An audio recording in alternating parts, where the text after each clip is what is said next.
Chapter 1. A Request from the Junior. In the year 2058, June, outside Lijiang City, at the Tianhang Automobile Modification Factory, a brand new Mercedes G900 roared into view. A young and beautiful girl, donning sunglasses, elegantly stepped out of the driver's seat. "Senior, I have a favor to ask." Li Tianhang smiled as he watched the girl approach. Yun Shimian, the belle of the Border City Institute of Technology, was 2 years his junior. 6 months prior, he had been expelled from the institute after a scuffle with another student. Shortly thereafter, he invested his resources to establish this automobile modification factory. It must be said that Yun Shimian possessed an undeniable charm. She was both adorable and dignified, her bright smile capable of warming the coldest winter days. With such a stunning campus beauty making a request, how could I possibly refuse? Li Tianhang replied with a grin. "You sure know how to flatter." Yun Shimian removed her sunglasses, her eyes crescent-shaped with delight. The Future Technology Exhibition is only a week away, and this year, they'll be representing our university. Li Tianhang was not surprised by her words after all. Her title as the campus beauty was not solely due to her looks, but also her exceptional intellect and academic prowess. "What are you designing?" he inquired. "Mech." Yun Shimian exclaimed with excitement. "Mech?" Li Tianhang raised an eyebrow, incredulity evident on his face. "Haha. Of course, it's not a real mech, just a model. However, I've designed it with remarkable realism, paying meticulous attention to every detail, fully embodying my vision for future mechs." With a hint of pride, she continued, "Countries and organizations worldwide are dedicated to mech research. I believe we cannot lag behind, though it's conceptual. I have faith that we will eventually bring it to fruition." Li Tianhang nodded thoughtfully. In today's world, technological advancement was paramount, especially as developed nations focused on deep space exploration and interstellar migration. Mechs, akin to robots, could serve as perfect substitutes for humans in the quest for the unknown. "What modifications do you need me to make?" he asked. "Mainly, I need to adjust the color and finish, and you could also help refine the details, or simply provide me with that modification kit you designed previously." Yun Shimian replied enthusiastically. "Modifications can be made, but are you not concerned about your dean finding out? After all, I was expelled as a problematic student." Li Tianhang chuckled. "That's your concern, not mine. Right now, I'm asking for your help, and he has no authority to comment." Yun Shimian retorted dismissively. "All right then, as long as you're not worried, send the materials over." Li Tianhang agreed. Although automobile modifications were his forte, changing a kit and color was not particularly challenging. "Here they come." To Li Tianhang's astonishment, 2 semi-trucks approached, their cargo covered in black tarpaulin, suggesting the contents were indeed substantial. "What are the dimensions of the model?" he instinctively inquired. "Standing at a precise 23 meters, Yun Shimian replied. "Impressive. I thought it would be a mere 2 or 3 meter Lego model," Li Tianhang said, his expression a mix of skepticism and admiration. Despite knowing Yun Shimian's intelligence, the sheer scale of her creation was astonishing. "Set your price once completed. Dinner is on me." She smiled. "Haha, dining is secondary.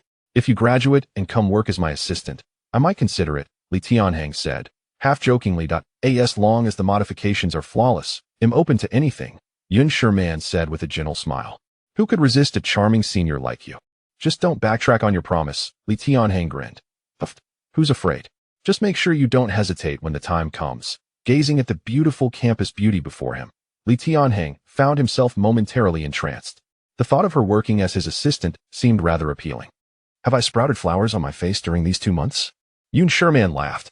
"You're mistaken. Your face is far more beautiful than any flower," Li Tianhang replied.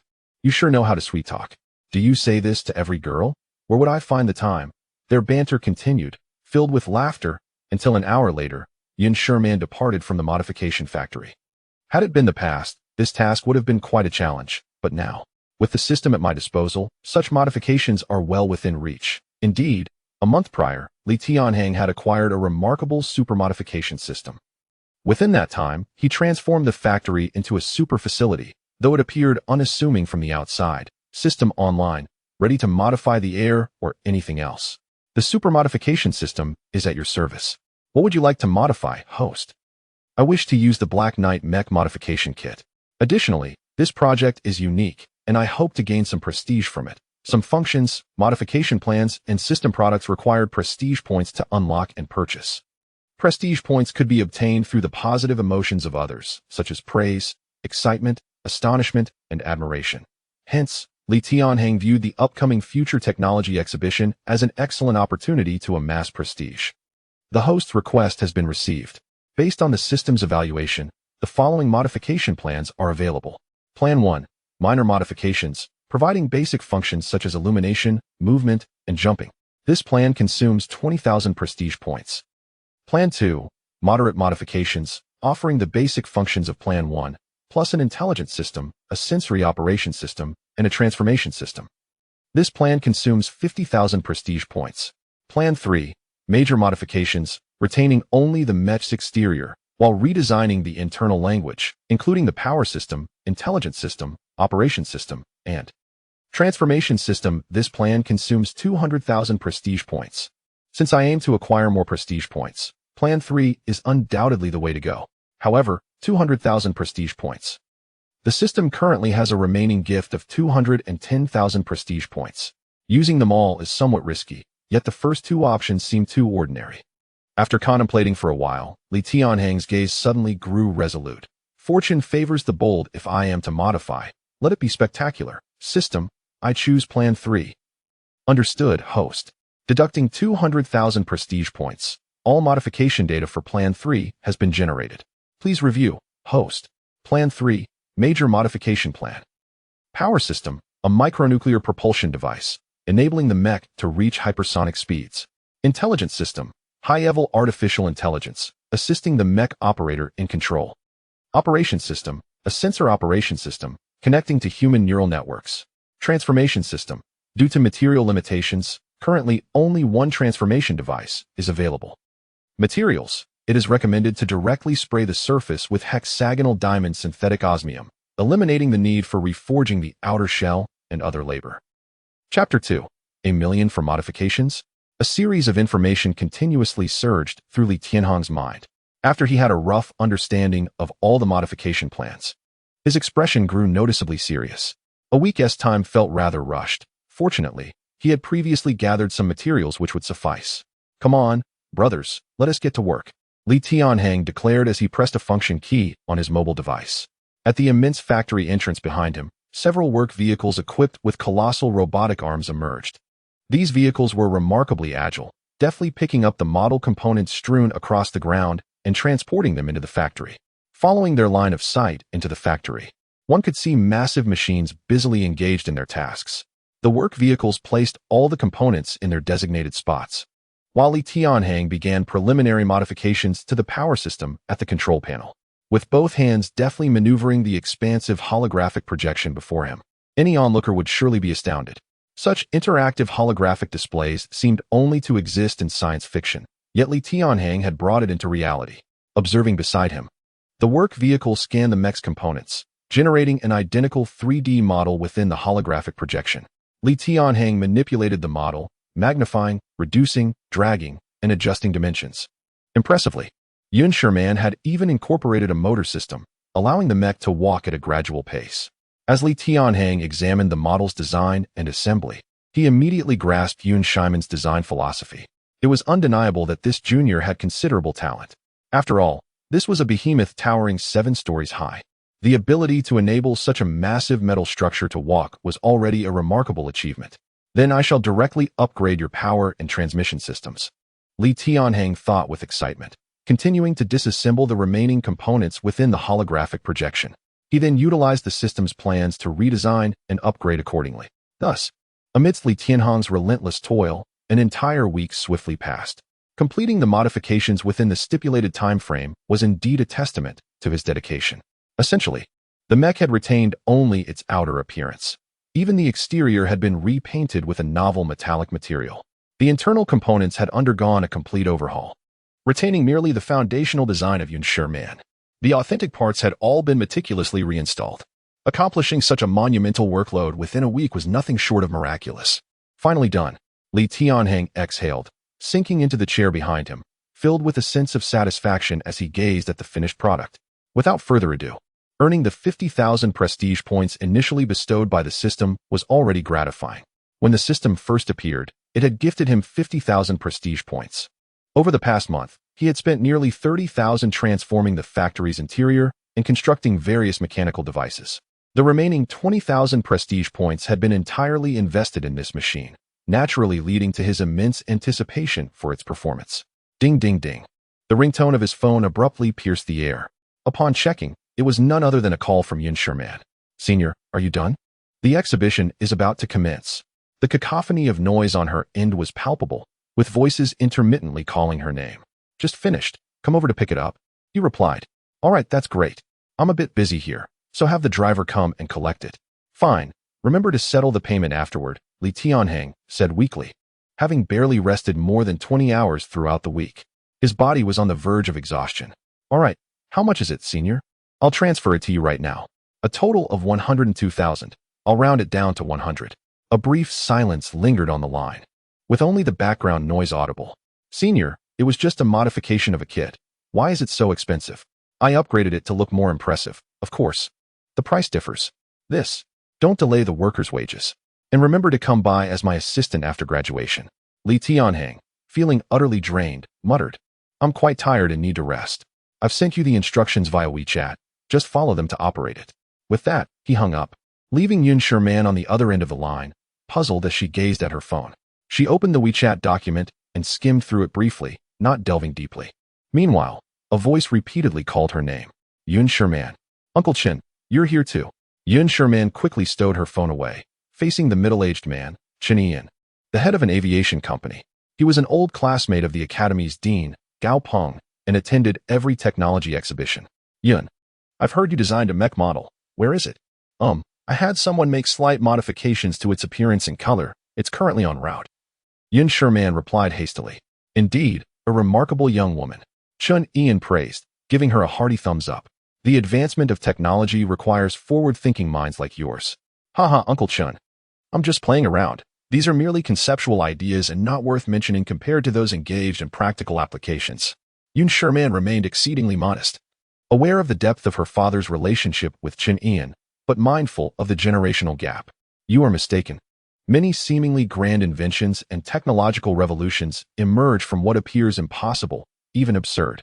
This is precisely why we pursue cutting-edge technology and conceptual exhibitions, Tianhang said solemnly, stirring Yun Shimian's passion. To be honest, she indeed had her own visions. However, at times, she felt these notions were rather unrealistic, such as enabling the mech to transform like Optimus Prime from Transformers, or integrating a sensory system that would allow operators to effortlessly control the mech from within.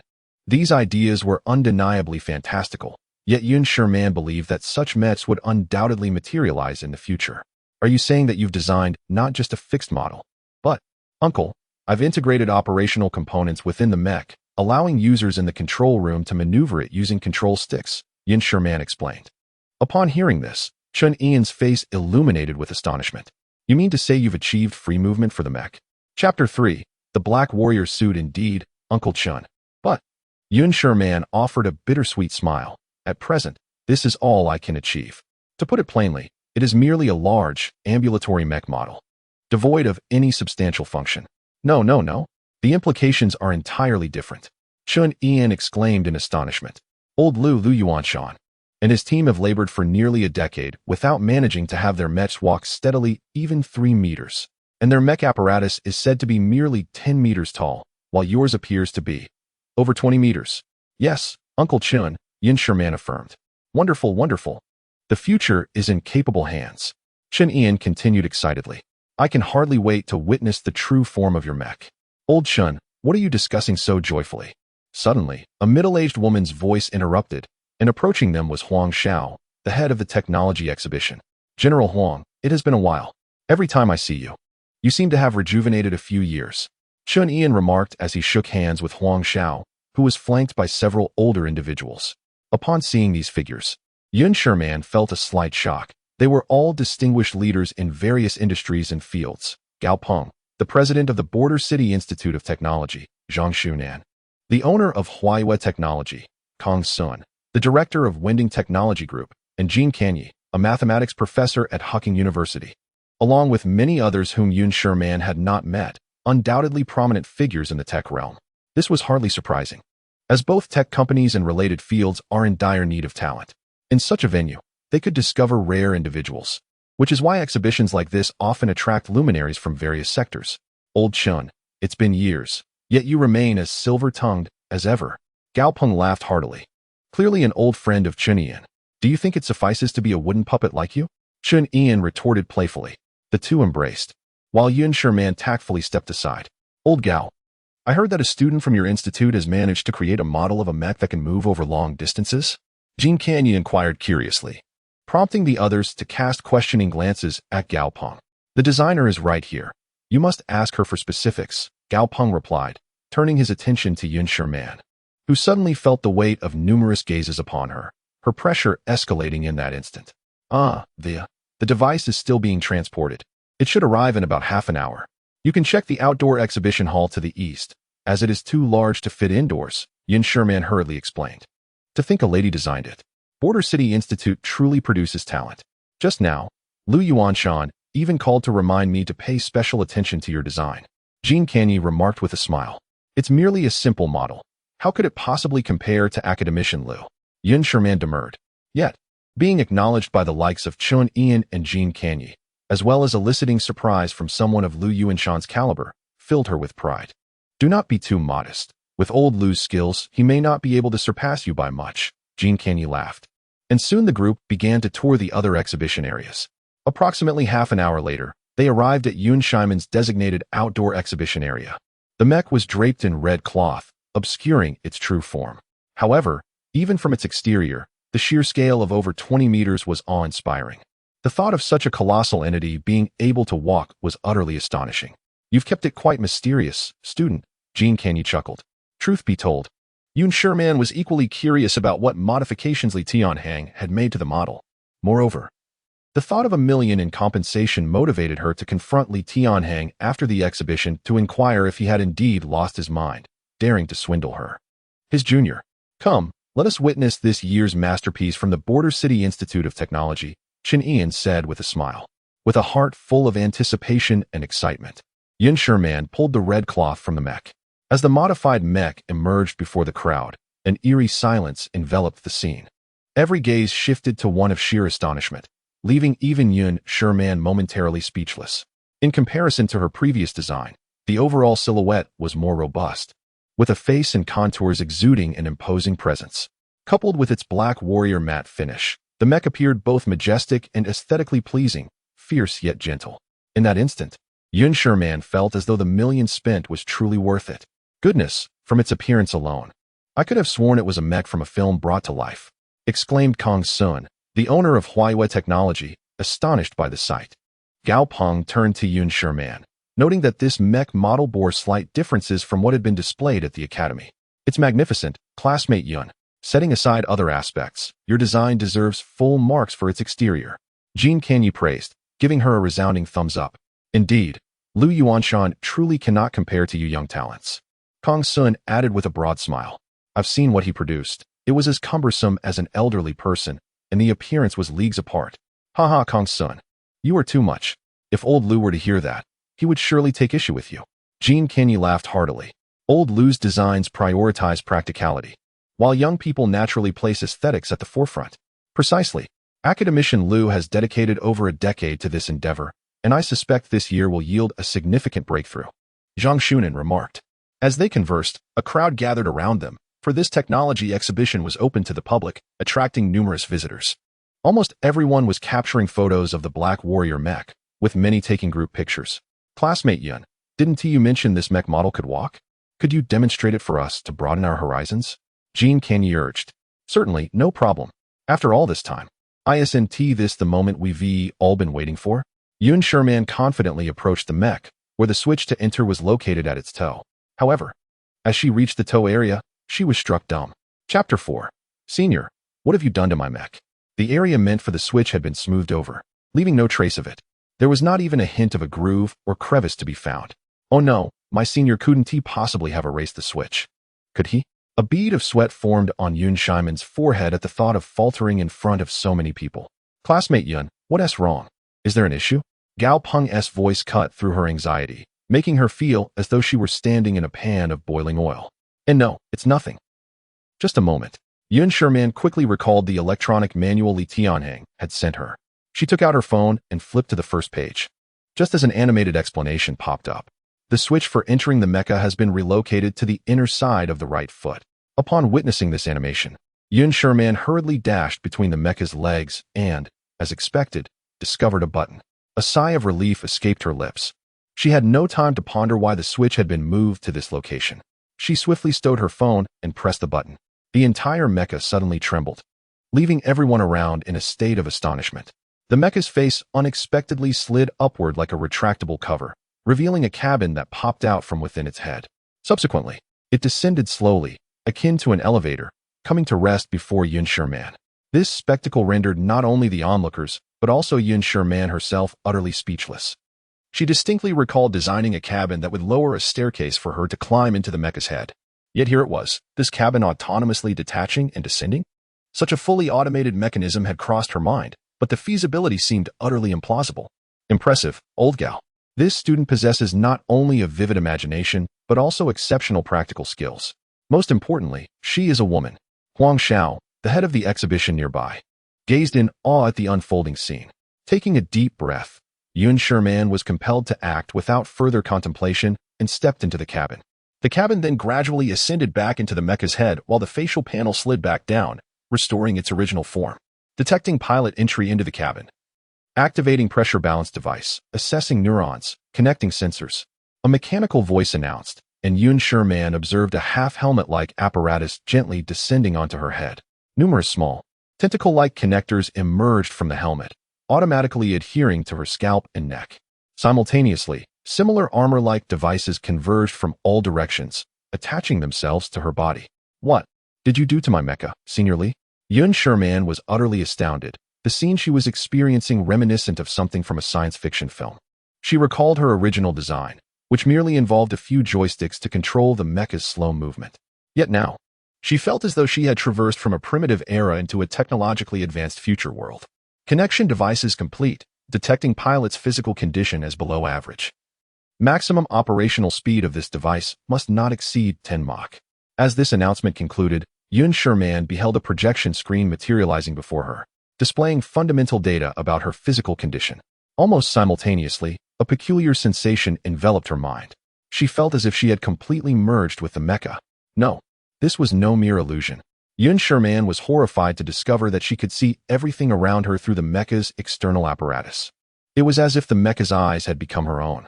She attempted to lift her foot, and to her astonishment, the mecha mirrored her action. Could it be that this was akin to the science fiction movies, utilizing sensors to fully interface her brain with that of the mecha, achieving absolute sensory synchronization? Yun Shimian was left utterly speechless, as she once again raised her other foot, and the mecha followed suit. At that moment, she distinctly felt that the mecha's legs were her own, and its eyes had become hers. On the ground, everyone stood in shock, witnessing this extraordinary sight. Although it was merely the act of raising a foot, the mecha's movements appeared exceedingly responsive. Were it not for its size, they might have believed a real person was performing these actions. Indeed, just with this leg lift, I can tell that Lu Yuanshan's design pales in comparison to this lady's. Jean Canny remarked with a smile. I believe this design alone does not signify much, at the very least. A middle-aged man's gaze remained calm, seemingly unimpressed by the design's merits. However, before he could finish his thought, the towering 23-meter construct suddenly leaped into the air and landed 20 meters away. As the crowd gasped in disbelief, this colossal figure astonishingly began to run and jump. Though the movements were somewhat awkward, it undeniably exhibited remarkable agility. What is happening? Wasn't it said that this mecha could only perform basic walking movements? What is this? At that moment, Tianhang seemed to lose her capacity for rational thought, her eyes wide as she watched the mecha distance itself. Not only Tianhang, but everyone present was equally astonished. Those taking photographs among the spectators hastily pulled out their phones to capture the moment. Heavens, how is this possible? The speed, the agility, the power system, this. The way it runs looks indistinguishable from a human. How was this designed? Is this akin to creating a transformer? Various murmurs and exclamations filled the air, each individual gazing in awe at the agile mecha. Quick, quick, quick. Call her. The space is limited. Such a massive entity cannot be allowed to roam freely. It's too conspicuous and perilous. Jean Canny was the first to regain his composure, while Gao Peng, jolted from his stupor, quickly grabbed his phone to dial Yun Shimian. Meanwhile, Yun Shimian, now piloting the mecha, wore a serious expression, incredulously acclimating to the cockpit's operational environment. In the next moment, a voice suddenly resonated from all directions. Pilot, incoming call detected. Shall I connect you? Yes, yes, yes. Connect it. Yun Shimian paused momentarily before urgently instructing the voice assistant to connect the call. Chapter 5. Rapid Ascent. 7,000 meters. Hey, Yun Shimian, you need to stop immediately. The area is limited, and it's too dangerous and conspicuous. What if someone gets hurt? Gao Peng's voice echoed through the phone. I know, but I can't. I'm not familiar with controlling this mech. At that moment, Yun Shimian felt a sense of helplessness. Although operating the machine had become easier compared to her previous designs, mastery did not come without practice. She felt as though her entire body was floating. The colossal machine exerted immense mental and physical pressure on her, and coupled with the anxiety of her first operation, she felt remarkably clumsy despite being able to maneuver the mech. However, Gao Peng interpreted her words differently. Nonsense. This is your designed mech. How could you be unfamiliar with it? He replied sternly. You need to stop now. We'll find another place to demonstrate. But, Director, this mech, Before she could finish, a sudden scream escaped her lips as they all witnessed the massive 20-meter machine suddenly take to the sky, ascending rapidly towards the clouds. It's flying. It can actually fly? Zhang Shunan exclaimed, his face pale with shock. Yun Shimian, stop. Quickly, Gao Peng urged, panic rising within him. With so many people around taking pictures, if it ascended any higher, the spectacle would become impossible to contain. I can't control it, Director. Yun Shimian stammered. Old gal, let's do this, Jean Canyi interjected urgently. Since it can fly, let her take it somewhere else. The ascent and descent are too conspicuous. Yes. Yun Shimian. Steer the mech to the Mengshan Desert Green Lake, 3 kilometers from the academy. We'll meet you there, Gao Peng instructed into the phone. Okay. I'll try my best, Yun Shimian replied, steeling herself for the challenge. At that moment, the excitement she felt earlier dissipated, leaving only the determination to control the mech. Hello, pilot. If you are experiencing difficulty in operation, you may activate the Intelligent Assisted Driving. The system will adjust the driving posture automatically based on the pilot's condition. The cold voice resonated from all directions, but to Yun Shimian, it sounded like the sweetest music. Why didn't you say so earlier? Activate it now, she urged frantically, activating assisted driving for the pilot. The pilot can issue voice commands, and the intelligence system will assist in operation. Avoid being seen by others. The destination is the Mengshan Desert Green Lake, 3 kilometers from the Border City Institute of Technology. Commencing short-distance flight mode. Autopilot activated. Ascending to 7,000 meters. Pressure devices activated. Internal oxygen supply initiated. Sensor assistance functioning normally. 500 meters. 1,000 meters. 2,000 meters. In a mere 5 seconds, the mech soared to 7,000 meters above the clouds. The onlookers, including Zhang Shunan and Huang Xiao, were rendered speechless once more. While Jean Canyi stared wide-eyed at Gao Peng. Old Gao, you've given us a bombshell. What a conceptual product. This young lady is nothing short of a genius in mech design. I didn't know about this either. Yun Shimian kept it a secret from me. Gao Peng chuckled ruefully. Don't give me that. I refuse to believe she didn't tell you anything. Jean Canyi retorted skeptically. Why don't you believe me? I was just as astonished. Gao Peng insisted. Quick, let us talk in the car. We need to hurry. Huang Xiao, the exhibition director, urged. Right, let us go? The group hurriedly set off towards their destination.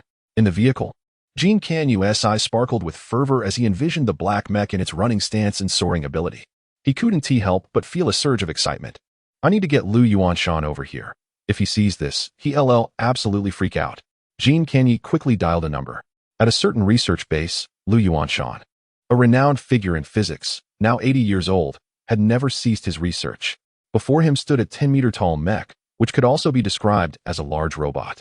Indeed, Jean Canyi was right. Merely by appearance, Yun Shimian's mech was far superior to the one before him. The robot was laden with complex wiring and connections at its neck, arms, and shoulders. Under the control of the researchers, the large robot moved slowly, its movements stiff and awkward, as if it might topple over at any moment. Witnessing this, Lu Yuanshan sighed deeply, his face etched with disappointment. Teacher, the transmission system and electronic assist devices are still inadequate. Shouldn't we reconsider the design and rebuild our power system? A young researcher remarked, frowning. This is the best plan we have right now.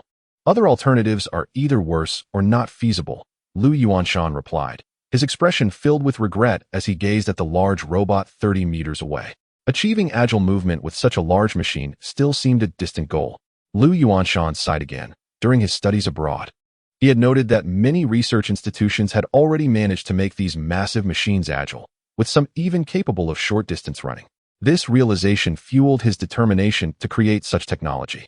In future battlefields, where technological prowess, deep space exploration, and various fields would be contested, such equipment would undoubtedly serve as the backbone.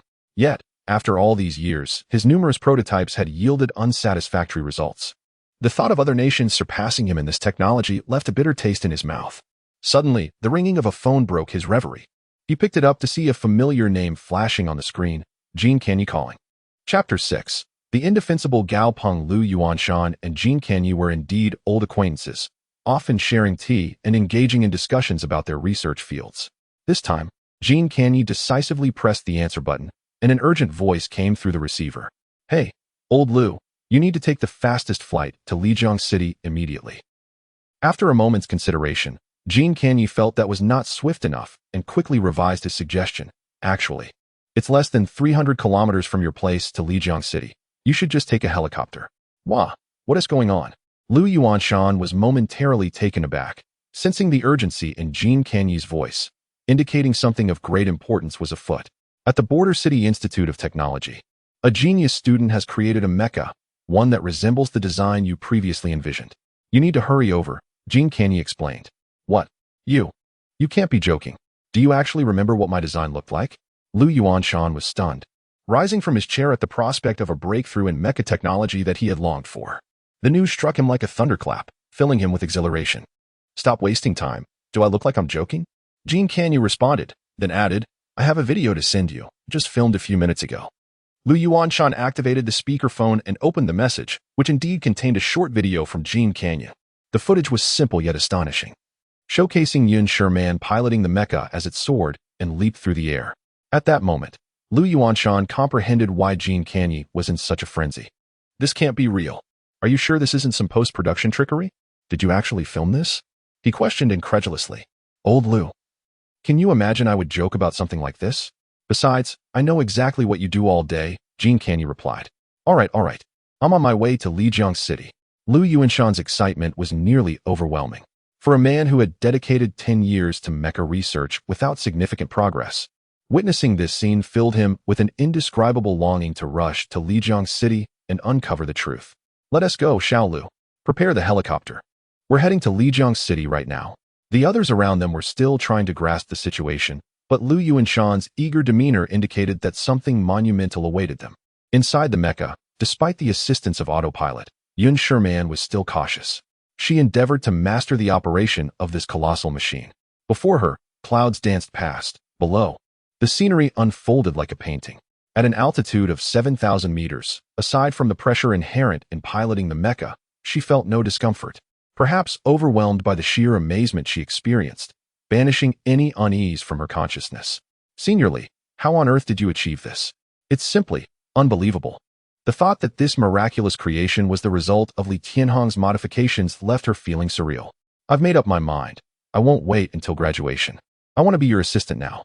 She joked, aware that she had 2 years left until she could graduate.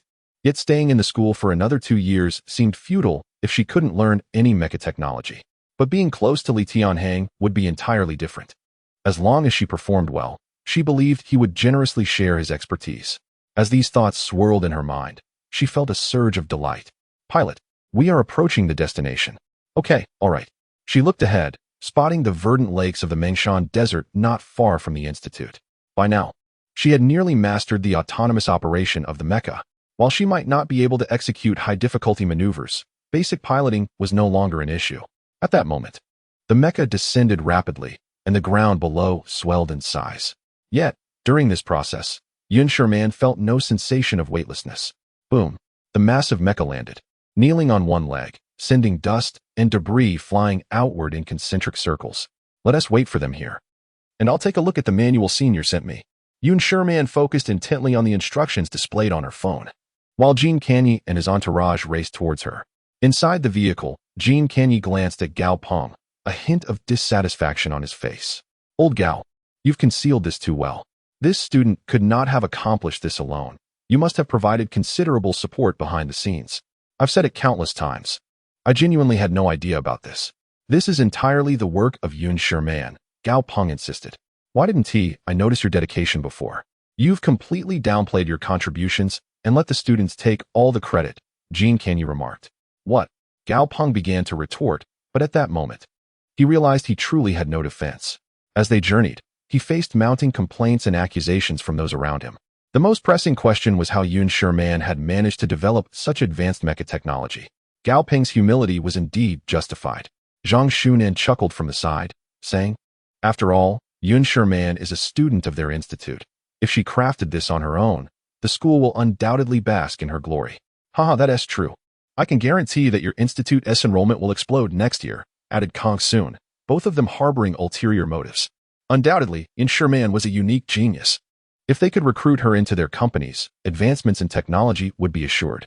With one managing Huawei technology and the other overseeing Winding technology. Their first thought as profit-driven enterprises was to employ any means necessary to secure Yun Shimian for their own. Listen, you two, don't get any wild ideas. We still don't know the full situation, Jean Canny countered, his expression serious. If all the technology truly originated from her, she would undoubtedly be sought after by the state. You might want to temper those ambitions. Jean Canny's words elicited wry smiles from Zhang Shunan and Kong Sun, who felt a twinge of reluctance. Yet, they understood that such matters were not as simple as they had hoped. Talents like her surely belonged in the most cutting-edge fields. Though their companies were large, given the current circumstances, having Yun Shimian join them would indeed be a case of misusing her immense talent. After a 40-minute drive, they arrived at the edge of the Mengshan Desert Green Lake. From the vehicle, they spotted the sleek black mecha, which now appeared as if a deity had descended. Exuding an overwhelming sense of power, Gao Peng dialed Yun Shimian's number again. Yun, how is it? Are you getting the hang of piloting the mecha? Yes. I'm much more proficient now, but Yun Shimian's voice came through. I have another feature you might want to see. Oh, what feature? Gao Peng questioned. Puzzled. The most remarkable aspect of this mecha is its agility. In addition, it possesses a transformation system. Yun Shimian's voice, tinged with gravity, continued to resonate. The second form of the mech is the bombardment mode, which enables ultra-high-speed flight and possesses formidable maneuverability. Transformation system? Bombardment mode. Gao Peng was once again bewildered, clearly struggling to grasp Yun Shimian's meaning. The others around him displayed similar expressions of confusion. Allow me to demonstrate, and you will comprehend. Taking a deep breath, Yun Shimian extended her hand and pressed the red button on the control panel before her. Chapter 7. Instantaneous speed, 10 Mach at that moment. Yun Shimian sensed a slight tremor in the aircraft. The environment around her began to transform. Her stance shifted from standing to seated, and several control levers gradually rose before her. In that instant, Yun Shimian felt as though she were nestled within the cockpit of a high-performance sports car. Not far away, Jean Canny and the others stood in a line, gazing ahead, and witnessed the towering 23-meter humanoid mech morphing at a visible speed into a flattened, triangular aircraft. How? Is this even possible? This mech, it actually transformed? Zhang Shunan was already astounded by the mech's ascent. But this scene directly challenged his understanding of modern technology. Transformation. So this is what she meant by transformation, Gao Peng remarked incredulously. Old Lu, did you see that? The mech has turned into a bomber. Jean Canny raised his phone high, capturing the extraordinary moment to share with Lu Yuanshan, who was rushing to join them. Everyone, including Jean Canny, felt a wave of relief that Gao Peng had decided to steer the mech away from the city. What would the reaction be if the spectacle were captured and posted online during an exhibition? It took off, ascending vertically from its position. Unbelievable. Zhang Shunan stared in horror at the unfolding scene. How could this be? A vertical takeoff. This technology is still not perfected in our aerospace manufacturing department. Tianhang also looked aghast. Although it was already 2058, vertical takeoff technology remained rudimentary and had been a focus of countless nations and teams. What is happening? Why are there no engine exhaust ports at the bottom? Tianhang keenly identified this crucial issue. The currently operational vertical takeoff aircraft rely on rotating engine nozzles to generate significant upward thrust for vertical ascension. Yet, this transforming bomber exhibited no visible engine apparatus. Even more astonishingly, there was no material or flame exhalation beneath it. If one had to describe it, it appeared akin to a delicate piece of paper, effortlessly suspended in the air. Whoosh! In an instant, While everyone was observing, the bomber shot off into the left sky in a straight line, vanishing from their sight within mere seconds. What just transpired? Zhang Shunan gulped. Professor, this instrument indicates that it just reached an instantaneous speed of 3,500 meters per second. A young man had discreetly retrieved a set of instruments from the trunk and was now calculating data at the location where the mech had disappeared. Is it 10 times the speed of sound? Jean Canny exclaimed in shock. It seems to be, the young man replied. 10 times the speed of sound. What does that even mean? Not to mention, there was no sonic boom or engine noise as it vanished. This spectacle entirely contradicted the laws of modern physics and surpassed Jean Canny's comprehension. 10 times the speed of sound. Could Yun Shimian, seated within, endure such immense pressure? Kong Sun's expression also grew grave. This is bad. Chen Yan suddenly became serious and hastily grabbed his phone. What happened, old Chen? Huang Xiao inquired anxiously. The direction it just flew towards appears to be the southeast Chijiang military base. Chen Yan declared. What? Everyone was stunned, especially Gao Peng, who almost simultaneously reached for his phone to contact Yun Shimian. At such rapid velocity, entering the airspace of the Chijiang military base would occur in mere seconds. Just imagine, a craft traveling at 10 times the speed of sound intruding upon a military installation. The base would likely issue an immediate order to intercept it without hesitation. However, at such altitude and speed, the phone signals would have long been jammed. No matter how Gao Peng dialed, the response was always an unreachable tone. Yun Shimian's phone has no signal. It won't connect, Gao Peng said anxiously. Zhu Yuanba is also not answering. You all must utilize every resource available to contact someone at the Chijiang base. We absolutely cannot activate the interception system, Chen Yan urged urgently, without needing Chen Yan's prompting. Everyone present was striving to reach anyone they could contact. Meanwhile, Yun Shimian remained in the cockpit, but 10 times the speed of sound had surpassed her tolerance. Fortunately, the cabin was equipped with a special protective mechanism. Otherwise, the instantaneous acceleration alone could have caused her to faint on the spot. Yet, this sensation was exhilarating. The violent push against her back and the feeling of soaring through the sky made Yun Shimian scream with delight. She was inherently different from other girls. If not for her profound passion for physics, mathematics, and mechanics, she wouldn't have chosen this field of study. Li Xuezhang, I think I'm in love with you. Yun Shimian shouted in excitement, driving the bomber through the sky and reveling in the exhilarating rush of speed, to the extent that she nearly forgot about Gao Peng and the others.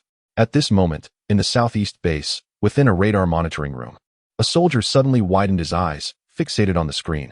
A red dot appeared in the upper right corner, moving towards their base at a visible speed on the radar. Without hesitation, the soldier grabbed the intercom. General, we've detected an unidentified flying object rapidly approaching the base. You must come quickly. As the highest authority at the base, Zhu Yuanba raced to the operations room. Upon seeing the red dot on the radar, he was taken aback. What is its speed? Returning, General, it has reached 10 Mach. Quickly, sound the air defense alarm and activate all airborne interception systems. Zhu Yuanba commanded with a serious expression, as all screens around him focused on the unidentified flying object. General, if this is a missile traveling at 10 Mach, our current air defense systems may be unable to intercept it, a soldier quickly noted. Zhu Yuanba fell into deep thought, gazing at the rapidly approaching red, a fierce determination crossing his face. Initiate Hurricane 3 aerial interception. We must bring this thing down. Yes, General. Also, mobilize all satellites for detection and imaging. We need to capture what this truly is. Zhu Yuanba fixated on the screen, as all technical personnel exerted their utmost effort. Chapter 8. 30 Mach, escaping the hurricane at this moment. Yun Shimian remained blissfully unaware of the impending crisis, still reveling in the exhilaration of such ferocious speed. I wonder, can this speed be increased further? She suddenly inquired. Speed can indeed be increased, but it is inadvisable for the pilot to do so.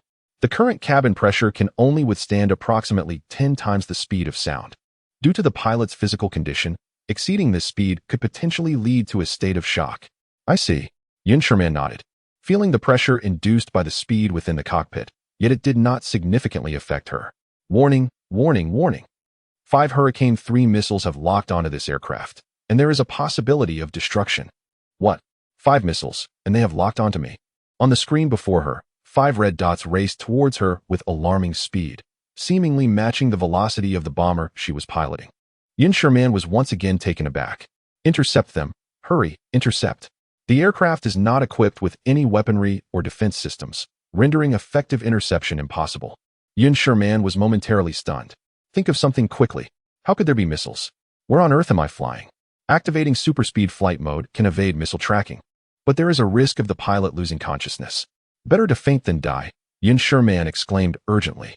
How do I activate superspeed mode? The black button on the left can activate superspeed mode with a single press. The pilot will face the risk of losing consciousness. Automatic piloting is recommended. Without hesitation, Yun Shimian pressed the black button and simultaneously switched to automatic pilot mode. Immediately, she felt the bomber surge upwards at an astonishing rate, its speed exceeding the previous one by more than double. At the Shijiang base, Zhu Yuanba had been fixated on the screen before him. Beside him, a technician wore a grave expression. The image shifted to reveal a clear satellite capture on the display. General, these are images captured by the satellite. It appears to be a bomber. The soldier hesitated before continuing. Moreover, the design of this bomber seems markedly different from any that have been exposed domestically or internationally. Impossible. Zhu Yuanba retorted. What kind of bomber can reach 10 times the speed of sound? The fastest operational bombers in the world can only achieve a maximum speed of 6 Mach, which is considered the upper limit for bombers. Moreover, Zhu Yuanba had seen that particular bomber. It was utterly dissimilar to the black object depicted in the images. Yet, upon closer inspection, its form did bear a striking resemblance to a bomber. It is absolutely impossible. If someone domestically had developed it, I would have been informed immediately. If it were a foreign creation, it would have been detected long before entering our airspace. Zhu Yuanba shook his head, still unconvinced despite the apparent similarities.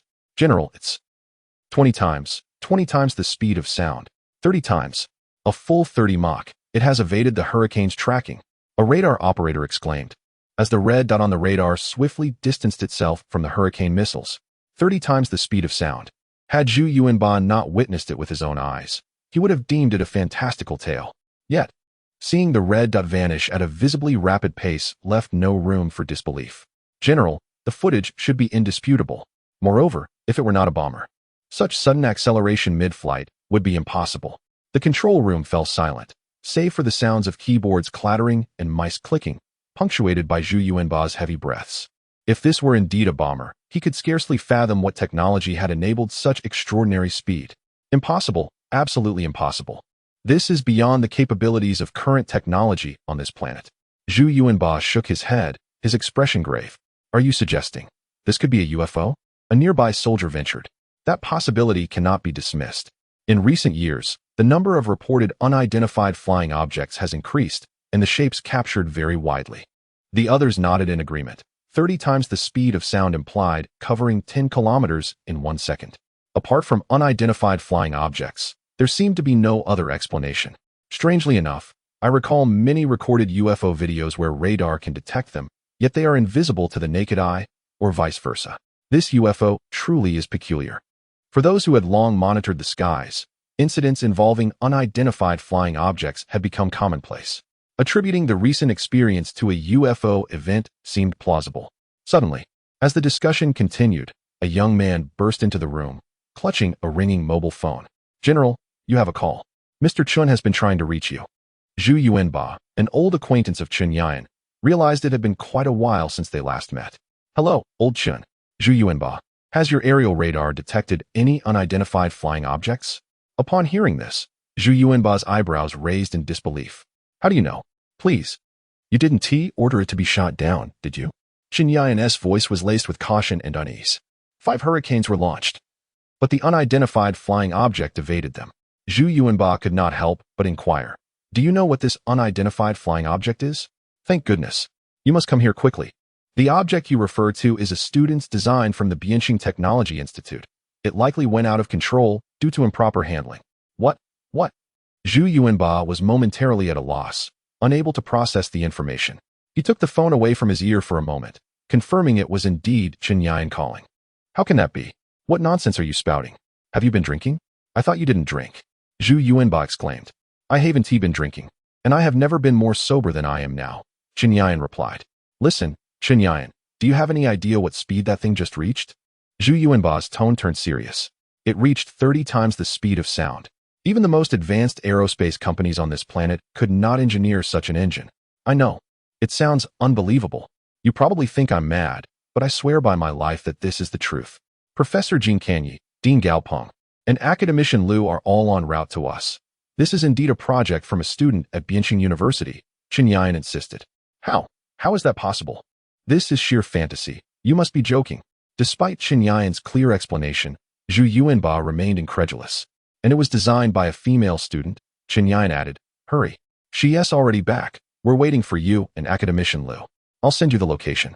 With that, Qinyan hung up, leaving Zhu Yuanba momentarily dazed. Even though he was a person who had weathered numerous storms, upon hearing such news, he still found it utterly absurd. Taking a deep breath, Zhu Yuanba returned to the control room and said, Come on, Xiao Lu, Xiao Zhang. Accompany me for a trip. Following the coordinates provided by Chunian, Zhu Yuanba drove directly towards the destination. Chapter 9. The impetuous Zhu Yuanba. At this moment, Yun Shimian and the aircraft had returned to their original location, the aircraft reverting to its mech form. However, Yun Shimian remained unconscious, having fainted when the aircraft reached 15 times the speed of sound. Fortunately, the cabin was equipped with protective measures. Otherwise, the 30-fold speed could have been catastrophic for her brain. After several minutes, Yun Shimian finally stirred from her stupor. Almost simultaneously, the mech's cabin opened automatically, depositing her onto the ground. Upon reaching the ground, Yun Shimian couldn't care less about her appearance and began to vomit uncontrollably. At that moment, Gao Peng and the others rushed over. Quickly, help her into the vehicle so she can rest. After all, she is a student of Gao Peng, who was particularly concerned about her well-being. Yun Shimian's pallor and weakness rendered her unable to utter a word, and within moments, she succumbed to unconsciousness once more. Though many questions and astonishments lingered in their minds, they could only wait for her recovery to address them. They assisted Yun Shimian into the vehicle while Zhang Shunan and the others circled around the mech, inspecting it repeatedly. Had they not been concerned about causing an incident, they would have eagerly attempted to operate the mech themselves. Time passed swiftly until Lu Yuanshan's helicopter arrived first. Once the helicopter had landed, the silver-haired Lu Yuanshan appeared before them. As a leading figure in the fields of physics, mathematics, and mechanics in the country, he had been awarded the title of academician over a decade ago. However, he later resolutely abandoned these studies to immerse himself in the realm of mechs, a field that had captivated countries worldwide for research and development over the past 10 years. There were few individuals in the country dedicated to this field, with perhaps only 2 or 3 entities, including himself, fully invested. He had sought to acquire relevant technologies from abroad through various channels, and even the slightest bit of information would have satisfied him.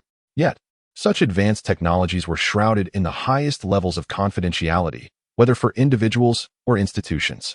Thus, over the years, he had received no assistance from external sources. Starting from scratch, Lu Zongyuan had faced numerous obstacles in his research. Now, after a decade, his breakthroughs were far from significant. Just as he was on the verge of giving up, he learned that someone domestically had achieved a monumental breakthrough in mech technology, filling Lu Yuanshan with exhilaration. After disembarking from the helicopter, his gaze was fixated on the distant black mech. Upon seeing it, he felt as if he were gazing upon a black war god that had leapt from the realms of science fiction. Had it not been for the videos sent by Jin Kanyi, he would never have believed that this device could soar through the skies. He would have merely regarded it as an aesthetically pleasing model. Jin Kanyi, does this mech truly possess the capability to move?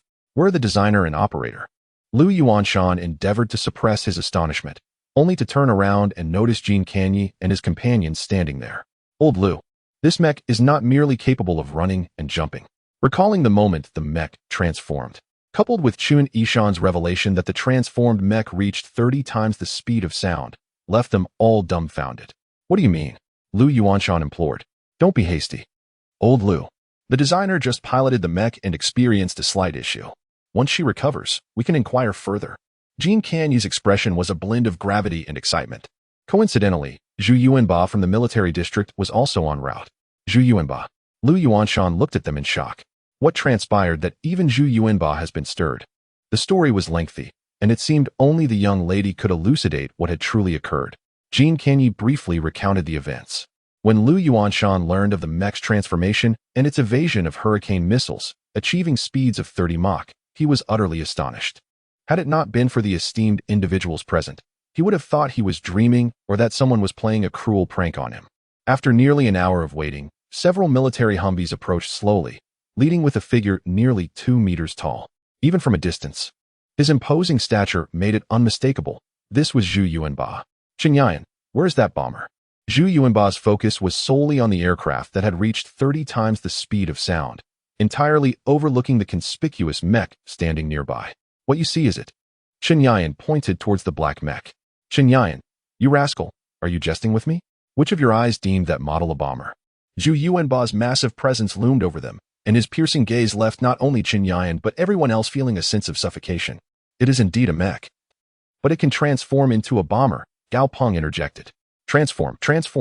Zhu Yuanba paused momentarily before bursting into laughter. Are you dreaming? Do you comprehend what speed that bomber achieves? 30 times the speed of sound. 30 times. Even if this thing can transform. Do you truly believe it can take off and reach such speeds? Zhu Yuanba felt he had been deceived, yet knowing Qinyan was an old friend, he restrained his ire. I told you, why don't you believe me? If this were merely a model, why would we be here? Another voice chimed in.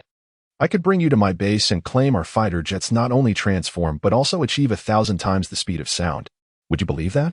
Zhu Yuanba shot a cold stare at the individual. Believe it or not, this is the truth. The man, intimidated by Zhu Yuanba's demeanor, took a few steps back. Truth? What truth?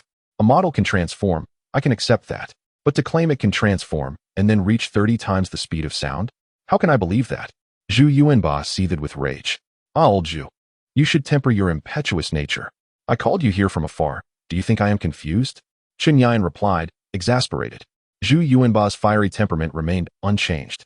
Were it not for his familiarity with the man, Qinyan would have lost patience long ago. And you? Zhu Yuanba glared at Qinyan. Why did you prank me with such a call? Do you think I have nothing better to do? Old Zhu, do you think you're the only one busy? Who here isn't busier than you? Qinyan turned to the others. No matter how busy you are, can you match the efforts of Academician Liu? Academician Liu. Zhu Yuanba was momentarily taken aback, recalling the details Qinyan had shared over the phone. It seemed that heavyweight figures like Jin Canyi and Lu Yuanshan had indeed gathered here. Chapter 10. Transforming Mecha. Future technology. When Zhu Yuanba looked up to see the elderly man seated in the vehicle, the imposing aura he had just exhibited vanished in an instant, leaving him resembling a mere child. He hurried over, bending down to greet Lu Yuanshan warmly. Mr. Lu, I sincerely apologize. I was so preoccupied with that bomber that I failed to notice you. Before him, Lu Yuanshan was a distinguished figure, having participated in the development of the 6th-generation aircraft and numerous military research projects. Many of the advanced devices now equipped in the military were the fruits of his tireless efforts. I understand completely. When I first heard this news, I was just as flabbergasted as you are. Lu Yuanshan chuckled heartily. So, does this mean that this mecha can truly transform into a bomber? Zhu Yuanba inquired. His intrigue piqued. I'm not entirely sure. We will have to wait for our designer to provide us with answers, Lu Yuanshan responded, glancing toward the back seat of the business vehicle where Yun Shimian was resting. Are you saying that this extraordinary creation was designed by this girl? Zhu Yuanba asked incredulously. It appears to be the case, Lu Yuanshan confirmed. Zhu Yuanba stood in stunned silence. Earlier, when he had overheard their conversation, he had suspected it was a prank. After all, within the confines of the base, he could utilize various devices to trace and identify the nature of any flying object. However, he was well aware of Lu Yuanshan's character. He would never jest about such matters. This meant that the mecha could genuinely transform into a bomber and achieve speeds of 30 times the speed of sound. She's waking up. Yun, the student, is awake, Gao Peng exclaimed, rushing to the back of the vehicle just as Yun Shimian slowly sat up, rubbing her head, still feeling a sharp pain. She vaguely recalled that while piloting the bomber, she had accelerated suddenly to evade a hurricane missile's pursuit, after which she had quickly lost consciousness. When she regained her senses, she found herself forcibly removed from the cockpit. Following a bout of nausea on the ground, she had fainted again. Dean. Yun Shimian propped herself up, gazing at Gao Peng, surrounded by countless concerned, bewildered, and astonished eyes. You're all right. If you're still not feeling well, rest a bit longer, Gao Peng advised. No. It's fine. I've nearly recovered, just feeling a tad dizzy, Yun Shimian replied as she disembarked from the vehicle, noting the numerous unfamiliar faces around her. Clearly, her piloting had drawn quite a crowd. What exactly happened? Why did you faint? Was it due to the acceleration? Qinyan promptly inquired. Yes, the onboard voice-activated system detected a missile lock and had to accelerate to escape the area, Yun Shimian explained. Were there no countermeasures or interception systems on that bomber? Zhu Yuanba asked. No. There were currently no weapons or defense systems installed on the machine, Yun Shimian clarified. So that bomber really transformed from this mecha? Zhu Yuanba pressed further. Yes, indeed, she affirmed. Could you demonstrate it again? Zhu Yuanba requested eagerly. No need to take off. Just show us the transformation. Having not seen it firsthand, Zhu Yuanba was still somewhat skeptical, yearning to witness the spectacle for himself. Certainly, no problem, Yun Shimian replied. Returning to the cockpit. Meanwhile, everyone, including Lu Yuanshan and Zhu Yuanba, fixated their eyes on the sleek black mecha. Under Yun Shimian's command, the impressive structure, standing at 23 meters tall, suddenly disassembled into countless components in place. Despite becoming fragmented, these parts remained interconnected by numerous devices, swiftly reassembling into a new form. The mecha's body flattened entirely, with the cockpit protruding slightly, revealing Yun Shimian seated within.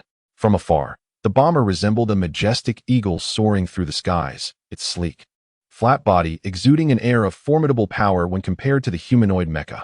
This, Zhu Yuanba, a man who had danced on the precipice of death, found himself unable to contain his astonishment.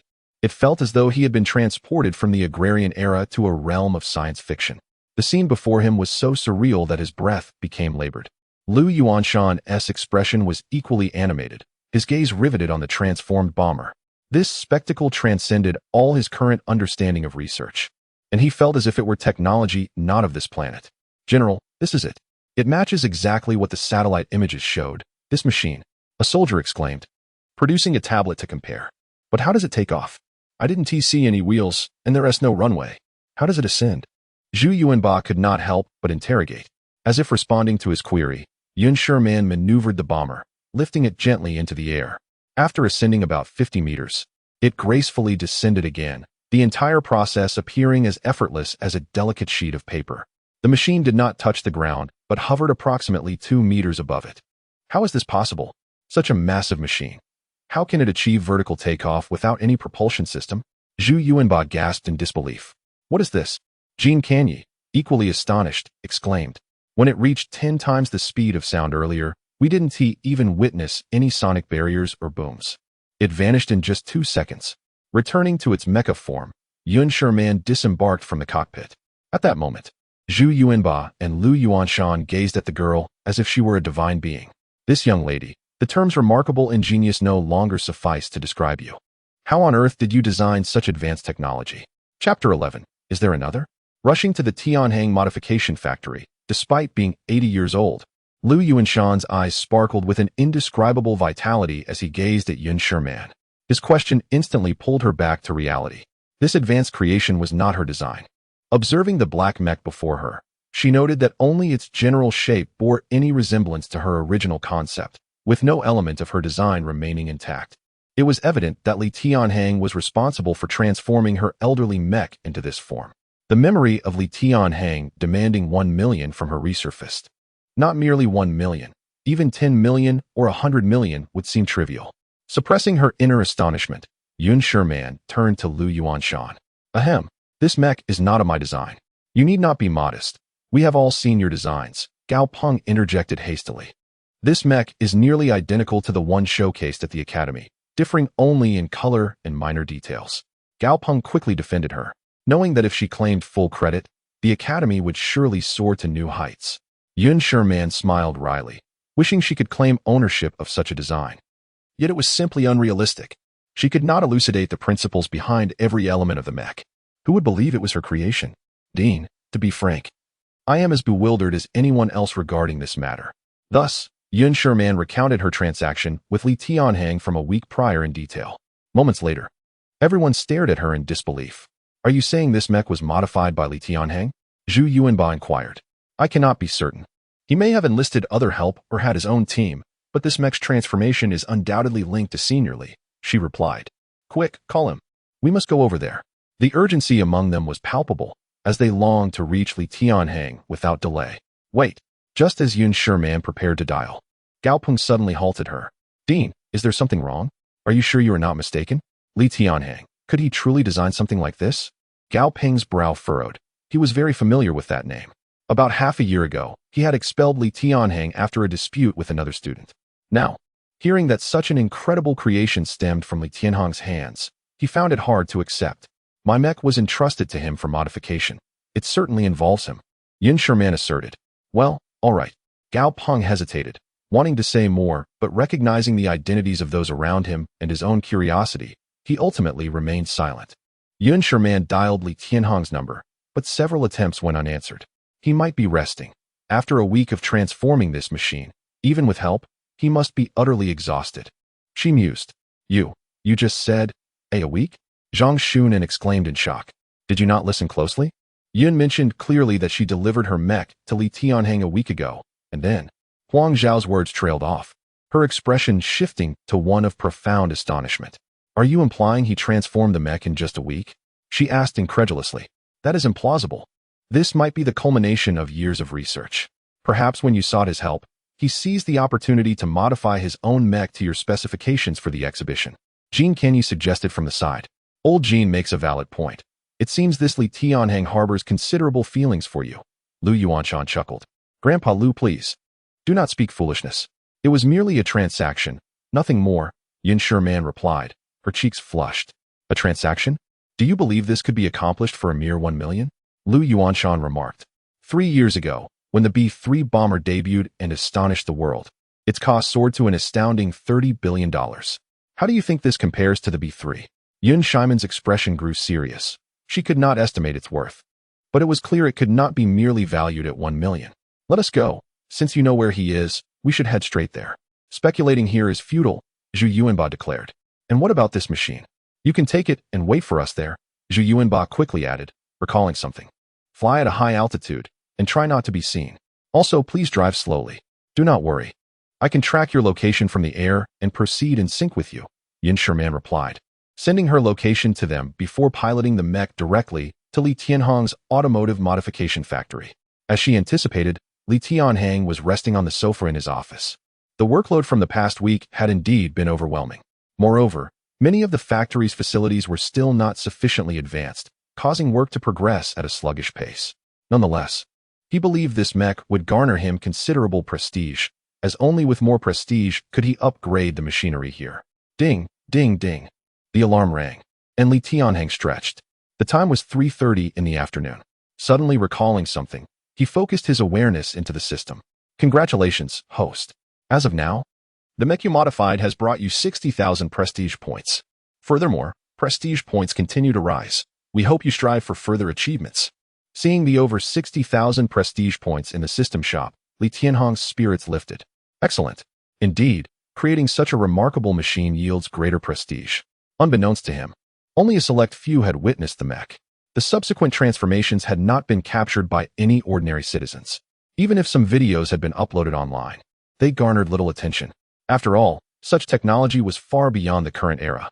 Most viewers dismissed it as mere post-production effects, unable to fathom that such creations could exist in reality.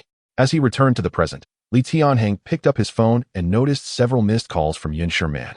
Just as he prepared to call her back, an enormous commotion erupted at the entrance. Confused, he stepped outside the factory to find a convoy of Hummers, vans, and SUVs pulling up. To his astonishment, a massive figure slowly descended from the sky.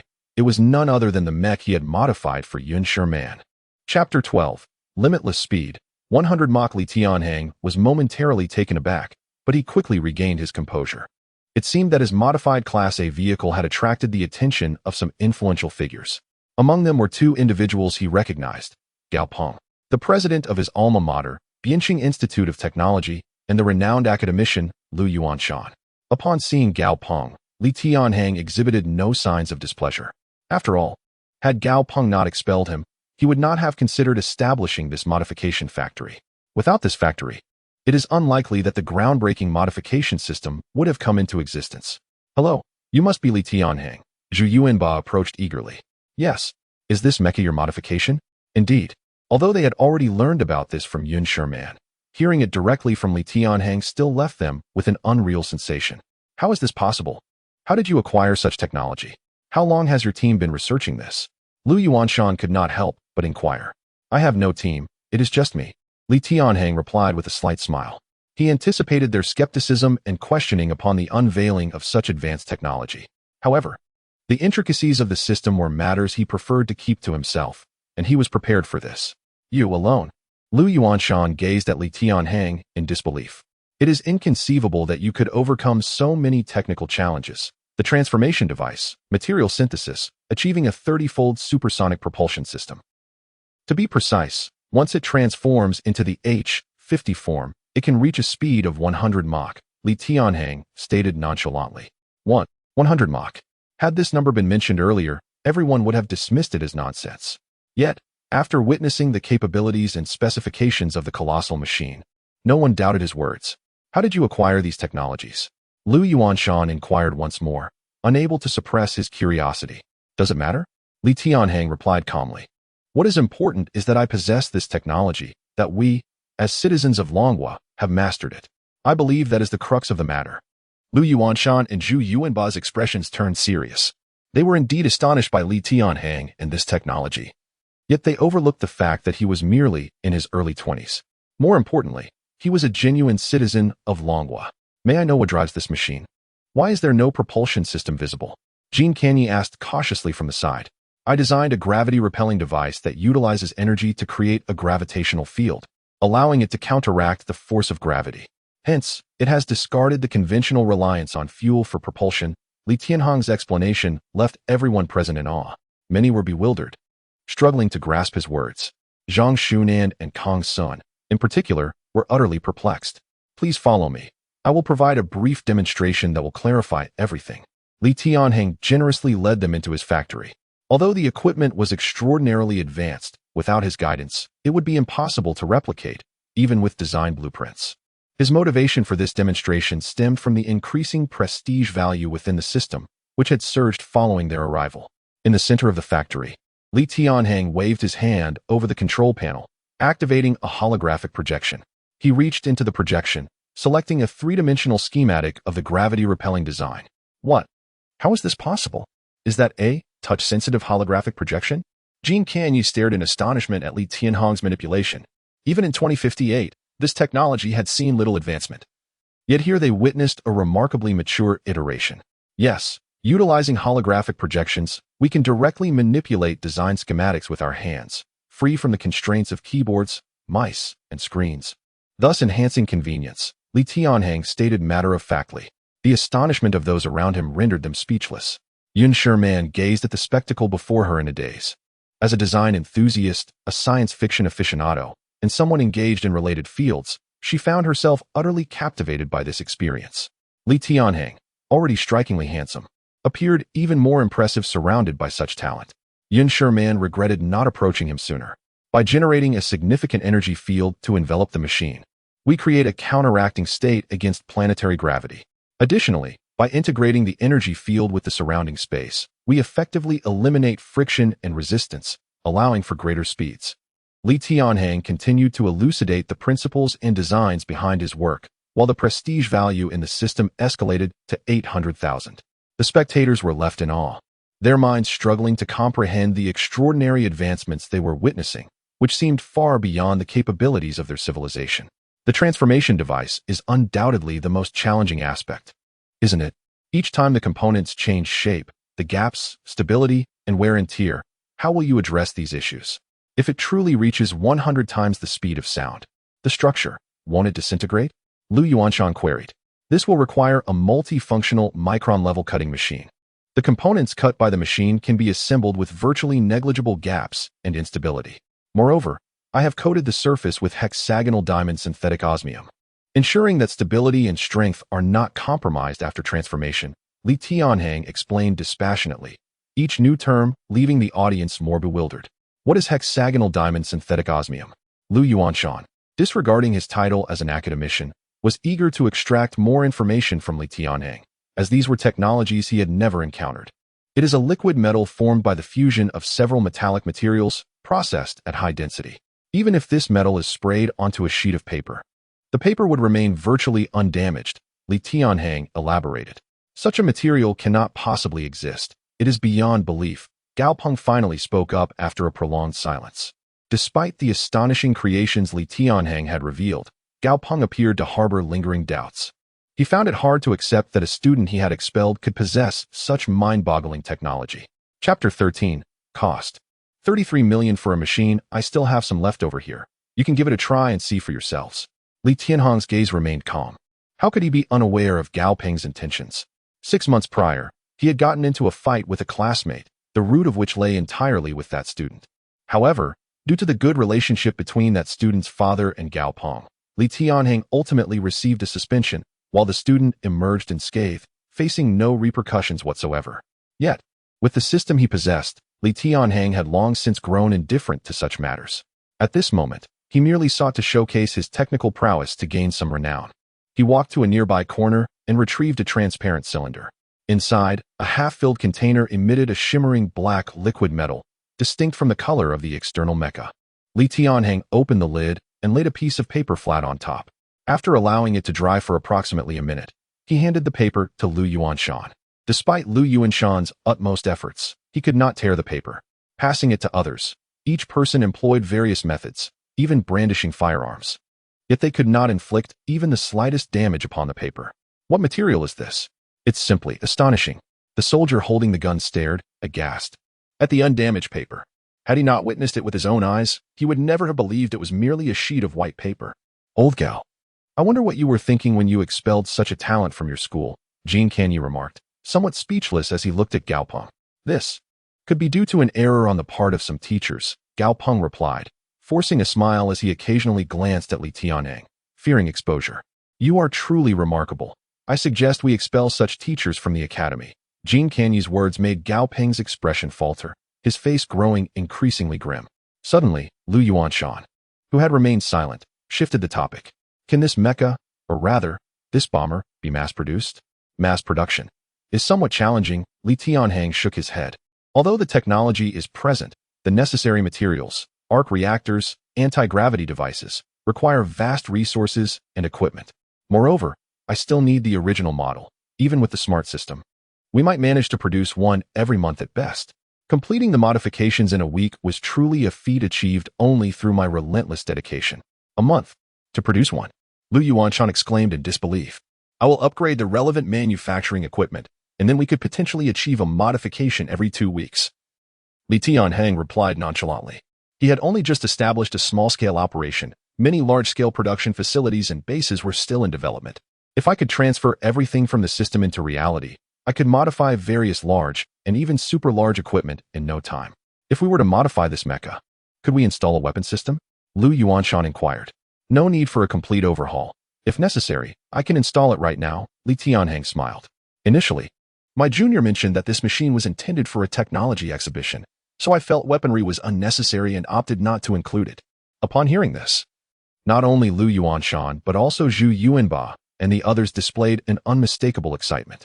In today's world, weaponry is still dominated by the United States, especially with the recent B-3 bomber they unveiled, capable of reaching 20 times the speed of sound and employing a nuclear power system, allowing it to circle the Earth hundreds of times without requiring aerial refueling. Yet, the bomber Li Tianhang modified had already completely surpassed the B-3 in terms of data. I wonder if you have any intention of selling this mecha? Zhu Yuanba's eyes gleamed with fervor as he fixed his gaze on Li Tianhang. Well, this belongs to my junior. She merely funded the modifications, and she has already paid, so you would need to consult her. As soon as this was said, all eyes turned to Yun Shimian. If you require it, you may have it. I cannot operate this machine anyway, Yun Shimian chuckled, recalling her previous harrowing experience of being targeted by a hurricane missile mid-flight. No, this was developed by you. How could it be given for free? How much do you want? Zhu Yuanba quickly interjected. Yun Shimian was well aware of the original cost of the mecha. However, after Li Tianhang's modifications, she had no idea of the new price and thus turned to him. The original design, I estimate, would be around 300,000. Li Tianhang stated. Yes, in total. That would be 200,000. Yun Shimian replied with a smile, but my contribution was minimal. At most, I just provided a shell. The modification fee my junior gave me was 1 million, which only accounted for labor and some routine expenses, excluding other costs. Li Tianhang said lightly. If we factor in the original model's 280,000, the entire machine's basic cost is approximately 33 million. You haven't made a mistake. right? Just 33 million. Zhu Yuanba asked again, everyone else now frozen in shock. At first glance, this figure seemed enormous. Yet one must recognize that this was a product infused with various cutting-edge technologies. Far from merely 33 million. If Li Tianhang claimed its value was 3 billion, no one would bat an eye. If you're willing to provide some additional technical fees, 40 million is certainly feasible, Li Tianhang remarked with a smile. Young man, I would like to reserve 4 units. How does that sound? Zhu Yuanba gazed at Li Tianhang, his eyes ablaze with enthusiasm. That quantity is acceptable, but I require the original models. Without them, I cannot proceed with modifications, Li Tianhang insisted. I have original models, and plenty of them, Lu Yuanshan quickly added, though I'm unsure if those scraps will be of any use. No matter. As long as there are original models, I can adapt them regardless of their condition, Li Tianhang assured. A look of excitement suddenly appeared on Lu Yuanshan's face, but just as he was about to speak, Jean Canyi's voice broke in with astonishment. Oh, Li classmate, didn't you just say you had no team, that you were here all alone? Jean Canyi exclaimed, glancing curiously at a figure in black and white not far away, who was bent over as if engaged in work. Oh, you mean that essay robot. If I were to claim I have a team, it would indeed count as one of the members, as it played an indispensable role in completing the mecha modifications within a week. Li Tianhang beamed with a smile. Chapter 14. Intelligent Robot versus Jean Canyi. What? Jean Canyi stared incredulously at Li Tianhang. Are you saying it is a robot? Indeed. How is that possible? Jean Canyi was utterly bewildered, as he had just clearly seen the figure emerge from the door behind him. The distance had made it difficult to discern clearly. However, judging by its form, gait, and every movement, it undoubtedly resembled a real person. If it were a robot, how could it exhibit such agility? Yet, Jean Canyi suddenly recalled that even a 20-meter mech could move so fluidly. Perhaps this robot could too? Xiaohang, come over and greet everyone, Li Tianhang called out. The figure that had been busy stood up and turned to Li Tianhang's side. Hello everyone, I am Xiaohang, the robotic assistant of Boss Li. It is a pleasure to meet you all. As it approached, they realized it indeed resembled a robot. Its face bore no features, only a screen displaying a cartoonish smile. How could this be? How is it designed to be so agile? Jean Canyi could not help but step closer, wondering if it was merely a person wearing a mask. This was not just Jean Canyi's question. Everyone present shared the same curiosity. The robot appeared too lifelike, or rather, it was its agility that was astonishing. Apart from the absence of facial features, its actions and demeanor were almost indistinguishable from those of a real human. It is indeed a robot. I have merely employed advanced technology to make it appear more human-like, Li Tianhang explained as he walked over and pressed a button behind the robot's ear. Suddenly, the screen on the robot's face slid upward to its forehead. This design was reminiscent of the entryway of the large mech, almost identical to the current scene. However, behind the robot's screen lay a myriad of circuits, buttons, and sensors. Upon closer inspection, it was evident that there were no organic tissues, thus confirming it could not be a real person.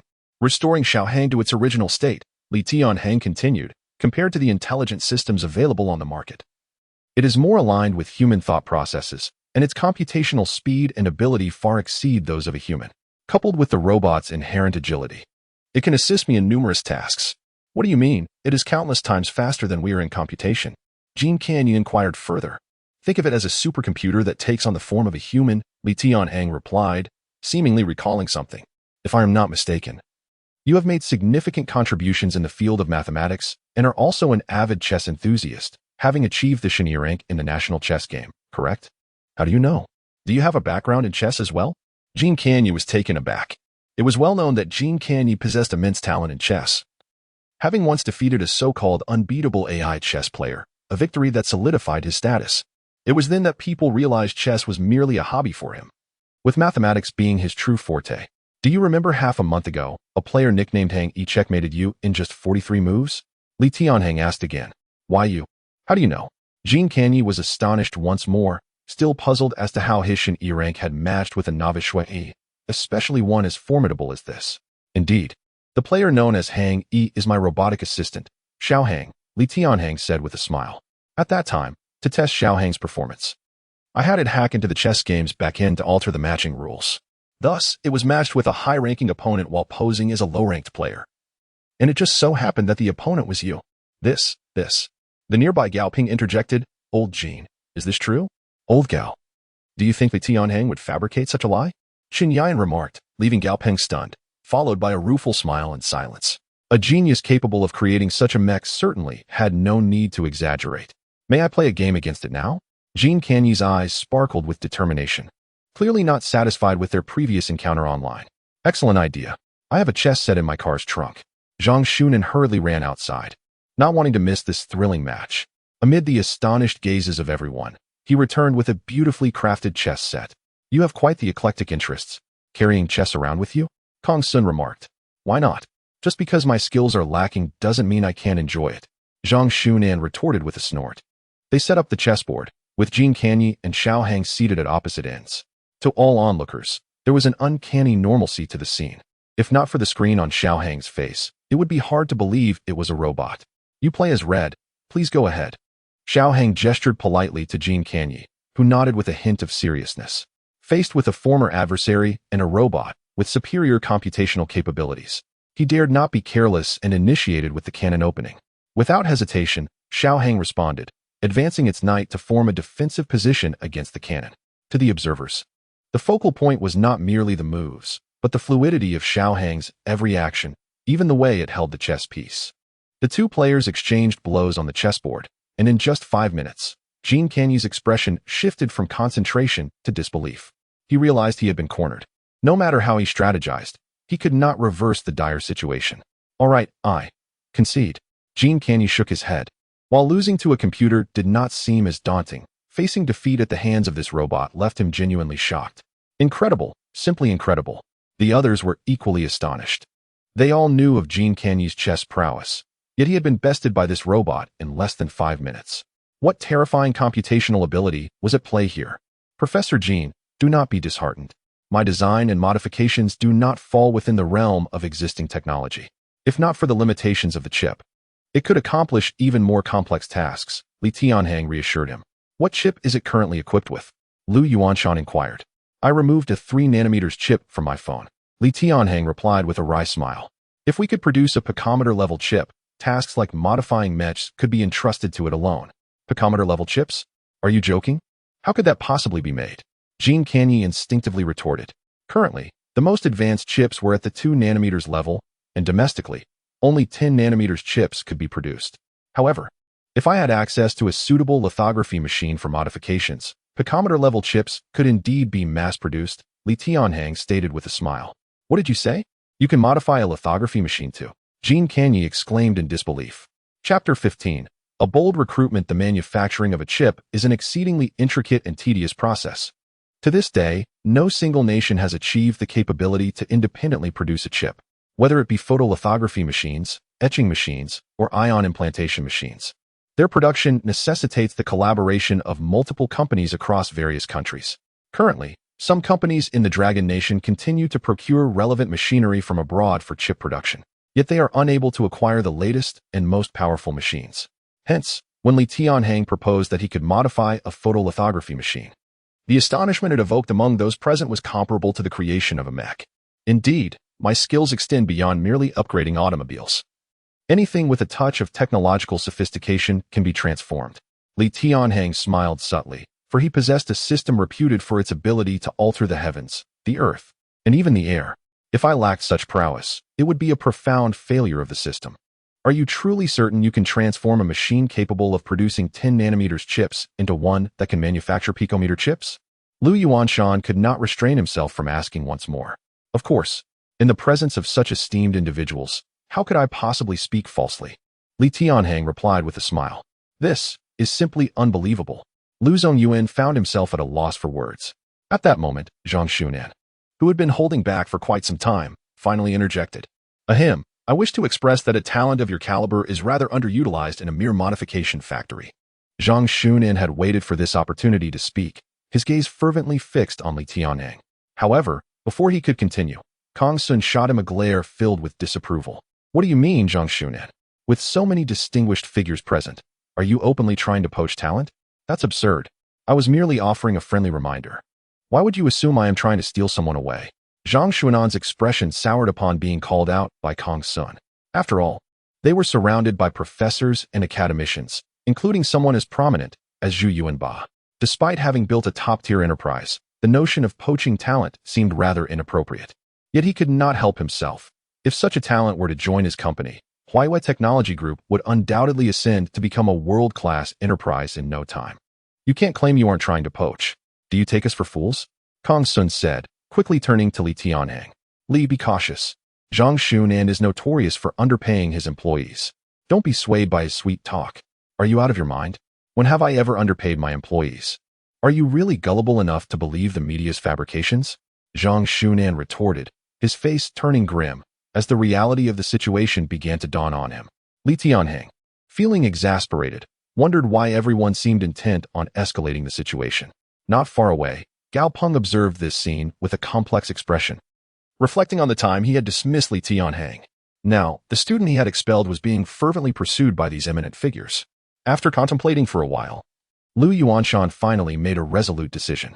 Li Tianhang, if you are willing, I can facilitate your return to the university at any time. Though Li Tianhang had been expelled and was no longer associated with the university, his return would hold entirely different significance. Matters of pride seemed trivial. Gao Peng believed he would go to any lengths to ensure Li Tianhang's reinstatement. That sounds good, Dean. However, I must clarify that while I may return, I doubt I will have much time for classes, Li Tianhang replied with a light smile, aware that he could not confront Gao Peng, the dean, in front of so many witnesses. Moreover, since the emergence of the system, his perspective had undergone a significant transformation. The vast universe awaited his exploration and adventures. Trivial matters were hardly worth his concern. Absolutely no problem. I will personally arrange for you to receive an internship certificate, Gao Peng exclaimed, elated. At this moment, Li Tianhang was indeed a highly sought-after individual. Not only did it mean he wouldn't have to attend classes, but Gao Peng would gladly welcome the opportunity to have Li Tianhang teach him daily. You could easily establish your own technology or modification company. I believe it wouldn't take long for you to elevate your enterprise to the ranks of Apple, Google, or Microsoft, given your cutting-edge technology, Zhang Xunan chimed in, his eyes gleaming. Despite knowing the likelihood of Li Tianhang working for him was slim, he did not want to miss any opportunity for collaboration. Let us consider that later. I haven't thought that far ahead yet, Li Tianhang replied with a smile. As long as you are willing, just speak up. The resources, personnel, and equipment here are at your disposal, Zhang Xunan offered. Thank you, Mr. Zhang, Li Tianhang responded graciously. Kong Sun's expression darkened slightly. He regretted not having thought of this tactic earlier. However, Zhang Xunan had seized the initiative, and if he were to make a similar proposal, it would lack the same impact. He shot a resentful glare at Zhang Xunan. Ladies and gentlemen, do you not find it a waste to utilize such a talent for these purposes? Lu Yuanshan remarked coldly from the side. Indeed, that may be the case. Zhang Xunan and Kong Sun exchanged bitter smiles, aware of their begrudging acceptance of the situation. Yet, the man in question was Lu Yuanshan, and they dared not retort. Li Tianhang, it truly seems a disservice for someone of your abilities to remain in a mere modification workshop. As Lu Yuanshan spoke, his expression momentarily faltered, recalling that Zhang Xunan had voiced a similar sentiment earlier. Nevertheless, he cast aside such thoughts. It was imperative to keep such a prodigy close. Coincidentally, I have recently completed the construction of a new research facility, which boasts a larger space, more comprehensive equipment, and ample personnel. Should you be willing, you would be appointed as the chief supervisor and designer without delay. Lu Yuanshan's proposal plunged Li Tianhang into a brief moment of contemplation. Chapter 16. Barrett M8 compared to the invitation from Zhang Xunan and others, Lu Yuanshan naturally piqued his interest more. After all, Lu Yuanshan is a national academician, and the power behind him is sufficient to support any endeavor he wishes to undertake. Moreover, a primary reason for his preference lies in the limited conditions here, where many operations are not particularly convenient. For instance, if he were to modify a rocket or missile for launch, it is likely that various departments would come seeking him the very next day. However, in a legitimate, compliant research base backed by the state, such issues would be non-existent. Therefore, this is worth considering, but I am a man who cherishes freedom and abhors constraints, Li Tianhang expressed his concerns. Rest assured, once you arrive there, you will be the one in charge. Your only responsibility will be to oversee the research and modification of various projects, with no rules to restrict you, Lu Yuanshan responded, elated at Li Tianhang's words. Retaining such talent by his side would undoubtedly propel the technological advancements of Longhua to unprecedented heights. All right, but I have some matters to attend to here, and certain equipment needs to be transported. Li Tianhang thought for a moment and continued, grant me half a month, and we shall meet at the base then. Very well, it is settled. Lu Yuanshan exclaimed in delight, then turned to Zhu Yuanba, saying, Little Zhu, may I borrow this mech for a few days? It will be returned to you once the weapon systems are installed. No problem, old Lu. We do not need this at the moment. Having it in your hands adds far greater value. Zhu Yuanba replied promptly. Agreed, then it is settled. Lu Yuanshan was overjoyed. Seeing Li Tianhang and the super mech he had created being taken away by others, many, including Yun Shimian, felt a twinge of dissatisfaction. However, no one dared to express their frustrations, given Lu Yuanshan's esteemed status. Furthermore, Li Tianhang's decision was made for the benefit of society and the nation, and thus no one felt it was inappropriate. May I inquire if you can modify firearms? Zhu Yuanba, unable to contain himself any longer, asked. Of course, modifying firearms is significantly easier than working on those larger machines. It can be completed in just a few days, Li Tianhang replied with a smile. Is that so? I happen to have one here. Would you like to give it a try? Zhu Yuanba said. Certainly, Li Tianhang agreed. Zhu Yuanba quickly signaled a young man nearby to fetch something from the car, and at that moment, a smile appeared on Chenian's face. Old Zhu, it seems you might create quite a stir at the International Military Exhibition 3 months from now. That is not urgent. Soon, our military districts will hold a sniper competition. If we can upgrade our firearms, the Zhejiang base will undoubtedly take first place. Zhu Yuanba laughed heartily. You're not playing fair.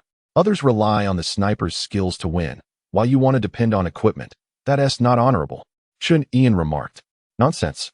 There are no restrictions on what firearms can be used in the competition. Why shouldn't we rely on equipment? Zhu Yuanba scoffed. At that moment, a soldier entered, carrying a box of unassembled firearms. It was a purebred Barrett M8, albeit an outdated model compared to the latest M9. And it was said that the company producing Barrett had already developed a new generation, the M10. Upon opening the box, the sight of the weapons ignited a fervor within all men present. Li Tianhang nodded in approval. Very well, in half a month. You can directly collect the modified items from the research base. Trust me, what I modify will not be inferior to the M10. Li Tianhang's excitement was palpable. Men seemed to possess an innate love for weapons. Gazing at the cold components in his hands, Li Tianhang felt a surge of adrenaline. All right, sounds good. Zhu Yuanba said with enthusiasm. The group continued to converse with Li Tianhang for several hours, subsequently signing relevant agreements and contracts. Only then did they depart, with the mech being transported away by several heavy trucks dispatched by Lu Yuanshan. To avoid any unnecessary misunderstandings and due to concerns regarding operational proficiency, Lu Yuanshan opted for truck transportation as the safest method. In the back of the business vehicle, Lu Yuanshan beamed with excitement, his aged face appearing a decade younger. After holding back for so long, he finally took out his phone and dialed a number. Old Lu, we truly share a connection. I was just about to call you, came a slightly aged voice from the other end, that of Wang Shuai, the head of the Northwest Modern Research Department. A figure who was both a rival and a friend to Lu Yuanshan. Hearing the voice, Lu Yuanshan sneered. What do you wish to discuss? I have wonderful news. My mech project has made significant breakthroughs, capable not only of executing high-difficulty actions like running and flipping, but also enabling brief moments of levitation. Lu Yuanshan was taken aback, recalling their meeting a year prior when Wang Shuai had claimed his project had not achieved substantial breakthroughs. He never expected that in just 1 year, such remarkable capabilities would be realized. How did you manage that? Lu Yuanshan inquired. Oh, it's thanks to my student, who leveraged his network to acquire some technology from abroad 6 months ago. The old voice on the line brimmed with pride. Both of them were simultaneously engaged in the mech research project. Now that Wang Shuai had made an advance, he was naturally reveling in his triumph. Humph. I assumed you had a breakthrough of your own. What merit is there in boasting about others' technology? Lu Yuanshan retorted coldly. Regardless of my means, my mech can already move. I ask you, are you anxious? Wang Shuai's words dripped with provocation. Interestingly enough, it seems the timing is quite fortuitous, Lu Yuanshan replied coolly. My mech has also achieved some breakthroughs. Oh, you two have made progress? What kind of progress? Wang Shuai queried over the phone. Like you, it can run and jump, Lu Yuanshan stated. Keep dreaming, came Wang Shuai's dismissive voice over the line. Let me tell you, boasting is futile. You simply lack the talent for mech development. Why waste your efforts? Wang, don't you dare insult me. I ask you, do you dare to compare our mechs? Lu Yuanshan roared in frustration from the back seat. startling the others in the vehicle. Chapter 17. Allow me to be your assistant. Those familiar with Lu Yuanshan are well aware that he and Wang Shuai have been rivals for many years.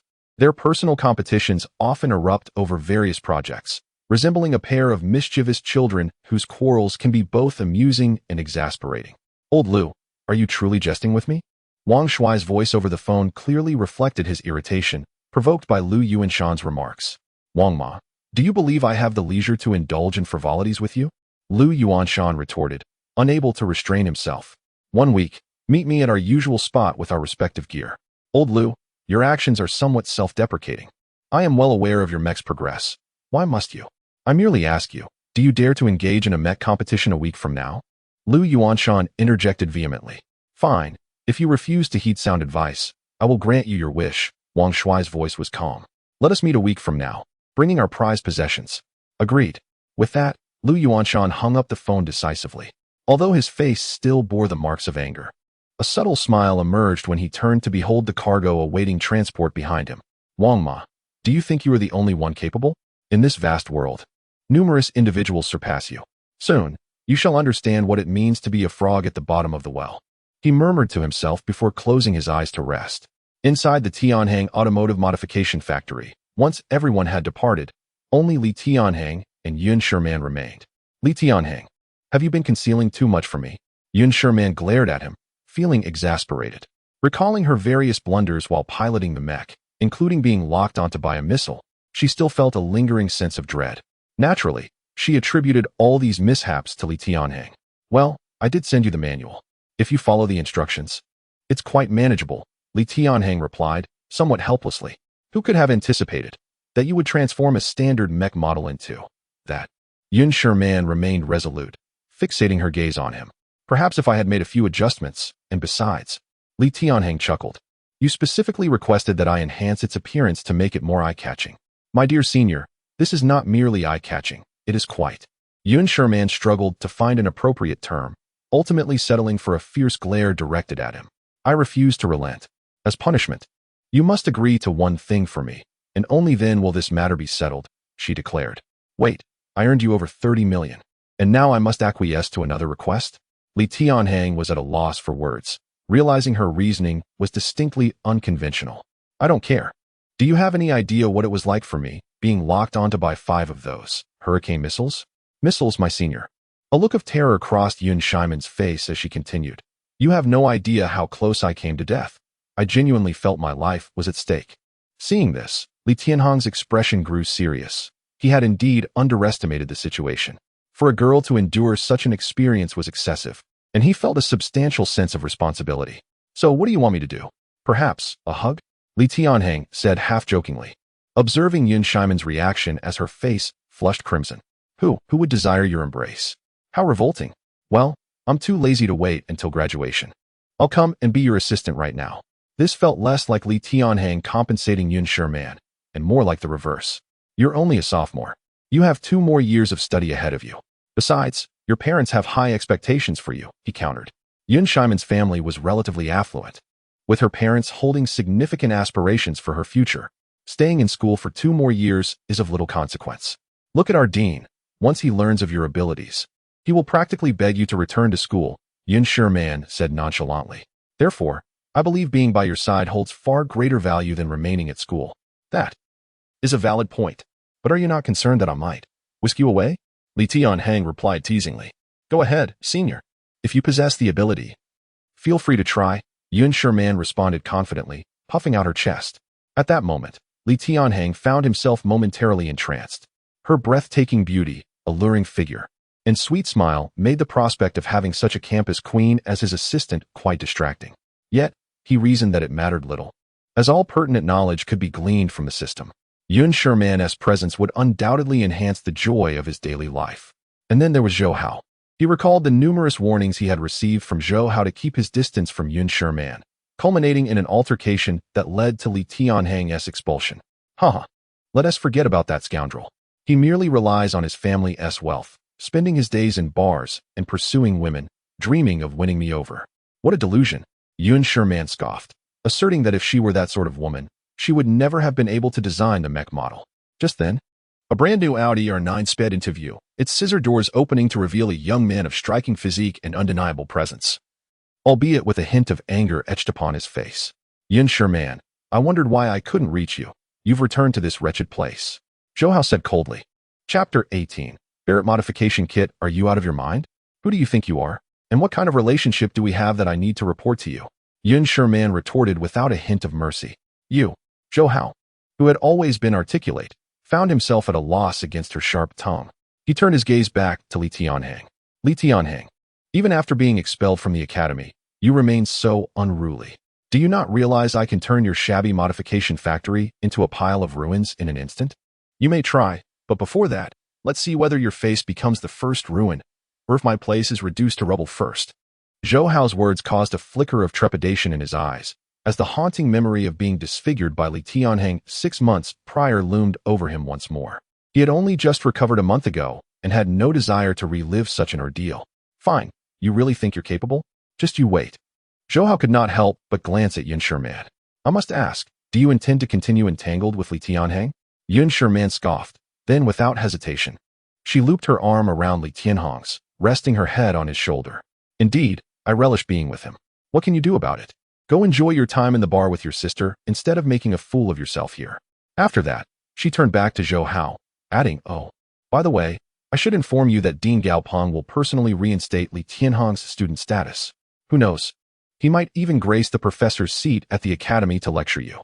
Wow, what? Reinstate Li Tianhang's student status? How? How is that possible? Zhou Hao gazed incredulously at Li Tianhang. Whether it's possible or not, you can investigate it yourself. Please do not disturb me and Senior Li any longer, all right? Yun Shimian said coldly. You, fine, just you wait. Both of you, just wait. Zhou Hao, filled with rage, turned and drove away, leaving Li Tianhang and Yun Shimian standing quietly in place. Cough, my campus bell, do you truly enjoy being with me? Li Tianhang inquired. Ugh, you? This is merely fulfilling my basic duty as an assistant, using appropriate means to expel this bothersome individual so he doesn't disrupt your work, Yun Shimian replied earnestly. Ha, that's good to hear, as long as you don't harbor any inappropriate thoughts. Li Tianhang responded, picking up the firearm Zhu Yuanba had given him and returning to the laboratory, leaving Yun Shimian in a daze, her face flushed redder than an apple. Meanwhile, Zhou Hao, driving with one hand, dialed Gao Peng's number with the other. Hello, Uncle Gao, I heard that you reinstated Li Tianhang's student status? Ah, yes.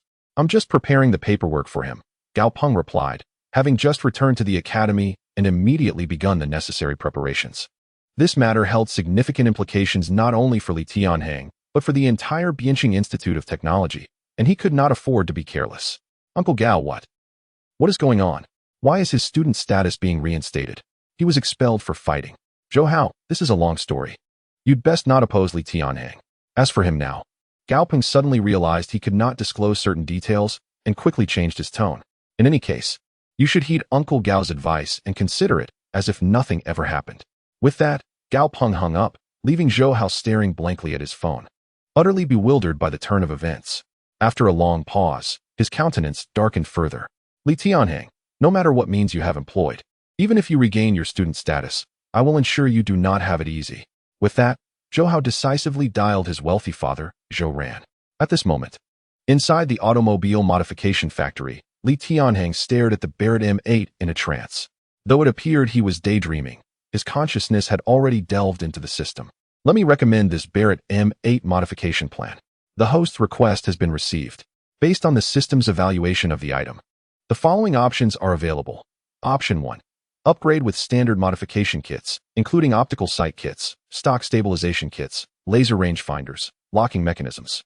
This option consumes 10,000 prestige points. Option 2. Install intermediate modification kits, including electronic sight kits, stock stabilization kits, electronic rangefinders, vacuum barrel kits. This option consumes 50,000 prestige points. Option 3. Advanced modification kits, including electromagnetic modifications, electromagnetic firing pins, vacuum pipelines, and electromagnetic structural transformations. This option consumes 100,000 prestige points. When these options appeared before him, without a moment's hesitation, Li Tianhang chose option 3. Since I am to modify, I shall pursue the best. Let's go for the advanced modification kit. Understood, host. Deducting 100,000 prestige points. All modification data for option 3 has been generated. Please check. Host. Immediately, all detailed information regarding option 3 flooded Li Tianhang's mind. When his awareness returned to reality and he gazed at the M8 again, he comprehended all relevant modification procedures and steps.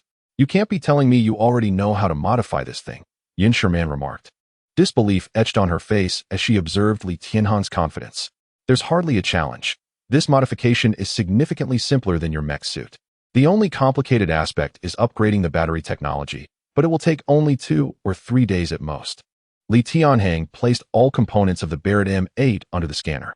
As the scanner processed, a holographic projection displayed detailed information and dimensions of all parts. Despite having been exposed to the advanced technology here before, Yun Shimian was still struck with awe at this spectacle. Can I learn this holographic projection technology? She asked, her eyes gleaming with excitement. Certainly, Li Tianhang replied without looking back. Perhaps one day, all the technology one master will be yours. W.H. Why? Yun Shimian could not help but inquire. Since we are to become one family, naturally there will be no distinction between you and me, Li Tianhang said while working. Yun Shimian paused, her face suddenly flushed with embarrassment. How presumptuous. Who said we are family? Though she recognized Li Tianhang was joking, she could not shake the warmth spreading within her heart. Come now, since you want to learn the relevant technology, let me explain the new material I am about to synthesize. Thus, Li Tianhang and Yun Shimian immersed themselves in the modification factory, and a week passed in the blink of an eye. Chapter 19. The enraged Zhou Hao when Yun Shimian beheld the modified and reassembled firearm before her. A flicker of astonishment crossed her features. This weapon bore little resemblance to the Barrett M8. Its avant-garde design, lightweight construction, and portable disassembly suggested it was an entirely new creation. Strikingly, at first glance, or upon first handling, it could easily be mistaken for a mere toy, albeit one that exuded a sense of quality and substance. Fortunately, having spent the past few days in the company of Li Tianhang, she recognized that this firearm was indeed a modification of the M8, capable of firing real ammunition. Zhu Yuanba would surely be thrilled to see it. As Li Tianhang dismantled and stowed the weapon, a convoy of business vehicles roared into the modification facility. Leading the group was Zhou Hao, who had visited just a week prior, but this time he was not alone. At least 20 men flanked him, each one glaring menacingly at Li Tianhang. Li Tianhang, you truly have some nerve to stick around, Zhou Hao remarked coldly. Zhou Hao, what do you intend to do? Yun Shimian asked, her mind racing as she grasped the gravity of the situation. Get lost, you wretched woman. Zhou Hao barked. Don't act recklessly. You'll regret it, Yun Shimian warned. But Zhou Hao, consumed by fury, was deaf to her pleas. Regret? I damn well regret not having broken both of his arms sooner. Yun Shimian's expression darkened. Zhou Hao was a quintessential spoiled rich heir. If he could be reasoned with, perhaps he wouldn't resort to such drastic measures. Li Tianhang, aren't you supposed to be quite the fighter? Indeed, Li Tianhang was quite capable. His passion for fitness and boxing had endowed him with a robust physique at 6 feet tall. It was precisely this prowess that had left Zhou Hao bruised and battered. Yet, no matter how formidable he was, facing over 20 adversaries left little room for a dignified retreat, especially with Yun Shimian beside him. Senior, what should we do? Yun Shimian stammered, her anxiety palpable at the sight of their overwhelming foes. Do you remember where the pressure chamber is located? Li Tianhang whispered. Why yes, she replied. Good. On the count of 3, you turn and open the chamber door to hide inside. What about you? I'll join you. Just open the door first, and I'll hold them off for a moment. All right. 1, 2, 3. With a mighty shout, Li Tianhang hurled an iron rod at Zhou Hao and his gang, while simultaneously sprinting towards the large door behind him. As Yun Shimian dashed into the factory, she quickly located the chamber. Seeing her enter, Li Tianhang wasted no time in slipping into the cramped space, swiftly sealing the door behind him. Senior, is this sturdy? They won't be able to break in, will they? Yun Shimian asked, her voice tinged with fear. Rest assured, it's constructed from the same materials as the modified mechs, and it's firmly anchored to the surrounding equipment. They can't break it or carry it away. You needn't worry. Outside, the sounds of banging, crashing, and Zhou Hao's furious tirade reverberated against the chamber door. Yet, despite their fervent attempts, it appeared they were unable to breach the entrance. This realization allowed Yun Shimian to breathe a sigh of relief, but her attention was soon drawn back to her immediate surroundings. In the confined space, she and Li Tianhang were lying almost entirely pressed against each other. The chamber's limited dimensions allowed only minimal movement for one person, let alone two, especially with the Barrett assembly case occupying precious space. To make matters worse, they were face to face, and in a moment of carelessness, their lips nearly brushed together. Yun Shimian's face flushed crimson, leaving her utterly flustered. She could only attempt to hold her breath and turn her head slightly to avoid the awkwardness. Yet even so, she couldn't help but feel the overwhelming masculine presence radiating from Li Tianhang. I'll make a call. I'll call someone for help. To alleviate the tension and expedite their predicament's resolution, Li Tianhang exerted all his strength to retrieve his phone from his pocket and dialed Lu Yuanshan. Meanwhile, Lu Yuanshan had already arrived at the designated meeting point with the Black Warrior Mech. Having previously collaborated with Wang Shuai at a research facility that had since fallen into disrepair due to various upheavals, the location they chose was precisely within this once thriving, now abandoned research site. Lu Yuanshan, it's been years. You've aged quite a bit, Wang Shuai remarked, looking vibrant and youthful in contrast to Lu Yuanshan, who bore signs of wear. Well, you're not exactly spry yourself, Wang Matzi, Lu Yuanshan retorted with a smirk, noting the age spots on Wang Shuai's face. Oh, come on. This is just the result of time, Wang Shuai laughed, unperturbed. If you could adjust that foul mouth of yours, perhaps I could temper my temper too. Lu Yuanshan replied. Didn't we agree that when you surpass me in research, I'd change my ways? Wang Shuai chuckled. Well, today is the day for that change. Lu Yuanshan stated coolly. Not to be rude, but where's your creation? You show up in just that vehicle. I don't see any mechs around, Wang Shuai said, glancing around at the empty space behind Lu Yuanshan. Would you like to see it? Brace yourself, it might just astonish you, Lu Yuanshan declared, pulling out his phone and uttering 2 words into the screen, descend. As he spoke, a dark shape rapidly descended from the sky, becoming clearer as it approached within a few hundred meters of the ground. It soon revealed itself as a colossal black humanoid figure. Boom!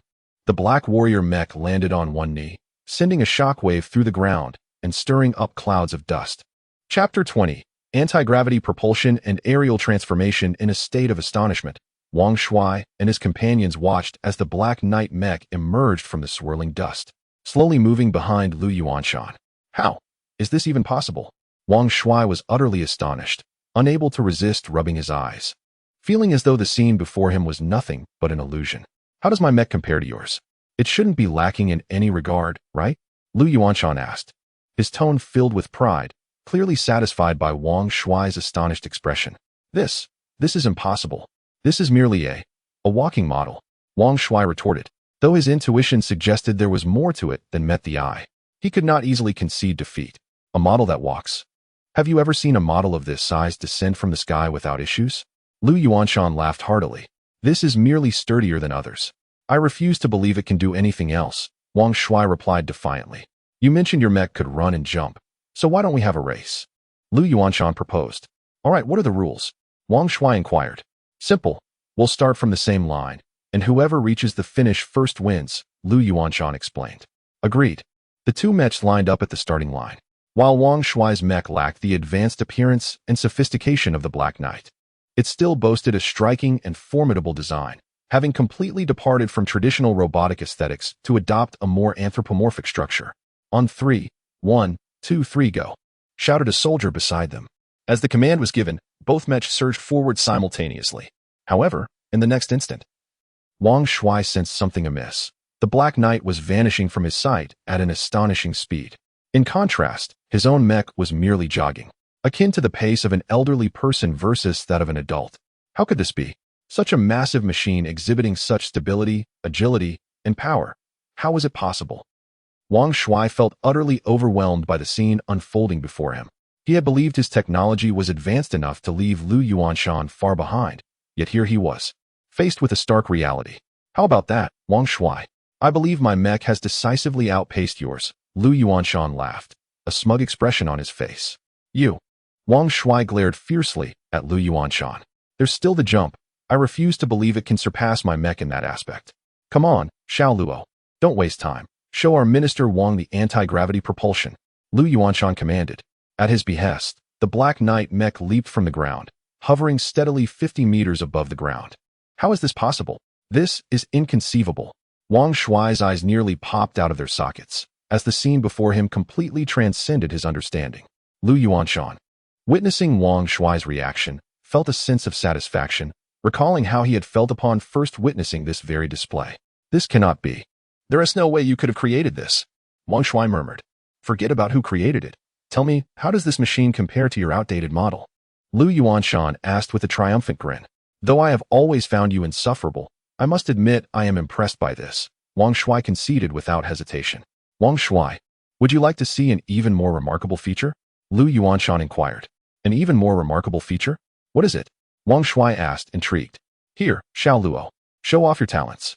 As Lu Yuanshan spoke, the mech transformed mid-air, morphing into a bomber shape within 5 seconds. Wang Shuai fell silent, utterly at a loss for words. He pinched himself hard, yet found he was still ensnared in this dreamlike state. All right, Wang Shuai, seeing you concede is enough to satisfy me, Lu Yuanshan laughed. The competition in technology is akin to that in sports. While winning or losing may not always be crucial, it serves as a standard for measuring achievements. Now, tell me honestly, who is responsible for this marvel? Without changing my name or identity, it is I, Lu Yuanshan. Lu Yuanshan relished Wang Shuai's expression, deciding to prolong the moment a bit longer. The two eminent researchers had transformed into childlike figures at this juncture. Stop your nonsense. There is no way you could have produced this. I know your capabilities well enough. Ha ha ha. While it isn't mine, I did purchase it. Does that not count as mine? Purchase. Enough of the banter.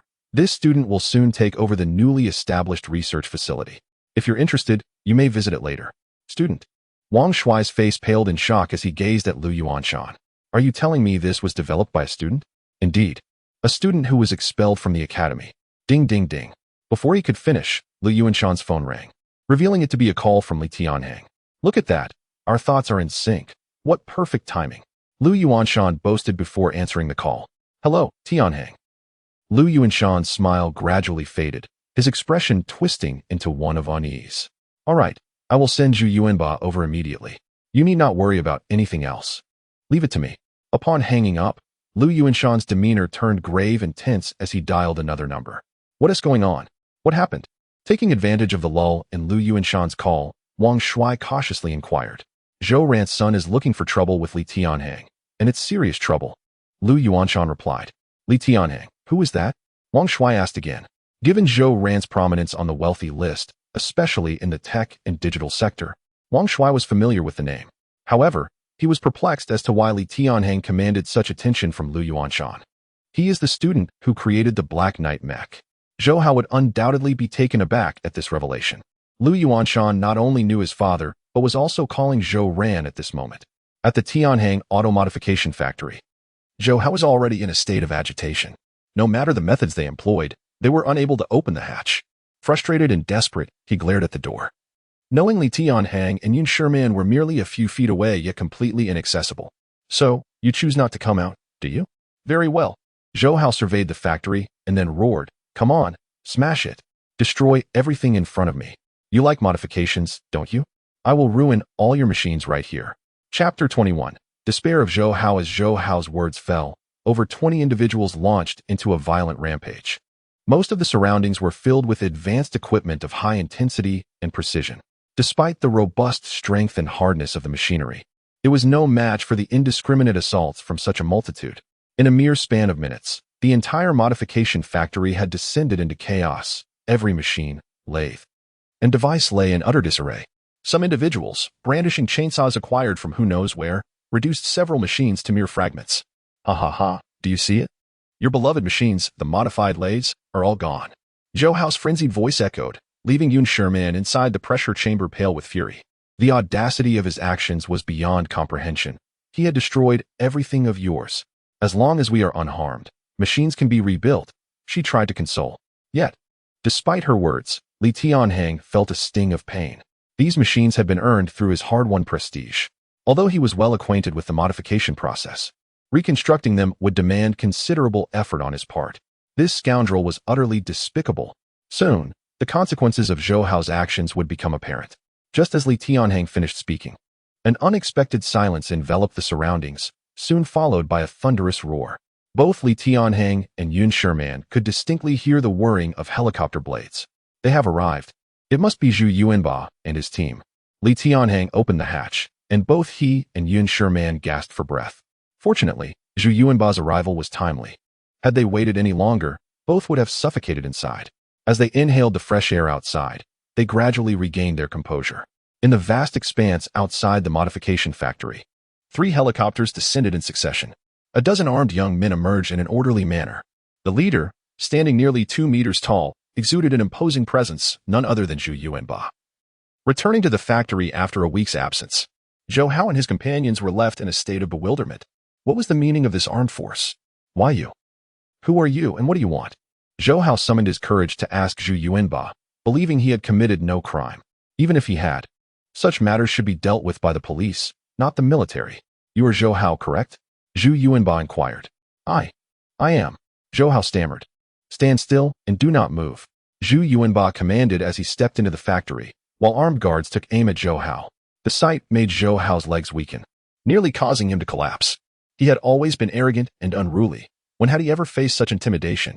General Zhu?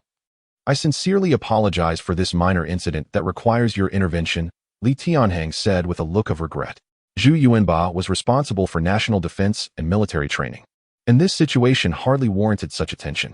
When Lu Yuanshan had proposed this course of action, Li Tianhang had opposed it. Unfortunately, Lu Yuanshan did not view it as trivial. Nonsense. You are our precious asset. How can this be considered minor? Zhu Yuanba rebuked sternly, his expression darkening as he surveyed the wreckage. Countless pieces of equipment lay in ruins, and the value of what Li Tianhang possessed was immeasurable. Most critically, could a mere human perpetrate such devastation? Outside the modification factory, Zhou Hao cautiously retrieved his phone. Noticing no one moving, he promptly dialed Zhou Ran's number. Before he could speak, a torrent of furious rebuke erupted from the earpiece. You little wretch, how dare you call me? Dad, what is happening? Help me, please. A group of armed men is pointing guns at your son. Zhou Hao's legs trembled. He was barely holding himself upright, ready to collapse at any moment. Help you? How can I assist? Don't you realize whom you've offended? Zhou Ran shouted. I haven't offended anyone. Zhou Hao responded, a thought suddenly striking him. He's just a guy running a modification factory. Yun Shimian couldn't possibly have that kind of influence. Before he could elaborate, Zhou Hao's gaze was drawn to Zhu Yuanba, who was conversing amicably with Li Tianhang. Stunned, he felt a surge of disbelief. Could it be that Li Tianhang had summoned these armed men? I've told you countless times not to stir up trouble outside. People cannot be judged by appearances. Zhou Ran's voice continued to echo through the phone. The owner of a modification factory? You should investigate further. He is now the chief designer at a national research department. What? How is that possible? He was expelled from the academy half a year ago. He was just an ordinary student. Zhou Hao stared in shock at Li Tianhang, who was now laughing with Zhu Yuanba, feeling as though he were trapped in a surreal nightmare. Enough.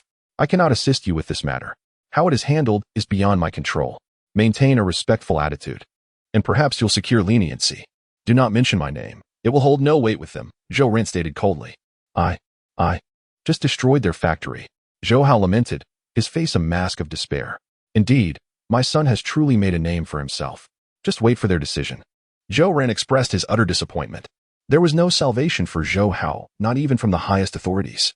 No, Dad. You are powerful. Use your connections. Please don't abandon me. Zhou Hao pleaded, tears streaming down his face. I've said I cannot help. You always believed your mother was right, that I, your father, was hindering you. Now, you and your mother are merely facing the consequences of your actions, Zhou Ran replied coldly. No, Dad. I was wrong. I will change. I promise. Zhou Hao cried out desperately. Enough. Admit your mistakes and accept the consequences.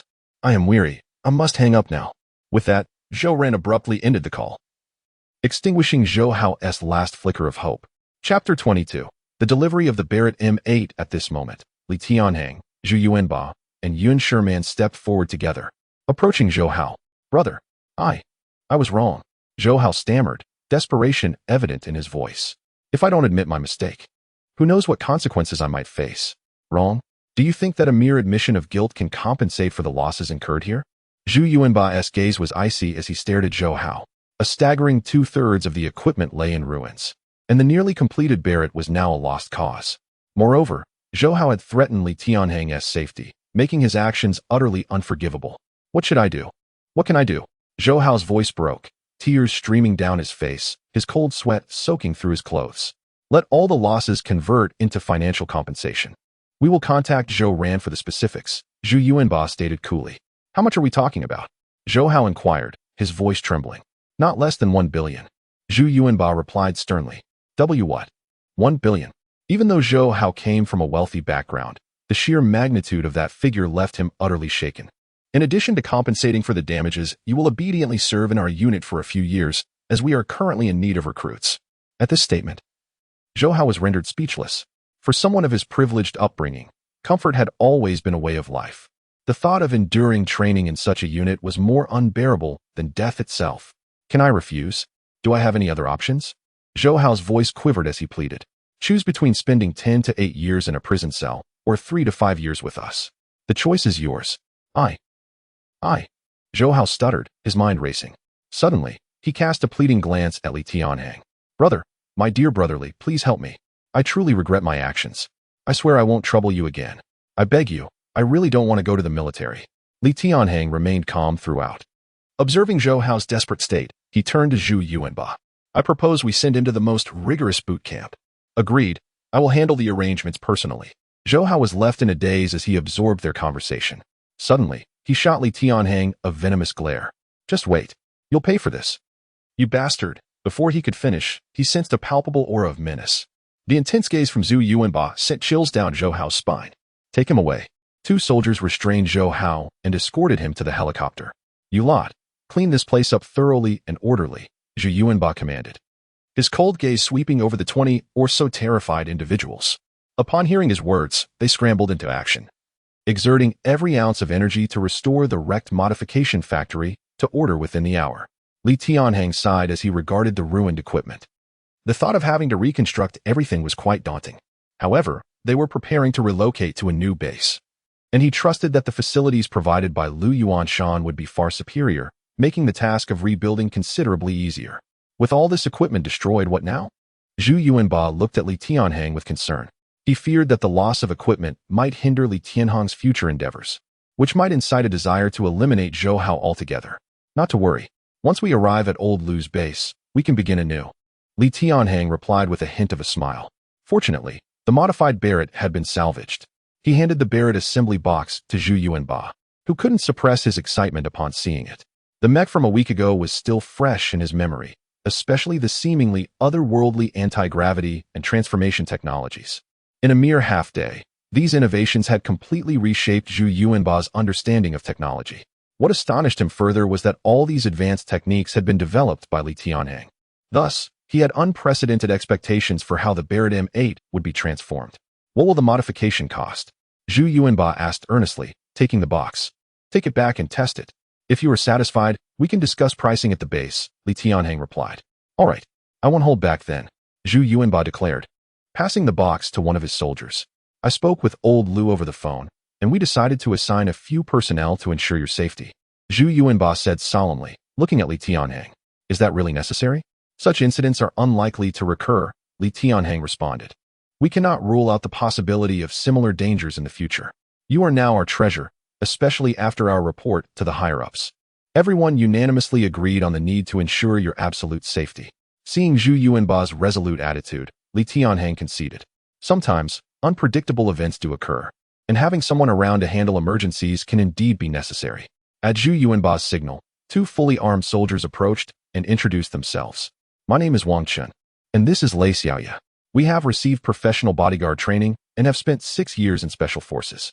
We are fully capable of ensuring your protection, Zhu Yuanba explained. A woman. Li Tianhang was taken aback when he looked at Lei Xiaoya. She appeared to be in her early 20s. Could she really handle this job?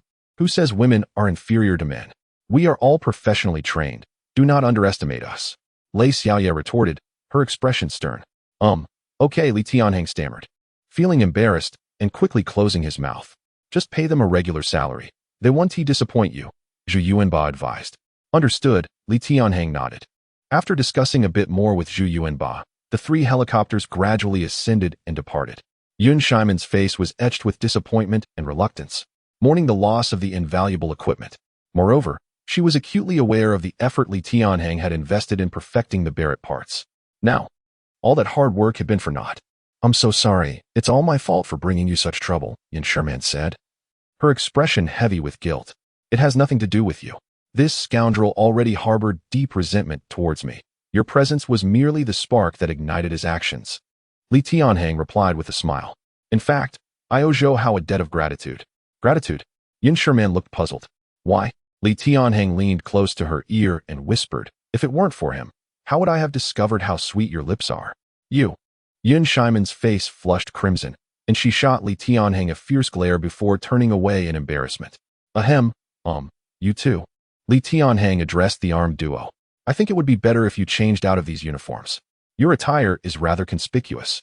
Sure, but the expenses will need to be reimbursed by you, Lei Xiaoye replied without a hint of emotion. Reimbursement is not an issue. Li Tianhang breathed a sigh of relief. If they wore such gear every day, complete with various ammunition and magazines, they would undoubtedly attract attention wherever they went. After addressing certain matters and issues here, Li Tianhang returned to the city with Yun Shimian, having arranged some personal affairs in advance and briefed his family. Li Tianhang intended to head to the research base ahead of schedule to report for duty. Chapter 23. The M8 transformed into a toy gun? Upon returning to the Seven Rivers base, Zhu Yuanba, bearing the assembly case of the Barrett, made his way to the sniper training camp. This establishment, typically housing a mere handful of trainees, now buzzed with an unusual liveliness as several middle-aged men engaged in animated discussions with a squad of soldiers. Observing this scene, Zhu Yuanba snorted derisively. The sniper competition was but a month away. What business did these old rivals have at his training camp? Zhao Hongcheng, what is your intention? Are you here to gather intelligence before the competition even begins? Zhu Yuanba's booming voice echoed around, drawing the attention of the conversing men. One of the shorter men burst into laughter. Ha ha ha. Old Zhu, you ought to know the capabilities of your sniper training camp better than anyone. Why would we need to gather intelligence?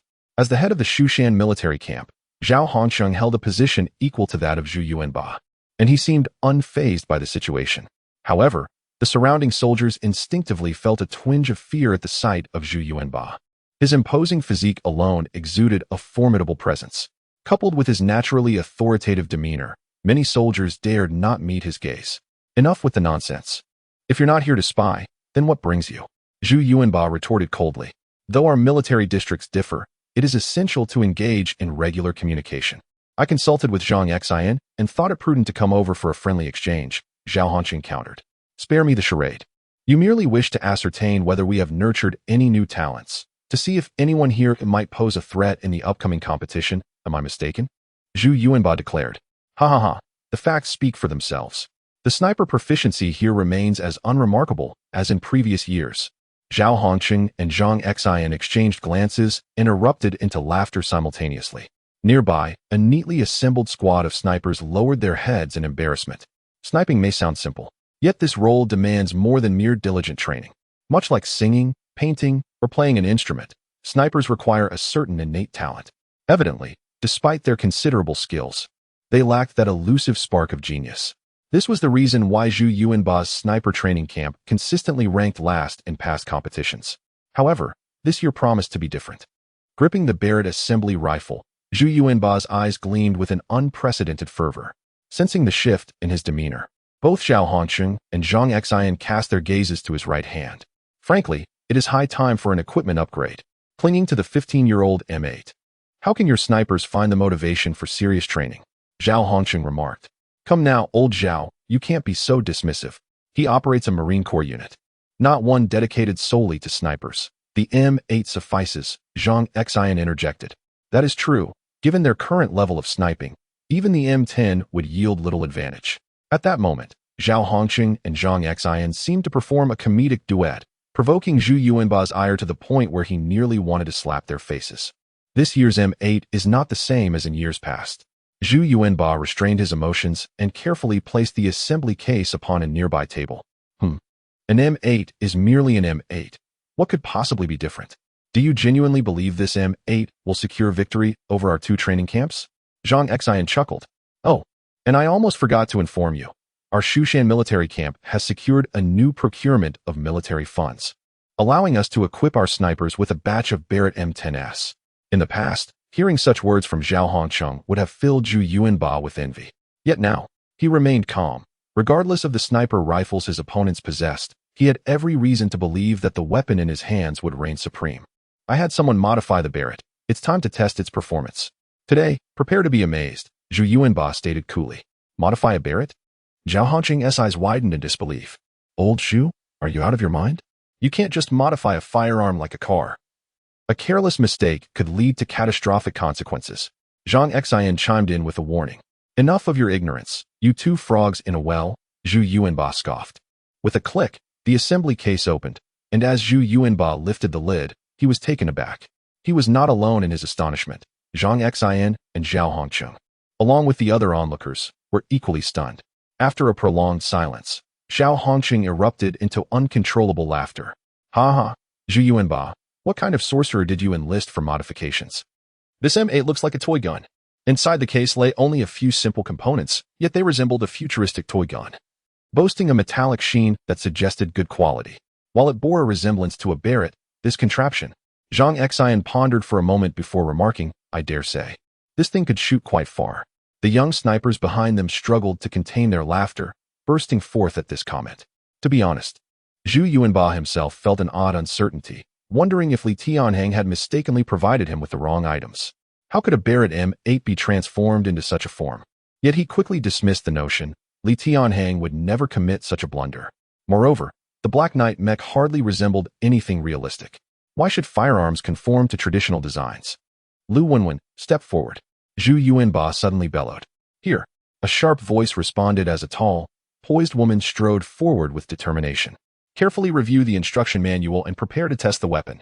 Yes, Lu Wenwen replied without emotion, retrieving the manual wedged in the case lid and beginning her examination. Zhao Hongqing and Zhang Xian, witnessing this, were once again rendered speechless. Old Zhu, are you serious? Zhao Hongqing inquired. Come now, old Zhu. There is no need for such seriousness. We all know that your specialty lies elsewhere. Why delve into matters outside your expertise? As they pressed on, Zhu Yuanba's frustration mounted. Chapter 24. Maximum range, 10,000 meters. In such moments, any word seemed utterly meaningless. Only by presenting something of genuine substance could these two individuals be silenced. Thus, Zhu Yuanba chose to remain silent, patiently awaiting Lu Wenwen's assessment. After approximately 10 minutes, Lu Wenwen placed the manual on the table. Report. The manual has been thoroughly read. Well, what do you think of the operational difficulty? Zhu Yuanba inquired. According to the manual, the operational difficulty is exceedingly low. However, if what is described therein is indeed accurate, I would suggest relocating to a different shooting range, Lu Wenwen responded. Why is that? Zhu Yuanba asked. Because the power of this firearm is immense, and this venue cannot adequately showcase its capabilities. Upon hearing Lu Wenwen's words, Zhao Hongqing and Zhang Xian were momentarily taken aback. Once they regained their composure, they nearly erupted into laughter. I must ask, what kind of gun is this that even 100-meter range is deemed unworthy? Zhao Hongqing guffawed. Close your mouth. You will soon understand. Zhu Yuanba retorted coldly. Although he himself felt uncertain, he turned his attention to Lu Wenwen and the others. Let us change locations and head to the mobile shooting range in Area 3. With Zhu Yuanba's command, everyone hurried toward Area 3, with Zhao Hongqing and Zhang Xian following closely behind. Hey, Lao Zhao, why is he so confident? Is there truly some trick to this firearm? Zhang Xian asked quietly, filled with doubt. What nonsense. If this thing can even fire a bullet, I will consider it impressive, Zhao Hongqing replied dismissively. Despite Zhang Xian's lingering skepticism, he quickly dispelled his doubts upon recalling the components within the assembly box. Regardless of what Zhu Yuanba was relying on, as Zhao Hongqing had stated, the contents of the box still left the question of whether it could fire a bullet entirely open. The group arrived at an open area, where various obstacles and moving targets had been set up. Lu Wenwen, with a serious expression, examined the assembly box and began to pair the components together. In less than 10 seconds, a sleek silver-gray long gun emerged before everyone's eyes. Compared to ordinary firearms, this weapon in Lu Wenwen's hands appeared rather peculiar. One could more accurately describe it as a finely crafted toy gun. What was particularly intriguing was the complete absence of any gaps where the components had been assembled, as if the gun were a singular entity. On the left side of the gun, 5 battery indicators glowed brightly. Simultaneously, the aiming system was seamlessly integrated into the gun's body, with the entire aiming apparatus extending from the rear to the muzzle.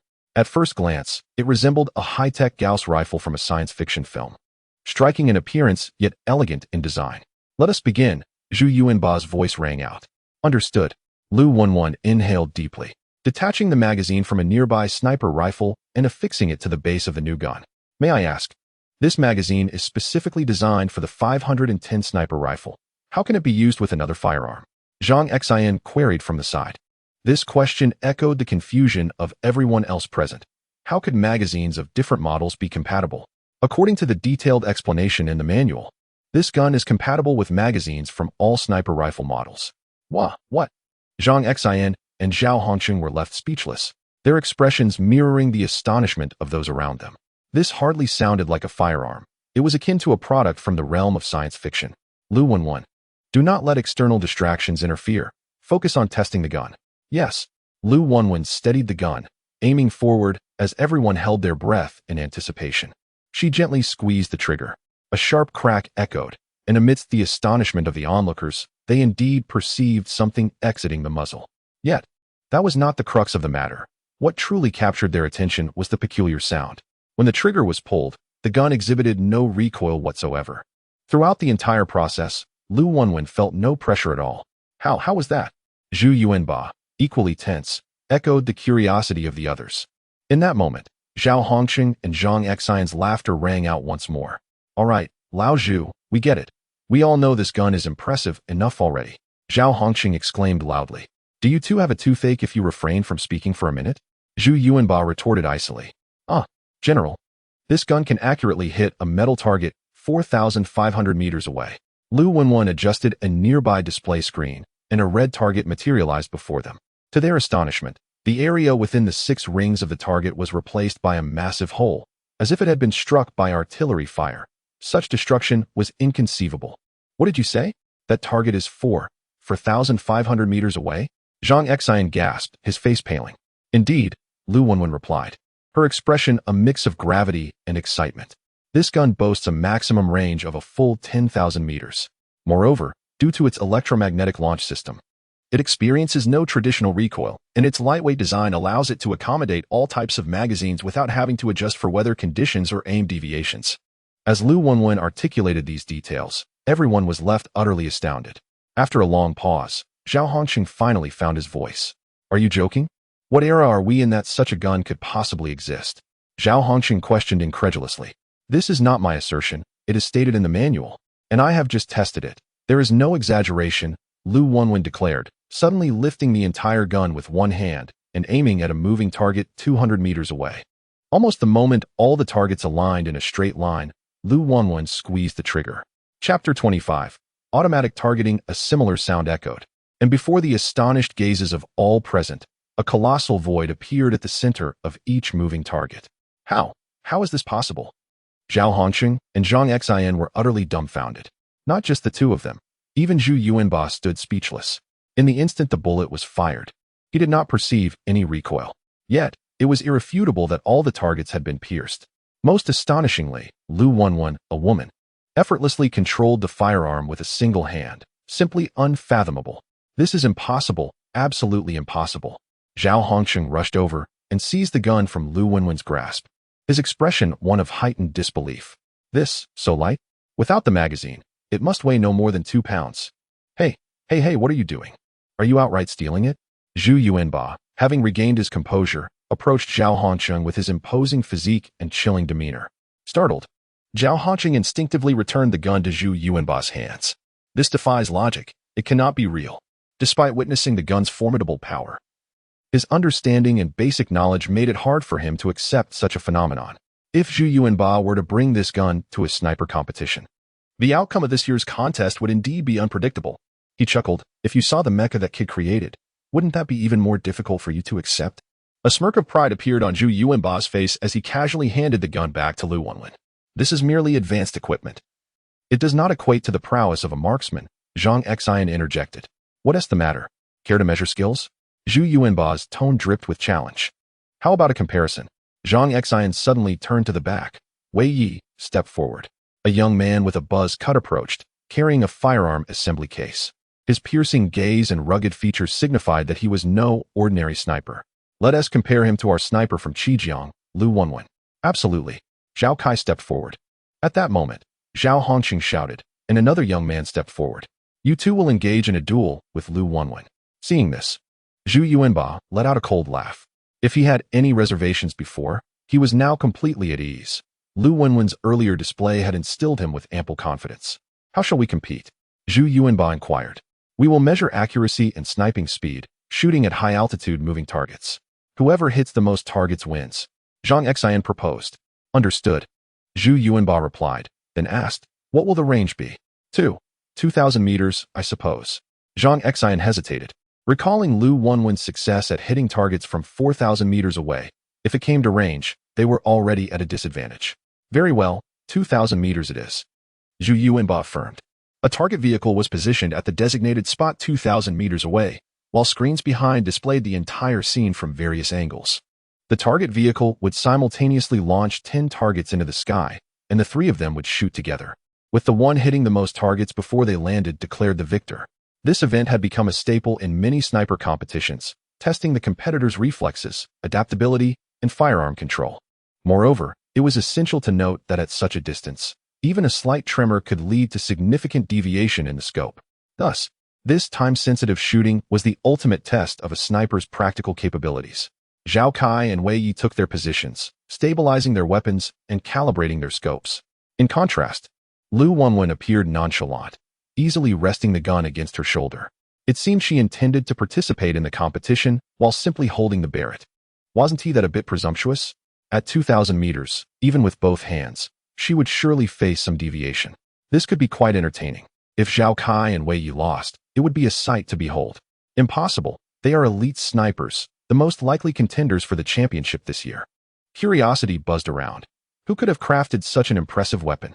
Amidst the murmurs, Lu Wenwen adjusted the gun in her hands and peered through the scope at the front. At that moment, everyone held their breath. After about 5 seconds, a sound resonated nearby. Simultaneously, the target vehicle launched 10 targets skyward. Lu Shuang and Wei Yi were still preparing to aim through their scopes. Then, in the next second, a series of crisp sounds echoed. In merely 2 seconds, Lu Wenwen lowered her gun. Report. Shooting completed. The scene fell silent, each person gazing at Lu Wenwen as if she were a monster. Zhao Kai and Wei Yi, who hadn't even had the chance to pull the trigger, were completely bewildered. Where the targets? At that moment, a young observer manipulated the large screen. All 10 targets had been hit. The electronic targets automatically faded in color. The greatest advantage of such targets was their ability to change colors after being struck, causing subsequent shooters to lose sight of them, thereby allowing for more precise ranking in the competition. How is this possible? How could she not even aim? Zhao Hongqing exclaimed in disbelief. Because I don't need to aim, Lu Wenwen replied, glancing at the firearm in her hand. This gun is equipped with an advanced automatic targeting function. After adjustment, it locks onto the target automatically. Once locked, it even has a tracking feature. I merely need to pull the trigger to hit my mark with precision. This is unbelievable. I refuse to believe it. Zhao Hongqing exclaimed, incredulous. Let me demonstrate again so everyone understands. Lu Wenwen then turned her gaze to a moving target 200 meters away. After adjusting the gun, she aimed with one hand. Then, astonishingly, Lu Wenwen lowered her head, not even looking at the target. This spectacle left everyone dumbfounded once more. After about 3 seconds, she pulled the trigger, and the moving target was instantly penetrated. What on earth am I witnessing? Have I somehow traveled to a futuristic world? A nearby soldier murmured in disbelief at the weapon in Lu Wenwen's hands. Zhao Hongqing and Zhang Xian were already so stunned they could scarcely utter a word. I cannot claim that Zhao Kai and Wei Yi lack sniping ability. I can only assert that technology will ultimately surpass human capability. Zhu Yuanba smiled faintly, his expression brimming with pride. Yet, this weapon was a product of human modification. With such a device in hand, snipers may soon find themselves obsolete, Zhang Xian remarked, unable to contain his astonishment. Who modified this gun for you? This is utterly unscientific, far too unscientific. Despite knowing Zhu Yuanba would not easily divulge the information, Zhao Hongqing could not resist asking the question that weighed on everyone's mind. Chapter 26. Heading to the base, are you really hoping to have him modify your equipment? Zhu Yuanba scoffed. Are you foolish, or am I? Zhao Hongqing's gaze suddenly turned serious as he replied, such high-caliber equipment should be reserved for the most formidable snipers. As a training camp dedicated to nurturing snipers, We have the right to know the origin of this firearm. Spare me your theatrics. You can forget about it. Zhu Yuanba coldly dismissed Zhao Hongqing's request. You. Zhao Hongqing's face darkened with anger, while Zhang Xin beside him wore an equally grim expression. Observing their distress brought Zhu Yuanba a sense of unexplainable satisfaction. Enough of this. You've seen what you came for. Don't linger here and waste training time. Go back from whence you came. Zhao Hongqing was about to protest, but Zhang Xin pulled him back, compelling him to restrain his anger. What? Are you glaring at me? Not satisfied? Want to settle this with a fight? Zhu Yuanba laughed heartily, recalling how, back when they were mere recruits, he had often bested Zhao Hongqing. You think you can take me on now? Fine. Zhu Yuanba, you truly are something. Zhao Hongqing seethed, turning away with Zhang Xin, leaving in a huff. Zhu Yuanba reveled in their retreating, somewhat humiliated figures. However, this amusement was fleeting. A sense of shock lingered with Zhu Yuanba. He knew that the Barrett modified by Li Tianhang was extraordinary, but he never anticipated that it would resemble something straight out of a sci-fi film. It appeared that the upcoming global military exhibition would indeed be quite significant. With uncontainable excitement, Zhu Yuanba departed from the sniper range, firearm in hand. In the vehicle, both Zhao Hongqing and Zhang Xin wore expressions of deep gloom. To be truthful, the outcome of the minor assessment or sniper competition was not of paramount importance to them. What mattered was witnessing the rise of truly exceptional snipers, which was the ultimate purpose of hosting such events. Yet now, this significance seemed trivial in the face of the modified Barrett, a sniper rifle equipped with automatic targeting capabilities. If such a weapon became widespread, would mean that nearly anyone could become a sniper. This prospect raised concerns for their training camp, which might soon face elimination. Zhao Hongqing and Zhang Xin were genuinely apprehensive about this eventuality. Their immediate priority was to uncover the identity of the individual responsible for modifying Zhu Yuanba's sniper rifle. Zhang Xin's expression was grave. Contemplating the potential future developments filled him with inexplicable dread. I've observed everyone present, and it seems that only Zhu Yuanba knows about this matter. If he remains silent, we may not uncover the truth for some time. Zhao Hongqing's demeanor darkened. We have always been rivals with Zhu Yuanba. In significant matters, we might unite against a common foe, but otherwise, we are perpetually in competition. Now that Zhu Yuanba wields a weapon seemingly borrowed from the future, how can I remain at ease? I wonder if you caught what Zhu Yuanba said earlier. Zhang Xin suddenly interjected. What did he say? Zhao Hongqing inquired eagerly. He mentioned that if we encountered the mecha that kid created, we would find it even harder to accept. Upon hearing this, Zhao Hongqing's eyes lit up. Indeed, Zhu Yuanba had uttered those words. Yet, in his anger, Zhao Hongqing had overlooked them. From this statement, they could deduce that the individual in question was a young man. Zhao Hongqing nodded. If he were not young, Zhu Yuanba would not have referred to him as that kid. Furthermore, the crux of the matter was that this kid seemed to have developed a mecha. Mecha? Old Zhao, as far as I know. There are very few people in the country working on mecha technology. Academician Lu Yuanshan is one of them, as well as Minister Wang Shui from the Northwest Research Department, who is also engaged in mecha development. Zhang Xin's eyes sparkled with excitement. If that young man has indeed created advanced mecha, I believe these two must have some relevant information. Exactly. Zhao Hongqing's eyes brightened further. Brilliant thinking, Zhang Xin. Let us go directly to Minister Wang Shui, who is nearest to us.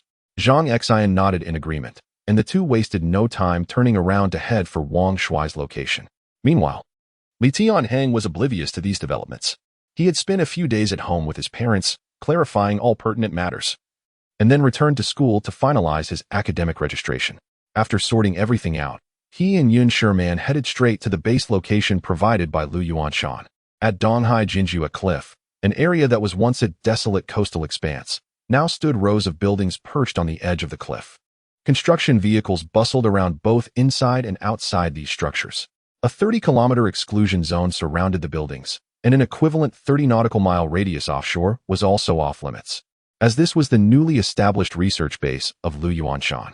Initially, he had intended to relocate all equipment and technology here. However, after witnessing the mecha created by Li Tianhang, he realized that Li Tianhang was the better fit for this location. After a month of handovers and multiple trips, all personnel and technicians had been informed of the imminent arrival of a new base commander and the chief designer of cutting-edge technology. At that moment, Li Tianhang and Yun Shimian arrived in a vehicle, flanked by bodyguards Wang Chun and Lei Xiaoya, who remained closely by their side. having previously communicated with Lu Yuanshan. Lu Shuan, the temporary manager here, was already awaiting their arrival. When the 50-year-old Lu Shuan laid eyes on Li Tianhang and his companions, he could not help but be momentarily taken aback. Lu Yuanshan had mentioned that the other party was very young, but he had envisioned someone in their 30s or 40s. Who could have anticipated that the individuals before him appeared to be in their 20s? Excuse me, is Li Tianhang, designer Li, present? Yes, that would be me. As Li Tianhang stepped forward, Lu Shuan's face once again registered surprise. You. Hello. I never expected you to be so young. Lu Shuan continued. May I see the identification information provided by old Lu? Of course. Li Tianhang produced his phone, displaying a photograph that Lu Yuanshan had previously sent him. With this image, he could gain access to the base in the absence of Lu Yuanshan. Perfectly fine, please come inside. Lu Shuan gestured courteously, leading the group through the entrance. Chapter 27. Doubt. As Li Tianhang walked, he inquired, Is Academician Lu not here today? He is on his way and should arrive shortly, replied L. Shuan with a smile. Old Lu is eager to transfer all the mecha projects over, including all the prototypes, declaring that he wants to entrust them entirely to you.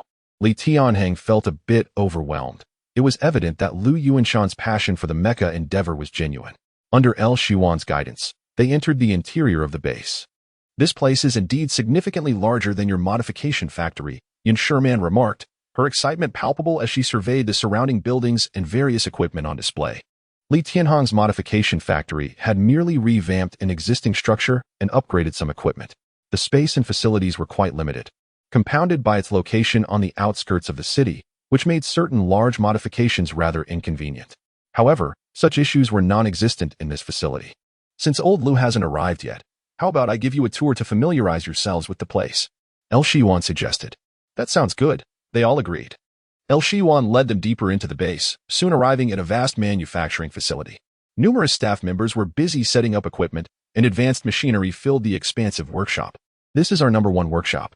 Initially, it was intended to be a rocket launch site, but due to various reasons, it was put on hold. After old Lu took over, he repurposed it into a large-scale mecha research and production facility. The #1 workshop is envisioned as the mecha mold production line. Li Tianhang nodded, acknowledging the thoughtful considerations of Lu Yuanshan. Although the technology he possessed was not yet cutting-edge, the equipment here was comprehensive. Elgu, are these new recruits? A middle-aged man approached, his attire indicating he was in charge of this workshop. Don't be ridiculous, Zhang Quan. This is Li Tianhang, the individual old Lu mentioned. And he is the head of our research base, L. Shuan clarified. What? How is that possible?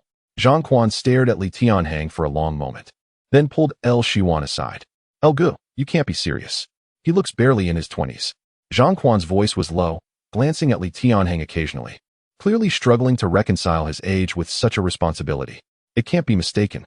Although old Lu didn't specify his age, the identification confirms it. He is the person old Lu spoke of, L. Shuan asserted. This is unbelievable. Zhang Quan's face reflected his incredulity. It's absurd, in his 20s. How can he take over this place? I don't know, but from old Lu's tone, he must possess some capability, L. Shuan replied, equally puzzled. However, since it was Lu Yuanshan's decision, he felt he had no grounds to question it, and could only take it step by step. How could that be? Everyone here is capable. If he can take charge, we all can, Zhang Quan retorted stubbornly. I suspect he must have connections. Shoo, don't speak nonsense. How could old Lu be that kind of person? L. Shuan chastised. But, this. Enough with the speculation. We'll discuss it further once old Lu arrives. L. Shuan patted Zhang Quan's shoulder and resumed the tour with Li Tianhang. At this moment, Zhang Quan's gaze towards Li Tianhang and his group was tinged with an inexplicable gloom. Meanwhile, the other staff members began to gather and murmur among themselves. Old Lu mentioned the person taking charge here was quite young, but I didn't expect him to be this young, a middle-aged man commented. It does seem a bit outrageous. We have all made significant contributions in research. Are we really to take orders from someone in their 20s? Another added.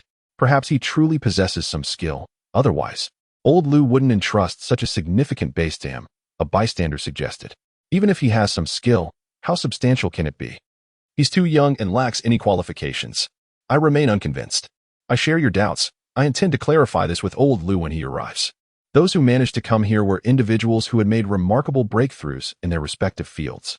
Some had already reached a level comparable to that of professors.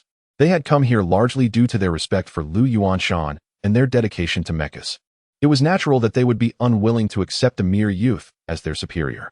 Let us wait for old Lu to return and ascertain the situation. Zheng Quan sighed. Meanwhile, Li Tianhang, under L Shiwan's guidance, was becoming acquainted with the various areas of the base. Zhang Quan and his companions had quietly gathered at the entrance of the facility. Before long, several vehicles approached in succession. It became apparent that they were laden with large objects wrapped in black cloth, presumably the mecha components that Lu Yuanshan had developed over the years. Once Lu Yuanshan disembarked, Zhang Quan and others rushed over to him. Old Lu, you finally arrived. What is going on? Upon seeing the anxious expressions, Lu Yuanshan appeared startled. You mentioned that the person taking over the base was quite young, but this individual is exceptionally young. Indeed, old Lu, Zhang Quan interjected. A person in their 20s overseeing such a substantial project is bound to raise doubts among us. At this, Lu Yuanshan paused before a smile broke across his face. Evidently pleased that Li Tianhang had arrived. The incredulity displayed by those present did not seem to perturb him. Rather, his smile deepened. It was understandable that anyone seeing Li Tianhang at first glance might be misled by his youthful appearance. And it was not fair to blame Zhang Quan and the others for their skepticism. Furthermore, no amount of explanation from Lu Yuanshan would suffice. Only when Li Tianhang proved his worth would these individuals be convinced. You need not worry about this matter. In due time, you shall understand, Lu Yuanshan assured them. Old Lu, we still don't comprehend. Just look at him. Does he seem like someone capable of conducting research?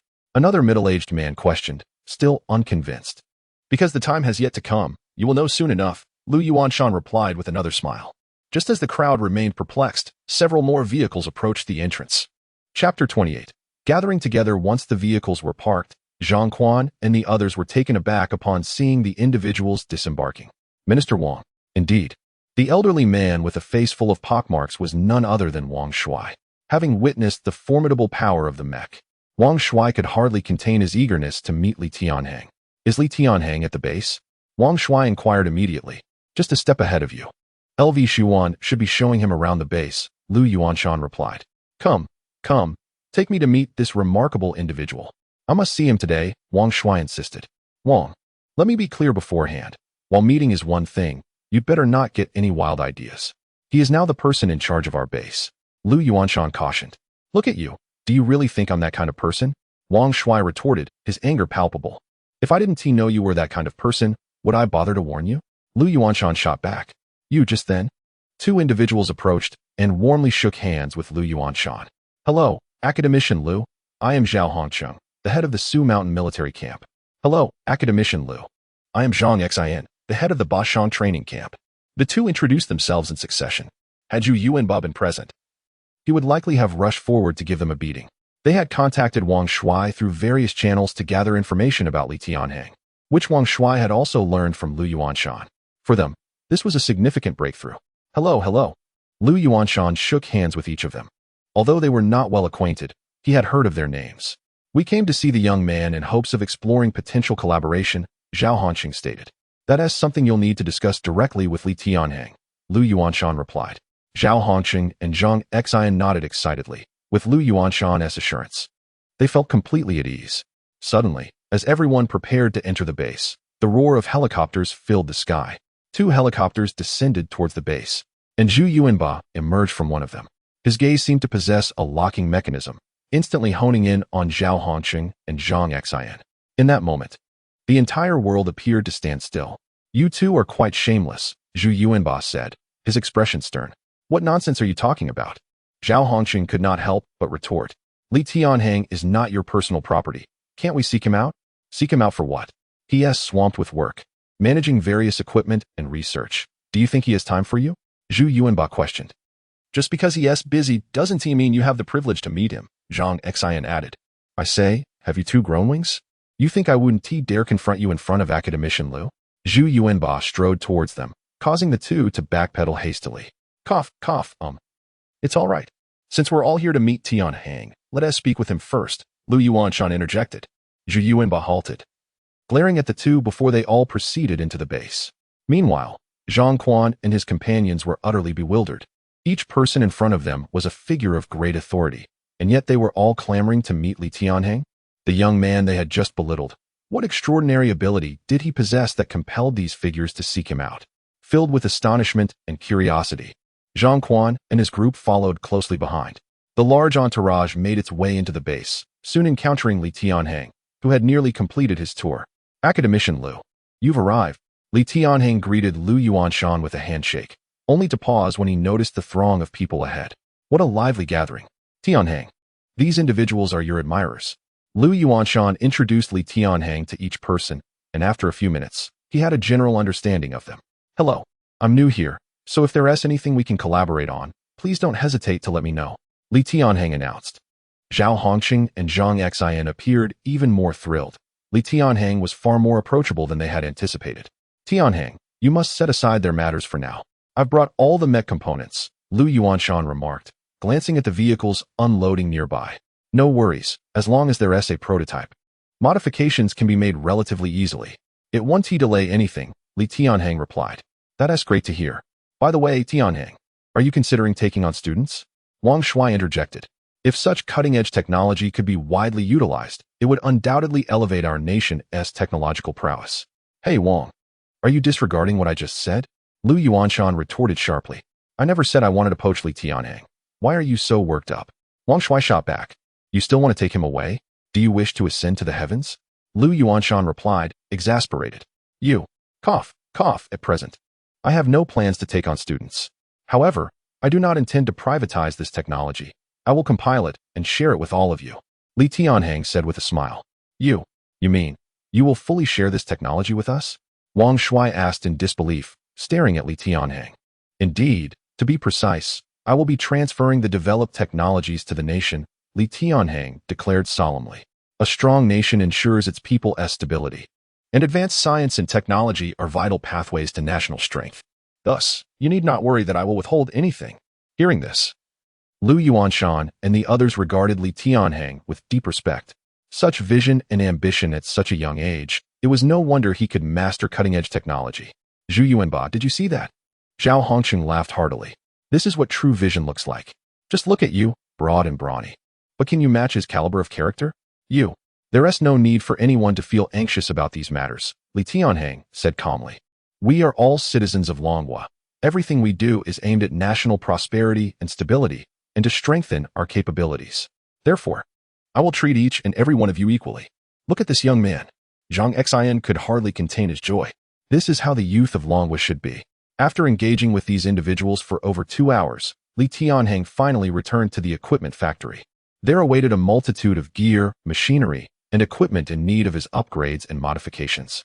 Without the fundamental facilities, he could not proceed with the necessary enhancements for the equipment everyone required. Chapter 29. Reprogramming and Automation. Li Tianhang and Yun Shimian cast their eyes once more upon the various large-scale equipment housed within Factory 1. Accompanying them, El Shuan and Zhang Quan appeared tense, harboring lingering doubts about Li Tianhang. However, following their prior discussions with Lu Yuanshan and others, their primary sentiment now was one of curiosity. What extraordinary abilities did this young man possess that commanded such respect from numerous prominent figures? The equipment in Factory 1 was impressively comprehensive, ideally suited for the modification and production of mechas. A glimmer of fervor crossed Li Tianhang's gaze. Compared to his automobile modification workshop, the potential for innovation here was boundless. Yet, the process of upgrading and refurbishing such extensive machinery would undoubtedly be complex. Fortunately, Li Tianhang declared as he retrieved a 2-meter-long silver briefcase from his vehicle. Inside lay an intact holographic projection system alongside a scanner. The engineering vehicle and robots were all in pristine condition, promising to save us considerable time. Yun Shimian's face brightened with excitement. Though she had taken on the role of Li Tianhang's assistant, she was still unfamiliar with many basic tasks. First, I need to write a program to interface with the operating system here. He pulled out his laptop, but at that moment, El Shuan and Zhang Quan approached. We already have an operational system in place. All the equipment here can be automated using a computer, El Shuan explained. Those machines, Li Tianhang replied, shaking his head at the robotic arms and devices. They are rather outdated. Relying on them would truly drain our resources. But Yun Shimian interjected. Since Li Tianhang has taken charge here, everything must naturally align with his vision. All right. Zhang Quan began to voice his concerns, but El Shuan held him back. Li Tianhang connected several wires between his laptop's ports and the equipment's interfaces, then began typing furiously on his keyboard. Junior, since you wish to learn, observe the code I'm writing. It may inspire you, he suggested. Certainly. In truth, Yun Shimian had already been captivated by the screen, her attention unwavering. Not only her, but El Shuan and Zhang Quan were also riveted by Li Tianhang's work. Soon, they were all left in a state of bewilderment. Xiaoyu, aren't you a programmer? Can you decipher what he is writing? Zhang Quan whispered. I can only grasp a fraction. It seems to pertain to some form of intelligent automation, but the rest exceeds my understanding, he replied. How is that possible? Aren't you the genius who claims to have hacked into weather satellites? You can't comprehend what he is writing? Zhang Quan exclaimed, astonished. I'm not omniscient. How could I possibly understand every line of code? Though they all fixated on Li Tianhang's laptop, nearly none could fathom his work. Half an hour later done. Li Tianhang pressed the enter key, and instantly, every piece of machinery in the factory sprang to life. The mechanical devices began operating as if possessed, coming to life with electric fervor. How is this possible? No password. How can you control the equipment here? Zhang Quan gasped, his eyes wide with disbelief as he surveyed the illuminated machines, looking at Li Tianhang as if he were a monster. I erased your passwords through the back-end program. The equipment is now in an unprotected state. What? Not only Zhang Quan, but all present were left utterly astonished by Li Tianhang's audacity. Ignoring their shock, he activated the holographic projection and initiated the scanner he had brought along. The wheeled scanner began to move slowly throughout the factory, casting green beams of light over the massive machines. Before their astonished eyes, 3D projections of the equipment emerged before Li Tianhang. Even more astonishingly, his hands could reach into the vivid 3D models, allowing him to enlarge and disassemble them into countless components. What is this? A tactile holographic projection? El Shuan's eyes widened, staring at Li Tianhang as if he were an otherworldly being. In that moment, El Shuan comprehended why titans like Lu Zongyuan and Wang Shui held this young man in such high regard. The unfolding events had far surpassed the understanding of everyone present. Just as I imagined, the structures are quite similar, Li Tianhang murmured, subsequently activating the humanoid robot. Boss, long time no see. You finally remembered little Xiang. The screen on the Xiaoxiang robot displayed a cartoonish smiley face. I've stored the data for the large modification machine within you. Utilize it to transform this factory. Li Tianhang instructed. Certainly, boss, but I require remote control commands to execute automation. I've just completed that and am wirelessly transmitting it to you now, he replied. All right. I will take care of the remaining tasks. Xiaoxiang responded with an unexpectedly human gesture, patting its chest. This scene, utterly beyond reason, left everyone present dumbfounded once again. If witnessing the holographic projection had been shocking, now they truly regarded Li Tianhang as a monster. Ministerly, may I inquire if this is an intelligent robot? El Shuan's voice trembled with disbelief. Do not doubt my boss's capabilities, Xiaoxiang interjected before Li Tianhang could respond. I am an independent thinking robot created by the boss, capable of assisting him with related tasks. Everyone stared at Xiaoxiang as if they had encountered a ghost. The robot's movements, its facial expressions on the display screen, and its body language were nearly indistinguishable from those of a real human. There is no need for astonishment. Intelligent robots and related smart machinery will soon become the backbone of operations here. The weight of this statement left everyone momentarily speechless. At that instant, they began to grasp the profound implications of Li Tianhang's presence for Lu Yuanshan and the entire technological realm. All right, let Xiaoxiang handle matters here. Let us return for some rest, Li Tianhang concluded. Understood. After imparting a few instructions to El Shuan and Zhang Quan, Li Tianhang and Yun Shimian departed. The remaining individuals then watched in awe as all the machinery operated autonomously, executing the commands issued by Xiaoxiang. Chapter 30. Eloping to the edge of the universe, Xiaohang appeared almost as if he were a living being, effortlessly assuming control of all tasks in this place without any external assistance. It was absurd, truly absurd. How could he accomplish such feats? These were things I had never even dared to imagine. Lu Shuan murmured to himself, still grappling with a sense of unreality. The experiences unfolding before him felt akin to a dream, as if he had genuinely stepped into a scene from a science fiction narrative. Every era births extraordinary individuals who propel the advancement of our civilization. Previously, we had the Industrial Revolution, Einstein, Tesla. Perhaps, the catalyst for modern civilization is standing right before us? Zhang Quan and the others remained incredulous, with some even elevating Li Tianhang to the stature of Einstein. The phenomena unfolding before them were simply too bewildering. Enough of these thoughts. After all, he's in charge of this research base, and I have no objections, he declared. Upon hearing this, nearly everyone instinctively nodded in agreement. The research industry has always prioritized technology and achievement above all else. It is akin to football and basketball. There is little point in discussion without reaching the pinnacle, for it is only the individual holding the trophy who possesses the ultimate say. Previously, they deemed Li Tianhang too young and unqualified to lead them. However, after witnessing just a glimpse of his capabilities, their perceptions had irrevocably shifted. As dusk approached, one could not deny the beauty of this coastal base. At that moment, Li Tianhang and Yun Shimian leaned against the railing, quietly observing the tranquil expanse of the sea ahead. Given the current circumstances, it seems my role as your assistant is somewhat superfluous, Yun Shimian remarked. Who says that? Li Tianhang countered. Isn't it obvious?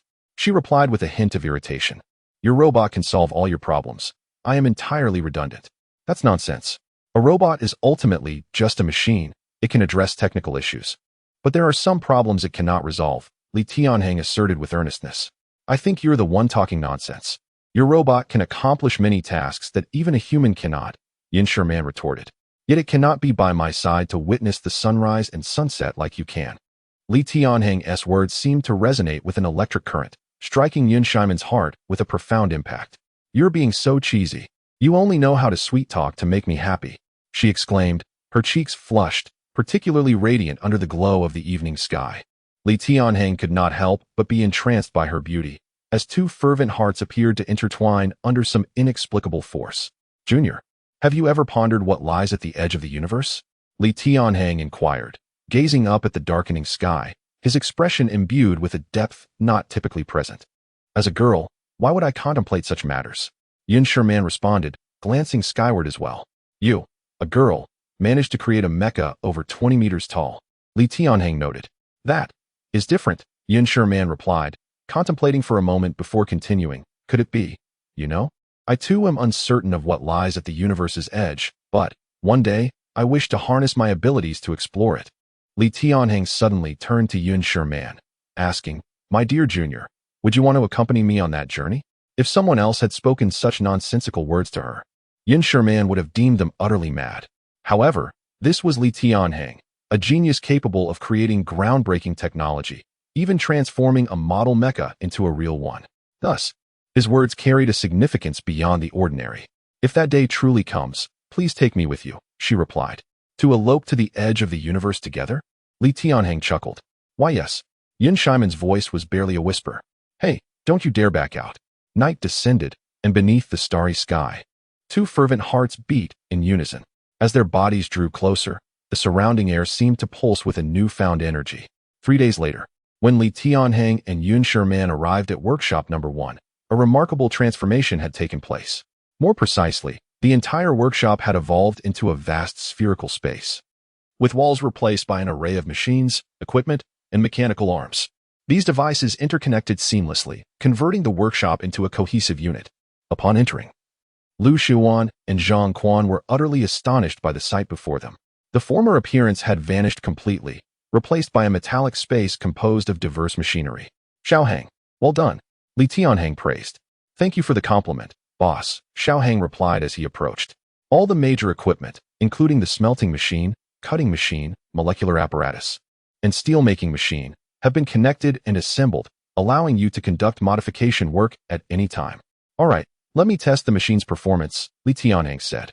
Moving to a nearby area filled with numerous metallic buttons and levers, which had not existed previously, likely added by Xiaohang. May I ask what all this means? Lu Shuan inquired, surveying his surroundings. I feel as though various devices have been treated as bricks, constructing walls out of them. You could indeed interpret it that way. However, the surrounding walls have unified this space, enabling our mecha modification work to be fully automated here, Li Tianhang explained while operating the controls. What does complete automation entail? Lu Shuan pressed further. You'll find out shortly. Li Tianhang abruptly pulled a lever, causing the immense mechanical space to shudder. The various mechanical appendages, cutting machines, and smelting devices sprang to life. Simultaneously, Li Tianhang observed the data displayed on the large screen until, half an hour later. Xiaohang, you truly did well. The machines are functioning perfectly. Prepare for the next round of mecha modifications. Li Tianhang declared, moving to another workshop where dozens of mecha prototypes were neatly arranged. Although designed by Lu Yuanshan, they appeared somewhat rudimentary. Yet, for the system, having prototypes was sufficient, and Li Tianhang swiftly activated the system. Chapter 31. Factory Completion. Batch Modification of Mecha. System has detected an obsolete mecha prototype. The following modification schemes are available for the host to choose from. Scheme 1. Minor Modification. Providing basic functions such as illuminating, walking, and jumping for this mecha. This scheme consumes 20,000 fame points. Scheme 2. Moderate Modification. In addition to the basic functions in Scheme 1, it will also provide an intelligent system, somatosensory operating system, and transformation system. This scheme consumes 50,000 fame points. Scheme 3. Substantial Modification, retaining only the mecha's appearance. Redesign the internal architecture, including the power system, intelligent system, operating system, and transformation system. This scheme consumes 200,000 fame points. So, the modification schemes you're offering are essentially the same as before? Li Tianhang asked, his face a mask of astonishment. The schemes may appear similar, but the specific modification content differs. Because these two prototypes are completely different, the previous modification scheme cannot be applied here. I see. Li Tianhang exclaimed, a bead of perspiration trickling down his forehead. He had initially suspected that the system was trying to deceive him. However, upon reflection, it made sense. After all, the prototype here and the one Yun Shimian had created differed in height by more than 10 meters. Therefore, the dimensions alone rendered the previous scheme unsuitable for this situation. Please select a scheme, host. Is there even a question? Scheme 3, of course. Acknowledged, host. Deducting 200,000 fame points from the host. All content for modification scheme 3 has been sent for the host's perusal. As the system's voice faded, Li Tianhang felt a deluge of information flooding his mind. After spending several minutes digesting the contents, he returned to reality. Xiaohang, have the transport vehicles moved 10 prototypes to the factory? Understood, boss. Xiaohang tapped the touchscreen on his forearm, and to the astonishment of everyone present, several large transport vehicles emerged from factory number 1. These vehicles were equipped with colossal metal mechanical arms that resembled magnified wrenches, albeit far more agile. Where did those come from? I don't recall seeing them in the factory, El Shiwan exclaimed in shock. Xiaohang conjured them up for convenience. Otherwise, moving such behemoths would be quite cumbersome, Li Tianhang explained. I see. El Shiwan stammered, her mind reeling. Zhang Quan and the others were equally dumbfounded. In a mere 3 days, a robot had accomplished so much. It was simply inconceivable. All right, let's begin the disassembly. Li Tianhang commanded Xiaohang directly within factory number 1. Disassemble these mecha. Zhang Quan blurted out, his voice laced with apprehension. These are Academician Lu's lifeblood, this. He sent them here for me to modify. If you don't let me disassemble them, how am I supposed to modify them? This. First, we need to disassemble the mecha into individual parts, then scan them to redesign and modify them. We'll input the modification data into the machines, and then we can await the debut of the completely revamped mecha. This. Upon hearing this, the others felt as though Li Tianhang was treating the construction of a mere toy. This was, after all, a genuine mecha, yet he made it sound so simple to modify. However, they could only suppress their doubts. Until a finished product materialized, no one dared to rashly evaluate Li Tianhang. After all, in just 3 days, he had transformed factory number 1 to this extent. Who else possessed such capabilities?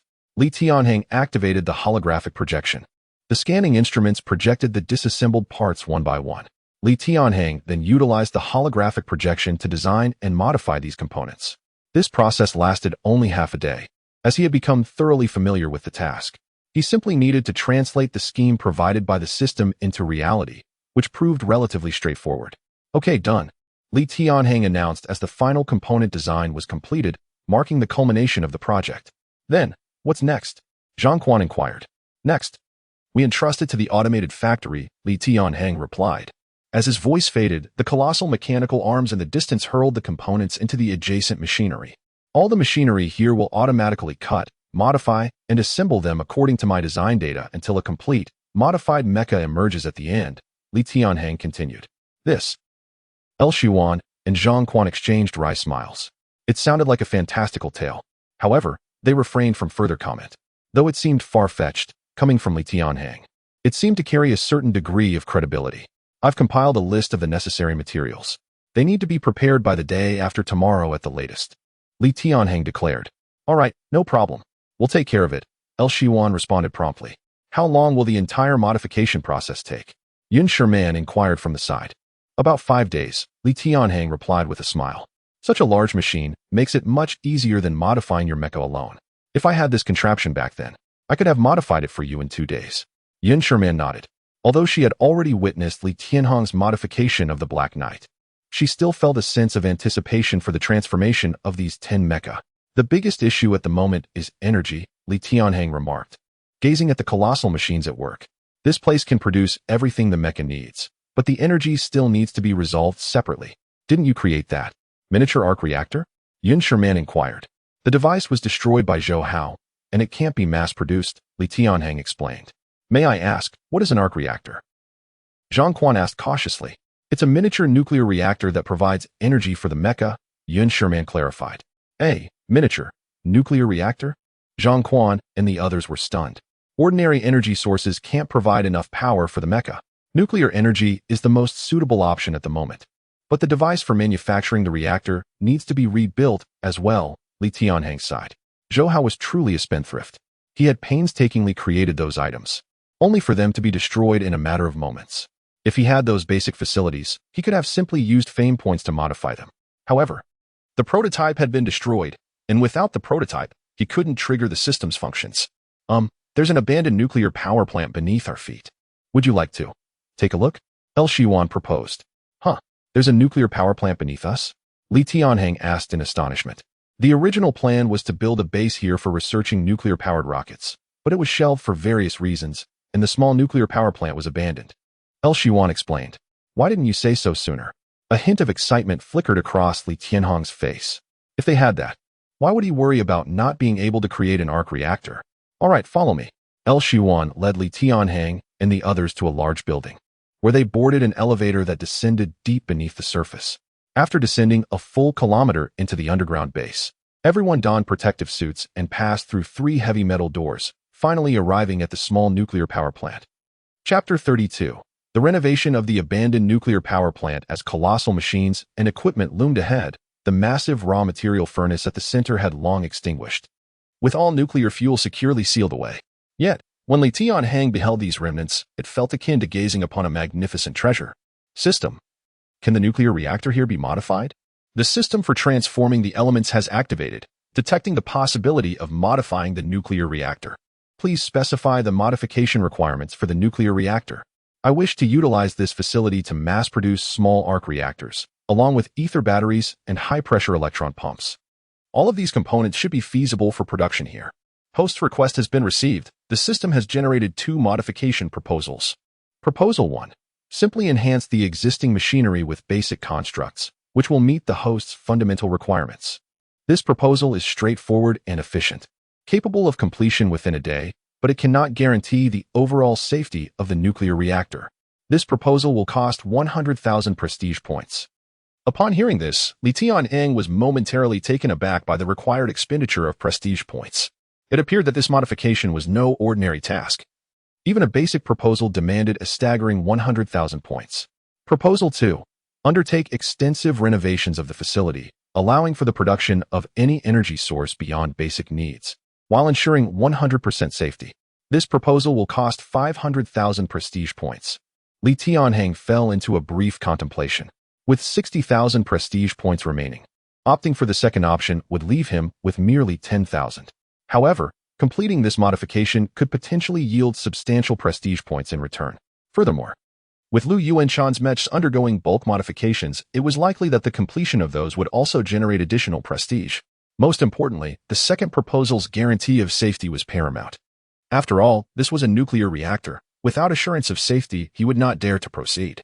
Very well, I shall choose the second proposal, Li Tianhang declared. Understood, host. Deducting 500,000 prestige points, the nuclear reactor modification plan is about to be initiated. Please check for updates. As the system's voice faded, A torrent of information flooded Li Tianhang's mind, detailing the intricate plans for modifying the nuclear reactor. His eyes sparkled with excitement as he turned to El Shiwan. How about I take charge of this treasure trove? Are you familiar with the equipment here? We lack personnel knowledgeable about nuclear energy and power stations. El Shiwan's gaze bore a hint of concern, for beneath their feet lay a colossal nuclear reactor, and any misstep could lead to dire consequences. Rest assured, the operation of this equipment is not overly complex, and I intend to implement the necessary modifications, Li Tianhang assured him. Modifications? You plan to renovate this nuclear power plant? El Shiwan exclaimed in astonishment. Indeed. Without the modifications, how can I manufacture arc reactors? Without them, modified mechs would merely be intricate models, Li Tianhang responded. Well, very well. El Shiwan conceded, recognizing Li Tianhang as the leader and having witnessed his capabilities. Just inform Academician Liu. He will surely trust my judgment, Li Tianhang stated gravely. Additionally, please tidy up the subsequent factory buildings. I've assigned the specifics to Yun Shimian. She will provide you with the necessary steps. Understood, El Shiwan nodded. Wait. Suddenly, a voice called out from behind El Shiwan. Everyone turned to see Chen Hao, a senior member of their research team. Chen Hao, 58 years of age, held considerable experience among the group. Old Chen, what brings you here? El Shiwan inquired. I oppose your plan to modify the nuclear reactor, Chen Hao replied solemnly. Old Chen, what are you talking about? He is the leader here, and he has assured us of his competence. El Shiwan, do not forget that I was once the safety officer of this nuclear power plant. Chen Hao's expression remained grave. This is a nuclear facility. It is not a trivial matter.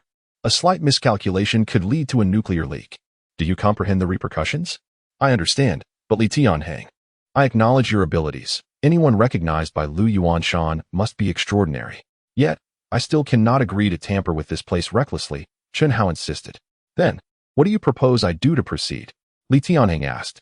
Under no circumstances should you proceed, Chen Hao stated coldly. Young man, having some accomplishments is commendable, but do not let pride cloud your judgment. If severe consequences arise, it is not something you can shoulder. Are you aware of the Chernobyl disaster? I am aware. Li Tianhang nodded. If you wish to avoid transforming this site into the next Chernobyl, I advise against any hasty actions, no matter how skilled you are. That does not justify meddling with a nuclear reactor, Chen Hao warned. Li Tianhang fell into a moment of contemplation. Chen Hao's concerns were not unfounded. This was indeed a grave matter. However, the potential of this site seemed providential to him, capable of resolving future energy dilemmas. How about this? You contact Academician Liu. If he disapproves, I shall not touch this place, Li Tianhang proposed. That is your word, Chen Hao replied. Yes, it is. Everyone present can attest to it. Very well. Until I receive word, you are not to proceed with any actions here. With that, Chen Hao turned and departed, leaving El Shiwan and the others in an awkward silence. Do not take it to heart. Old Chen is naturally cautious, and he has overseen this facility's safety in the past, El Shiwan remarked. It is of no consequence. His concerns are valid. Li Tianhang did not elaborate further. Each had their role, and there was no right or wrong in this matter. Moreover, they were unaware of the extraordinary system he possessed. Even if they did, they likely would not believe it. So Chen Hao's apprehensions were understandable. Yaoshan. Before a vast laboratory, Lu Yuanshan stared blankly at the 23-meter-tall Black Knight mech. Since acquiring this mech, he had wished to reside within its cockpit day and night. Chen Hao had stood behind him for quite some time, yet Lu Yuanshan seemed oblivious to his presence. Chen Hao was not alone. Behind him stood a dozen individuals, all former personnel from the nuclear power plant. They had come together with the intent of persuading Lu Yuanshan to intervene and halt Li Tianhang's actions. Chapter 33. The batch modification is complete. Academician Liu, could you please say something? This matter is no trivial matter. Chen Hao, do you understand why our science and technology have always been trailing behind others? Lu Yuanshan turned around, his gaze indifferent as he looked at Chen Hao and the others. Well, our development time is relatively short, so naturally we cannot compare with countries that have developed for hundreds of years, Chen Hao replied. You are mistaken. Lu Yuanshan shook his head. This is merely a minor reason. Look at Silicon Valley. Among 10 researchers in major companies like Apple, at least 3 are young talents from our Dragon Nation. This, Chen Hao wore a bitter smile. What does this have to do with Li Tianhang and the nuclear power plant? It has everything to do with it, Lu Yuanshan said sternly. I want to ask you, is the person capable of creating this machine a fool? That isn't the same. This is a nuclear reactor. Any slip-up could have catastrophic consequences. Which do you think is more challenging, this mech or a nuclear reactor? Lu Yuanshan turned to the black warrior behind him. Chen Hao found it difficult to judge, as he had only seen the exterior of the black warrior. Xiao Zhou, transform. Lu Yuanshan took out his walkie-talkie. And before Chen Hao and the others could process what was happening, the mech visibly transformed into a bomber at astonishing speed. How is this possible? How can this be?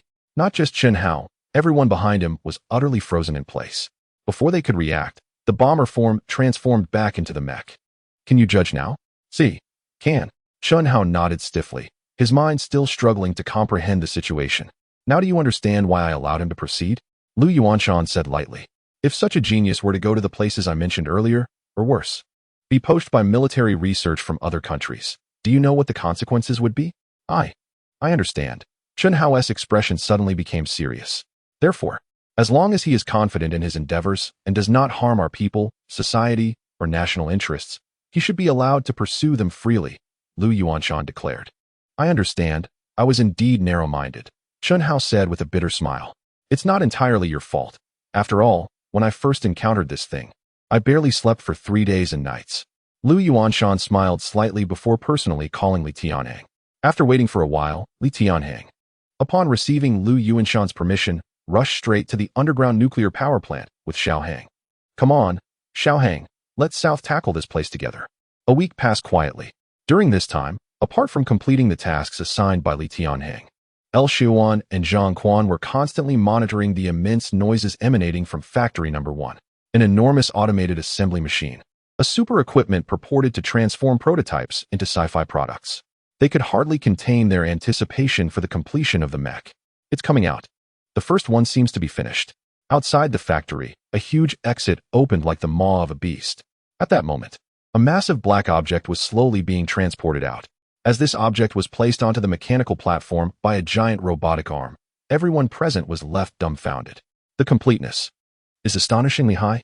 Compared to the prototype that Lu Yuanshan had sent earlier, this one was like a meticulously crafted work of art. The deep black lacquer, sharp lines, and imposing silhouette. El Shuan felt as though he was witnessing the emergence of a wanderer from the Pacific Rim into reality. Although they were unsure if this machine could be activated, its design had already captivated them all. Unbelievable. In just a week, this thing could be fully assembled automatically. Zhang Quan remarked from the side. I wonder if it can be piloted. If it truly operates like the ones in Pacific Rim. At this moment, many eyes sparkled with fervent anticipation. Impossible. The design is indeed striking, but I believe it is merely an upgraded version of Academician Lu's design. Pacific Rim. That remains science fiction. Wake up. A slightly older young man shook his head, unconvinced despite Li Tianhang's extraordinary performance.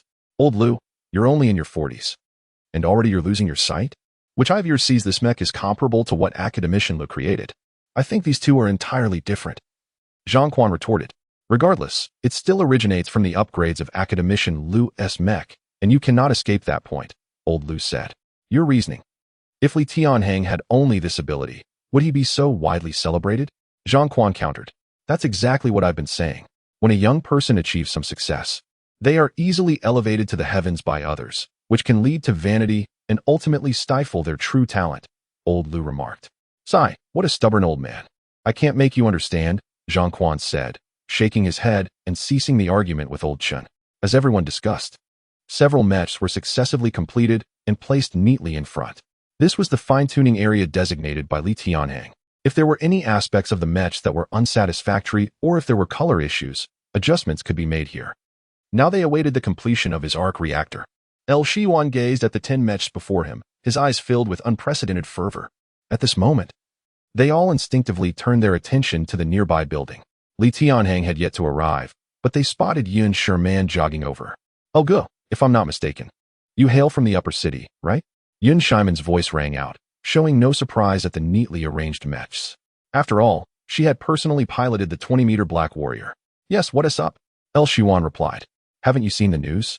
There was an earthquake in Upper City, and a large portion of the Cloud Ladder Bridge has collapsed. Yun Shimian said. What? El Shuan exclaimed in shock, almost immediately dialing his home phone. Hello, Mom, did an earthquake occur? Oh, okay. Good, as long as you're safe. Don't go home yet. There might be aftershocks. Quickly find an open area to stay in. All right, All right, good. After hanging up, L. Shiwan let out a sigh of relief. My parents are fine. They live on the second floor and managed to escape in time. A magnitude 7 earthquake caused many buildings to collapse, especially that 2-kilometer cloud ladder bridge. Yun Shimian looked at the live news on her phone, which showed many vehicles precariously hanging in midair at risk of plummeting. The entire scene was horrifying. It's coming out. Brother Li is coming out. Someone shouted. And everyone turned to see a somewhat haggard Li Tianhang approaching. Chapter 34. The peril of earthquakes in Xanadu in his hands, he cradled a large box, which Yun Shimian was the first to rush over and take. Is this the completed arc reactor? She inquired. Indeed, the nuclear power plant has been retrofitted, and we managed to produce 10 of these overnight, Li Tianhang replied. As he spoke, Yun Shimian opened the lid to reveal several round objects, each approximately twice the size of a fist. A luminous ring adorned the metallic edges, yet nothing else about them seemed particularly remarkable. At first glance, one might easily mistake them for ordinary toys. This is the arc reactor. Can it truly provide energy for such a large entity? Zhang Quan observed the massive machines nearby, noting the concave section in their midsection, which appeared to be designed for housing the arc reactor. This small reactor can supply a city with power for an entire year, Li Tianhang declared. What? Not only Zhang Quan, but everyone present was utterly stunned, their faces betraying their disbelief. Simultaneously, Li Tianhang could feel his prestige within the system steadily increasing. Although they had not yet seen the retrofitted nuclear power plant, the products of its modification were still sufficient to elevate Li Tianhang's reputation. The new nuclear fuel, a fusion of palladium and various radioactive elements, posed no adverse effects.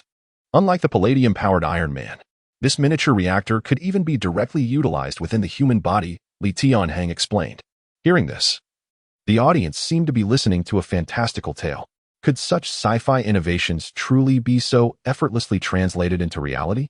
Let us first attempt to activate these mechas, Yun Shimian suggested, nodding. She proceeded to install the arc reactors into the midsections of the mechas. Who among you wishes to try? The mechas can be controlled quite easily using sensors, Li Tianhang addressed the group. I'll give it a go, Zhang Quan volunteered, quickly making his way to the cockpit under Yun Shimian's guidance.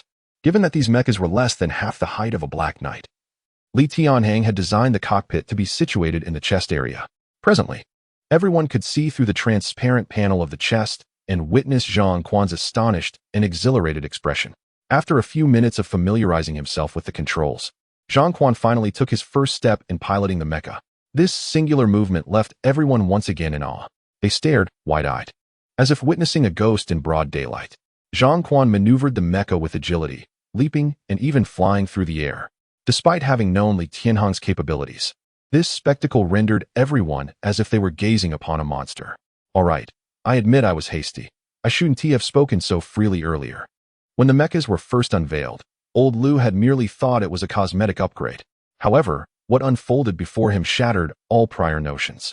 Wang Chun and Lei Xiaoya, who had been like shadows trailing Li Tianhang, could not conceal their astonishment either. In truth, they had never witnessed Li Tianhang's prowess firsthand. Aside from the modifications to Factory No. 1, they had not seen any tangible products. At that moment, they finally comprehended why Lu Yuanshan and Zhu Yuanba placed such importance on his safety. Ding ding ding, just as everyone focused on Zhang Quan piloting the mecha, Lu Shiwan's phone rang once again. Hello, Mom. What? The aftershocks rival the initial quake? Your building collapsed due to the aftershock? All right, as long as you're safe. Please wait patiently for the rescue teams. Lu Shiwan was in a state of panic, and upon overhearing this, Yun Shimian's eyes flickered. Suddenly, she turned to Li Tianhang. Li Xiuzhang, what do you think about deploying these mechas for earthquake rescue? An earthquake?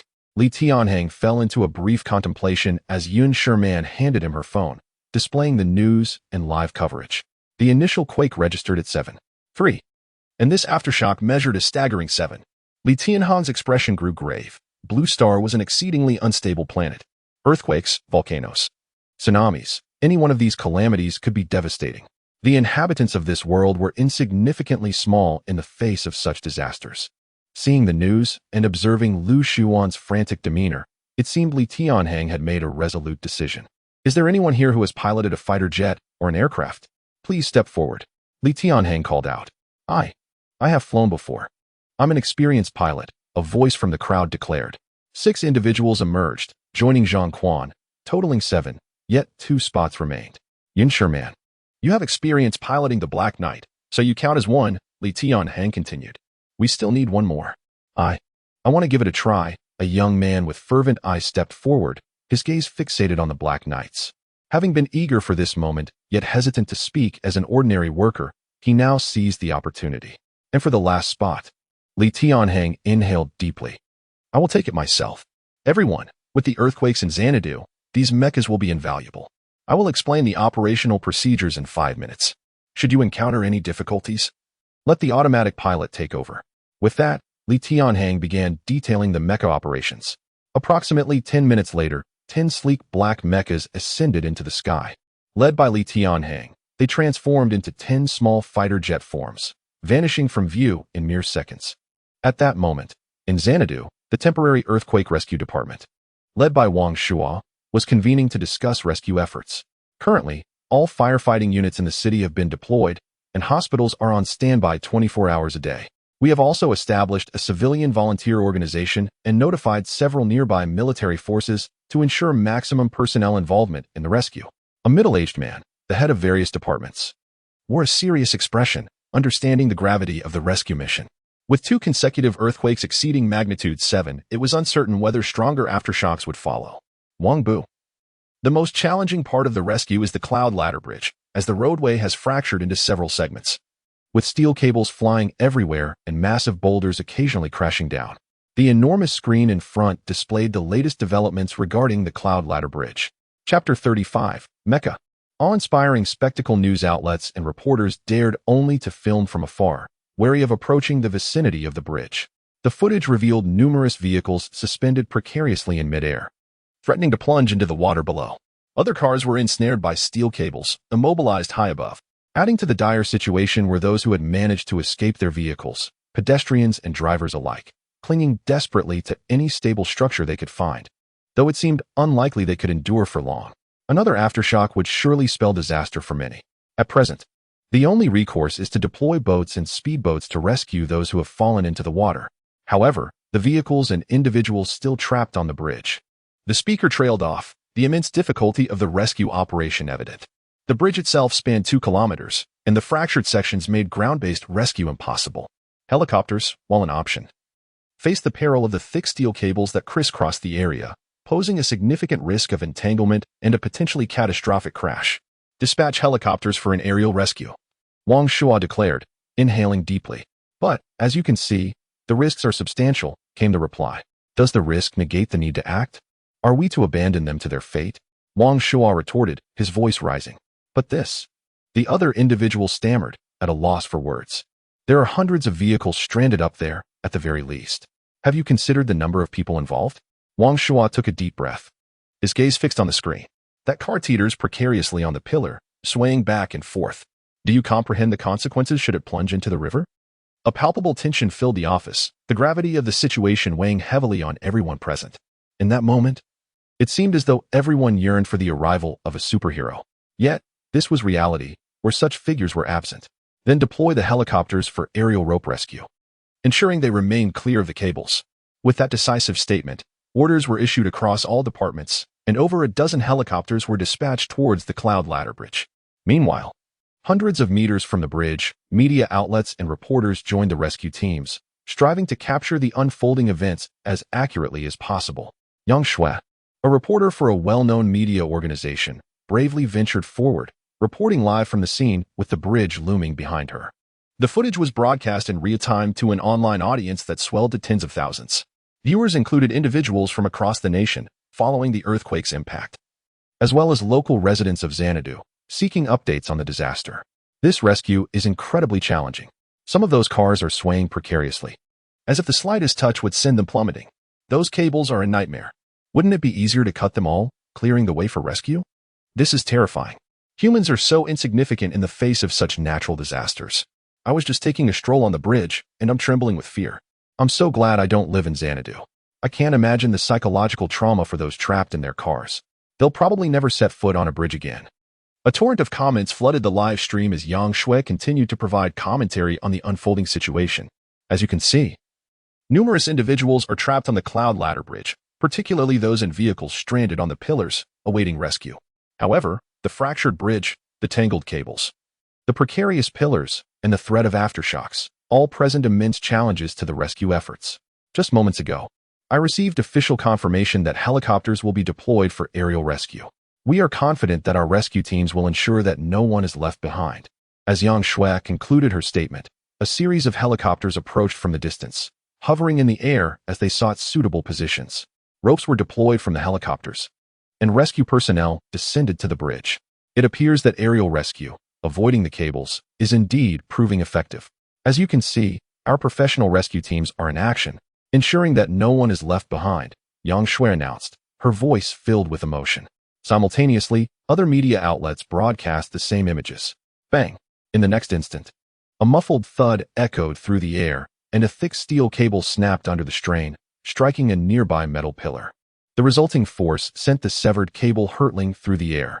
The helicopter pilot, witnessing the approaching cable, reacted instinctively, attempting to evade the danger. However, the cable's velocity proved too great, and it struck the helicopter's rotor blades. The helicopter instantly lost control, tilting precariously towards the water below. How could this happen? How could this happen? Yang Shui exclaimed, her face paling. Just as the helicopter appeared destined to crash into the water, a dark figure descended from above, positioning itself beneath the stricken aircraft. A futuristic, black mecha, with its arms raised, supported the helicopter. It then gently guided the helicopter towards the shore, setting it down safely. Almost simultaneously, 9 dark specks appeared in the sky, rapidly growing larger. 9 mecha descended in succession, hovering in formation above the bridge. The sight left everyone in awe. Holy crap! What am I seeing? Mecha. Good heavens! Hovering mecha, aerial flight. Am I hallucinating? Wow, when did we develop this technology? I don't think anything like this exists anywhere else in the world. Is this some kind of special effect? It effortlessly saved that helicopter. Where did these mecha come from? A secret research facility, perhaps? Amazing. With these mecha, the trapped people will be saved. Yang Shui, gazing upwards, was equally stunned by the scene. Despite her professional training, she was momentarily speechless. The sight defied her comprehension, and she struggled to find the right words. As you can see, 9 more. No, 10. 10 mecha have appeared above the cloud ladder bridge. Their origins are currently unknown, but it seems they are here to assist with the rescue.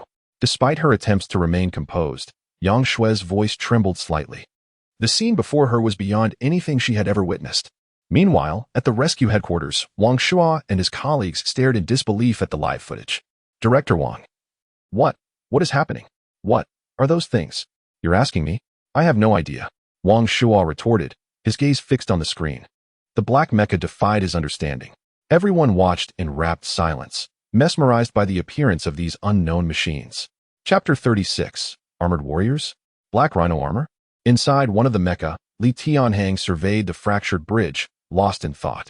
A 2,000-meter-long bridge utilized the intelligent capabilities of mechas to prioritize the rescue of the most critically injured individuals and vehicles, bringing them to safety before attending to others.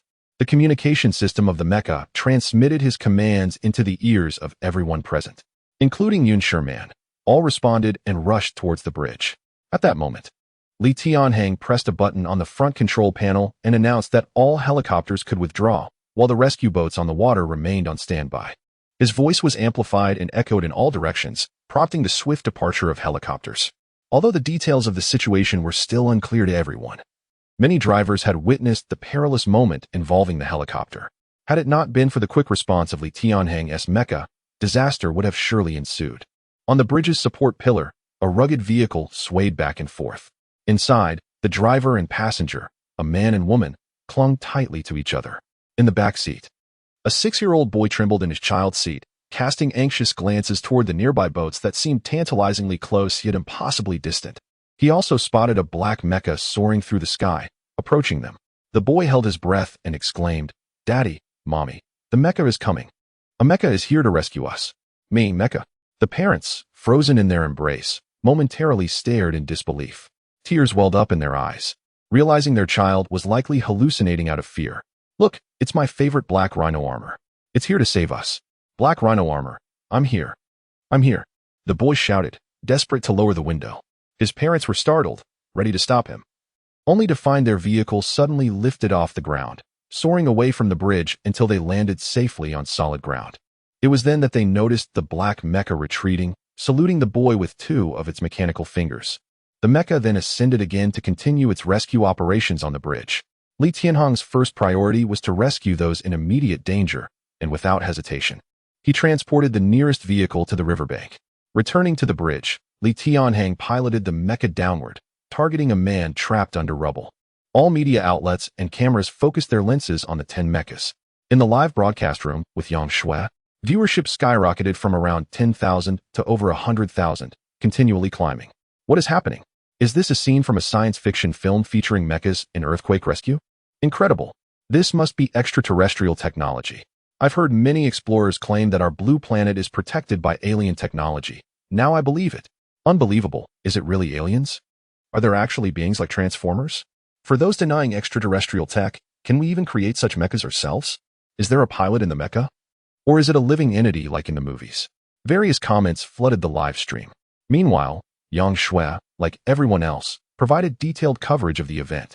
As you can see, all helicopters have evacuated. In this situation, helicopters are indeed unsuitable for rescue operations. A slight miscalculation could lead to disaster. Therefore, the upcoming rescue efforts will rely on these unidentified mechas. I believe, like you, we are all curious about their origins.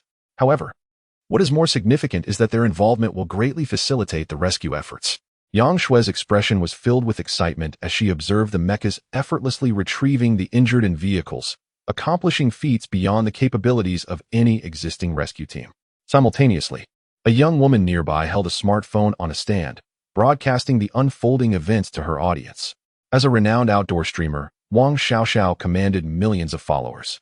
During the earthquake, she had been live streaming on the shore, thus she swiftly boarded a boat to the vicinity of the bridge to share the situation. Her decision proved fruitful, elevating her viewership to unprecedented heights, reaching 500,000 viewers and nearly tripling her audience. Everyone, this is my first earthquake experience, and it is incredibly thrilling. Unlike professional reporters like Yang Shui, I focus more on my personal feelings and the audience engagement, especially when these black mechas appeared. I knew that my viewership would soar to terrifying new heights. Indeed, as she anticipated, the number of viewers surged from 500,000 to 700,000 since the mechas made their entrance. Her eyes sparkled with excitement as they darted between the disaster area and her screen. Did you see that, everyone? The most thrilling part is that mechas from movies are participating in the rescue. If I hadn't seen it with my own eyes, I would think I was dreaming. This is insane. If I hadn't seen the earthquake news, I would have thought this was special effects. I feel like this is post-production. It seems too unrealistic for mechas to be saving people. Dude, just check the official news outlets. Nearly all media are broadcasting this. I'm astonished. Have we advanced our technology to the point of creating mechas? I read many people online suggesting this might be extraterrestrial technology. If that is true, they might have ulterior motives in their rescue efforts. Forget extraterrestrial tech. Regardless of their origins, their safety, intentions, and purposes are unknown. I believe we shouldn't entrust such crucial rescue operations to these unidentified entities. I was just about to say, what if there is a mistake and they fail to rescue someone? Who will take responsibility? Chapter 37. A Trip to the Gates of Hell? As Wang Miao Miao read the barrage of comments, a smirk crept onto her lips. What is the most effective means of generating online buzz? It is, undoubtedly, to stir up trouble and create topics for discussion. Moreover, the comments being made are not entirely unfounded. My dear fans, your considerations are indeed quite far-sighted. It is no wonder you are my supporters. While these inexplicable mechs have indeed saved lives, I can't shake the feeling that they may also incite tremendous panic. Furthermore, their safety remains a matter of scrutiny and verification. I noticed that the official reporters seem to have received no information regarding the Mech rescue operations. This implies that these mechs may not originate from our official resources. Whether these unknown entities are genuinely here to save lives or harbor ulterior motives remains to be seen. Wang Miao Miao believed herself to be exceptionally astute for raising such a question. Those viewers who were initially inclined to leave the live stream would likely pause. For human curiosity is insatiable. I say, are the fans and the host in this live stream mentally impaired? I also want to say, regardless of their intentions, they have indeed been saving lives. Concerned about safety? Is the helicopter safe? That chopper almost crashed just now. Are you blind? This host truly knows how to ride the wave of popularity. What is happening now? The entire metropolis is in ruins. And you still have the leisure for an entertainment live stream? This is outrageous. I used to quite like her, but now I've unsubscribed. Farewell. Wang Miao Miao could certainly see these comments. Yet in comparison to the steadily increasing number of viewers, they seemed trivial. She continued, asserting that one cannot speak so absolutely. Until the officials clarify, we ought to maintain a dialectical mindset. We do not even know if these entities are man-made or extraterrestrial. How can we definitively conclude that they are benevolent? Moreover, suddenly, Wang Miao Miao's voice faltered as she noticed the tone of the comments shifting dramatically. Host, run. A steel column is flying towards you. Hurry. What the hell? Don't do this. I'm just a kid. I can't handle bloody scenes. Are you blind, host? Run, run, run. That steel cable is coming towards you. Quickly. Set sail and leave. I still want to watch your live stream.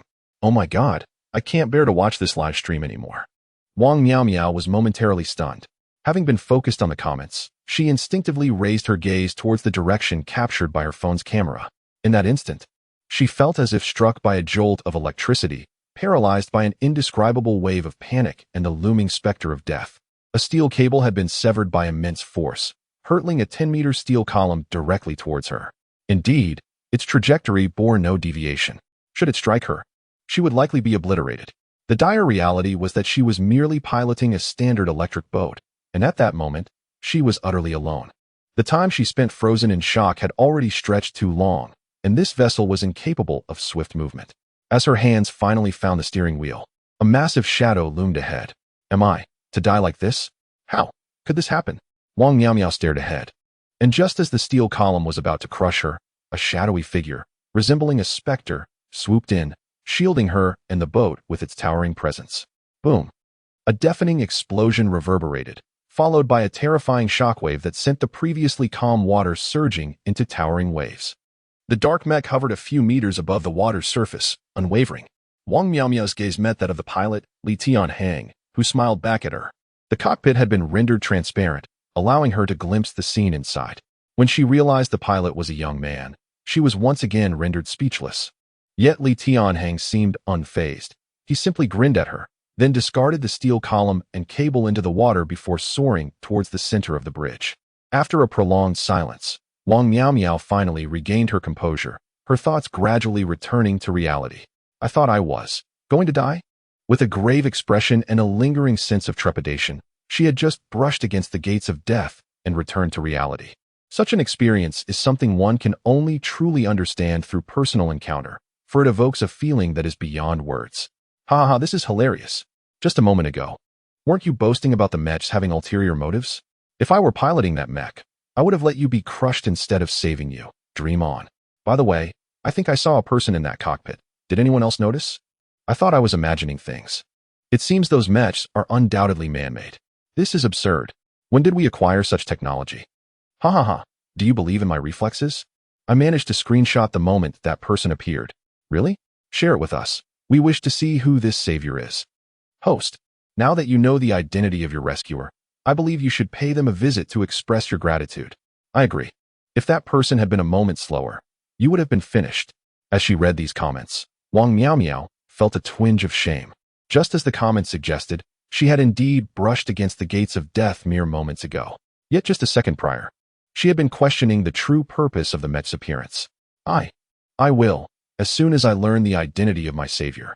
I shall make it a point to visit them without delay.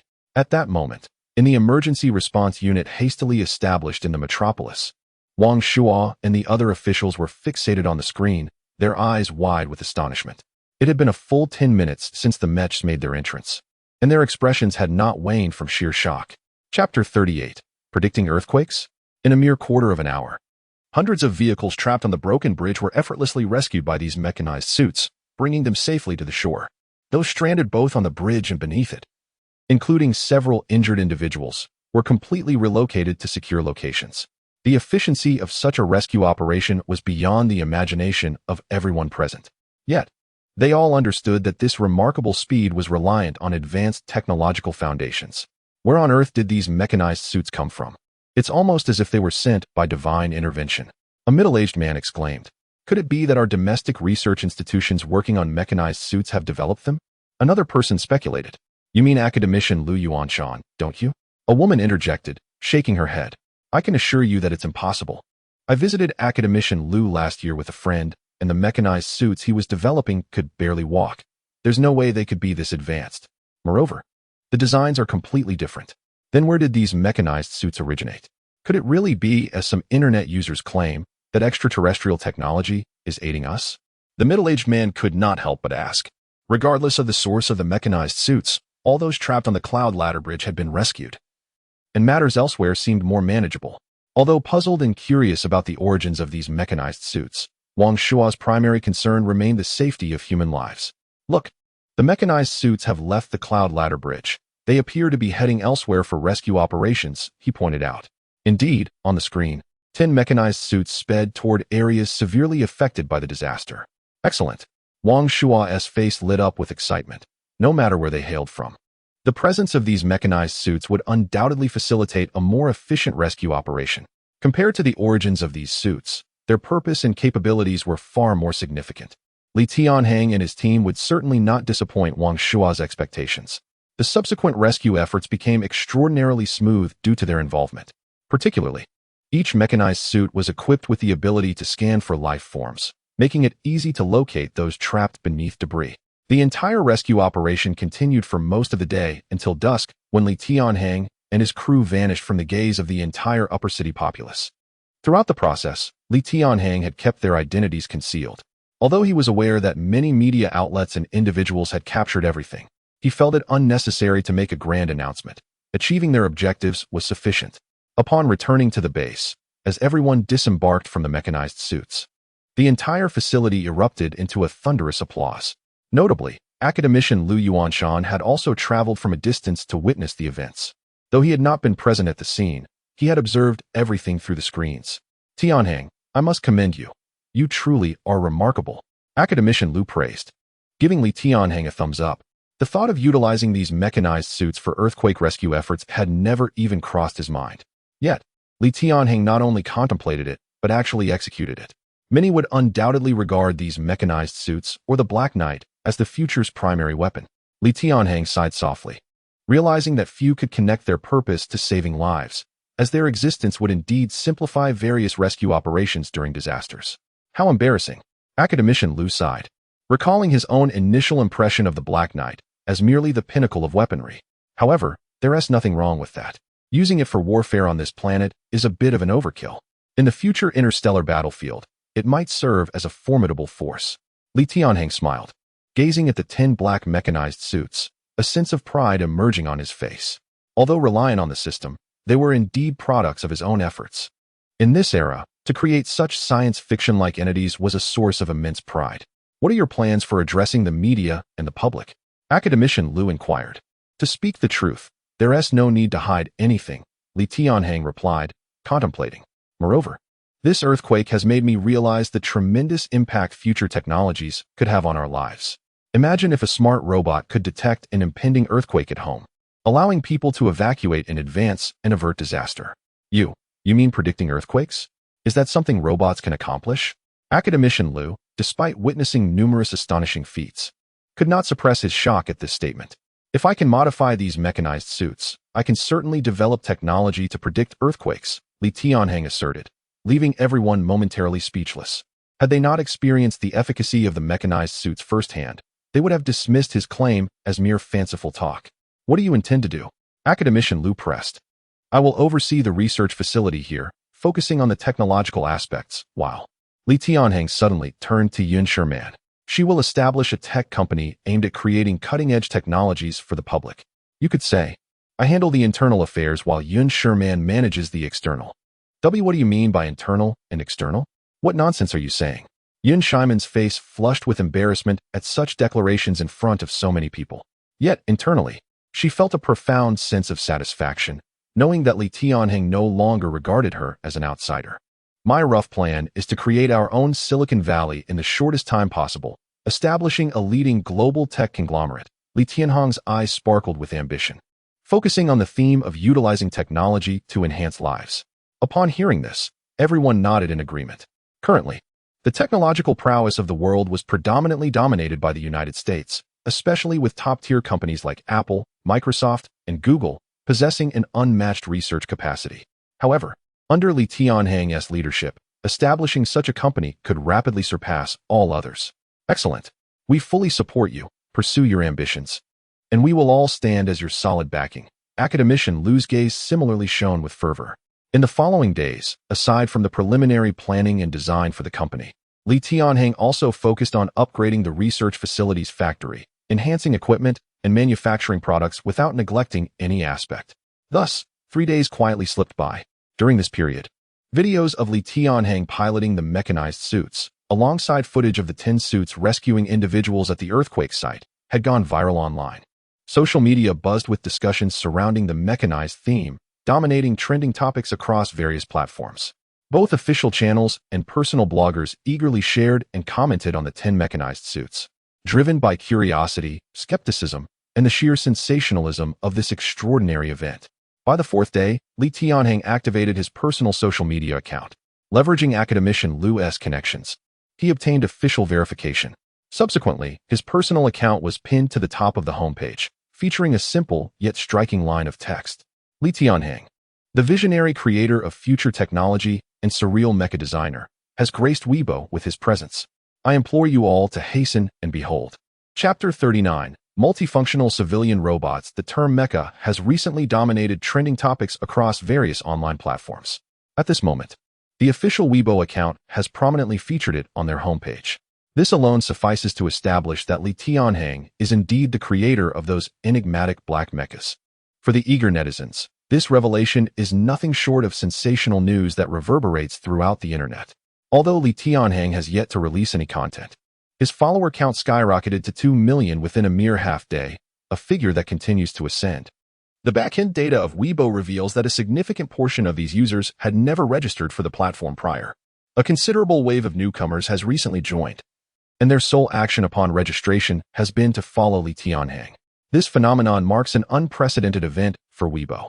Given that the user base of this long-established social media platform has largely stabilized over the years, attracting new users has become increasingly challenging. Yet, astonishingly, a single promotional push for Li Tianhang has resulted in an unprecedented influx of over 1 million new registrations, a number that is still on the rise. Thus, within just 2 days, time slipped by unnoticed. Li Tianhang, with no work showcased on his profile, amassed over 10 million followers, a figure that continues to soar. This may be the most ludicrous method of gaining followers in history. There has been no disclosure of Li Tianhang's identity, nor has any company been behind this surge. Merely a pinned announcement from Weibo stating that the mechas were crafted by Li Tianhang has drawn such a vast audience. Li Tianhang, however, remains unfazed by the phenomenon. For him, the primary motivation for establishing a Weibo account is to disseminate timely updates on technological advancements and product developments. Beyond that, the paramount goal is to acquire more sophisticated modification techniques and unlock additional functionalities within the system. Since the 10 mechas were deployed in earthquake rescue operations, a week has elapsed.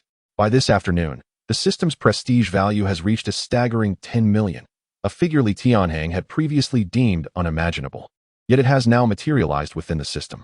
This realization has only intensified his resolve to establish a technological conglomerate.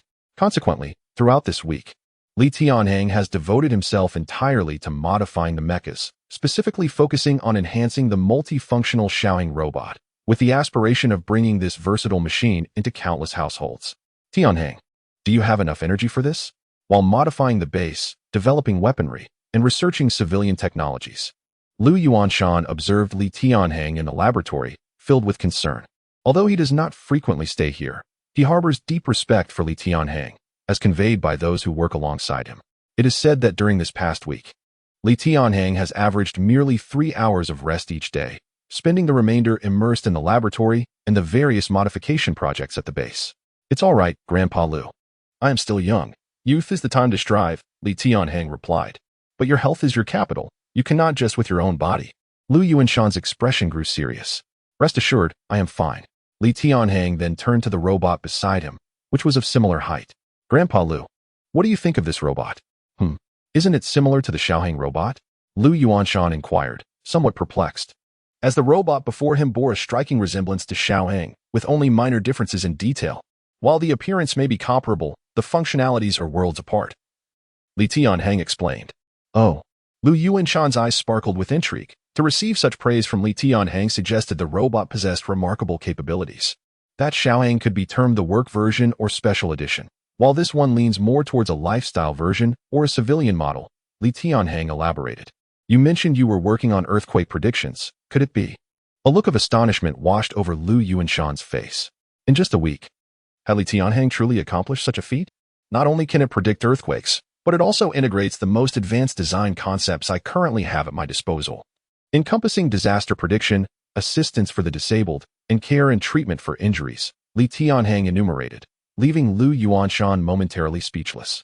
Though accustomed to Li Tianhang's various technological marvels, the revelation that this robot could embody such features left Lu Yuanshan momentarily dazed. Are you certain that this robot can possess all these functionalities? Absolutely. Otherwise, why would I have been burning the midnight oil all week? Li Tianhang replied confidently. But to concentrate such an array of features into one machine must come at a hefty price. The widely available third-generation Optimus Prime, released by Teles, retails for an astonishing $250,000. How could the average person afford that? While Optimus Prime is indeed impressive, it cannot compare to my design, Li Tianhang remarked with a subtle smile. The Optimus Prime robot has decades of history. It has evolved to be quite lightweight and agile. However, it pales in comparison to my Xiaohang. Furthermore, the price of my model will only be a mere fraction, 1/10 of that. 1/10. Lu Yuanshan's eyes widened in disbelief. How could the cost be so low? I am not referring to the cost, but rather the retail price. The actual production cost of this robot is approximately 10,000. Li Tianhang clarified, based on meticulous calculations he had conducted over the past few days. At this revelation, Lu Yuanshan's breath quickened. If this were true, the release of this robot would undoubtedly be a revolutionary product. When do you plan to unveil it? Within the next couple of days. Moreover, it has been a week since the Mech rescue operation, so it's time to clarify things, Li Tianhang responded with a smile. Yun Shimian has been preparing for the company's affairs. This opportunity is perfect for an official announcement. Then, how about tomorrow? We could hold a press conference in the afternoon, Lu Yuanshan suggested. That works. Li Tianhang nodded in agreement. This task proved relatively simple for Lu Yuanshan, as he arranged everything smoothly within 2 hours. By 8 o'clock that evening, Li Tianhang finally posted the inaugural Weibo update from his burgeoning account, which was nearing 2 million followers. Tomorrow at midnight, at the first floor of the Junlin Technology Building in Donglin City, I will bring you closer to the edge of science fiction, allowing you to experience future technology in such proximity for the first time. Within mere minutes of its publication, this post once again ascended to the top of trending topics. Due to the sudden announcement of the press conference, various media outlets and reporters were swiftly mobilized, all preparing for the event scheduled for 2 o'clock the following afternoon. Chapter 40. Press conference the following day. At 2 o'clock in the afternoon, the front of Junlin Technology Building was completely besieged. Various media outlets, reporters, and the public, including some executives from technology companies, rushed to the scene overnight. Among them were Yang Shui, a media reporter who had been at the epicenter of the earthquake, and Wang Xiaoxiao, who had narrowly escaped death before being pulled back by Li Tianhang. Upon receiving the news, they both made their way to Donglin City without rest. The scene was understandably chaotic, as many curious individuals gathered from all directions, eager to witness the astonishing mechas that had appeared in the metropolis, crafted by a young citizen of the Dragon Kingdom. At exactly 2 o'clock, Li Tianhang entered the hall via a designated back entrance. Cameras and smartphones were all pointed at him. The atmosphere erupted with excitement when Lu Yuanshan made his entrance, a national academician who personally stepped forward, underscoring Li Tianhang's significance. Lu Yuanshan took his seat at the center, flanked by Li Tianhang and Yun Shimian, with several other key figures present, all under the scrutiny of the media. Hello everyone. I am Lu Yuanshan. I believe you are all eager to learn about the Mech rescue incident in the metropolis. Today, we have convened this press conference to unveil the truth to the public and address your questions. Additionally, the creator of the mechas, Li Tianhang, will unveil a groundbreaking civilian product today. Now, I invite the head of Tianhang Research Base, Li Tianhang, to provide further insights. As Lu Yuanshan finished speaking, all cameras turned to Li Tianhang. In the past, he might have felt nervous under such scrutiny, but after receiving the system, his mindset had undergone a remarkable transformation. Standing before countless eyes in the audience watching from screens, he found himself remarkably composed. Hello everyone, I am Li Tianhang, currently serving as the chief responsible person and chief designer at Tianhang Research Base, a facility spearheaded by academician Liu to explore significant future technologies aimed at enhancing our national defense and technological reserves. The mechas were designed under my leadership. Tianhang provided a brief introduction of himself and offered a general overview of the incident. After approximately 10 minutes, that is all I wish to convey for now. I invite the reporters and media friends to pose their questions. I will answer them candidly. Thank you. As Tianhang concluded, the hall erupted in applause. Previously, some might have doubted the authenticity of his claims, given the mecha's extraordinary sophistication, seemingly beyond human capability. However, with Liu Yuanshan present, any lingering skepticism dissipated. Hello, I would like to ask a question that concerns everyone. A young woman stood up, microphone in hand, directing her gaze at Tianhang. Will such mechas appear in other disaster sites in the future, or is this a one-time occurrence with no further rescue operations planned? Tianhang had anticipated such inquiries and prepared adequately, not just to address the press, but for actual operational purposes. Since the emergence of the metropolis, our Tianhang research base has collaborated with various local agencies and leaders. We will establish a dedicated mech rescue team. In the event of natural disasters such as earthquakes, flash floods, volcanic eruptions, or fires, the mech rescue team will be deployed promptly to assist. Upon hearing this, the audience erupted in another round of thunderous applause. Many likely associated mechas with warfare and weaponry. While I do not deny their potential in that realm, they can equally serve in perilous situations to safeguard lives and property, minimizing losses. The applause echoed as this young man in his early 20s spoke with conviction and purpose, inspiring awe among all present. Hello, Tianhang, another man rose. I noticed academician Liu mentioned a significant product launch today, and your social media has hinted at an approach to future technology. What does this signify? Does it imply that your product holds epic-making significance? This journalist is quite astute. You've articulated what I intended to say, Tianhang responded, causing the reporter to blush slightly, though he maintained a smile. Indeed, the product we unveil today is of monumental significance, potentially transforming many aspects of our lives, much like the introduction of smartphones decades ago. The crowd gasped in astonishment at Tianhang's words. Had anyone else made such a claim, it would likely have been dismissed as boastful. Yet, a genius capable of creating such mechas could hardly be accused of fanciful exaggeration. I believe many of you have purchased the Optimus Prime robot produced by Tesla, which assists us in various tasks, becoming a reliable aid in our daily lives. Although I am currently the head of Tianhang Research Base, technology exists to serve humanity. Therefore, I will establish a cutting-edge technology company backed by Tianhang Research Base. Our inaugural product will be an intelligent robot that integrates seamlessly into our lives. Though Optimus Prime has been part of our lives for some time, I am confident that Tianhang Technology's robot will surpass it in every aspect. As Tianhang concluded, the door nearby swung open, revealing a black and white robot that emanated an aura of sophistication, gliding gracefully into view. Chapter 41. A Flying Robot? In this moment, the sound of various cameras and phones clicking filled the air, overshadowed only by the heavy breathing of the onlookers. Numerous discussions erupted around the venue, while online commentators inundated the platform with their thoughts upon witnessing the robot. My goodness, is it really that lifelike? I initially thought Optimus Prime was already impressively realistic. Why does it seem identical to Optimus Prime? I suspect it's merely a high-quality imitation. I feel the same way. What's there to boast about a replica? Sigh. Some people in this country truly lack shame, appropriating others' technology and design while claiming to surpass them. Have you all knelt for so long that you can no longer stand? If this robot doesn't resemble a human, what else can it possibly be? Exactly.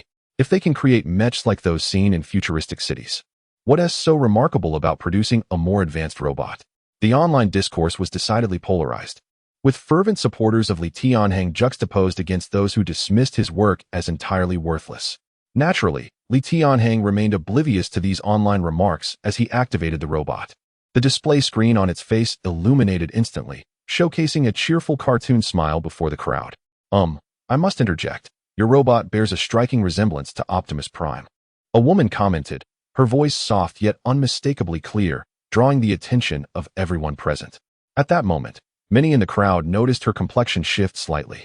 Goodness, that venomous woman, Hu Lily, is here. It was indeed Hu Lily, renowned for her talent in nitpicking. How is this crazy woman still hosting?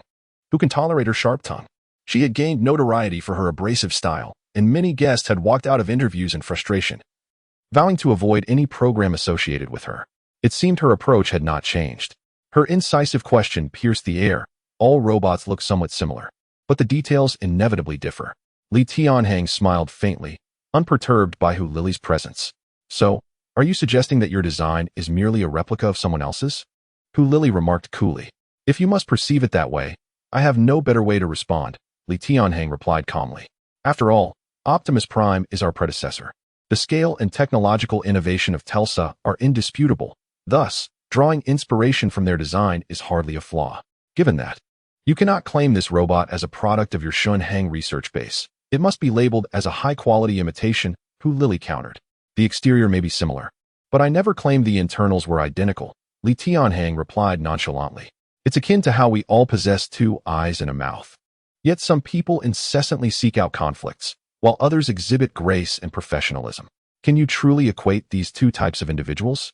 Hu Lily's expression shifted slightly, and many around her regarded Li Tianhang with newfound intrigue. This simple statement distinctly delineated the two sides, igniting the curiosity of many. What indeed set Li Tianhang's robot apart from Optimus Prime? If they were placed side by side, who would prevail? Fortunately, Hu Lily had weathered many storms and did not lose her composure in the face of Li Tianhang's words. So, you imply that the internals of your robot differ from Optimus Prime's?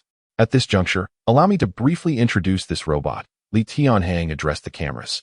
I want to delve into the basic functions and specifications, as those will be detailed in the instruction manual. Instead, I wish to highlight its primary escape function. I have equipped the robot with a balance mechanism and anti-gravity components, enabling it to achieve short-term flight. It can carry up to 500 pounds and ascend approximately 500 meters. In the event of a disaster such as an earthquake or fire, this robot can assist its owner in swiftly evacuating from perilous situations. As Li Tianhang concluded, an animated demonstration commenced on the large screen beside him. The scene depicted a 30-story building engulfed in flames, with the robot heroically rescuing an individual through a window and landing safely on the ground before soaring back into the inferno to rescue two more. The audience, both present and those watching the live stream, were left in stunned silence. If it weren't for Academician Lu's presence, I would have thought this was mere bravado.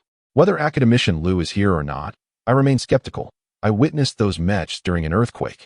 Remarkable. This is a direct slap in Hu Lily's face. With this function, even Optimus Prime pales in comparison.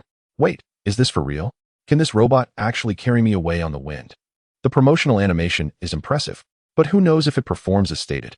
Words are futile. A live demonstration would serve as the best proof. Are you certain this robot can achieve what the animation depicts? If it cannot, with so many cameras on you, you will have ample evidence of fraudulent claims. Hu Lily, momentarily awestruck by the animation, quickly dismissed the notion. Such imagery could only belong to the realm of science fiction. It was implausible that such a creation could exist in reality. Madam, please do not doubt my boss's research capabilities, nor my fundamental operations. Do not project your limited understanding onto the stage, assuming that what you have not witnessed and cannot accomplish is unattainable by others. Wouldn't you agree, madam? It was not Li Tianhang who spoke, but rather the robot, Xiaohang, standing beside him. Its metallic voice, accompanied by a screen displaying a mocking expression, rendered the venue silent. All eyes were fixed in astonishment upon the robot beside Li Tianhang, while those watching the live stream were equally taken aback. Chapter 42.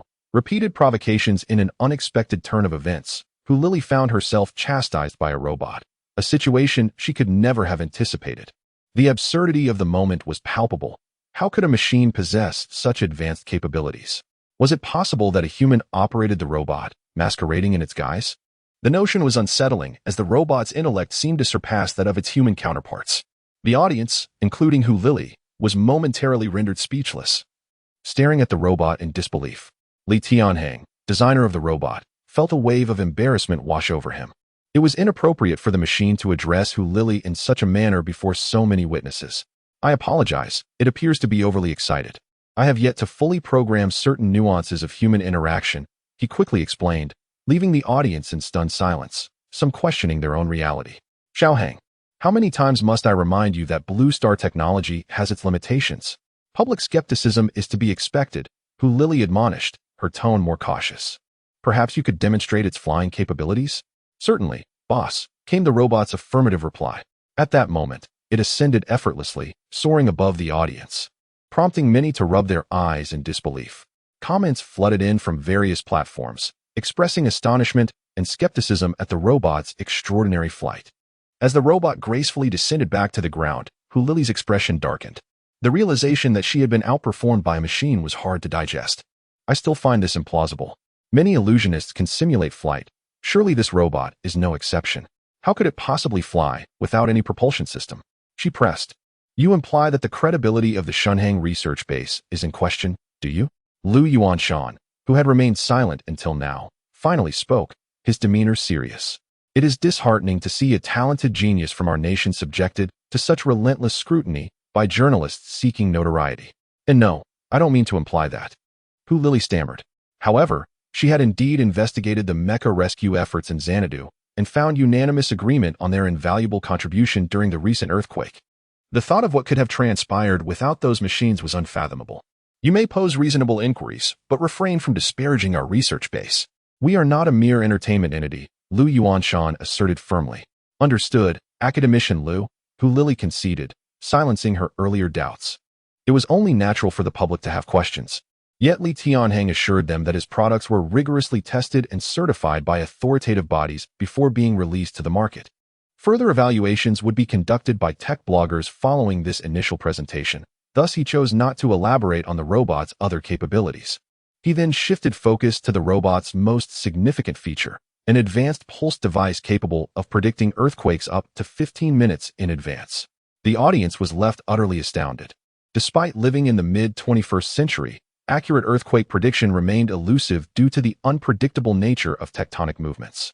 As Lily instinctively prepared to challenge Li Tianhang once more, she sensed the weight of Lu Yuanshan's gaze, compelling her to swallow her words.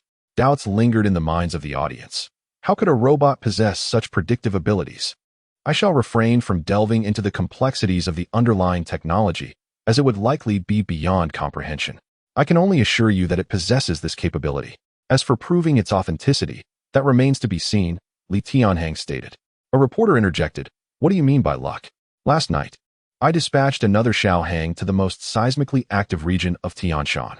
If an earthquake were to occur there, and it were detected, he was interrupted by the sudden ringing of his phone. A smile spread across his face as he answered, Li here. Brotherly, a 5.4 magnitude earthquake is imminent in the Tianshan no man's land, 4 kilometers from my location. This information was just relayed by the Tianhang robot. Came the rough voice from the other end, reverberating throughout the conference hall like a clap of thunder. Chapter 43, Earthquake. Precise prediction. Although the content of this statement is straightforward, the implications it carries are sufficient to astonish everyone present. It is crucial to note that this voice speaks of an impending earthquake, rather than one that has already occurred. This subtle distinction results in a significant divergence in the unfolding events. Are you certain it is an uninhabited area? There is no need for public evacuation, correct? Li Tianhang inquired. Indeed, brotherly. That uninhabited zone has no human presence, and the magnitude of the earthquake is low, posing minimal risk of destruction, came the reply. Very well, thank you for your efforts. I believe countless eyes will soon be focused on you, so prepare yourself, Li Tianhang responded. I understand, brotherly. After the call ended, Li Tianhang turned his gaze back to the gathering. He noticed that most people were engrossed in their phones, seemingly reaching out to relevant contacts near Tianshan. The atmosphere in the press conference was electric, with voices rising as everyone sought to confirm the impending event in their own way. At this moment, Lu Yuanshan leaned closer to Li Tianhang. Tianhang, is everything all right? Li Tianhang was well aware of Lu Yuanshan's concerns. After all, this was a nationwide press conference. If the earthquake prediction were to prove inaccurate, their future would likely be grim. Rest assured, how could we falter at such a critical juncture? Li Tianhang chuckled. That's a relief. Lu Yuanshan exhaled, leaning back in his chair to quietly observe the unfolding situation. As time ticked by, the number of people following the press conference online surged. Particularly, Li Tianhang's earthquake prediction propelled all streaming platforms into a frenzy. I can't believe this. It must be a hoax. I live in the city near Tianshan. I am eager to see if an earthquake will indeed occur. If this is real, today's conference could signify a technological revolution that alters the future. Human technology has stagnated for so many years. It is high time for a breakthrough. This sounds absurd. How could one predict an earthquake? It seems far-fetched. The earthquake has happened. I can feel it.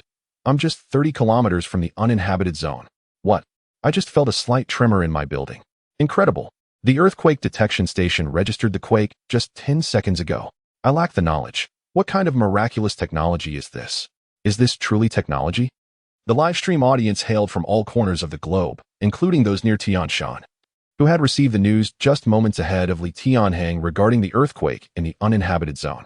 Clearly, this robot's predictive capabilities were formidable, allowing for a 15-minute advance warning of the impending earthquake. I need not elaborate on what this means for those within the earthquake zone. At this moment, all eyes in the room were wide open, reflecting both shock and fervor. A 15-minute advance prediction of an earthquake, as Tianhang had just stated. This was an unimaginable feat. If such a robot had been present during an urban earthquake, it could have effectively prevented any casualties, granting everyone ample time to evacuate to safer ground. I sincerely apologize for my earlier rudeness, Hu Lili exhaled, offering a slight bow to Tianhang. This act garnered the attention of many around them, as Hu Lili was notoriously known as a sharp-tongued host. However, upon reflection, it was not disgraceful for Hu Lili to bow to Tianhang in recognition of the presence of such an advanced robot. It's quite all right.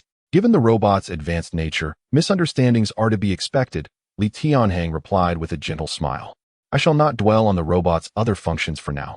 Instead, I will announce its pre-sale price. At this point, Tianhang intentionally created suspense, posing a question to the media and tech industry leaders present. What do you believe would be an appropriate price for this robot? Upon hearing this question, everyone exchanged glances. Setting aside its other functions, the earthquake prediction alone was enough to overshadow all existing products on the market. Even the third-generation Optimus Prime paled in comparison. Given its advanced capabilities, it was evident that this robot would certainly exceed the price of Optimus Prime, which was priced at $250,000. Are you foolish? Optimus Prime is an imported product, subject to high taxes, hence its steep price. Oh, that is true. This is a genuine domestic product. I estimate around $200,000 would be reasonable. Yes, after deducting unnecessary costs, $200,000 seems fair. The audience buzzed with discussion, while various streaming platforms erupted in similar fervor. Without saying too much, I'll take one for $9.99 with free shipping. I want to try it out. That's excessive, something this advanced for $9.99. I'd say $99 is more appropriate. If this device can predict earthquakes, it should be essential for residents in earthquake-prone areas. A high price would be unreasonable. Exactly. I agree. If it's priced at $100,000 or $200,000, it will exceed most people's financial reach. But setting it too low wouldn't cover the cost of such advanced technology. Voices of various opinions echoed across the platforms. Tianhang remained composed as he allowed the audience to converse for several minutes before he finally spoke. After much deliberation, I trust everyone has arrived at a price that feels right to them. However, my goal is to create a smart robot that everyone can afford. If pricing deters many from purchasing, it would contradict my original intention. Therefore, based on the robot's costs and other factors, I will set its price at approximately $25,000. The final price may fluctuate slightly, but it will not deviate more than $5,000. Upon hearing this, the room fell silent for a few seconds before erupting into thunderous applause. Those following the announcement online also went wild with excitement. Chapter 44. Zhou strikes again. Wait, over 20,000? Are you sure you didn't miss a zero? Incredible. Enough of the chatter, just open the channels. I want to reserve one right now. Is this true? How can it be so cheap? Today isn't April Fool's Day. How can so many absurd things happen? Goodness. Does he not want to make money? How can it be this inexpensive? This just shows how outrageous the price of the Optimus is. Indeed, even with high taxes. If I calculate a cost of $50,000, that means a net profit of $200,000 for each unit. Absurd, truly absurd. It's absurd to the point of being laughable. Advanced technology at an extraordinarily low price has sparked a frenzy for robots online. During the press conference, Tianhang continued, stating that my junior, Yun Shimian, would be fully responsible for sales, product, and company-related affairs. If anyone had product-related questions or intentions for collaboration, they could consult her through her social media. As the press conference progressed, the number of viewers increased exponentially, even before it concluded. Topics surrounding Tianhang and the Mech surged back into trending discussions. The Tianhang Institute of Technology, where Tianhang studied, also made headlines across various platforms. Meanwhile, in a villa on the outskirts of a city, a young man sat on a sofa, watching the live broadcast of the press conference. This young man was none other than Zhou, previously taken away by Zhu Yuanba. Now, he gazed at the television screen with an exceptionally grim expression. His eyes seemed to burn with a desire to reach into the screen and strangle Li Tianhang and Yun Shimian. Not far from him, Zhou Ran was also watching the conference. Upon seeing Zhou Hao's expression, he immediately understood the turmoil within. "What are you thinking, you little rascal?" Zhou Ran's voice suddenly pulled Zhou Hao back to reality. "Father, I wasn't. I was just a bit shocked." "Is that truly all?" Zhou Ran asked coldly. "Of course, it's true. We're from the same school. Who would have thought he possesses such abilities?" Zhou Hao chuckled awkwardly, aware that it wasn't a proud moment for him. Li Tianhang could converse with Lu Yuanshan while he, Zhou Hao, could only take pride in being Zhou Ran's son. Additionally, given the recent scandal, Zhou Ran's mood was understandably low. "I will tell you one last time. It took me immense effort to pull you out of that situation. If you cause any more trouble, you will bear the consequences alone. Do not expect to be regarded as Zhou Ran's son." Zhou Ran's gaze was stern, his expression and tone suggesting he was not joking. "Understood, Dad. I have it under control. I won't act recklessly," Zhou Hao quickly replied. "I hope you genuinely understand that Li Tianhang is not someone we can provoke. Do you comprehend?" Zhou Ran reiterated. "I understand, Dad," despite feeling quite impatient. Zhou Hao dared not retort any further to his father. Observing Zhou Hao's demeanor, Zhou Ran shook his head in disappointment and turned to leave. In that moment, Zhou Hao's eyes glimmered with even greater hatred. "It's all because of you, Li Tianhang. If it weren't for you, none of this would have happened. Do you think you're so impressive just because you have a bit of technology?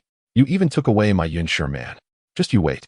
Zhou Hao raged silently, abruptly turning off the television before storming out of the living room and driving away in his dark green Ferrari. In a high-end bar's private room, Zhou Ran was flanked by beautiful women, while across from him sat a young man similarly surrounded by attractive companions. "Wei Ba, that's how it is. You must find a way to deal with this little brat," Zhou Hao exclaimed, filled with fury. "This isn't going to be easy," Wei Ba replied nonchalantly. "You yourself mentioned that this person is under Zhu Yuanba's protection, and I doubt the security is negligible. Moreover, even if you manage to deal with him, can you handle the consequences? That's why I'm coming to you," Zhou Hao insisted. "Well, this isn't a simple task. If things go awry, it could ruin your life," Wei Ba cautioned, hesitating. "Stop with the nonsense. Name your price. Just ensure the job gets done. Even if you can't eliminate him, tarnishing his reputation will suffice," Zhou Hao declared. "That figure." Wei Ba raised a finger. "1 million? A million? Are you out of your mind? You think you can settle this with $1 million when your father wouldn't dare cross him? 1 billion. Zhou Hao hesitated, realizing that while he wasn't short on money, this was still a substantial sum. "This billion must be transferred through your channels to my overseas account. Additionally, arrange for a vessel to facilitate my family's disappearance. Oh, and," Wei Ba said casually, "you should also prepare an escape plan for yourself. If they trace it back to you, as I mentioned, the consequences could be dire. If this situation isn't serious, your father might help you out, but next time." Wei Ba shook his head, leaving the rest unsaid, but the implication was clear to anyone with sense. Zhou Hao was momentarily taken aback by Wei Ba's words. He struggled to grasp how serious the situation had become. "So, what do you intend to do? What methods will you employ?" Zhou Hao inquired. "That's not for you to worry about.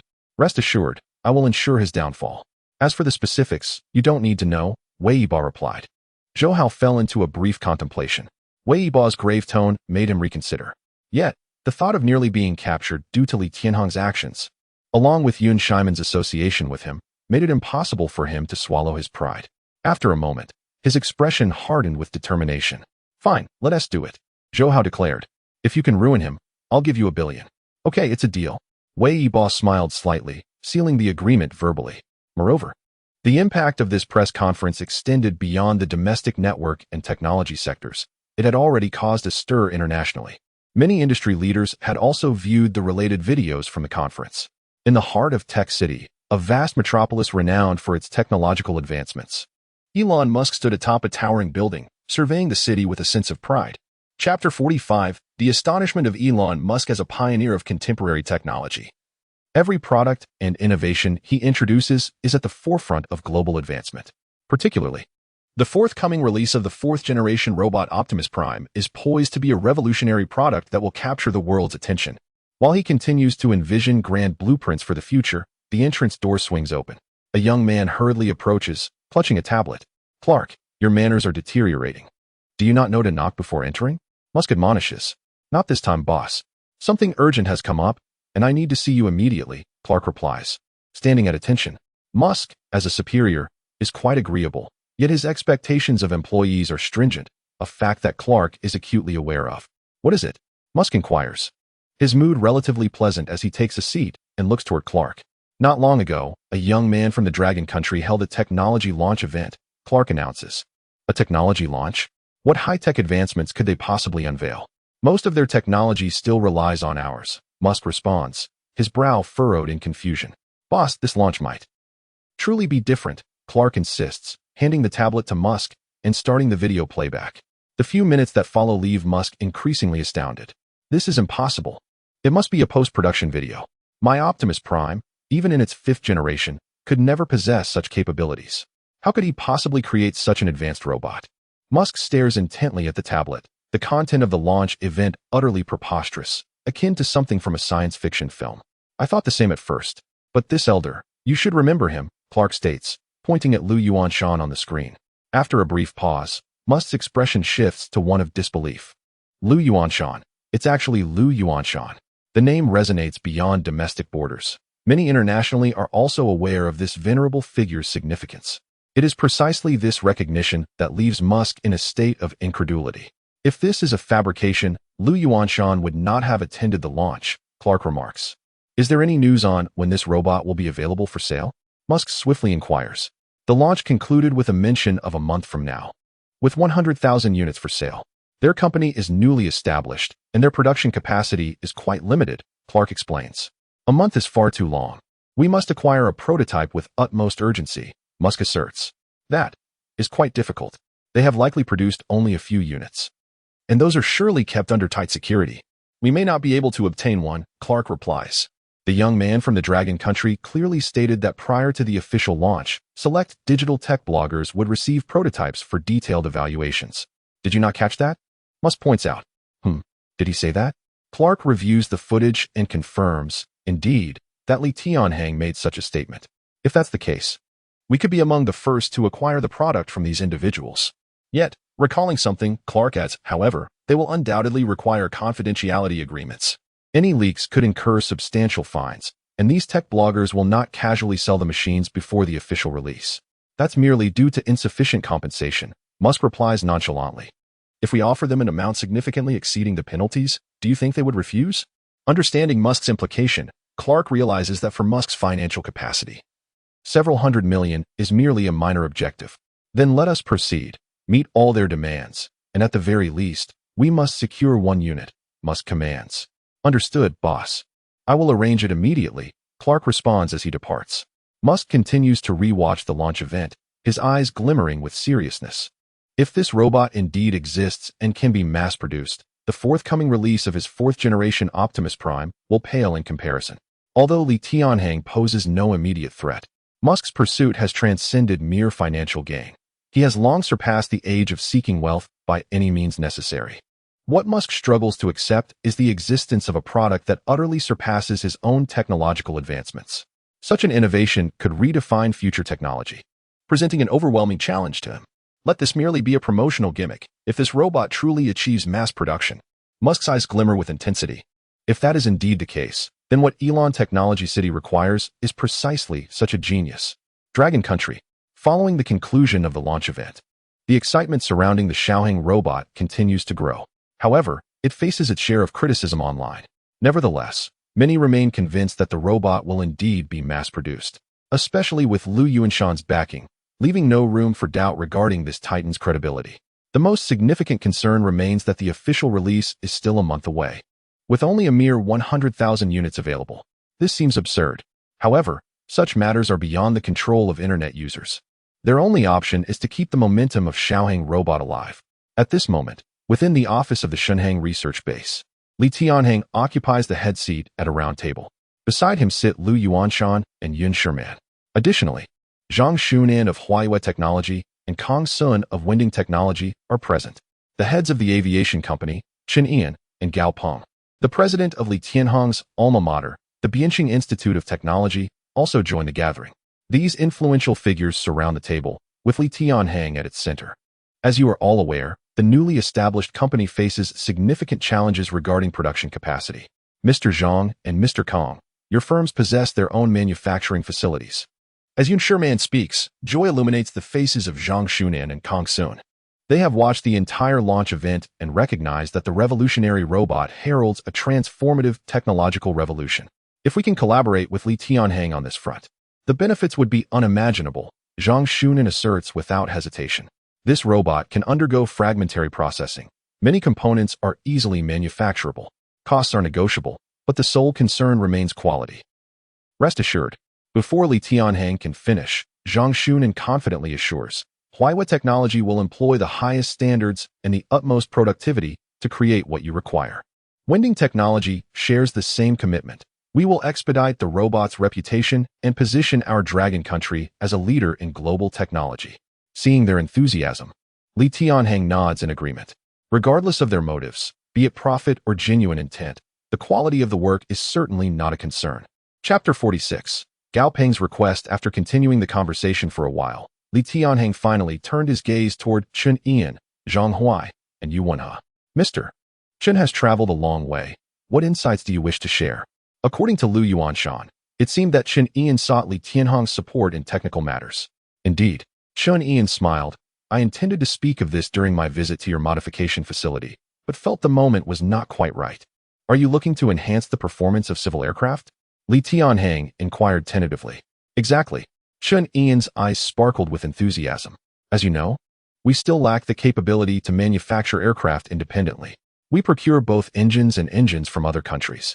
I believe that if your technology could be applied to civil aviation, we would find ourselves in a position where other countries would eagerly seek our expertise. Li Tianhang nodded. This endeavor posed little challenge for him. He could effortlessly resolve issues related to engines and propulsion systems.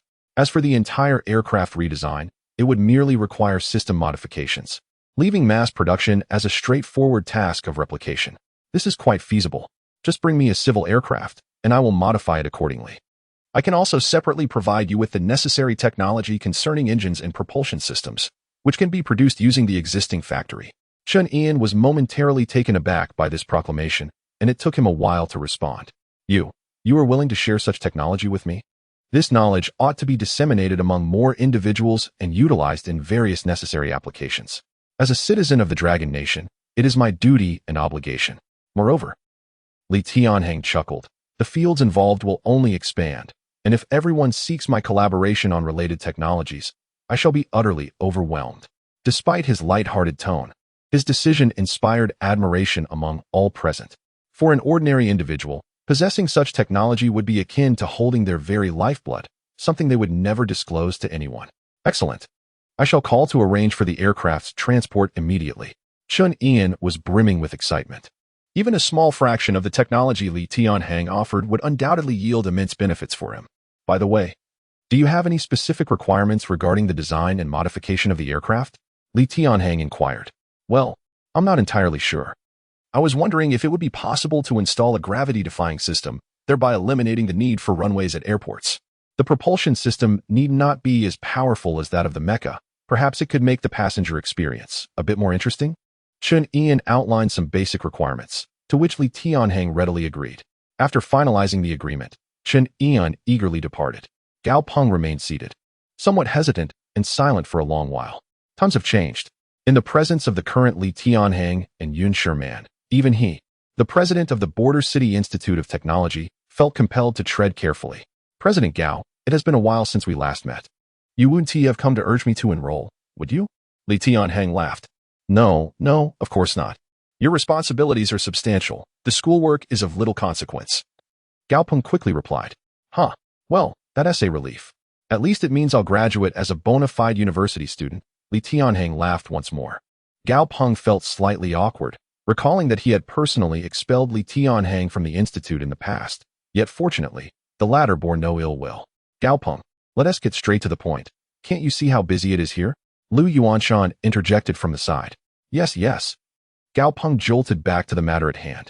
Tianhang, you've become quite the celebrity at our school. Recently, some students proposed establishing a Mech program, as that technology has matured significantly and will undoubtedly trend in the future. This proposal is quite reasonable, but we need to deliberate on what to teach. How to teach it, and the preparation of textbooks, Li Tianhang replied. There's no rush. You should focus on your most pressing matters first. Gao Peng's face was nearly unable to contain his exuberance, as he spoke with a grin that stretched from ear to ear. Just imagine the next enrollment brochure for the Border City Institute of Technology stating that a new mecha piloting program has been established, with senior student Li Tianhang personally teaching. Countless young individuals would undoubtedly flock to their institute. At that moment, Gao Peng felt fortunate for his decision to allow Li Tianhang to re-enroll.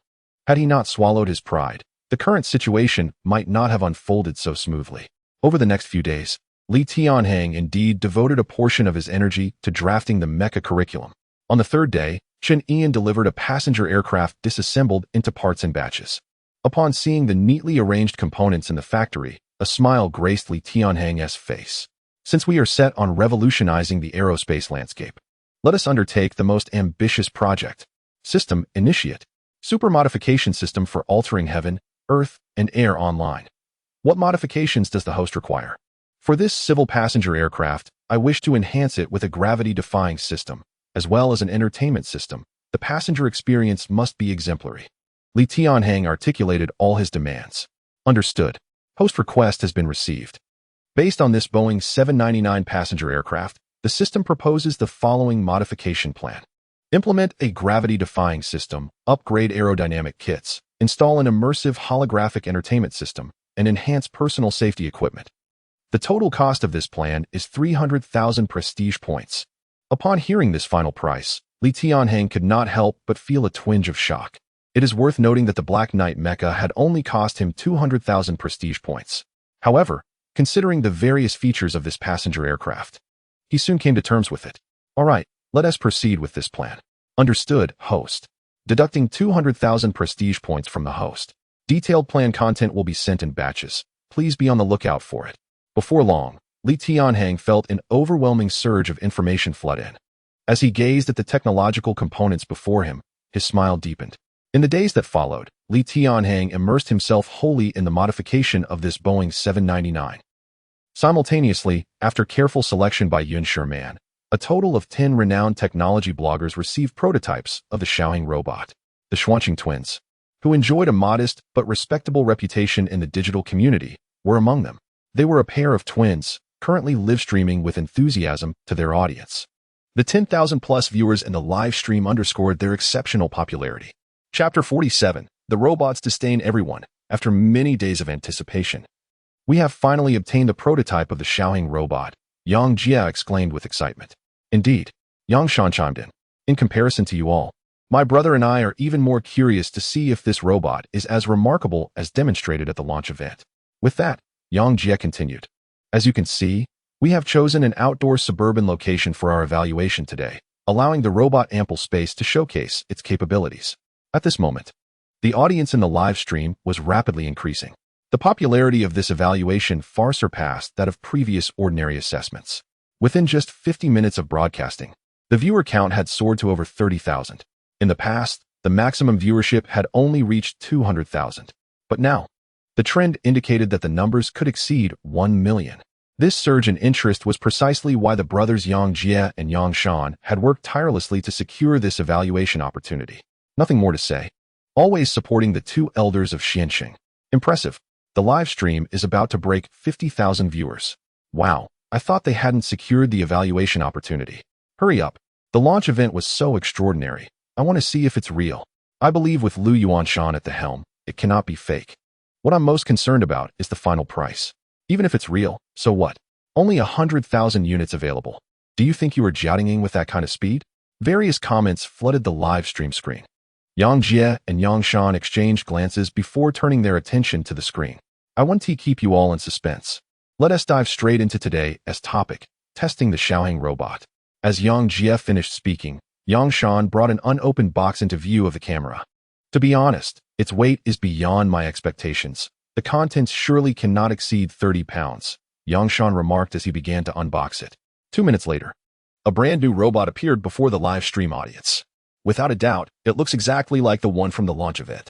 Impressive, if it weren't for its appearance. Who would believe this is a robot? I just want to know if it has any special functions that allow me to experience the allure of biological anatomy. Haha. I was just thinking, if there are gender distinctions, I might just skip marrying and buy one of these to live with. What bliss. Quietly asking, what material is this made of? Is it soft to touch or rigid? As Yang Shan continued unboxing, Yang Jia was also focused on the screen, observing the astonishing comments. Ahem, everyone, let us remain calm. This is a robot, and no matter how extraordinary its functions may be, it is still just a robot. What is wrong with robots? Are they not human? Exactly. Host, this is pure discrimination. I'd spend over $1 million on a real person. This robot can be had for just a few thousand. Now, which is the better deal? True.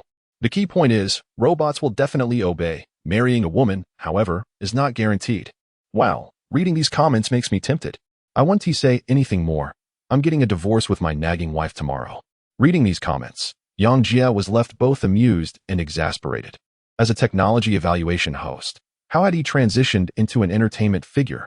Thankfully, Yang Shan finally switched on the robot, and the display screen quickly lit up. We received the electronic manual for this robot 2 days in advance. Believe it or not, even we are somewhat incredulous. As Yang Shan finished his sentence, the Xiaoheng robot suddenly spoke.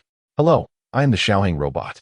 I am here to serve you and let you experience the charm of future technology. Xiaoheng, I hear you can fly. Why not demonstrate your takeoff for us? Yang Shan suggested. Certainly, the robot responded. In an instant, the Xiaoheng robot levitated into the air effortlessly. Without any visible propulsion system, it ascended gracefully, soaring several meters above the ground, before gently descending back before them. This scene had also appeared at the launch event, but the presentation then could not match the sheer impact of this live demonstration. The close proximity and direct showcase of Xiaoheng's flying ability created a stronger visual impact in the live stream, making it more relatable and engaging for the viewers. Alright, I won't say anything more. Just for the authenticity of this flight capability, I'm sold. Imagine my girlfriend and I flying together, communicating our feelings in the sky. How exhilarating. Incredible. I didn't expect this flying capability to be real. It truly surpasses anything else. What's so surprising? Mech can achieve aerial flight. Why would it be strange for a robot to do the same? Can this thing really fly freely? Isn't there air traffic control? Just imagine a future with flying robots everywhere. At this moment, Yang Jia and Yang Shan were too captivated to pay attention to the comments. After all, it was their first time witnessing a flying robot, and they were utterly astonished by its formidable capabilities. Alright, I must admit, this is the most powerful technological product I have ever evaluated. Just the ability to fly alone makes it worth exploring, Yang Jia marveled, his eyes sparkling with excitement as he gazed at the robot. As for the earthquake prediction feature, I believe there is no need for further speculation. Everything was already explained at the launch.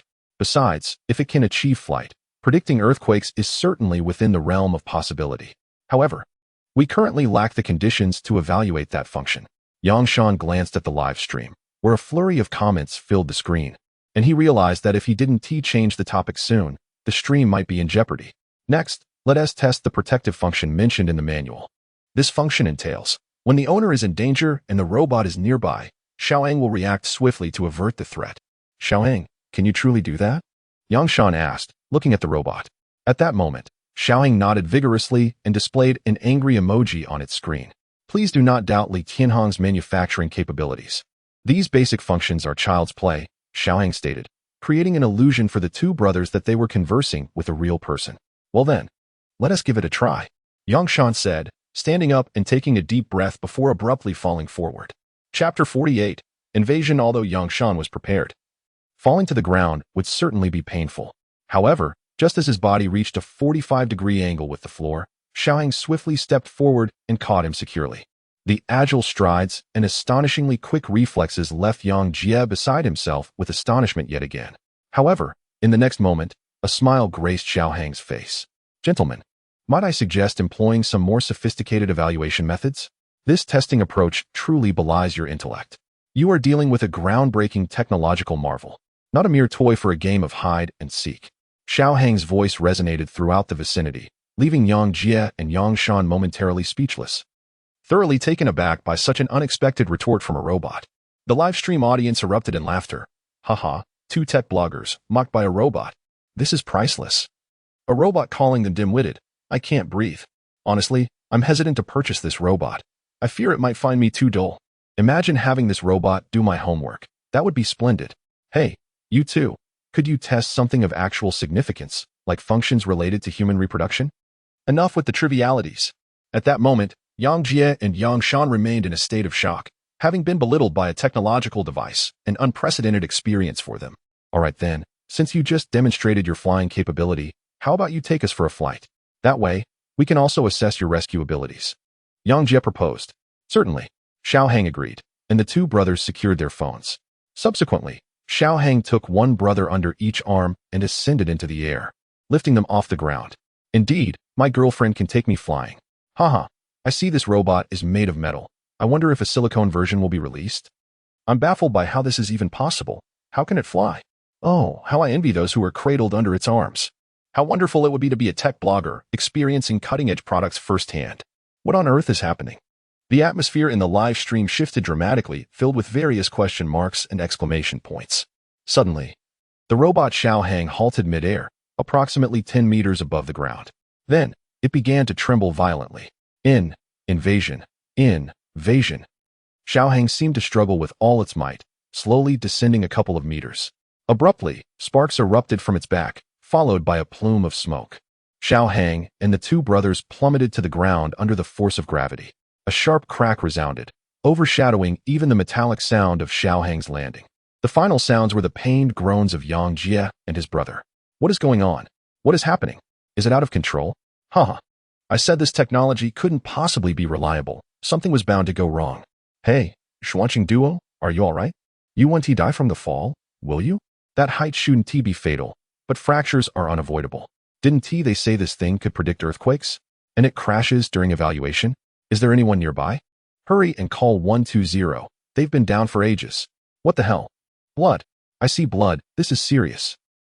At that moment, no one noticed the mini drones hovering several hundred meters above, concealed among trees about 10 meters off the ground. Nearby, a small delivery truck was parked alongside the road. At first glance, the truck appeared inconspicuous, but a closer inspection revealed tiny antennas at each corner of the cargo area, resembling satellite signal receivers. What ordinary delivery truck would be equipped with such devices? Inside the cargo area sat 4 individuals, surrounded by an array of sophisticated equipment and 6 computer screens. 2 of the screens displayed the actions of Yang Jie, his brother, and the robot Xiaohang from various angles. Upon witnessing the brothers' heavy fall and the robot emitting smoke, a young man with a sharp face revealed a sinister smile. They didn't set up any interception firewalls. Do they not take us professional hackers seriously? Boss. On the other hand, this tech is genuinely advanced. I'm tempted to buy one for myself, remarked a burly man with a beard, gazing enviously at the screens. Enough with your childish fantasies. Hurry and call 120, the young man urged. All right, I'm on it. The bearded man picked up the phone and dialed 120. Simultaneously, the sharp-faced young man made a call, the name on the screen reading Wei Iba prominently. Bro, it's all taken care of. You'll see the news soon. Okay, thanks. Bro, all right, a total of 5 million. Okay, got it. After hanging up, the young man exhaled lightly, his expression flickering with annoyance. This old fox. Who knows how much he has pocketed from others, and he offers me only 5 million. Well, I owe him a favor, so once this is done, we're even.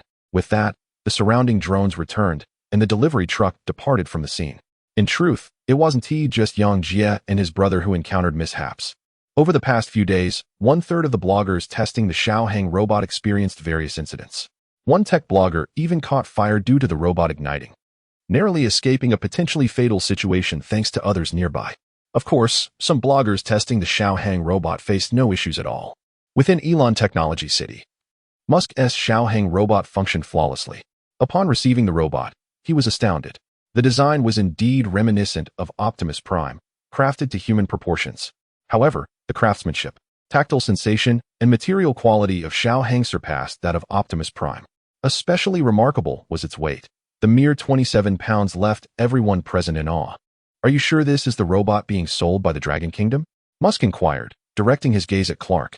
Chapter 49, Boeing 799, Modification Complete Indeed, Boss. Clark responded with a touch of resignation. A staggering $50 million. That's what it ultimately took to persuade that Dragon Country tech blogger to part with it.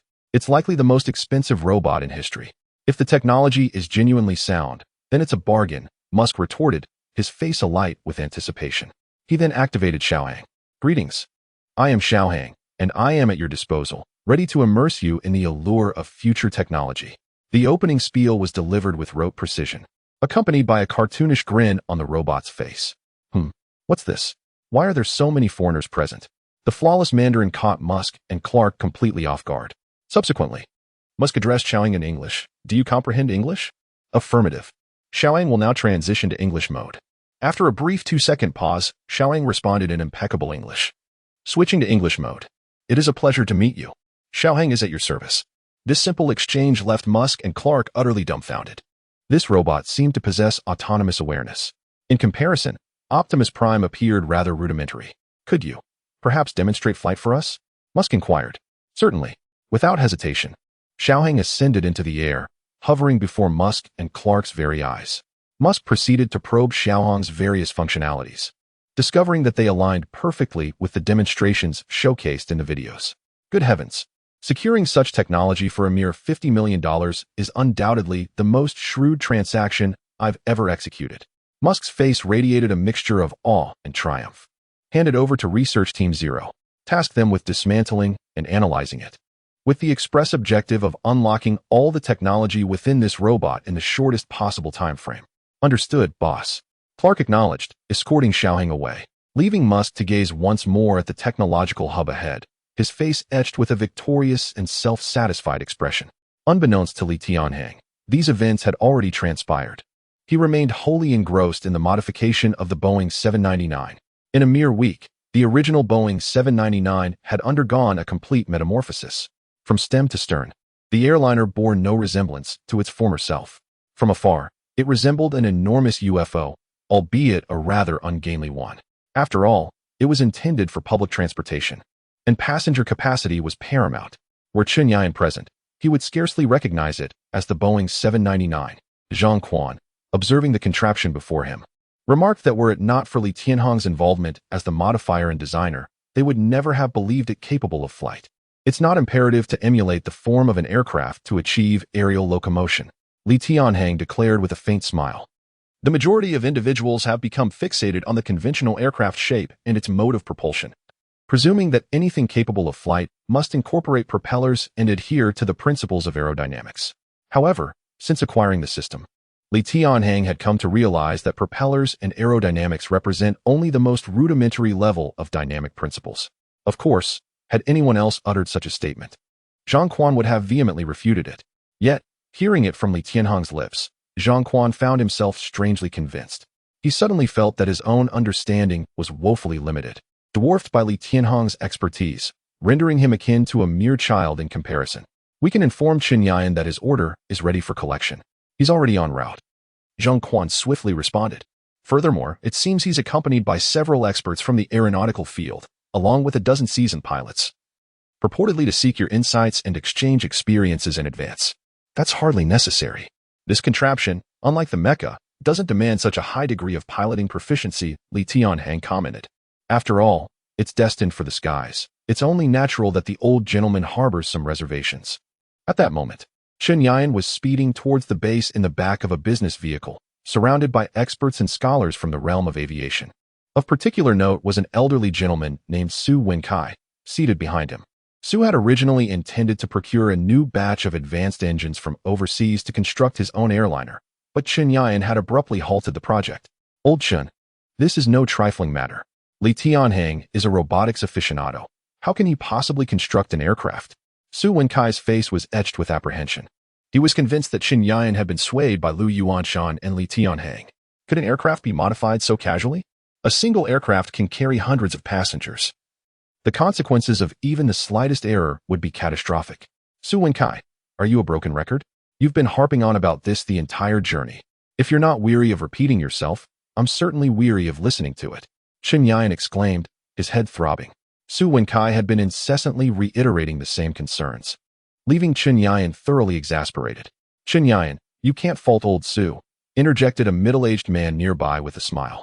You abruptly put his project on hold. Is it any wonder he's disgruntled?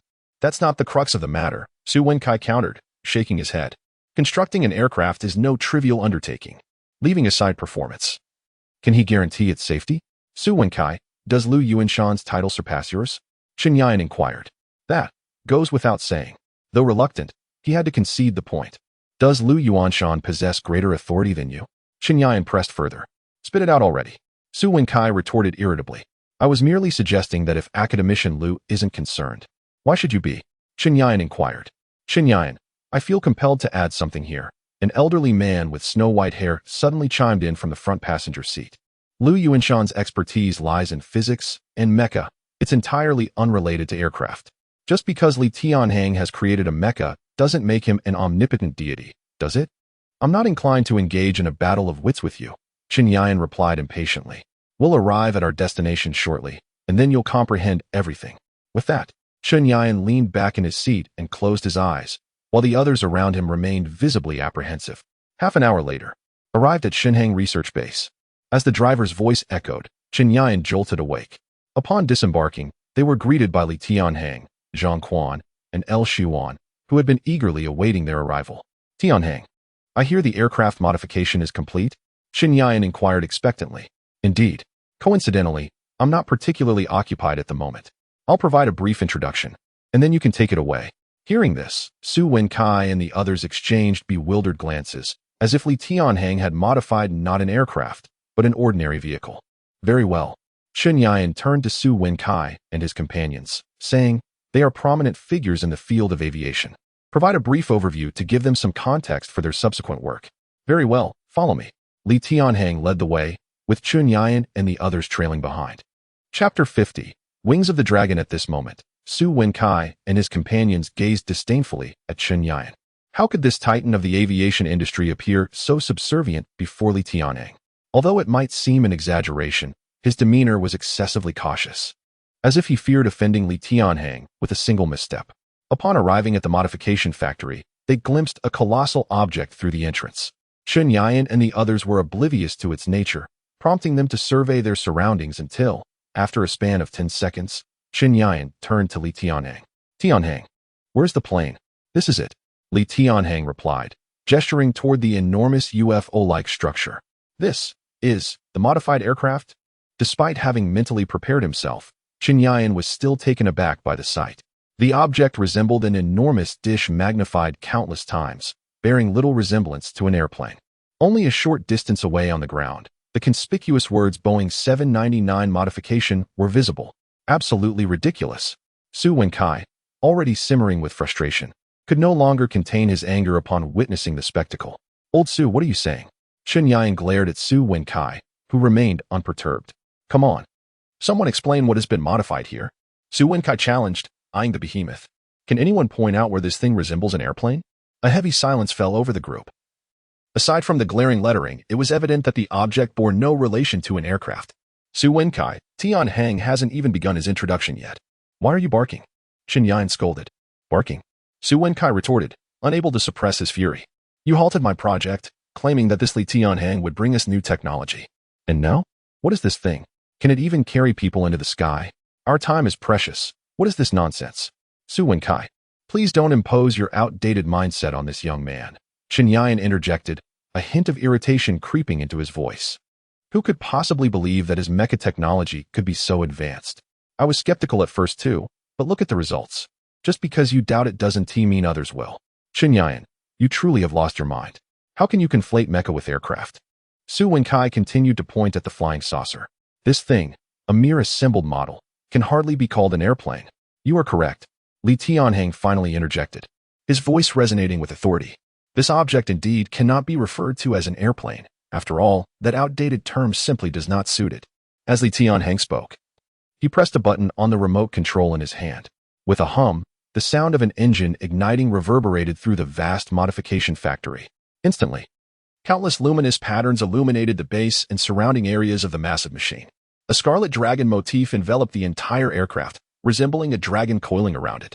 In the astonished gaze of all present, the colossal entity began to levitate, effortlessly rising from its supports. It hovered approximately 20 meters above the ground, entirely unsupported. One could easily envision the scene of a dragon soaring through the night sky.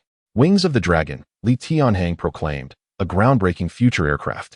Symbolizes the awakening of the slumbering Eastern Dragon, the rise of the descendants of the dragon, and heralds the arrival of a technological era for our dragon nation.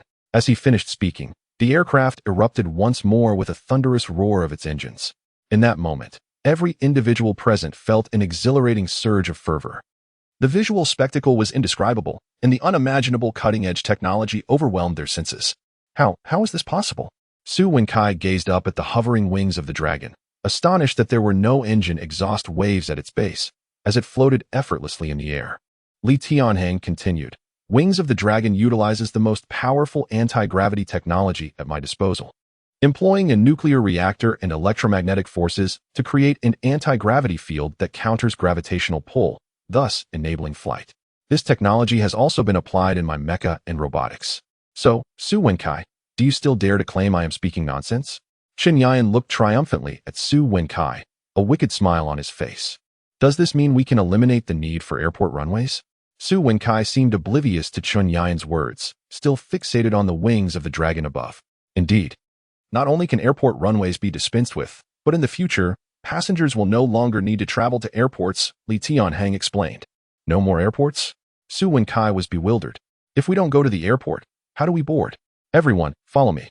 Li Tianhang led the group to the underside of the wings of the dragon. Suddenly, a beam of light enveloped them, and they felt a gentle force lift them off the ground, ultimately bringing them inside the aircraft. "How is this possible? Am I dreaming? I must be dreaming," Su Wenkai exclaimed, pinching his thigh with enough force to elicit pain, yet still he remained ensnared in his dream.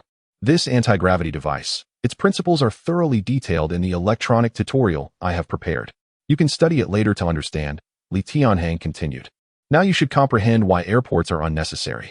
Passengers simply purchase tickets via electronic devices, and the terminal program will conduct level authentication, allowing the wings of the dragon to locate the passenger and directly transport them here using the anti-gravity device. Indeed, creating such an incredible device makes developing a positioning program seem trivial. Feel free to explore inside. The edges of the machine feature a leisure tea area where passengers can enjoy the scenery based on their seating choice. The internal area is equipped with electronic entertainment facilities, allowing all passengers to select their preferred activities and indulge in an unforgettable journey. As they surveyed their surroundings, they realized they were within a miniature bar. Additionally, various gaming, VR equipment, and audio-visual entertainment options were readily available. It's as if a large entertainment venue has been transported into the sky, Chen Yan exclaimed in awe. Under Li Tianhang's guidance, they approached the edge of the aircraft. It was only then that Chen Yan and the others were astonished to discover they had ascended to an altitude exceeding 1,000 meters. More astonishingly, they had felt no sensation of weightlessness during their ascent. The aircraft had risen silently into the sky. Chapter 51, An Incident at This Moment. I seem to comprehend why Chen Yan holds you in such high esteem. Su Wenkai found himself at a loss for words. The black technology from a science fiction film had been brought into reality, and before him stood Li Tianhang, a figure seemingly transcending the divine. What about safety? Is this aircraft stable? Are there potential safety concerns? Inquired another middle-aged man. Generally speaking, there shouldn't be any safety issues. The entire body is crafted from hexagonal diamond alloy, akin to the Black Warrior, impervious to missiles. However, Li Tianhang approached a plush sofa, adding, for precaution, I have installed a personal safety protection system. In the event of extreme weather or unusual circumstances, it will function as follows. Casually, Li Tianhang positioned a chair and pressed a button nearby. Suddenly, numerous transparent components emerged around the left wing, converging to form a small protective pod that enveloped the model chair. Concurrently, a hatch opened beneath the seat. This miniature protective pod detached from the aircraft and descended. Each pod possessed its own anti-gravity mechanism, ensuring a safe landing for the passengers, while the onboard positioning system activated, facilitating easy location for rescue teams. All present were rendered speechless, utterly astonished by Li Tianhang's meticulous efforts in developing this marvel. Additionally, there's another rather impressive feature, Li Tianhang remarked, settling into another seat and pressing a different button, triggering an astonishing spectacle. Surrounding his seat, everything became transparent. In that moment, Li Tianhang appeared to float in the air, with all equipment except for the chair rendered invisible. This transparency device provided passengers with a unique experience, akin to genuine flight.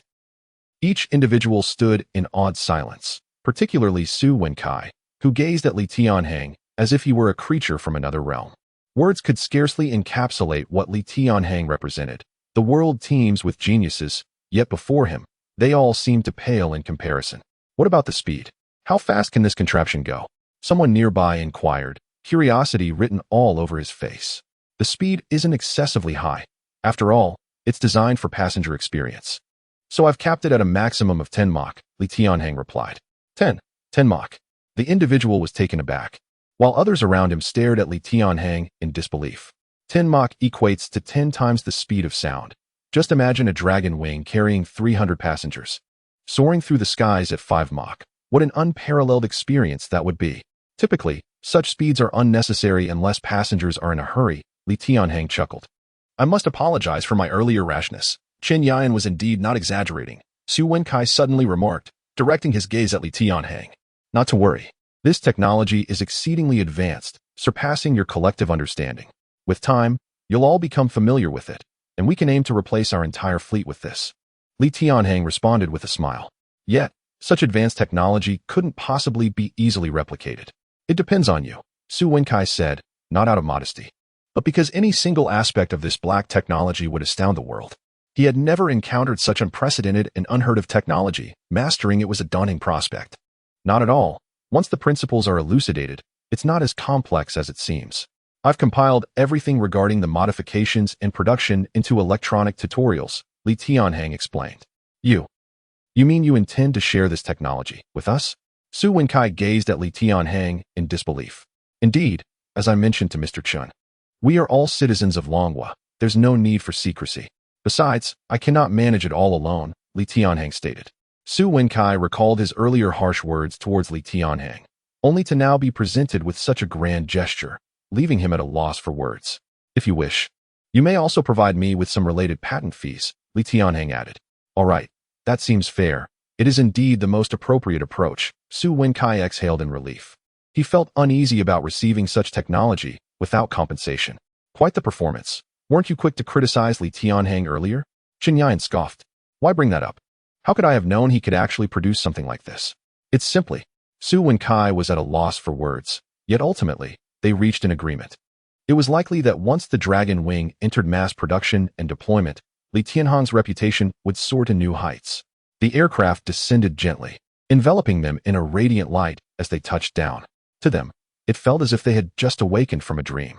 Only upon glancing back at the smoothly descending Dragon Wing did they realize this was indeed tangible reality. As the group continued to discuss pertinent details, a hurried figure rushed over.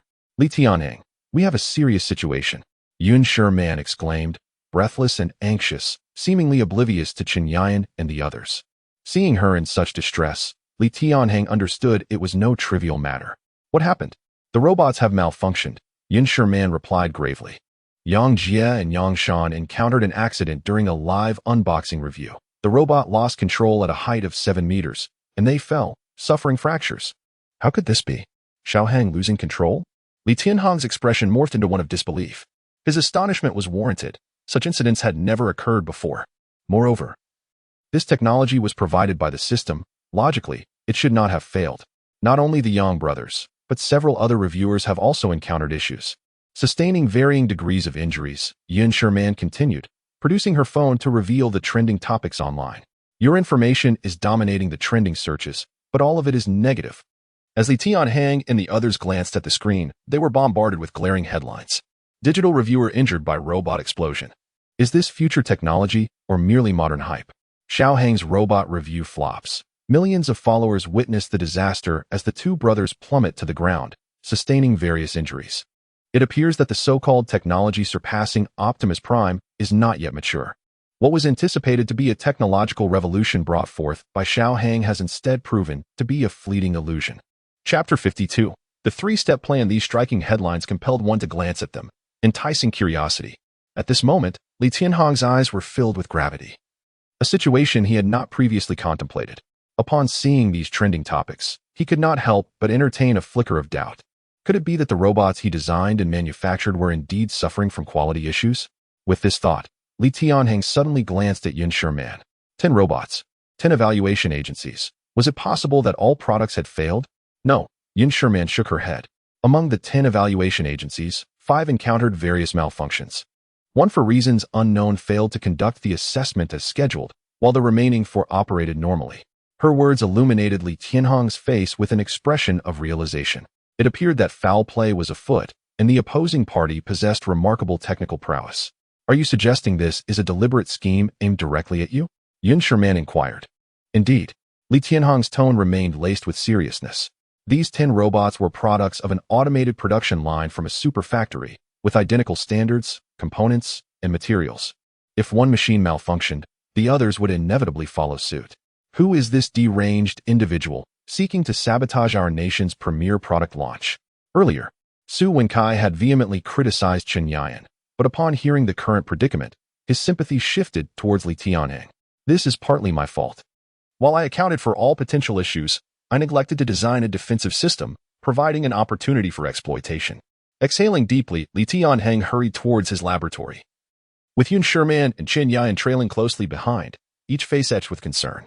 If this matter was mishandled, even if the incident was not due to product quality, the responsibility would still fall squarely on Li Tianhang's shoulders. The first priority was to equip all remaining products with an impenetrable firewall. Standing before the holographic projection, Li Tianhang disassembled the robots, redesigned certain components, and began typing code on the adjacent keyboard. During this process, no one dared to interrupt him, until 2 hours quietly passed. All right, with this defensive program in place, future products should not encounter similar issues. Li Tianhang exhaled with a hint of relief. The problem is, while we trust your capabilities, potential buyers may not be so easily convinced, Yun Shimian remarked, her tone filled with apprehension. That is not an issue. A smile suddenly graced Li Tianhang's face. Not an issue. Yun Shimian was frantic. How can it not be? You may also face compensation claims for the medical expenses and emotional damages incurred by those 6 bloggers, and this will surely be sensationalized in the media. The first step is to issue a sincere apology on Weibo, clearly explaining the situation, Li Tianhang stated calmly. Of course, many will remain skeptical, but that is inconsequential. Our production capacity is inherently limited. If all goes well, with my collaborating manufacturers, we could still produce several million units in a year. Therefore, we do not need to convince everyone of our product's quality, as we simply cannot fulfill all demands. Li Tianhang's logic left Yun Shimian momentarily speechless. Chen Yan and others gazed at him in astonishment. While others strive to assure every consumer of their product's quality and efficacy, Li Tianhang surprisingly considered this predicament a stroke of good fortune. The second point is to exhaust every effort to identify the instigator behind this debacle and compel them to clarify and apologize, lending more credibility to our case. There was no need for Li Tianhang to suggest this. Everyone present was determined to hold the troublemaker accountable. Thirdly, I will personally apologize to these 6 bloggers, seeking their forgiveness to prevent them from amplifying this incident on their social media platforms, Li Tianhang declared. Chen Yan and Su Wenkai nodded in appreciation. Faced with such adversity, Li Tianhang neither shied away nor deflected blame, instead articulating a clear strategy to minimize potential losses. The first step was to issue a Weibo post. Li Tianhang retrieved his phone, opened Weibo, and composed a detailed account of the incident and its developments. Next was the second step. This second step promised to be the most arduous. Such brazen actions indicated the perpetrator had come prepared, making discovery challenging. Yun Shimian's expression remained grave. What is so difficult? No matter how tough it is, we must investigate thoroughly, Su Wenkai asserted coldly. Once identified, we will make an example of them, ensuring everyone knows who is protecting Li Tianhang, and that anyone daring to cross him will face dire consequences. Su Wenkai was now firmly in Li Tianhang's corner, leaving Chen Yan utterly speechless. Just an hour ago, he had been vociferously criticizing Li Tianhang's impracticality, yet now he had morphed into a staunch supporter. However, one could argue that anyone who experienced the dragon wings would inevitably become a fan of Li Tianhang. In fact, uncovering the truth may not be as daunting as it seemed. Li Tianhang returned to his computer, fingers flying across the keyboard. If these malfunctioning units transmitted their final data to the terminal, I should be able to analyze what transpired. He diligently operated before the computer screen, where a series of codes and incomprehensible waveforms appeared. Units 3, 5, 6, and 8 failed to transmit data. Their power sources were completely destroyed. Upon hearing this, the tension in the room escalated palpably. 5 robots malfunctioned, failed to return data, leaving only 1 remaining. The last unit, number 10 chapter 53, tracking and locking onto the target as Li Tianhang resumed tapping on the keyboard. The speakers beside him suddenly emitted a series of disjointed sounds. Intrusion. Trusion, Trusion. At the moment these words fell, a stream of irregular waveform graphs appeared. A flicker of joy crossed Li Tianhang's face upon witnessing this. Just as I suspected. There were other signal interference devices encroaching near the evaluation site of those individuals, allowing hackers to exploit this infinite transmission to infiltrate the robot's inner workings. Moreover, with no defensive system in place, causing an accident for the robot became an effortless feat. Contemplating for a moment, Li Tianhang turned to Yun Shimian. If I am not mistaken, the 5 bloggers who encountered issues must have been conducting their live evaluations outdoors, right? How did you know? Yun Shimian gazed at him in astonishment. The architecture of such a system is exceedingly intricate and susceptible to interference from surrounding wireless signals. Conducting the evaluation outdoors would effectively mitigate this issue, Li Tianhang replied, continuing to operate the computer. According to the last known location of Tianhang, he was in H City. Who are the technology bloggers based there? The Yang brothers, Yang Jie and Yang Shan, Yun Shimian answered. Ah, the Xuanqing duo. These individuals are rather well known online. One can only imagine the uproar that would ensue following an incident during their live broadcast, Li Tianhang mused, resuming his work on the computer amidst the bewildered gazes of those around him. Approximately half an hour later, finally done. At this moment, a small screen appeared on the computer before him, clearly displaying retrieved surveillance footage. This is... I accessed the surveillance footage from all available cameras surrounding Xiaohan's last known location, Li Tianhang explained. Upon hearing this, Chen Yan and the others were once again left in awe. What kind of miraculous technology is this? In just half an hour, he managed to retrieve footage from miles away.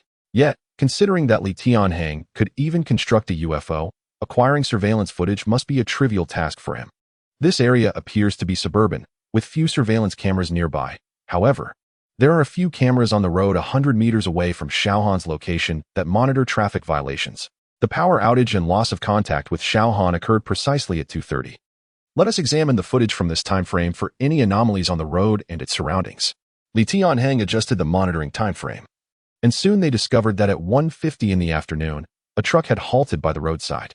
The vehicle was parked quite far from the camera, but its body was still discernible, albeit some details remained unclear.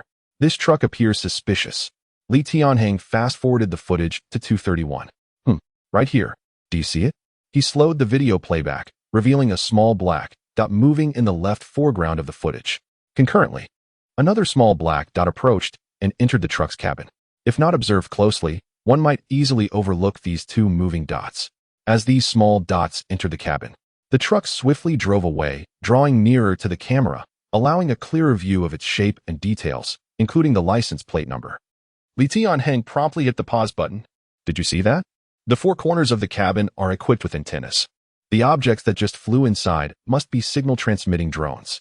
Given that this truck departed shortly after Xiaohan's incident, we can ascertain that the individuals inside are the orchestrators behind this. At this moment, everyone gazed at Li Tianhang once more in astonishment, as if he were some sort of monster. I dare say, your talents would be wasted if you do not join the Criminal Investigation Unit, Chen Yan remarked, unable to restrain himself. My abilities in criminal investigation are still rather lacking, yet I could certainly provide relevant technology to the police department, Li Tianhang replied nonchalantly. All right. With the vehicle's appearance and license plate number, the rest shall be up to us. Throughout this exchange, Su Wenkai's face simmered with anger. And now that they had obtained a lead, he was eager to investigate the matter personally. Very well, then. I will also pay a visit to H City to see the Yang brothers. Li Tianhang pondered aloud, but before meeting them, I should send a gift to express my apologies. Li Tianhang accessed the system, discovering that the most formidable feature of this system was its modification capability. However, beyond the modification functions, an enticing system marketplace awaited him. The marketplace offered an array of advanced high-end components. Electromagnetic Rifle Anti-Slip Kit, 10,000 prestige points. Design Blueprint, 200,000 prestige points. Electromagnetic Tank Weapon Compressor, 50,000 prestige points. Design Blueprint, 300,000 prestige points. Holographic Helmet Spatial Sensor, 30,000 prestige points. Design Blueprint, 450,000 prestige points. Level 2 Gene Modification Agent, 200,000 prestige points. Formula, 5,000 prestige points.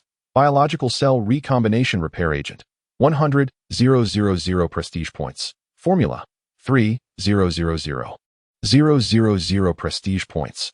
These items were undoubtedly top-tier products, yet the prices were daunting. Although he currently possessed over 10 million prestige points, it paled in comparison to the exorbitant prices displayed.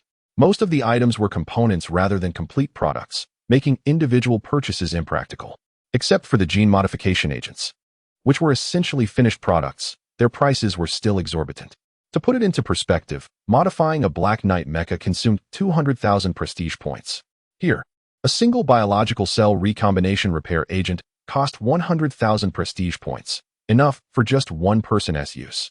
Nonetheless, this was precisely what Li Tianhang intended to procure.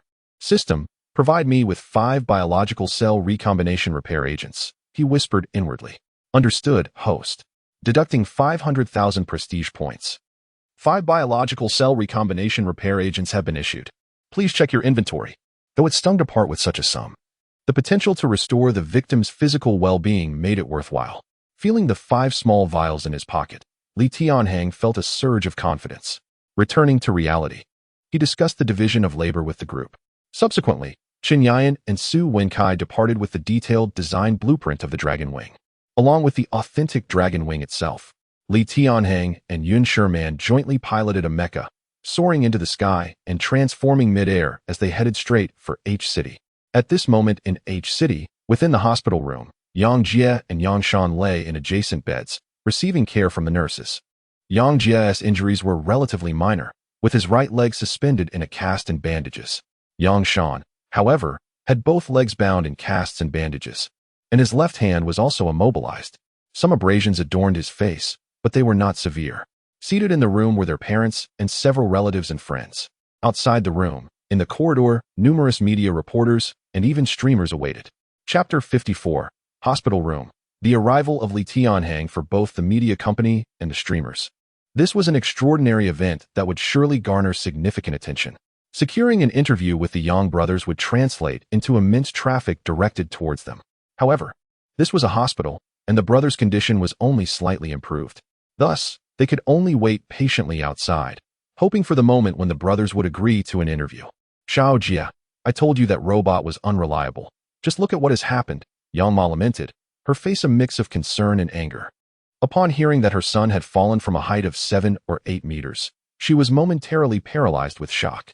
Thankfully, he was not severely injured, but a fracture would certainly require a prolonged period of recuperation. Ah, Mom, this situation is not so simple, and it is likely not the product's fault, Yang Jie interjected. His condition relatively stable. He not only refrained from blaming Xiao Hang but also defended him. Xiao Jie, have you lost your mind? Yang Ba exclaimed in frustration. Do you understand why you and your brother are in this predicament?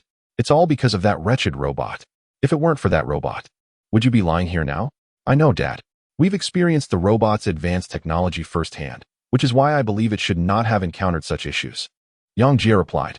But it has malfunctioned, and it has brought you to the hospital. Yang Ma's tears flowed freely as she spoke. Thank goodness it was only 7 or 8 meters. Had it been higher, how could you expect me to live with this? At this point, Yang Ma was unable to contain her sorrow, and the atmosphere in the room grew increasingly heavy. This matter is far from over. We must seek accountability from that Li Tianhang, Yang Ba declared angrily. Indeed, how dare they flaunt an immature product? Yang Ma added vehemently. Mom, I just saw that they posted on Weibo. Clearly, someone is out to tarnish him. Now that he has reset the defense system, such incidents should not recur, Yang Jie sighed. Furthermore, our dragon country has finally produced such cutting-edge technology. We should wholeheartedly support it instead of disparaging it over a minor incident. If we do so, how can our technology advance? Xiao Jie, what do you mean by dragon country's technology? I only know you are my son. What do lofty ideals matter to me? There is no need for further discussion. I must sue him in court, Yang Ma insisted. Seeing their resolute attitudes, Yang Jie could only sigh in resignation. It appeared that mere words would not suffice to persuade them. Xiao Jie, you have no idea how worried your parents are over this incident, a woman nearby remarked. Yes, Xiao Jie, focus on your recovery. We will certainly pursue our rights, a man added. You all. Yang Jie could only sigh, while Yang Shan on the adjacent bed lay with his eyes closed, seemingly either asleep or unwilling to express his opinion. Suddenly, amidst the ongoing debate, a commotion arose outside the door. As the group exchanged puzzled glances, two young individuals, a man and a woman, entered the ward. Upon seeing them, Yang Jie felt as though he had been struck by lightning.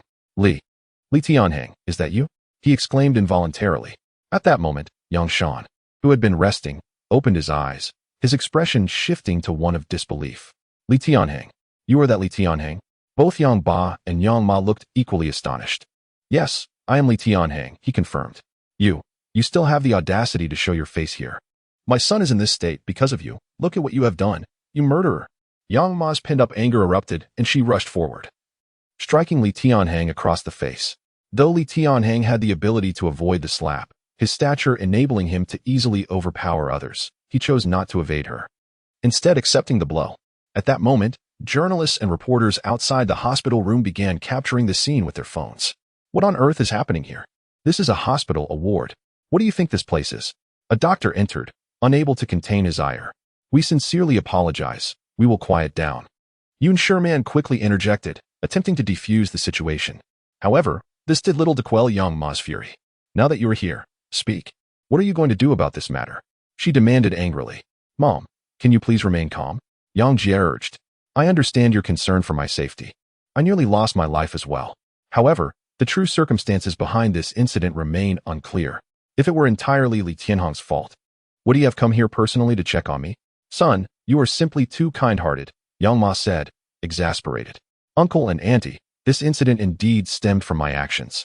As I mentioned on Weibo, regardless of what transpired, it ultimately resulted from my product not meeting the required standards. Therefore, I have come to express my sincerest apologies to you and the parties involved, Li Tianhang stated earnestly.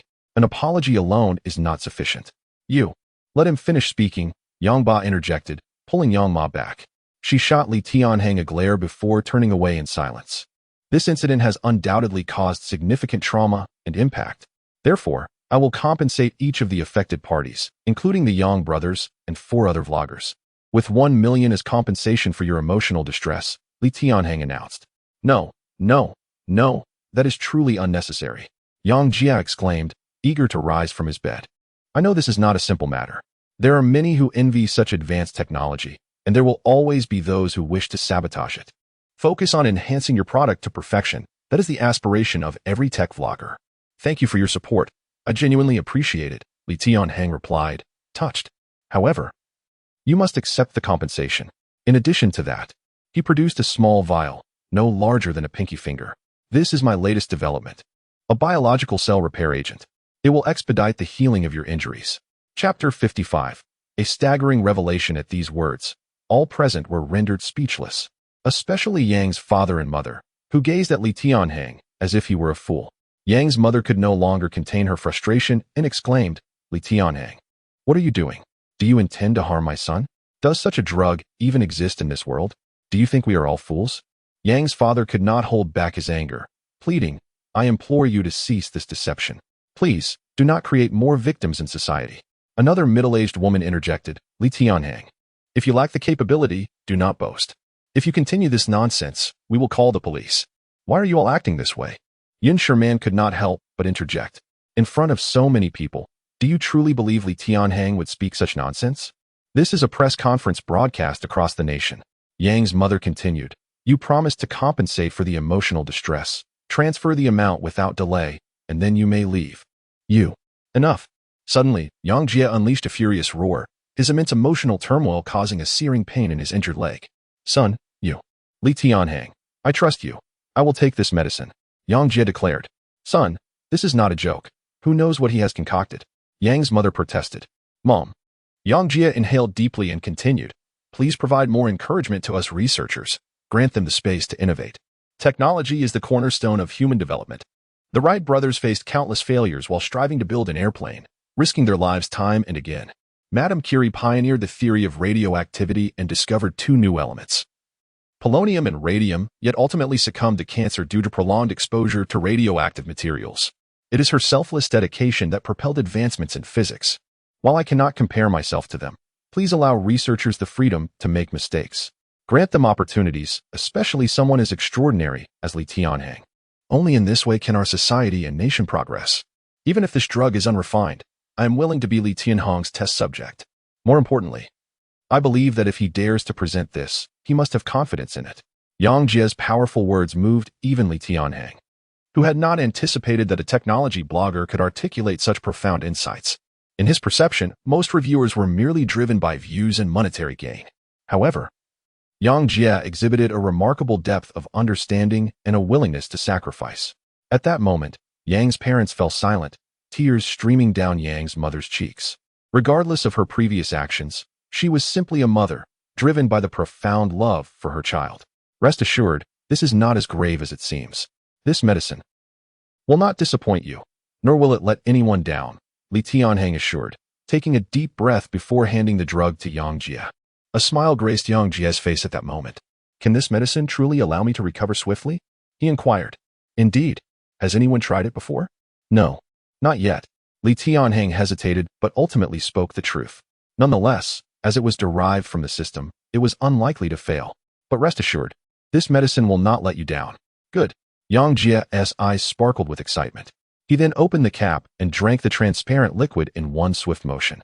At that moment, everyone in the room watched Yang Jie with bated breath. After a few minutes, a grimace of pain crossed Yang Jie's face. Son, what's wrong? Are you all right? Yang's mother rushed forward, but Yang Jie grit his teeth, seemingly enduring immense suffering. Li Tianhang, Yang's mother turned to confront him again, only to be restrained by Yang Jie's hand.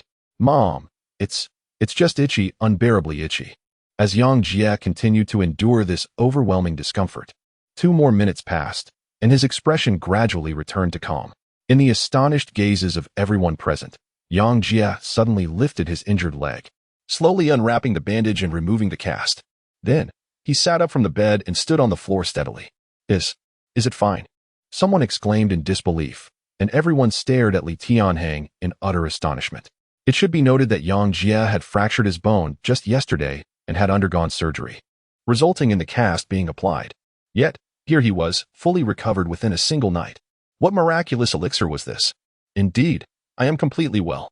Yang Jie squatted and then jumped from his position effortlessly, displaying no signs of discomfort whatsoever. How is this possible? How did this happen? Yang's father exclaimed. Could there be side effects? Yang's mother questioned anxiously. There will be no side effects. It is merely a cellular repair technology, and any residual effects will be metabolized by the body. There is no need for concern, Li Tianhang reassured them. This is truly astonishing. Yang Jie could not help but give Li Tianhang a thumbs up. If this medicine can be mass-produced, it would undoubtedly be a revolutionary product. Yang Jie's eyes sparkled with fervor. At this moment, Yang Shan had also taken the medication and soon stood up from the bed with ease. Yang Shan's injuries had been more severe than Yang Jie's, yet he appeared remarkably at ease, showing no signs of distress whatsoever. If you are still concerned, I can have the doctor conduct another examination, Li Tianhang offered. Outside the hospital room, many continued to film with their phones. This extraordinary scene was captured and shared widely online. A person who had just undergone surgery for a severe fracture the day before, now miraculously healed after consuming a vial of medicine. Such a notion was previously unimaginable. I have a small request. I hope you can grant it, Yang Jie said. Speak. Li Tianhang replied. I would like to report on your achievements and projects in detail, creating a special column dedicated to you. Would that be acceptable? Yang Jie said excitedly. Had this been earlier, Li Tianhang might have hesitated. However, following their brief conversation, he recognized Yang Jie possessed an unparalleled, fervent love for technology. Thus, Li Tianhang readily agreed. Li Tianhang, I apologize for earlier. I was simply, it's all right. Auntie, Li Tianhang smiled warmly. You are a mother. Under such circumstances, I can fully understand your actions. Li Tianhang naturally held no grudges against Yang's mother for her earlier outburst. The subsequent conversations were much more pleasant. Yang Tian and Yang Shan proceeded to complete their discharge paperwork. They initially intended to invite Li Tianhang to dinner, but he declined, explaining that he still had 4 more individuals awaiting their medication. Throughout the entirety of the day, Li Tianhang and Yun Shimian traversed among the remaining 4 victims. Although Li Tianhang refrained from widely publicizing the matter, numerous individuals managed to capture the entire process within the hospital. Consequently, the astonishing occurrence of a severely fractured patient recovering within mere minutes after consuming a mysterious substance has been fervently circulating online. At the port of M City, Wei Yibo found himself aboard a luxurious yacht, gazing contemplatively at a cigar. At this moment, he stood by the window, observing the shoreline, reflecting upon the land where he was born. Farewell, Dragon Country. Chapter 56. Take everything away. Wei Yibo had navigated the intricacies of the martial world for many years. Now approaching 30, he contemplated a complete withdrawal from this realm. In truth, he had long harbored such intentions, but suitable opportunities had eluded him, lacking sufficient funds. Seeking solace overseas would only lead to further hardship. Unexpectedly, fortune smiled upon him when Zhou Hao, a wealthy heir, approached him. Not only did he resolve Wei Yibo's financial woes, but he also took care of all the arrangements for his departure. Regrettably, he could not carry away a greater portion of his assets. Otherwise, he would have demanded several hundred million. With a faint smile, Wei Yibo envisioned a life of freedom awaiting him after this departure, filling him with an indescribable joy. Just as he began to fantasize about his promising future, a stranger suddenly sat down at his table, followed by several more individuals taking seats beside him. "Who are you?" he questioned, still oblivious to the gravity of the situation. "Wei Yibo, right?" asked a middle-aged man across from him. "I am. Wei Yibo, but who are you?" Wei Yibo felt a twinge of unease. Yet he found himself unable to leave as the 5 individuals surrounded him completely. "We are from the Scientific Defense Investigation Bureau. You are suspected of multiple offenses against national scientific achievements. Please come with us." As the man concluded his statement, Wei Yibo was struck dumb. He had anticipated scrutiny, but never imagined it would come so swiftly. What are you saying? I don't understand. I'm just an ordinary citizen, merely going abroad for leisure. You must have the wrong person. He endeavored to maintain his composure, reasoning that as long as he steadfastly denied the accusations, he might still have a chance. You recognize these individuals, don't you? The middle-aged man brandished his phone, displaying a photograph of a young man with a pointed chin, a bearded man, and 2 others, all familiar faces to Wei Yibo. "Those little rascals. They are more trouble than they are worth," he exclaimed in frustration. "Tell me, what enmity do you have with Li Tianhang that would lead you to sabotage his products and tarnish his reputation?" The man pressed. No. I bear him no ill will. I was merely a hired hand, resolving issues for others." With the situation dire, Wei Yibo could no longer keep Zhou Hao's involvement under wraps. Thus, he recounted the entire affair in meticulous detail. Meanwhile, Zhou Hao remained blissfully unaware of the impending crisis. In the living room, he continued watching television with Zhou Ran, where an abundance of news concerning Li Tianhang dominated the screen.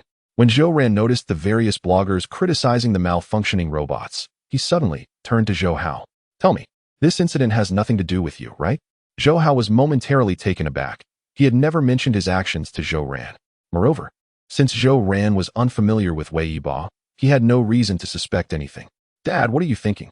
I would never engage in such activities." "Don't speak. You guess quite accurately. This is indeed my doing. I intend to ensure Li Tianhang never rises again." Of course, such sentiments remained unvoiced, buried deep within his thoughts. "I'll emphasize this once more. Do not provoke Li Tianhang," Zhou Ran stated seriously. "I have gathered information from various sources, and it appears Li Tianhang is poised to become the chief designer for national defense security and research. His robotic endeavors are merely a side project aimed at enhancing living standards and advancing societal progress. Do you comprehend? Spare me the nonsense about national defense chief designer. Why not send him to the moon?" Zhou Hao retorted. "After this incident, his reputation has plummeted. Even Lu Yuanshan might face repercussions. Let him wait until his next life for any such position." Though he entertained these thoughts, he maintained a facade of compliance with Zhou Ran. "Rest assured, my dear father, I will not provoke him." "That would be ideal," Zhou Ran replied, a glimmer of hope in his eyes. "We are also engaged in technology and digital industries. Who knows what future collaborations may arise?" "Enough, Zhou Ran. Why are you getting so worked up?" "P.S. Just a young researcher," scoffed a middle-aged woman playing with her phone, unwilling to see her son suffer any grievances. "This matter is far more complex than you perceive. If you merely regard Li Tianhang as an inconsequential figure, you are gravely mistaken," Zhou Ran asserted, understanding that Zhu Yuanba's personal involvement carried significant weight. Just as they were conversing, a sudden commotion erupted outside the villa, with a cacophony of roars growing ever closer and more piercing. Several military vehicles pulled up, their license plates unmistakable, and a contingent of uniformed individuals armed with weapons disembarked. Seeing this, Zhou Hao's body quaked with trepidation. Memories flooded back to his days under Zhu Yuanba's control at the car modification factory. What is happening? Are these the guests you invited?" Zhou Ran was utterly bewildered by the question, having no knowledge of the purpose behind the visitors. The group of over a dozen individuals offered no greetings. instead pushing through the door to encircle the living room. The bodyguards stood paralyzed in place. The middle-aged man at the forefront plopped down on the sofa opposite Zhou Ran and his father. Zhou Ran, greetings. Hello. May I ask who you are? Zhou Ran inquired. We are from the Scientific Defense Investigation Bureau, the man revealed, presenting an official badge. You and your father are suspected of crimes against national scientific achievements. Please come with us. What is this? Zhou Ran stammered, bewildered. Are you mistaken? Isn't this matter currently being broadcast on television? The man interjected. Aren't you the masterminds behind it? Impossible. You must be mistaken. We operate legally. Zhou Ran vehemently denied. Your son transferred 10 large sums of money to Wei Yibo last night, totaling 100 million. The man displayed a screenshot on his phone for Zhou Ran to see. Continuing, according to Wei Yibo's testimony, it was Zhou Hao who financed his sabotage of Li Tianhang's evaluation machine, with the intent to ruin Li Tianhang's reputation. What? Zhou Ran was left speechless, turning to Zhou Hao with disbelief etched across his face. Chapter 57. Musk's idea at this moment. Zhou Hao trembled all over, his eyes flickering with fear and disbelief. You little rascal, is it really you? Dad, I just couldn't take it anymore. Slap. Zhou Ran struck Zhou Hao across the face, causing him to fall to the ground, wailing in agony. I really shouldn't have brought you into this world. It's all my fault. Zhou Ran suddenly turned to the middle-aged woman. It's you. You urged me to bring him out, and now what? I ask you, what shall we do now? I. The woman momentarily lost her words. You have connections, you know many people. Think of a solution, please. She pleaded, gripping Zhou Ran's hand with desperation. This matter implicates all of you. The principal offender, Zhou Ran, is now involved in a grave violation of national security. If nothing changes, he will spend the rest of his life behind bars, the man remarked as he turned to Zhou Ran. As parents, your negligence in education and supervision will also lead to consequences. Don't take this lightly, the middle-aged man continued coldly. Even Zhu Yuanba and relevant personnel will face serious penalties. I hope this serves as a warning for you to learn from your mistakes. Take them away. As the man finished speaking, armed personnel escorted the family into a vehicle, and the anguished cries of Zhou Hao echoed in the distance. With Zhou Hao apprehended, this chapter of events finally drew to a close. Although negative information about Li Tianhang still circulated online, as Li Tianhang himself had stated, he did not require all information to be favorable. Furthermore, as time passed, some would gradually come to recognize the strength of the product. Regardless of the perspective, a well-crafted product will always remain the most potent weapon. A week later, in Elon Technology City, on the top floor of the technology building, Elon Musk's expression was somber. Standing before him, apart from his closest aide, Clark, were over a dozen members of the Zero research team, particularly their leader, Andrew. Despite being only 30 years old, Andrew had already produced several patents. Yet, this elite team now wore faces marked by despondency. So, you possess technologies that we can decipher, but the core technologies remain beyond our reach? Musk inquired, glancing at Andrew. Indeed, Mr. Musk, Andrew replied, his gaze heavy. The entire machine has been completely dismantled, including its intelligent cognitive program, anti-gravity flight system, super battery, and synthetic materials. These 4 core technologies are impenetrable. The only aspects we could potentially decipher are its conduction, infrared capture, and mechanical transmission technologies. While these technologies were indeed valuable, they paled in comparison to the 4 major projects. Could it be that the firewall is simply too robust? Can't we enlist the top hackers to breach it? Musk questioned. This is not merely a firewall issue. Andrew shook his head. For instance, the anti-gravity system fundamentally contradicts our current understanding of physics. Even if we had the design blueprints, without thorough explanations of the principles and structures involved, we would be unable to replicate it. Musk fell into a brief contemplation, realizing that the situation was more complex than he had anticipated. He had initially believed that acquiring the machine and dismantling it would allow him to claim its secrets. However, it now appeared that, does this mean that apart from Li Tianhang himself, no one else can decipher these technologies? Musk asked. At present, it seems that way. Andrew confirmed. Then let us invite him. A ruthless glint appeared in Musk's eyes.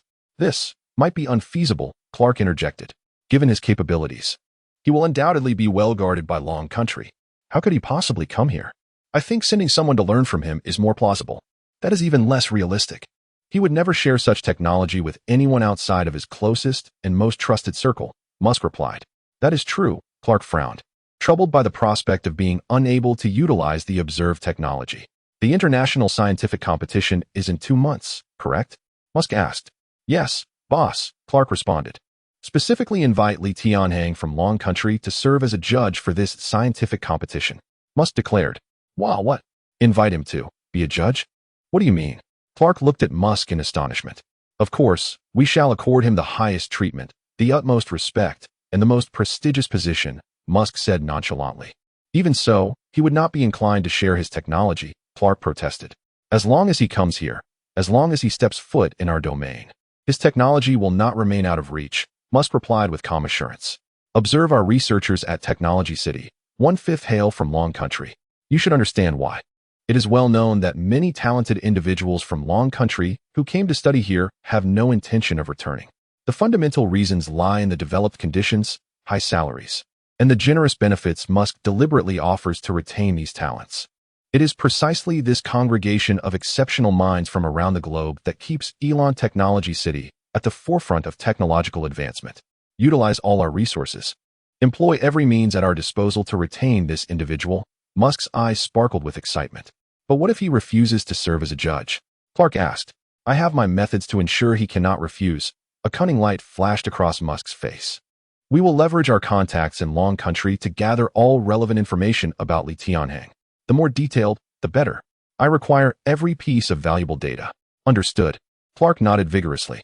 As soon as he sets foot in our territory, he will find it difficult to leave. When Clark observed Musk's expression, he felt a chill run down his spine. Undoubtedly, Elon Musk was a true scientific fanatic. He possessed formidable research capabilities and was willing to employ any means necessary to achieve his goals. Therefore, when he made such statements, it signified that Li Tianhang was inescapably ensnared. At this moment, no one knew what methods Musk would employ to persuade Li Tianhang. Meanwhile, Li Tianhang remained blissfully unaware that he had caught Musk's attention. Having resolved some crises brought on by Zhou Hao, he resumed his work. The facilities at the research base were still somewhat rudimentary and singular. Li Tianhang devoted all his energy to the transformation of a factory. In less than a month, the original 6 factories expanded to now encompass 15, each entirely revamped into a colossal powerhouse akin to Factory Number 1. Chapter 58. The news brought by Lu Yuanshan. Utilizing the automated capabilities of these factories, he could manufacture all the necessary components he required. Li Tianhang had entrusted all ground operations to El Shiwan and Zhang Quan, with the assistance of the Xiaoying robots, ensuring minimal issues would arise. At this moment, Li Tianhang found himself 1,000 meters underground. The abandoned nuclear power plant had been refurbished under his meticulous design. However, he was not engaged in the production of an arc reactor. Rather, he was ensconced within a sealed chamber, lost in contemplation as he observed a holographic projection before him. This three-dimensional holographic display revealed a mechanism akin to a mech suit, albeit disassembled into numerous components. Li Tianhang enlarged the projection of a half-arm, making adjustments to its design. Subsequently, he extended his right hand into the projection, seamlessly integrating the half-arm onto his own. Despite being merely a generated 3D hologram, he could still perceive a tangible sensation as if he were touching a physical object.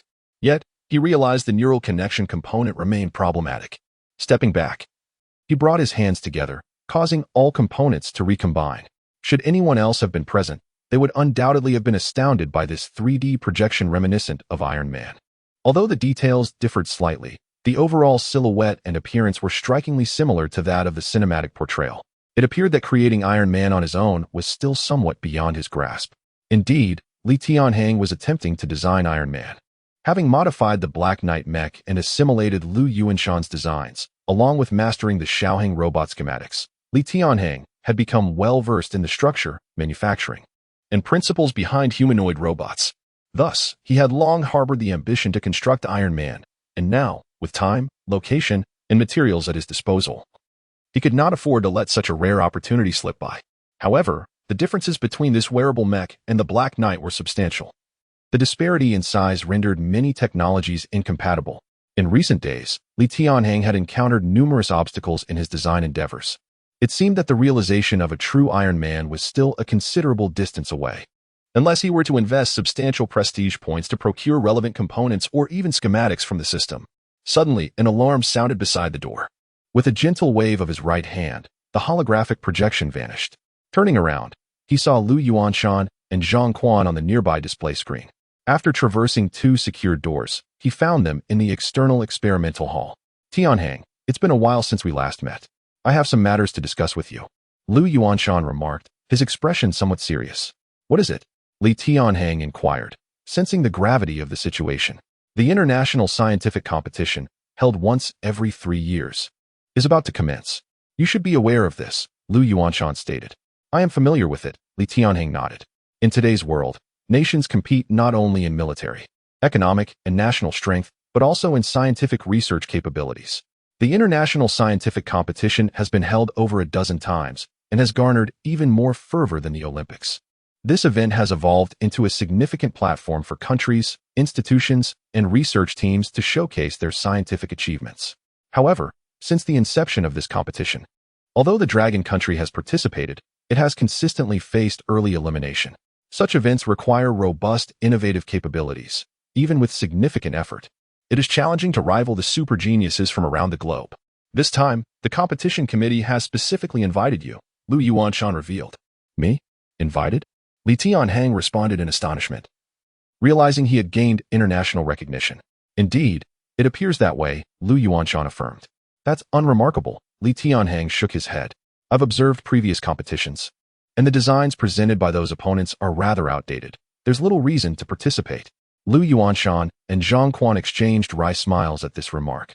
How could a world-class competition be perceived as child's play by Li Tianhang? Taking a deep breath, Lu Yuanshan continued, Tianhang, the committee's invitation is not for you to participate in the competition, not for me to compete. Then what is it for? Li Tianhang asked, perplexed. Am I to be a judge? You guessed correctly, Lu Yuanshan replied, his tone serious. They indeed want you to act as a judge. Wait, you can't be serious. Li Tianhang scrutinized Lu Yuanshan. You traveled all this way just to joke with me? Do you think I have time for jokes? Lu Yuanshan retorted. This makes no sense. While I have some renown, I'm hardly at the level of a judge. Moreover, I've never even appeared in this competition.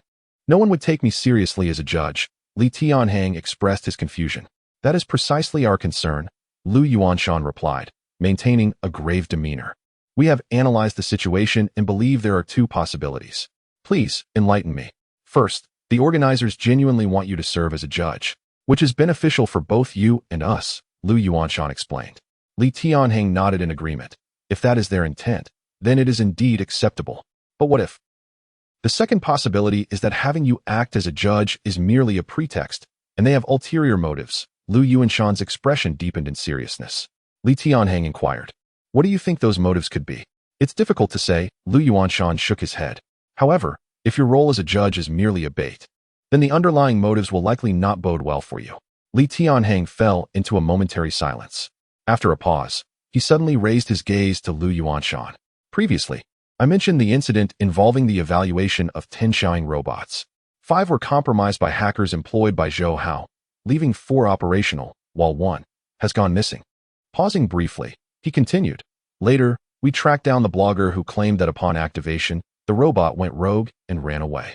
He suspected it was also sabotaged by Zhou Hao's hackers. That is indeed a possibility, Lu Yuanshan acknowledged. However, when I inquired with Wei Yiba, he revealed that he had only hired 5 teams, each compensated with 1 million. Li Tianhang elaborated. There is a chance that others may have been covertly involved. As Zhou Hao is not the only one coveting your talents, Lu Yuanshan noted. Yet, that is not the crux of the matter, Li Tianhang stated, his expression now tinged with seriousness. The reason I bring this up is that the last known location of that Xiaoheng robot was within the territory of the United States, and it only flashed briefly before its signal was obscured. Chapter 59. The Crisis of Yun Shimian. What? That little aircraft went to America? Lu Yuanshan exclaimed in disbelief. Do you think this has anything to do with them asking me to be a judge at the scientific competition? Li Tianhang inquired. It seemed that this matter was indeed quite complicated. After a moment of contemplation, Lu Yuanshan replied, regardless, you cannot go. This is likely a trap set for you. I share your concerns. Besides, whether participating or judging, I have little interest in this affair. Had it been in the past, Li Tianhang might have considered participating, as appearing in such a venue would typically signify a substantial boost in reputation. However, his standing had already improved considerably, and with the official launch of the Xiaoheng robot, his renown was steadily increasing. Therefore, he believed it prudent to focus on perfecting his Iron Man project and, when time permitted, to enhance it with various advanced weaponry. Very well, in that case, I shall respond to them and decline on your behalf, Lu Yuanshan stated. All right. Li Tianhang nodded in agreement. Just as Li Tianhang finished speaking, his phone rang. Upon checking, he saw it was a video call from Yun Shimian. Since Lu Yuanshan and the others were not strangers, he thought little of it and promptly accepted the call. As the video connected, it became evident that Yun Shimian was in a luxurious hotel. And a wave of confusion washed over Li Tianhang. Where are you? Didn't you say you were going home to handle some matters? 3 days prior, Yun Shimian had mentioned she was traveling to America to discuss collaborations with several factories, delegating company affairs to others. Li Tianhang had not been overly concerned, as Yun Shimian possessed considerable business acumen. Her focus was on rapidly increasing production capacity and collaborating with more companies and factories to enlarge the company. After all, in the realm of commerce, product quality and quantity are paramount. However, seeing Yun Shimian's current location combined with the anxious expression on her face made Li Tianhang acutely aware that something was amiss. I'm so sorry, Tianhang, I. Yun Shimian seemed at a loss for words, tears streaming down her cheeks. Speak calmly. What has happened? I'm here for you, so do not fear. Li Tianhang's expression shifted as he stood up, anxiety etched on his face as he gazed into the phone's camera. I'm currently in America and I'm trapped here. What do you mean, trapped? Who is restricting your freedom? Li Tianhang pressed. These people claim I stole the core technology of Teles. They even found a USB drive in my hotel room. But the problem is, I have no idea where that USB came from. They insist that I stole it, asserting it contains all of Teles's proprietary technology. Yun Shimian lamented, her face a mask of distress. This is clearly a deliberate setup. Li Tianhang's expression darkened once more. They want me to contact people back home, as the investigation is ongoing. For now, they haven't taken me away, but I'm confined to the hotel, watched 24 hours a day, unable to go anywhere until someone can come to bail me out or provide evidence that the USB was not stolen by me. Yun Shimian explained. Those wretched. Li Tianhang inhaled deeply before asking, did you go to America for collaboration at their invitation? Yes. It was indeed Teles that invited me to discuss potential partnerships, which is why I came. I thought it was a great opportunity, but I never expected. Yun Shimian, still a student, had not considered the consequences thoroughly, driven by her desire to expand the company, and with Teles being a renowned entity. She was eager to pursue collaboration without hesitation. At this moment, Li Tianhang looked up at Lu Yuanshan, their eyes locking in mutual understanding without a word spoken. What a cunning scheme, to use those close to me to compel my presence in America. Li Tianhang's tone was grave as he continued. Have they posed any other difficulties for you?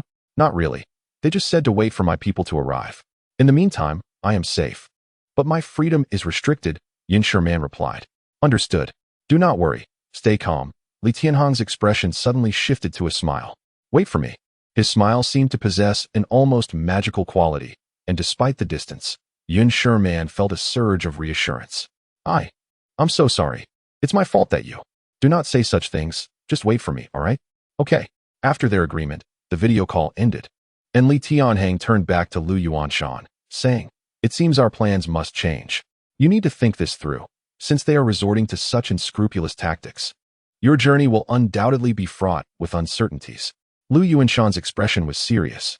We can find a legal way to rescue Yun Shimian, he suggested. It won't be that simple. Have you not heard that Yun Shimian is accused of stealing trade secrets? Their actions are directed at me. If I do not show up, Yun Shimian might face dire consequences, Li Tianhang coldly retorted. That, Lu Yuanshan could only sigh, feeling helpless. There's still time. I will prepare thoroughly. Li Tianhang replied nonchalantly. Since they are targeting me, I shall play along with their game. Lu Yuanshan realized he could not dissuade Li Tianhang. It was evident that they had been surveilling him for some time. Otherwise, how could they have so precisely targeted his vulnerabilities? Chapter 60. Fluid nanometal. This matter indeed provokes indignation. However, Li Tianhang, currently situated in the Dragon Kingdom, finds himself bereft of effective solutions. It would be utterly reckless to pilot these mechas directly into the United States to rescue Yun Shimian. Thus, the only viable option is to acquiesce to the other party's demands, ensuring, at least temporarily, Yun Shimian's personal safety. After bidding farewell to Lu Yuanshan, Li Tianhang unhesitatingly returned to the underground construction chamber. Upon reactivating the holographic projection, the 3D design schematic of Iron Man materialized before him once again. Initially intending to proceed gradually and seek design inspiration, time was now a luxury he could not afford. Li Tianhang's gaze grew somber.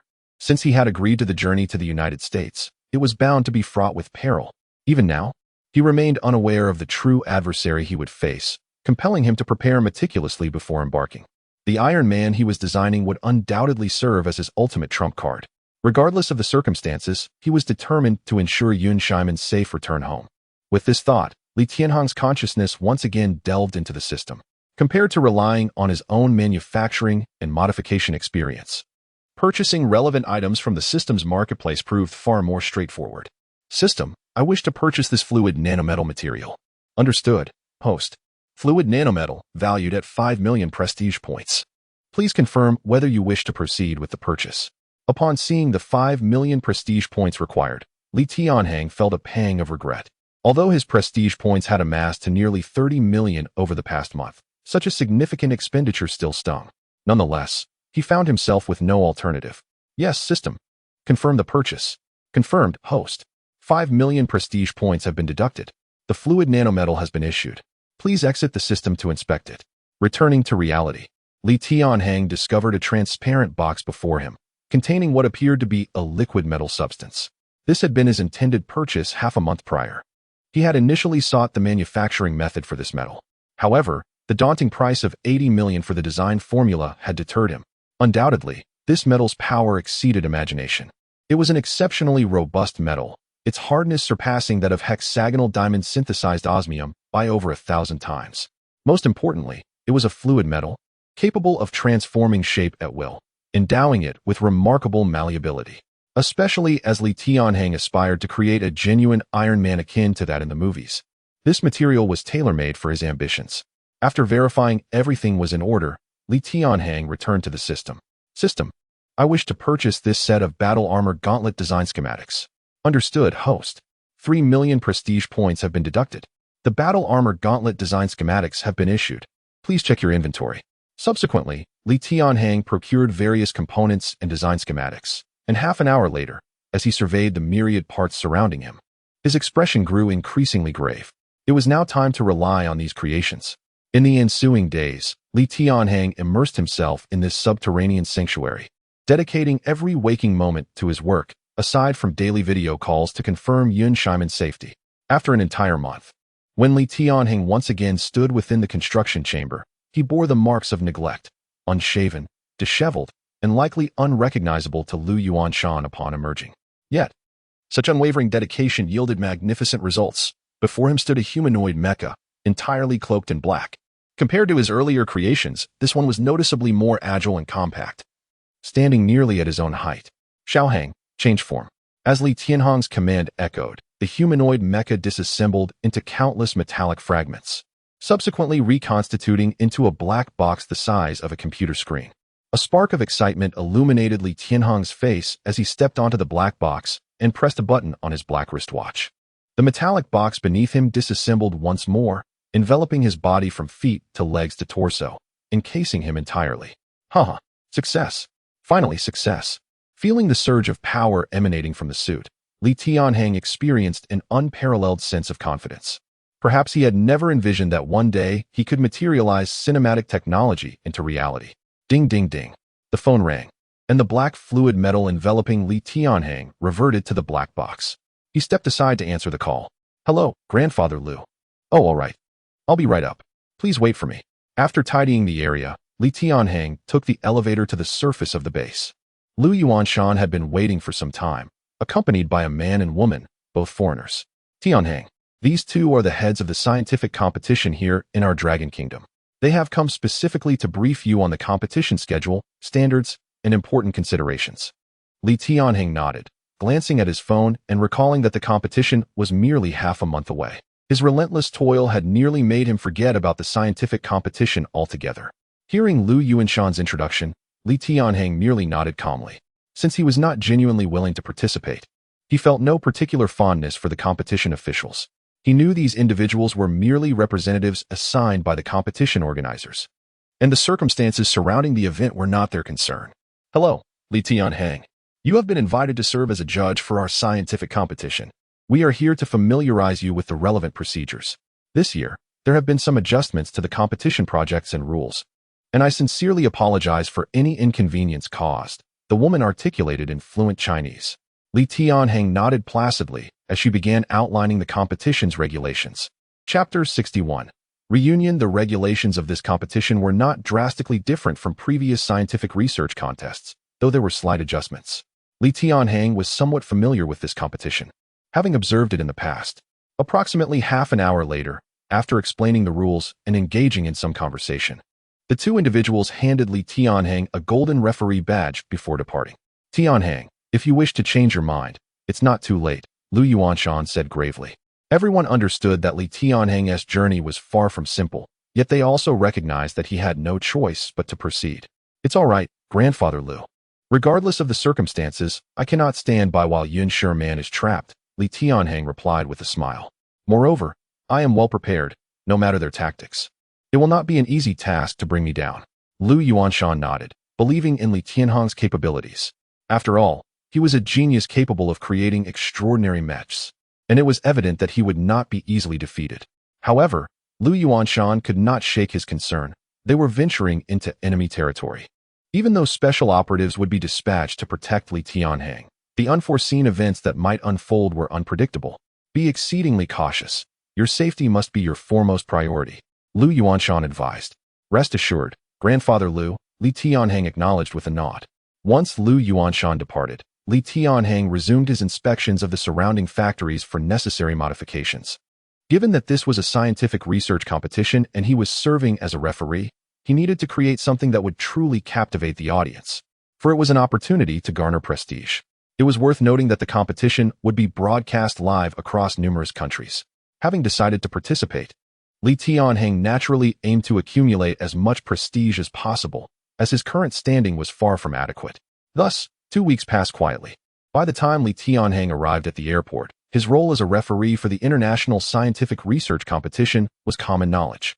Friends and family, including Chun Yan and Gao Peng, all came to see him off. After bidding farewell to his loved ones and esteemed acquaintances, Li Tianhang boarded the plane with a black suitcase in hand.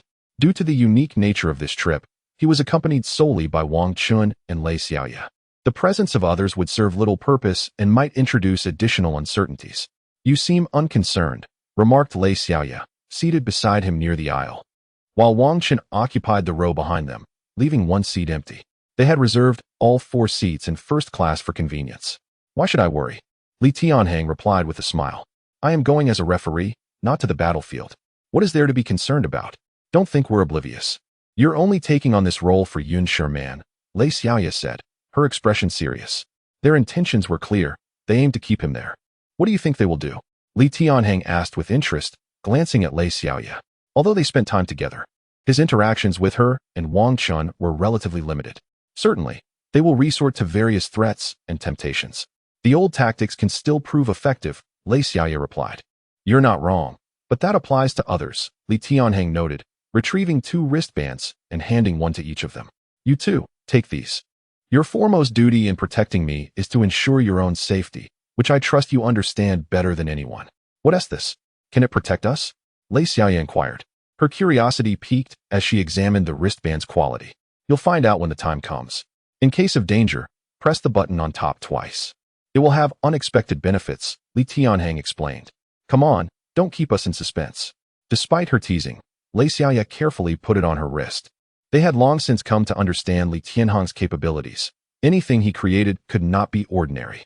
Thus, the trio conversed until, after approximately 10 hours, they finally arrived at the central airport of Mainmi. Upon disembarking, they were greeted by several standard business vehicles waiting ahead. To their surprise, the leading figure was none other than Ku Mailong, the organizer of the globally recognized scientific research competition. Although they had never met in person, Li Tianhang had seen this American on his phone and television numerous times. Ku Mailong approached warmly, extending his hand to Li Tianhang. Li Tianhang from the Dragon Nation, greetings. Hello. Li Tianhang nodded, maintaining a calm demeanor. Until he grasped the circumstances and saw Yun Shimian, he could not act recklessly. It is an honor to invite you as a referee for our scientific research competition. I believe your presence will make this event even more spectacular, Ku Mailong continued, engaging in various pleasantries as they entered the vehicle. Half an hour later, The vehicle came to a halt. Ku Mailong announced, "Your friend from the Dragon Nation, Yun Shimian, is right here. I will take you to meet her now. I have also reserved all your rooms in advance." Following Ku Mailong to the top floor of the Creighton Hotel, Li Tianhang finally reunited with Yun Shimian, whom he had not seen for nearly 2 months. Upon spotting him at the door, Yun Shimian rushed forward, embracing him tightly. Though they had never formally acknowledged their relationship, this embrace spoke volumes. "We won't intrude on your rest. A dedicated staff will arrange your dinner shortly, and we can discuss further then," Ku Mailong stated. "All right, that works," Li Tianhang replied. After Ku Mailong and his party left, Yun Shimian could no longer contain her tears. "I'm so sorry. I truly didn't anticipate this was a plot against you. Had I known, I would never have come here," she lamented, fully aware of the significance of this journey for Li Tianhang. As a referee, the so-called invitation was merely a fade. What they truly desired was Li Tianhang himself, or rather, his talents.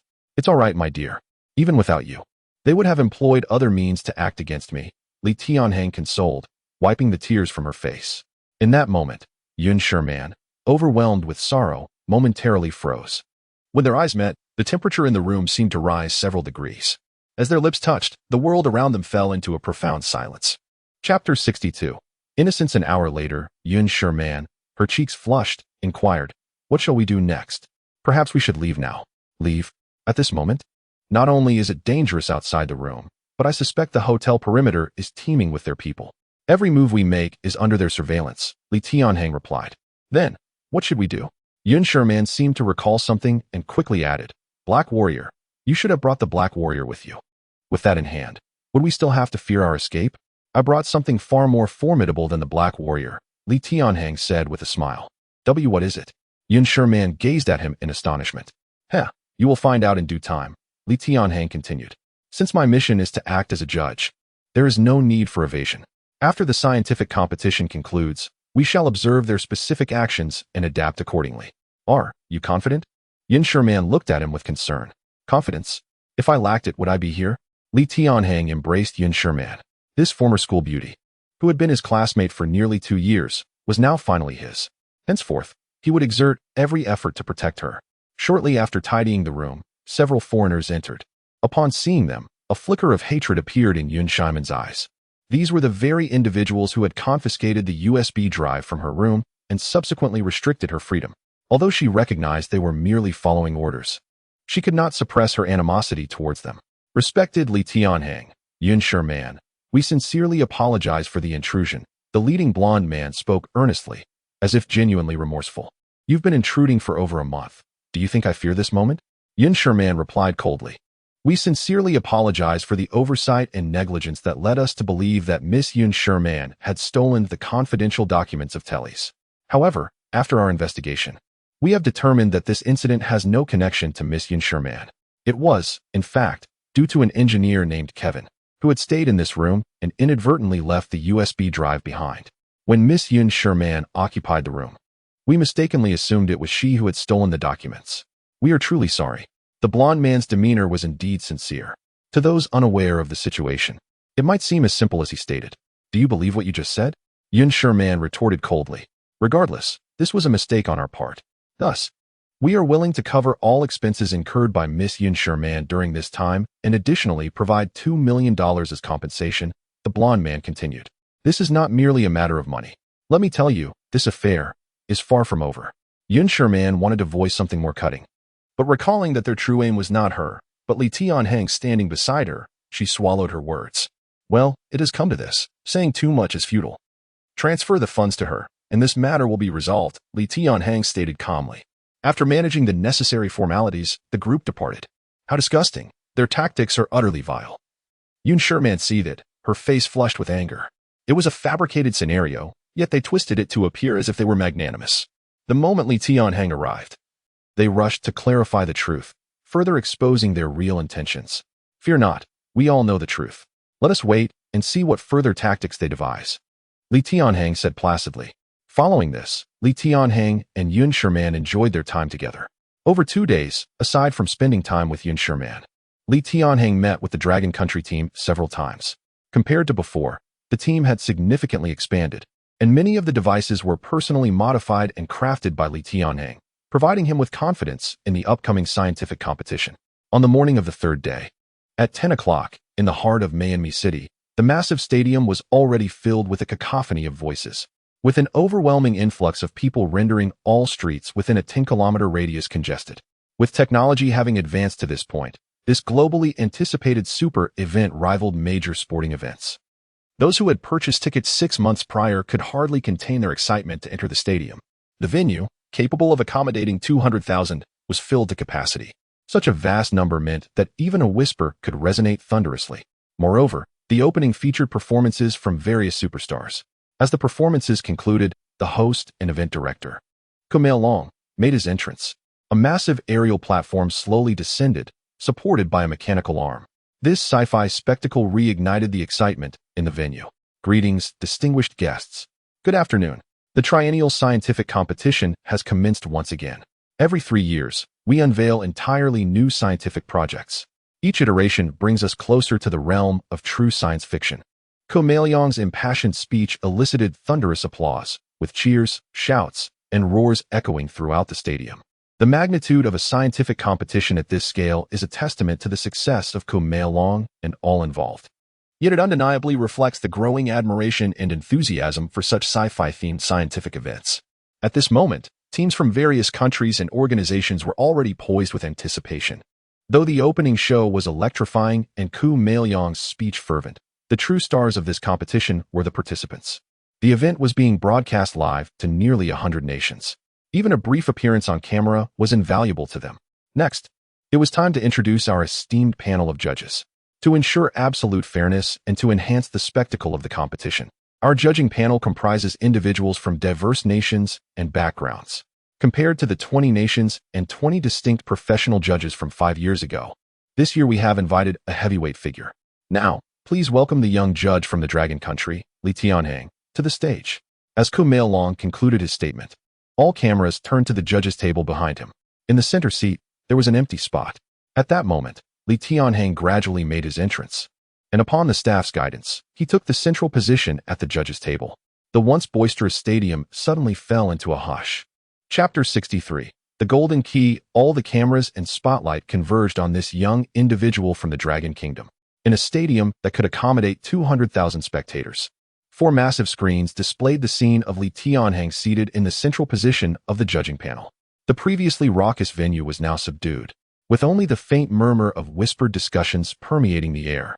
It was evident that, aside from the question of how Tianhang had attained such a position, his mere age, a little over 20, set him apart from the other judges present, who were all seasoned veterans, with even the youngest among them being in their 40s. What could this youthful figure, occupying the esteemed center seat of the judging panel, possibly contribute?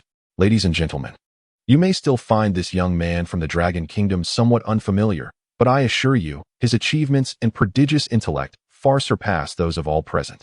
The voice of Kumail Long echoed throughout the stadium, asserting that this was not an affront to your intelligence. Soon, you shall comprehend why he occupies this position. Kumail Long did not conceal his admiration for Tianhang, though he himself remained unaware of the young man's true capabilities.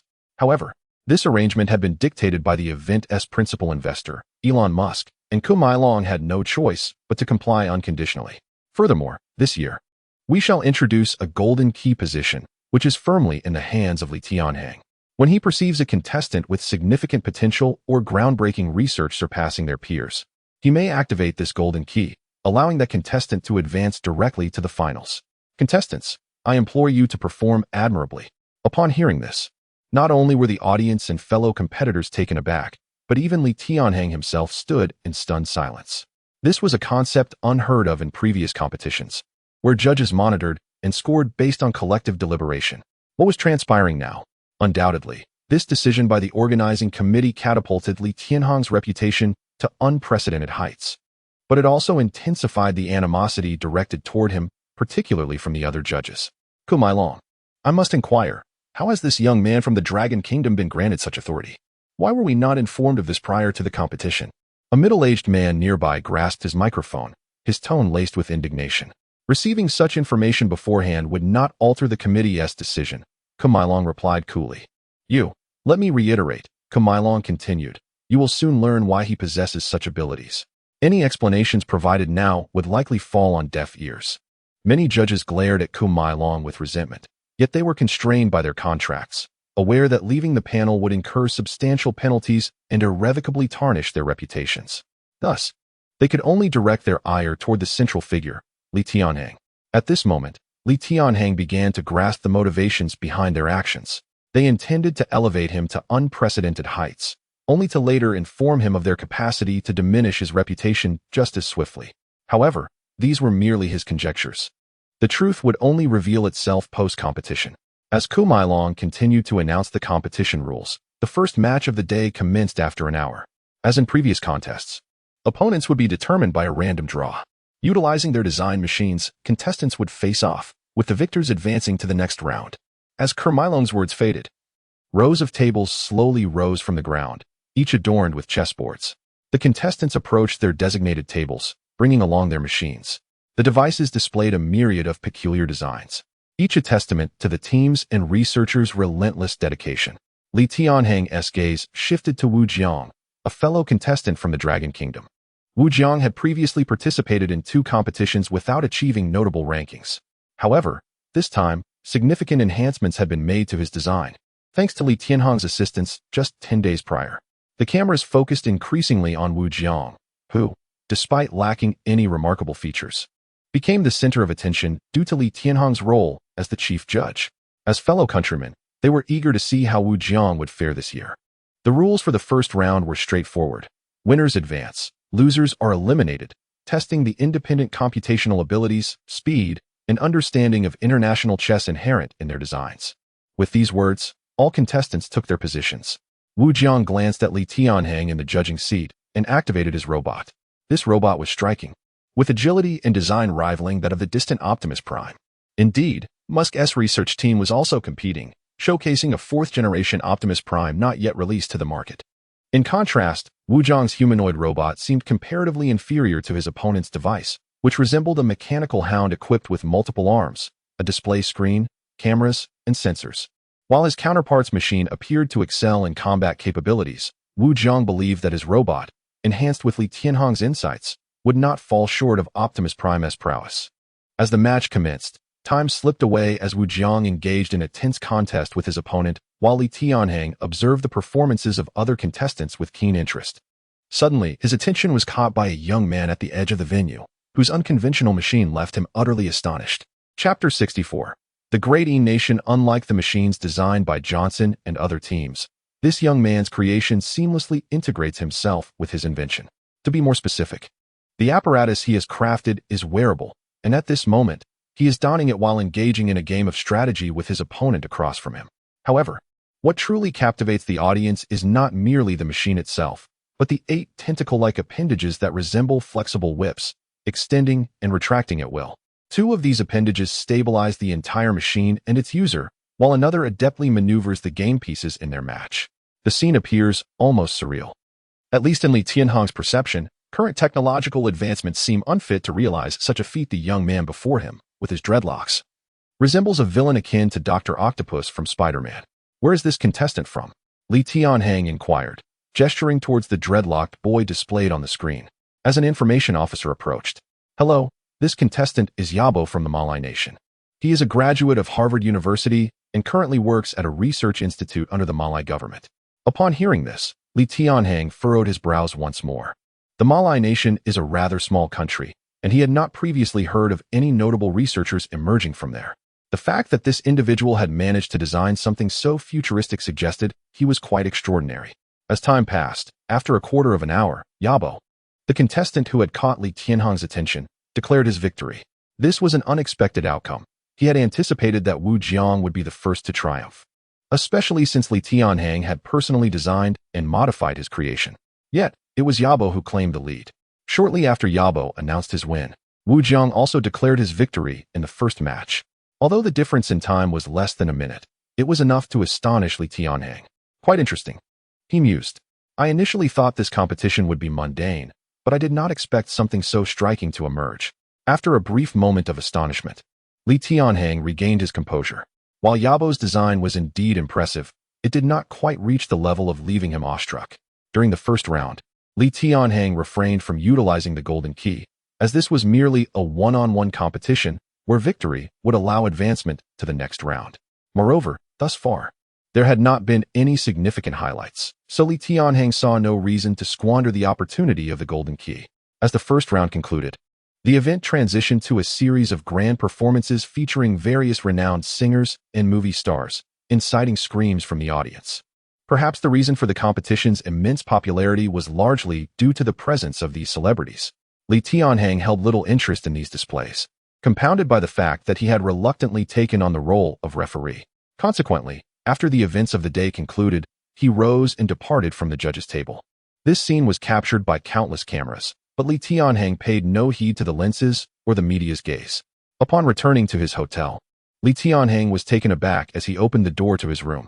Inside, in addition to Yun Shimian, there were numerous unfamiliar faces. Upon noticing Li Tianhang, these strangers hurried towards him. "Hello, Mr. Li. I am Johnson, the head of the Great Yun Nations Research Institute. Our team has just learned that you are the chief referee for this competition, and we have come to pay our respects." Yun Shimian approached as well, handing Li Tianhang a black card. Once these individuals entered, they wasted no time attempting to offer me money. "I truly have no way to manage this. It's up to you now." Upon hearing Yun Shimian's words, Li Tianhang wore a look of disbelief, having already surmised their intentions. After all, he was the chief referee for this scientific competition, regardless of how he had come to hold this position. Consequently, his decisions would have a significant impact on the competition's rankings. Undoubtedly, as long as Li Tianhang uttered a word, he could essentially determine the fate of certain contestants. Naturally, some competitors or their associated teams were keenly aware of this power and sought to offer him a bribe to influence the competition standings. Feigning ignorance, Li Tianhang gazed at the gathering. "What are you all doing?" "Mr. Li, this is merely a token of our appreciation. Inside, there is a deposit of $100 million, and we hope that you can keep an eye on the contestants from the Great Yun Nation during the upcoming matches." Even though he had anticipated their motives, the figure mentioned on the card momentarily stunned Li Tianhang. This team was offering such a staggering sum for assistance, considering that the prize for the first place in this competition was only $5 million. Don't you think this is somewhat unwise? Spending so much to secure a higher rank seems rather pointless. Li Tianhang directly expressed his confusion. "Mr. Li, you may not understand. A higher rank can attract substantial sponsorships, and numerous world-class companies would seek collaborations with us. The profits we would earn later would far exceed this sum," Johnson explained, enlightening Li Tianhang to the commercial underpinnings driving this competition's popularity. Perhaps the event had long since strayed from its original purpose. The immense commercial potential was the true reason many were vying to participate. "Very well, I now understand your intentions, but I may not be able to assist you with this matter," Li Tianhang stated firmly. "Mr. Li, do you find the amount too little? Would an additional 100 million suffice?" Johnson quickly interjected. "This is not a matter of money. It is simply a personal decision of mine. Moreover, I'm not in need of your funds. If your contestants perform admirably, I will naturally press the golden key in their favor." The expressions of Johnson and his companions darkened. No matter how they attempted to explain themselves, Li Tianhang showed no signs of relenting. Ultimately, Johnson and his group had no choice but to depart in disappointment. In the room, Yun Shimian cast a worried glance at Li Tianhang. "Do you think this will be all right?" Those individuals seemed to harbor ill intentions. "You don't genuinely believe this was solely the initiative of the Great Yun Nations team, do you?" Li Tianhang replied calmly. Chapter 65, Total Collapse? Upon hearing Li Tianhang's words, Yun Shimian was momentarily taken aback, but she quickly regained her composure, her expression transforming into one of sudden realization and shock. "Are you implying that their offer of benefits is merely a fade, and their true intention is to tarnish your reputation?" she inquired. "You are partially correct," Li Tianhang replied calmly. "The benefits they offer are not insincere. They indeed wish to bestow wealth upon me. However, once I accept the money, my circumstances will deteriorate. The individual who coerced you into bringing me here will undoubtedly reveal themselves at the first opportunity." "Do you believe it?" Yun Shimian's face once again reflected astonishment upon hearing this. "Are you suggesting that they are acting under the directives of this individual?" "Most likely," Li Tianhang speculated. After leaving the hotel, Johnson headed directly to the nearby Elon Technology City, where Musk had been waiting for some time. "Are you saying this individual from the Dragon Nation is not tempted by your monetary offer?" Musk furrowed his brow, standing before Johnson himself. "Indeed, even when I increased the sum to 500 million, he still refused to accept the card, Johnson replied. It seems this dragon national is rather indifferent to wealth. Musk frowned, finding his understanding of Li Tianhang lacking.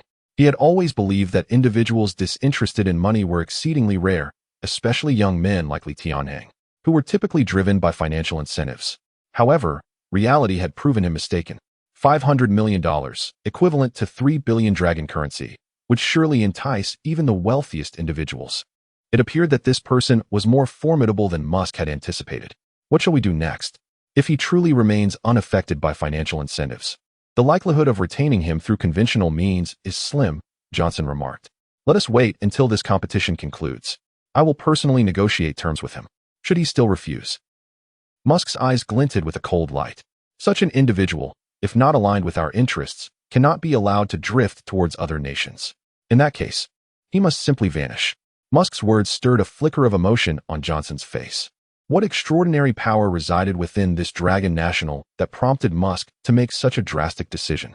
The scientific competition continued, with the second round commencing the following day. This year's second round exhibited a stark contrast to previous years. In the center of the arena, Kima Long passionately introduced and spoke to the audience. Those advancing to the second round were indeed the Sea Army de la Sea Army. The teams involved had undoubtedly invested immense effort to create their machines. Given the advancements in technology, coupled with a desire to showcase the ingenuity of the teams and designers, this year's second and third rounds would feature a competition mechanism entirely distinct from prior iterations. As Kima Long concluded his announcement, 10 sealed glass chambers materialized in the vast arena. Each chamber housed a bound yellow cow, immobilized and secured to a table. The limbs of each cow were wrapped in white gauze, some even seeping blood through the fabric. You have not misheard. Each of these 10 yellow cows has suffered varying degrees of fractures, necessitating surgical intervention for complete recovery. Today, the responsibility for this surgical task falls upon the competitors. More precisely, it falls upon the machines accompanying each contestant. Upon hearing Kima Long's introduction, the crowd erupted into a frenzy, screams and cheers echoing throughout the stadium, which reached an exhilarating climax. This unprecedented form of competition was unlike anything ever heard of before. The prospect of robots performing surgeries in place of human hands demanded immense confidence in the associated machinery. Consequently, when all the contestants heard Kima Long's announcement, they were left in a state of disbelief. Many of their machines lacked the requisite capabilities, rendering them unqualified to participate in the second round. What does this mean? Why was there no advance notice? One contestant exclaimed. This event can change its parameters at will? This is outrageous. Our research is not medically oriented. How can we compete in the second round? This competition is becoming increasingly absurd. Even Optimus Prime cannot perform surgery on those cows. In response, a nearby blonde girl suddenly laughed, patting the fourth-generation Optimus Prime beside her, saying, the third generation could not manage it, but the fourth can effortlessly perform these surgeries. Your inability merely reflects your technological inadequacies. The future market demands machinery with comprehensive capabilities, not outdated devices with singular functions. The individual she addressed was irked by her remarks, but felt powerless to retort, for this blonde girl hailed from Musk's team at Elon Technology City. Without further ado, based on yesterday's contestant numbers, we shall enter the chambers in order from 1 to 10, Kima Long announced. The first 10 contestants, disheartened, shook their heads and reluctantly raised their hands. I forfeit. I also forfeit. I forfeit. The first 10 contestants, representing 10 teams, surrendered without attempting to engage, resulting in a complete collapse. At the judging panel, Li Tianhang observed this scene with no sense of surprise. Most of the machines present were single-function devices, predominantly focused on computational tasks. In matters requiring dexterity and practical skills, even the most sophisticated machines hesitated to take risks. Currently, only 3 machines caught his attention. The first was from the Wuzhong team of the Dragon Nation, equipped with significant technical support from Li Tianhang, making it well-suited for the second round. The second was the fourth-generation Optimus Prime from Elon Technology City, boasting capabilities even more advanced than Li Tianhang had anticipated.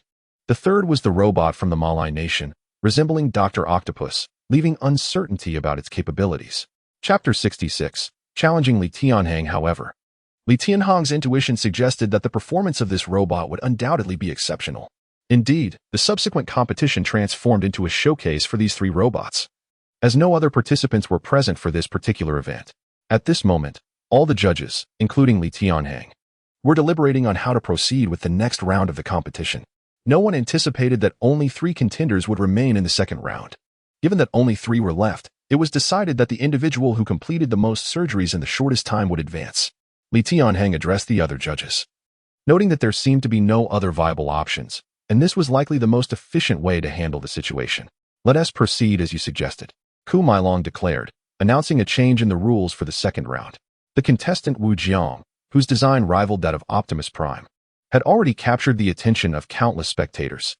The prowess of Optimus Prime was well known, with even the third generation capable of outperforming 99% of robots on the market, let alone the upgraded fourth generation, which erupted in cheers upon its entrance. At that moment, Yabo, adorned with its octopus-like mechanical arms, also arrived at the glass enclosure, receiving a fervent ovation from the audience. In many respects, these 3 robots were indeed on a different plane compared to the other competitors, exhibiting a more human-like form. Particularly, Yabo's design, with its wearable mechanical apparatus, possessed significant practical combat implications. Let the contest begin. With Ku Mailong's words, the 3 robots surged into the glass arena. Tianhang watched Wu Jiang with a sense of expectation. Although Wu Jiang's robot was not entirely of his own design, certain technologies had been contributed by him, significantly enhancing the machine's performance. Tianhang was not concerned about the robot's ability to perform the surgeries. Rather, he worried whether it could complete them as swiftly as the other 2. Before long, Tianhang's apprehensions were confirmed. In comparison to Optimus Prime and Wu Jiang's robots, Yabo's surgical speed was nothing short of astonishing. This wearable robot boasted 8 arms, with 2 for ground support and the remaining 6 capable of simultaneous operation. Thus, the computer screen displayed Yabo performing surgeries on 2 legs of a cow simultaneously, suggesting that if successful, Yabo's completion speed would be double that of the others. An hour passed quietly. By the time Yabo completed the 4th cow, Wu Jiang and the blonde woman had each finished 3 surgeries. Subsequently, medical personnel entered to conduct result checks. After roughly 10 minutes, these personnel signaled an OK to the judges, confirming that the advancing contestant was undoubtedly Yabo from Malay country. There remained one more qualification for tomorrow's finals, but due to the similar speed and effectiveness of the surgeries, the decision was at hand. Suddenly, Ku Mailong turned to Tianhang at the judges' table, indicating that it was now up to the chief judge, Tianhang, to announce the advancing contestant with the golden key in his hand. As his words echoed, the venue fell into a hush. The 2 contestants were from Elon Technology City, and, like him, Wu Jiang from Longhua. In light of the identical results, the outcome was evident. Without hesitation, Tianhang declared, "I announce the advancing contestant to be Wu Jiang from Longhua." The crowd erupted in cheers, yet there was no denying that discontent brewed among some, particularly from Hannah, the blonde woman on the Elon Technology City team. Why should this be? It's unfair. What gives him the right to this qualification? I refuse to accept this. Hannah glared fiercely at Tianhang, who was now approached by Ku Mailong. Hannah, these are the competition rules. Since you chose to participate, you must adhere to our regulations. Ku Mailong stated. What nonsense rules? Can't you see? Just because this contestant is from Longhua and the chief judge is also from Longhua, it is evident that they will favor their own. Is this truly fair? Hannah retorted, her anger palpable. And what do you believe constitutes fairness? Tianhang's calm voice interjected. If the roles were reversed, would you declare your contestant the victor? You. Hannah fumed. Moreover, why is it that Yabo from Malay country does not require discussion on fairness? He has proven himself with undeniable strength. Your research capabilities are limited, so do not blame the competition rules. Furthermore, Tianhang continued coldly, you know very well who established these rules. His words reverberated through the venue, further inciting Hannah's ire. Stop with your condescension. What right do you have to lecture me? I suspect you've bribed the event organizers. Otherwise, how could an unknown like you serve as a judge and so easily determine our fates? Do you believe I am unqualified as a judge? Or do you think Wu Jiang unworthy of victory? Tianhang inquired. Both are unqualified. With your so-called technology, how can you compare to us at Elon Technology City? You merely appropriated others' technology and mixed in a few of your own ideas. Don't claim he is unworthy of defeating me. You are even less deserving of sitting at the judges' table, Hannah replied coldly. I challenge you. If you cannot present relevant results, you have no right to decide my fate in this round. You wish to challenge me? Tianhang raised an eyebrow, asking, what do you wish to contest? Let us see if you dare to present your finished product in this competition. Hannah shouted, igniting the atmosphere of the stadium. The noise surged to a crescendo, with all eyes eagerly fixed on Li Tianhang. In truth, it was not just Hannah. Everyone present was keen to uncover the capabilities of this young man from Longhua, curious as to how he came to occupy such a central position among the judges. Truth be told, this competition holds little significance for me. If it weren't for this reason, do you think I could be seated here? At that moment, Li Tianhang felt a flicker of ire ignited by Hannah's challenge. Since everyone was so eager to see his hand, he might as well reveal a portion of it today. Chapter 67. Shifting Mindsets and Goals. Indeed, upon uttering these words, not only Hannah but also almost all the competitors present, including Yabo, cast discontented glances towards Li Tianhang. What does it mean to say it is meaningless? Do you look down upon this competition? Hannah sneered, questioning him. You are correct. To me, this competition resembles a mere child's play, devoid of any worthy adversaries. Do you truly believe such a contest holds any significance? Li Tianhang retorted. How audacious! What qualifications do you possess to make such claims? Yabo scoffed, his two tentacles supporting his form, rendering the entire octopus-like figure quite formidable. Do I lack qualifications? Li Tianhang suddenly gestured forward, and the electronic watch on his wrist flickered with light. In an instant, a beam of light descended from the heavens, resembling Iron Man as it landed in the center of the arena. This is my design, the second-generation Tianhang robot. I believe I now possess the qualifications to serve as your judge, do I not? The Tianhang robot, having touched down in the arena, soared once more, gliding gracefully to Li Tianhang's side. This scene was so surreal that everyone felt as though they had entered a science fiction film. The second-generation Tianhang robot, possessing powerful flight capabilities while also executing various tasks, had commenced mass production in our Dragon Country, albeit the production capacity remains insufficient as it was only recently developed. Li Tianhang's voice resonated throughout the stadium, and everyone gazed at him as if he were a deity. At this moment, they truly comprehended why Li Tianhang made such statements, and it was evident that he indeed had the credentials to assert them. In truth, I had no intention of being the chief referee. However, certain individuals employed underhanded tactics to compel my involvement. Their pretense of wanting me as the judge is false. What they truly desire is the technology in my possession. But I can unequivocally inform you that the technology one possess belongs solely to me and to our Dragon Country. No amount of scheming will allow you to seize it. Musk had been intently watching the match on screen, and upon hearing Li Tianhang's words, his expression darkened with fury. It appeared that acquiring such technology through legitimate means was indeed impossible. Musk clasped his hands behind his back, his eyes suddenly filled with unprecedented malice. However, it would be a tremendous loss if such a genius were to vanish without a trace. Clark, standing nearby, had a fervent glimmer in his eyes. Such a powerful robot, boasting such advanced technology, if it could be harnessed, the implications would be unimaginable. Thus, I have altered my perspective, Musk coldly stated. If profits cannot sway him, then force shall be employed. Should that fail, annihilation will be the final recourse. Clark nodded, for no one understood Musk better than he did. He was undoubtedly a super madman. His contributions to scientific research were countless, and his subordinates were a collection of scientific prodigies gathered from around the globe.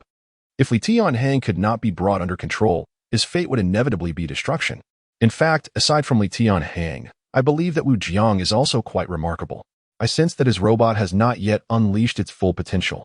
If it were to exert itself fully, it might rival the one designed by Li Tianhang. Clark adjusted the remote control, swiftly shifting to the footage of Wu Jiang's match, then proceeded to slow down some details for closer examination. Do you see? The intricacies of its design and its movements bear a striking resemblance to Li Tianhang's robot. Are you suggesting that Wu Jiang's robot may have received technological support from Li Tianhang? Musk's eyes gleamed with intrigue. Such a possibility cannot be dismissed. Clark continued to manipulate the remote, navigating to footage from the previous competition where Wu Jiang also participated. Look, this is footage from 3 years ago. His robot and his current design are worlds apart. Normally, 3 years would not suffice for such a qualitative transformation in his equipment. Having finished speaking, Musk snatched the remote, fervently comparing the two, and his excitement grew with each passing moment. Indeed, Wu Jiang must have received technological assistance from Li Tianhang. Musk beamed at Clark, praising him for his astute observations. This provides us with an alternative avenue. Clark, equally exhilarated by Musk's commendation, felt a sense of accomplishment, having worked diligently for such recognition. I have also been in contact with individuals from Dragon Country. Wu Jiang hails from a humble background, funding his research with his scholarship. Moreover, he has not achieved significant success in the last two competitions, so upon returning, he has not garnered much attention and has instead exhausted his resources. So, he is entirely different from Li Tianhang. He needs money, a substantial amount of it, Musk observed. Precisely, Clark continued. We should seek a detailed conversation with Wu Jiang. If he is willing, he could serve as our eyes beside Li Tianhang. Yes, yes. Musk pointed at Clark, exclaiming, Brilliant. You are exceptionally clever. Your contributions to this matter are immense. Starting this month, your salary will double. Thank you, boss. Clark's excitement intensified, but he quickly added. Yet I fear he may be resistant to persuasion, and we would be left disappointed. That is unlikely, thus far. Only Li Tianhang has proven impervious to the temptation of $500 million, Musk asserted. Clark nodded, acknowledging that Li Tianhang was not in need of money, or perhaps he simply lacked interest in it. However, such individuals are indeed rare. How many in this world do not desire wealth? In addition, Yabo deserves scrutiny as well. His technology is rather enigmatic, Musk remarked. Rest assured, I have already assembled a team to negotiate with Yabo, Clark replied. Excellent work, Musk replied, casting his gaze towards the bustling tech city ahead. His expression suddenly turned grave. Within 5 years, we must achieve Mars colonization, or else the opportunity will be lost. Clark's face tightened slightly. The secret was known to no more than 5 individuals at present. Should that information be disclosed, it would undoubtedly incite global chaos. Chapter 68.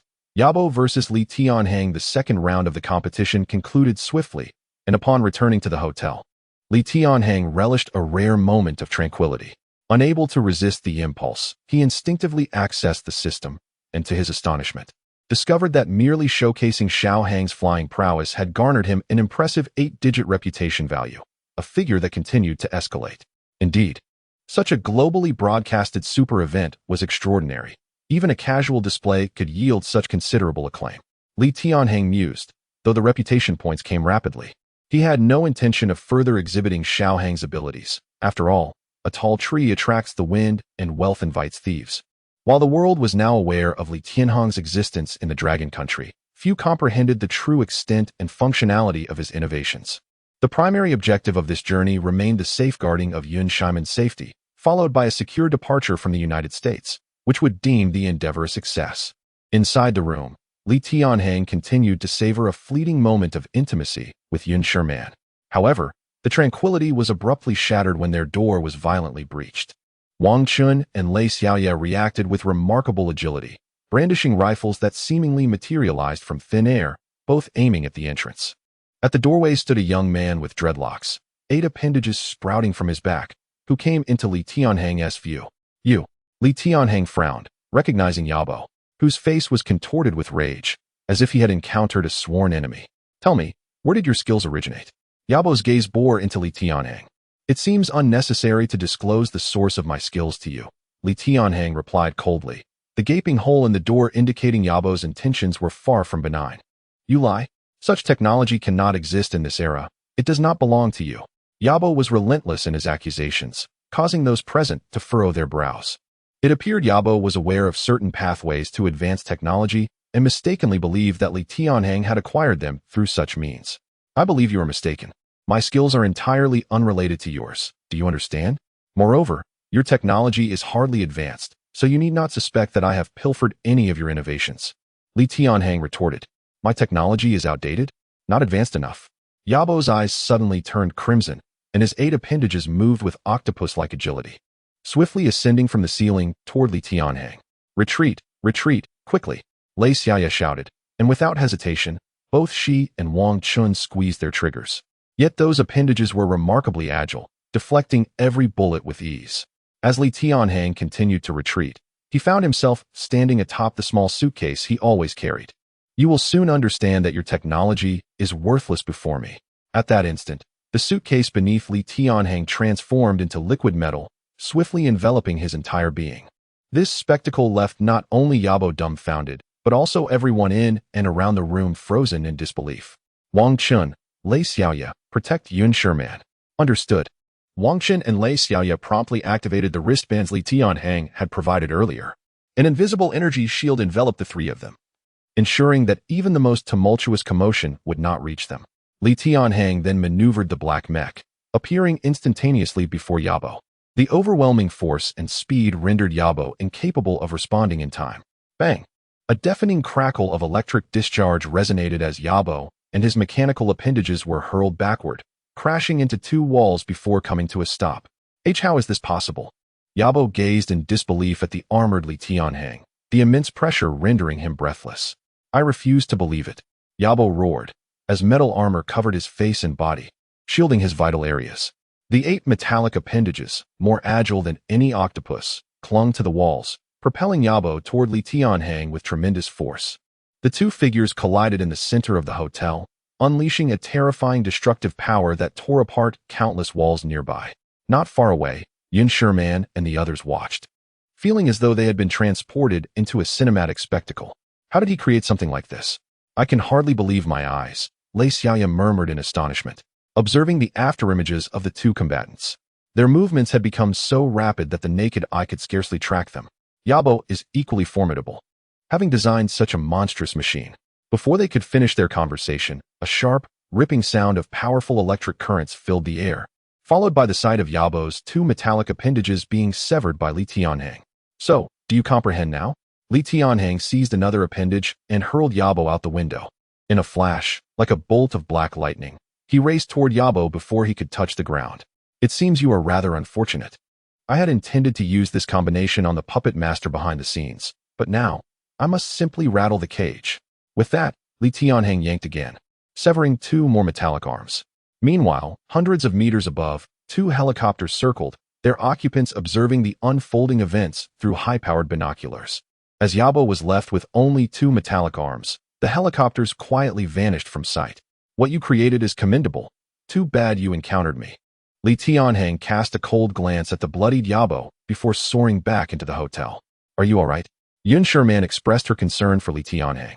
I am fine, but we should not linger here. Check for flights. Ideally, we should depart tonight, Li Tianhang stated with a serious demeanor. In truth, if it were only him, it would be of little consequence. After all, with this set of armor, he could easily fly back to the Dragon Country. However, with Yun Shimian, Wang Chun, and Lei Xiaoya accompanying him, securing a flight home was imperative. As they perused flight options, a multitude of police officers arrived on the scene. At the forefront stood the event's host, Kamailong. Mr. Li, I apologize for the disturbance. Yabo was insistent on challenging you, and no one could restrain him. Even your compatriot Wu Jiang suffered misfortune. If you wish, we can arrange for you to change hotels. Should that not suffice? I have prepared a flight back to the Dragon Country for you. Li Tianhang and his companions were momentarily taken aback. Why would they go to such lengths to bring him here only to change their minds now? Yet, with little time to ponder, Li Tianhang nodded vigorously. That would be ideal. My wife cannot remain here any longer, and I have no further involvement in the upcoming matches, so let us depart. Very well, please follow me. Li Tianhang and his party reunited with Wu Jiang and proceeded to the nearby airport in a business vehicle. The journey unfolded without the anticipated scenarios of weapon assaults or midway hijackings. They arrived at the airport and boarded their flight without incident, thus embarking on their journey back to the Dragon Country just before midnight. At the pinnacle of Elon Tech City, Musk stood with his hands clasped behind his back, gazing at the aircraft that grew increasingly distant, a victorious smile gracing his countenance. Not far behind him, a visibly dejected and still shaken Yabo lingered. Pray tell, what else have you discerned about him? Musk inquired. I cannot say for certain. All I know is that it could not possibly be technology from our era. That exosuit is simply far more formidable than Iron Man, Yabo remarked, prompting a furrowed brow from Musk, who clearly struggled to grasp the implications of this statement. At that moment, Clark approached, presenting a tablet to Musk. Boss, take a look at this. It contains aerial footage captured by a surveillance helicopter, and reportedly, numerous civilians also recorded the altercation. Chapter 69. The Secret of Yabo. Musk, filled with perplexity, held a tablet in his hands, displaying the fierce confrontation between Li Tianhang and Yabo. However, since their exit from the hotel, Yabo had been subjected to relentless torment. The black mech resembled a spectral apparition, showcasing its superhuman combat prowess high above in the sky. Had this not been a live recording, Musk would have confidently dismissed it as a post-production science fiction video. How could this be? You mean, the individual inside that black mech is Li Tianhang. Despite Musk's extensive experience, he found it difficult to maintain his composure upon witnessing this scene. It was no wonder he had the audacity to venture alone into our country. With such technology at his disposal, he was akin to a real-life Iron Man. Deploying the military would likely prove futile. Clark's face also bore the marks of astonishment. Had he not known the backstory, he might have struggled to fathom that such technology truly existed in this world. What secrets lay hidden within him that could explain his possession of such advanced technology? Musk's gaze was fixed on the screen, his eyes transfixed for an extended period. He had initially believed he understood Tianhang well, but after viewing this video, he realized that his knowledge was merely the tip of the iceberg. Perhaps, he mused, the means by which he acquired technology was akin to my own, though he had fully assimilated and mastered it. Yabo's somewhat cryptic remarks left the others momentarily stunned, prompting Clark to gaze at him with curiosity. What do you mean by that? Are you suggesting that the technology you possess was not of your own invention? The technology one command was not innate. It was acquired through diligent effort, Yabo replied solemnly. Upon hearing this, everyone around fell silent once more, pondering what extraordinary circumstances Yabo had encountered to obtain such groundbreaking technology. He continued, at first, I believed he had acquired it from me, but it seems I was mistaken. Through what means did you obtain your technology? Clark inquired, his curiosity piqued. The story is intricate, yet that place harbors technology far beyond my current understanding. I simply lacked the courage to seize it, Yabo explained. Where's this place? Musk's eyes sparkled with uncontainable excitement at this revelation. In my homeland, Yabo's expression was grave. If you were to return to that place, could you procure that technology? Musk, who had remained silent until then, finally spoke. Yes, but I would require a military force. Yabo stated with gravity. I can provide you with everything you need, Musk assured him, but you must return to assist me in acquiring the relevant technology. Agreed. Yabo nodded in affirmation. Thus, an accord was reached between him and Musk. Subsequently, Yabo departed the office, leaving only Clark and several senior executives behind. I wonder how long it will take Wu Jiang to acquire what we desire, Clark remarked with a hint of excitement. There's no rush. Haste often leads to complications. Musk replied, a smug smile playing on his lips. I just fear that we might spend $300 million and end up with nothing. Clark expressed his apprehension. He lacked the boldness for such a venture, and besides, our influence in the Dragon Kingdom is formidable. If he dares to act recklessly, we'll ensure he pays the price. Musk continued. However, we can covertly assist Wu Jiang. How do we help him? Clark asked, puzzled. What conditions do you think would compel Wu Jiang to swiftly acquire the core technology? Musk inquired. Well, he would need to earn Tianhang's trust and demonstrate a certain level of capability, at the very least. It goes without saying that without sufficient trust, and if he lacks technical expertise, no one would casually relinquish core technology. Is there truly no other way? Musk pressed. I can't think of any. Clark admitted, believing that convincing Tianhang to share his technology with Wu Jiang was the only viable solution.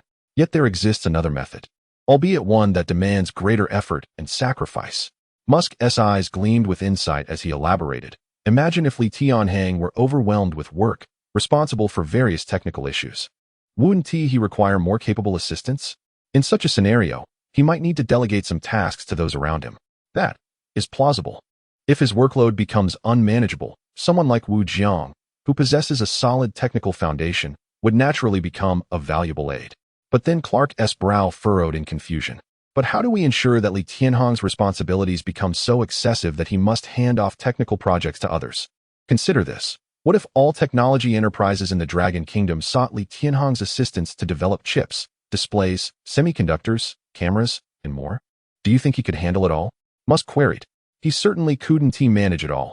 Even if he had the requisite expertise, he only has two hands. Clark acknowledged. So, Clark paused, then appeared to grasp the concept. His eyes widened in disbelief as he stared at Musk. You intend to leverage your connections and authority to sever all collaborations between relevant technology departments and those companies in the Dragon Kingdom, thereby compelling them to seek Tianhang's help? This would mean. Clark's eyes sparkled with incredulity. He could hardly fathom the convoluted strategy Musk had devised. Yet undeniably, it was an exceptionally effective plan. Consequently, they would be providing Wu Jiang with a significant push from behind the scenes. As long as he performs well, he need not fear acquiring core technology from Tianhang. So, you see the logic here? Musk smiled faintly. However, the cost seems rather steep. Terminating those collaborations would significantly impact us as well, Clark countered. In comparison to that Maya prophecy, do you consider these matters more pressing? This planet is on the brink of ruin. What significance do those collaborations hold? Musk's tone carried a weight of seriousness.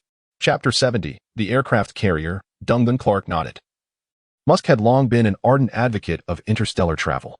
Years ago, he published numerous concepts regarding the establishment of a multiplanetary species, believing that such a measure was essential to avert humanity's potential extinction. Throughout the years, he has tirelessly pursued this ambition. Although he has now achieved manned landings on Mars, the technology remains relatively immature. Significant breakthroughs are still required to ensure the survival of those who venture to Mars. Consequently, Musk has persistently endeavored to implement relevant technological reforms. I will communicate with the relevant personnel in the coming days. You should also get in touch with Wu Jiang and ensure he is prepared at all times. Musk said casually. Understood, boss. Musk clasped his hands behind his back and gazed once more at Elon Technology City. At that moment, as he lifted his head, the full moon hung high above, seemingly guiding him toward a path of relentless progress and hope. Meanwhile, the following day, Li Tianhang and his companions successfully arrived in Longhua. Upon returning to this land, an unprecedented sense of security and a feeling of belonging enveloped him. Although he was now capable of creating a more formidable sense of safety for himself, the instant he set foot on his homeland, he experienced a profound sense of grounding. It feels so good to be back in my own country, Li Tianhang exclaimed. Indeed, those people were exceedingly malicious. I have no one to blame but myself. Yun Shimian sighed. I must never again take their words at face value. It nearly cost you. Xiaoman, what are you saying at this time? Li Tianhang gently grasped Yun Shimian's small hand in his palm. In that moment, she felt as though her entire world had converged upon Li Tianhang. Ahem, well, I should go tidy up and then report to the Tianhang research base. How does that sound? Wu Jiang interjected, pulling his suitcase alongside him. Perfect. Your presence is most welcome. I could use some technical talent by my side, Li Tianhang replied. Thank you so much. I'll head back now. Wu Jiang and his team of 4 departed in a vehicle, while Li Tianhang and his companions soon returned to the Tianhang research base. Lu Yuanshan and the team at the Tianhang base had been waiting for a considerable time. Beside Lu Yuanshan stood an unfamiliar middle-aged man, who was also intently observing Li Tianhang. Tianhang, you have truly brought honor to our Longhua, Lu Yuanshan exclaimed, clapping Li Tianhang's shoulder heartily. They had all watched the research competition from beginning to end. Although Li Tianhang's performance lasted only a few minutes, and despite Wu Jiang's complete involvement afterward, the fact that Li Tianhang had returned home early as the chief judge did not diminish the admiration they held for him. That was merely a stroke of luck. Besides, we didn't even secure a ranking this time. How could that be considered bringing honor? Li Tianhang replied with a wry smile. Ha ha ha, you mustn't say that. Sometimes rankings don't signify everything. The middle-aged man next to Lu Yuanshan suddenly chimed in with a hearty laugh. This gentleman is... Oh right, how could I forget to introduce him? Lu Yuanshan exclaimed, smacking his forehead. This is Ding Yuanshang, the principal contractor and chief designer of the aircraft carrier project. Upon hearing this introduction, Li Tianhang's expression shifted to one of deep respect. An aircraft carrier, in many respects, serves as an outward manifestation of a nation's strength and military prowess. Longhua currently possesses 6 aircraft carriers, 3 of which are said to be the handiwork of the esteemed Ding Yuanshang standing before him. Greetings, it is an honor to finally meet you, Li Tianhang said, extending his hand for a handshake. Ha ha ha, in your presence, my name holds little significance, Ding Yuanshang replied with jovial laughter. You are far too modest. Your contributions, along with those of Lu Yuanshan and the others, stem from genuine dedication and hard work. You rely solely on your research and experiments to achieve certain technological breakthroughs, Li Tianhang remarked. Ding Yuanshang has long been aware of your extraordinary modification abilities and the technological prowess you possess. He insisted on coming here to seek your expertise, Lu Yuanshan explained. Indeed, Tianhang, Ding Yuanshang added earnestly. Although we have increased the number of aircraft carriers, we still lag far behind other nations in terms of technology. I have heard that Old Me has already begun working on some kind of space carrier, while we remain entrenched in the production of older generation carriers. I am quite anxious about this. Li Tianhang nodded, recognizing the immense responsibilities and obligations borne by those in charge of such projects. Particularly when it comes to elements that reflect military and national strength, there can be no room for negligence. Just a few days ago, I specifically visited Shenyang to examine the Boeing 799U modified. From that moment, I understood that the design of aircraft carriers absolutely requires your technical support. Ding Yuanshang continued. Rest assured, I will wholeheartedly assist with this endeavor. Please articulate any needs you may have, Li Tianhang assured him. Follow me. Lu Yuanshan and Ding Yuanchang led Li Tianhang to a cliff not far from the sea, where he beheld an aircraft carrier docked at the shore. Surrounding it were 10 destroyers and frigates patrolling for protection, while drones soared above, safeguarding the aircraft carrier's security. This Dongyun aircraft carrier was the 7th vessel, completed but not yet registered, and was originally slated for imminent deployment. However, I wish to make it truly exceptional, with the enhancement of your technology. This aircraft carrier will undoubtedly possess capabilities that astonish the world, Ding Yuanchang said, his face alight with fervor. An aircraft carrier reigns as the absolute sovereign of the oceans. While this vessel is already sufficiently advanced, it pales in comparison to the technologies demonstrated by Li Tianhang. Leave it to me. I shall ensure complete satisfaction for all.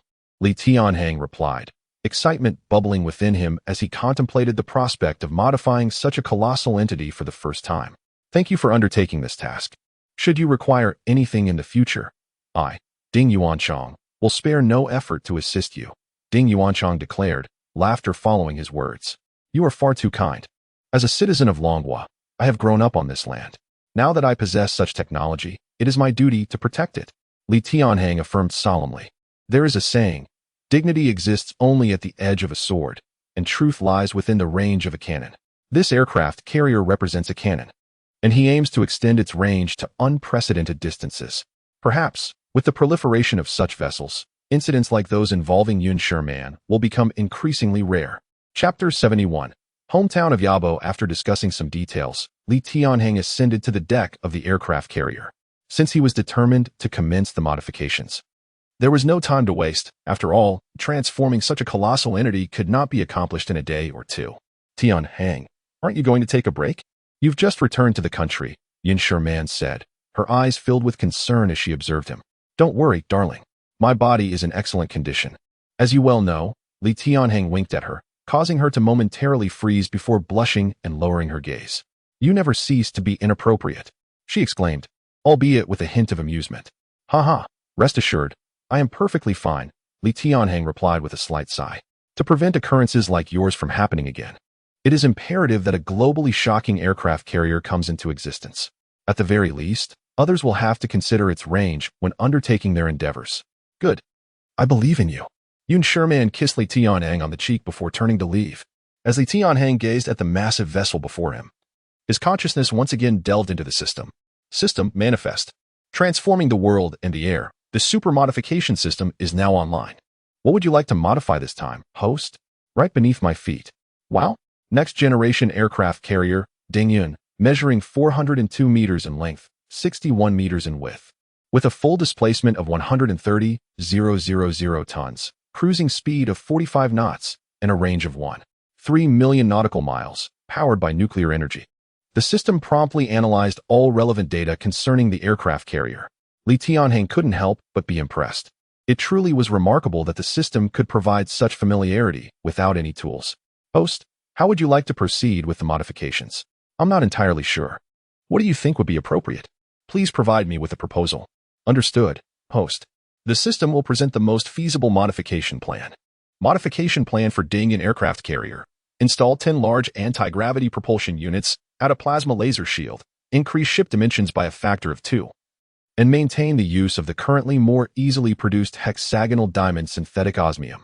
As the system continued to elaborate, a clear design plan materialized in Li Tianhang's mind. The only remaining question was how much prestige this plan would require. System, how much prestige is needed for this plan?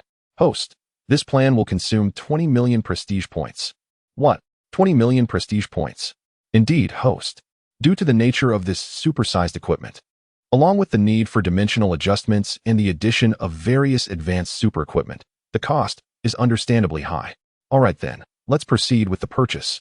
Although his prestige points had reached 9 figures, parting with 20 million still stung a bit. However, he was reassured that once this modified aircraft carrier became known to the world, it would undoubtedly earn him even more prestige. Detailed modification plan has been sent. Please check. Host.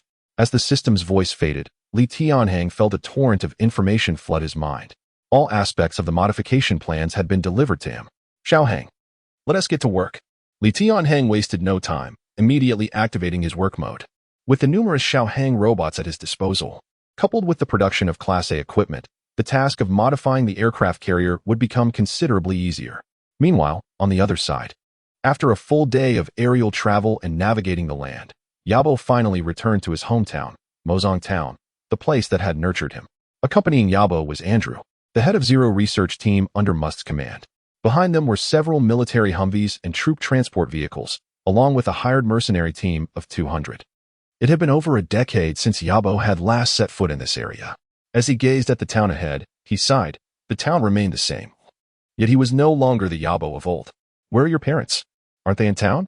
Andrew inquired. They've long since passed away." Yabo replied nonchalantly, as if speaking of complete strangers rather than his own parents. "I'm sorry, I didn't know about your situation," Andrew said, furrowing his brow. He did not press further. After all, it was Yabo's private matter. "That's all right. They thought I was a monster shortly after I was born, so it's better this way. Fewer people to mock me," Yabo remarked flatly.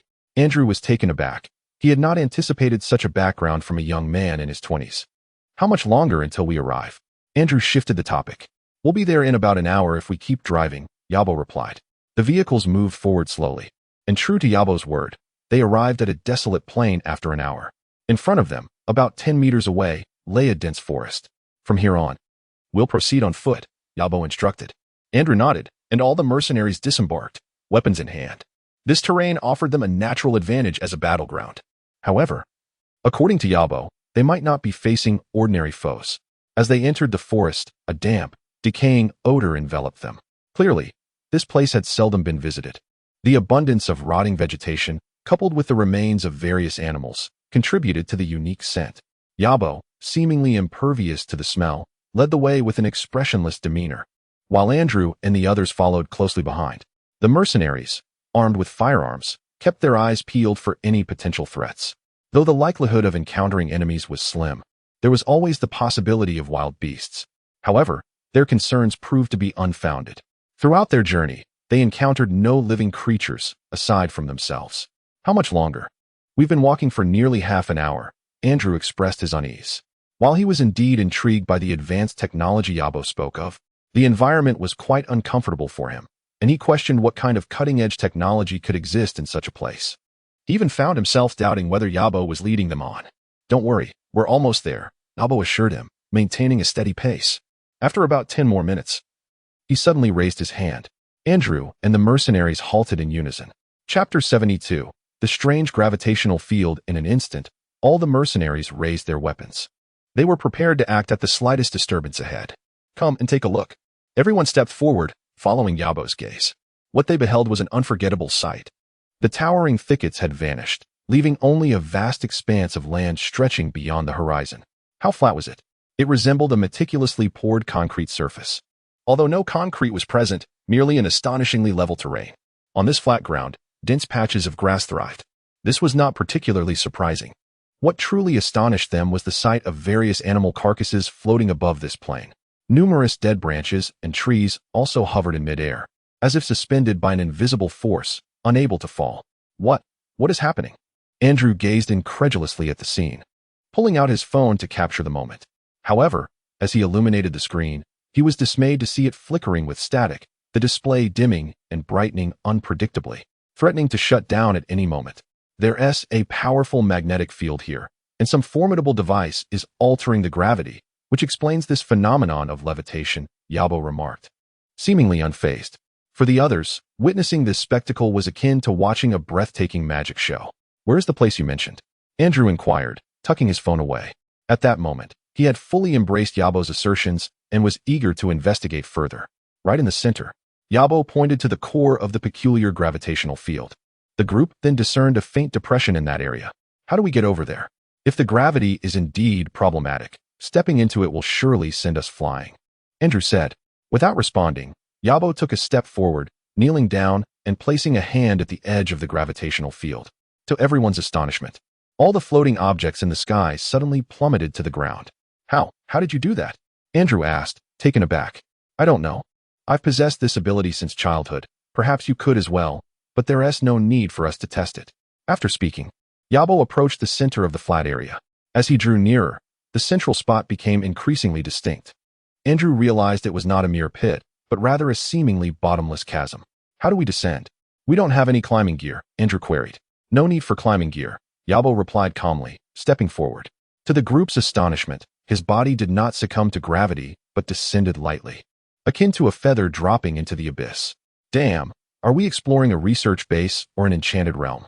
Andrew shook his head, touching his forehead and chest with his index finger before resolutely leaping after Yabo. He felt a peculiar force enveloping him, allowing him to descend gently, while the mercenaries above followed suit, jumping one after another. Within a few minutes, Yabo reached the bottom of the chasm, where the environment starkly contrasted with the outside world. The walls of the cavern were adorned with blue crystals that emitted a soft azure glow. Yabo navigated the area with familiarity, followed closely by Andrew and the others. This is the place, he stated after 3 minutes, gazing at a colossal blue crystal statue ahead. Anyone familiar with the film Alien could easily envision the likeness of this blue figure, resembling the extraterrestrial beings from the sci-fi horror film, albeit with minor differences in detail. What happened here? Andrew could not help but ask. 15 years ago, when I stood before this statue, countless blue substances enveloped me and altered my brain, Yabo recounted. Really? Andrew approached the statue, staring at Yabo with a hint of confusion after a moment. There's no reaction. Could it be your illusion?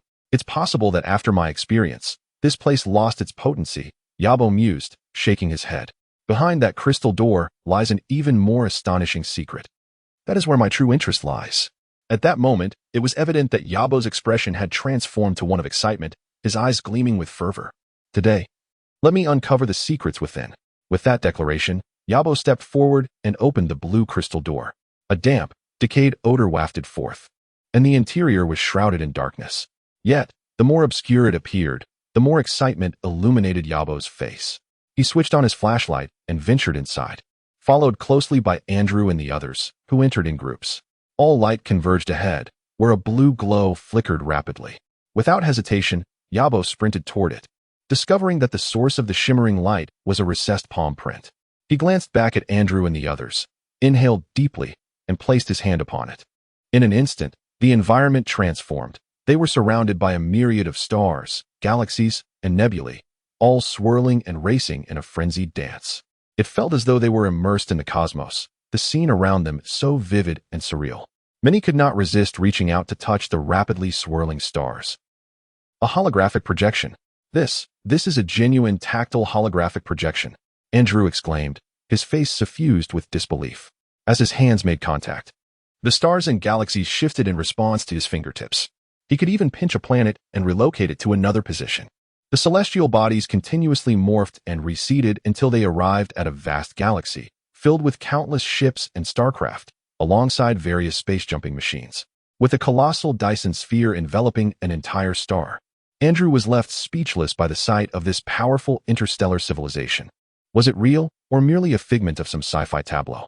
As they became ensnared in this spectacle, they remained oblivious to the fine blue powder swirling around them, ultimately inhaling it into their lungs.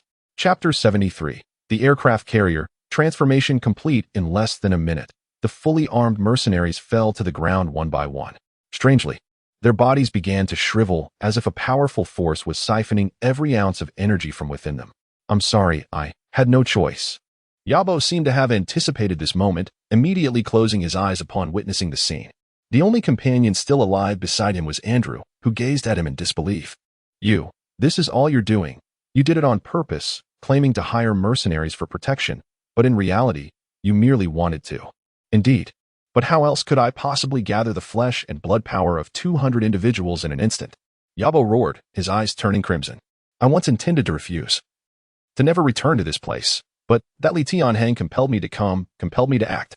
He instilled in me a sense of threat. Yabo howled frantically, and Andrew was utterly astonished. He barely had time to speak before he witnessed the ground erupting in a brilliant azure radiance. Within this luminescence, an infinite network of blood vessels seemed to emerge, drawing the blood from the fallen mercenaries and channeling it into the machine before Yabo.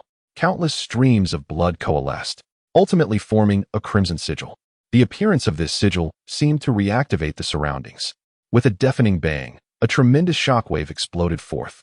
Somewhere beyond the solar system, a ripple of disturbance echoed through the fabric of space, followed by a similar shockwave appearing light years away. This resonance continued, reverberating through the universe's deepest reaches. What have you done? What have you gained? Andrew was oblivious to the implications, consumed by his own frenzied cries.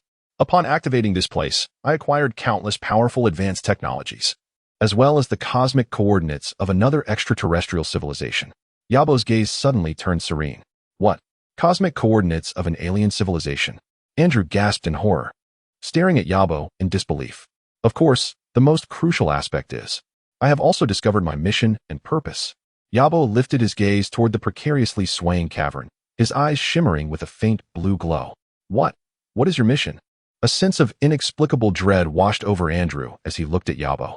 My mission is to lead the Orion civilization back to their homeland, Yabo declared solemnly. The Orion civilization? Their homeland. Where is it? Andrew swallowed hard, his throat constricting. Their homeland is the present solar system. As Yabo's words fell, he abruptly raised his right hand, and an immense force erupted from beneath Andrew's feet, dragging him into the ground, leaving only his anguished cries echoing in the surrounding space. Li Tianhang remained unaware of these events, still engrossed in the transformation of the aircraft carrier. Half a month passed quietly, and when the final screw was tightened, Li Tianhang finally revealed a relieved smile. The renovation of the aircraft carrier was at last complete. Compared to the previous Ding Yun, the current vessel bore little resemblance to its former self. Li Tianhang contacted Ding Yuanchang to come over. He had informed Ding the day prior that the modification was nearing completion, prompting Ding to wait at the Tianhang research base. Now, along with Lu Yuanshan, Ding Yuanchang, Yun Shimian, and Wu Jiang, everyone gathered by the cliffside. They stood in awe, staring at the colossal marvel before them. Is this still my previous Ding Yun? Ding Yuanchang exclaimed, shocked by the sight of the vessel, which was now double the size of the original. At least the deck and radar systems remain intact. Don't forget what the Boeing 799 was transformed into. Hearing this, Ding Yuanchang felt a sense of relief. By this measure, the current structure was still somewhat acceptable.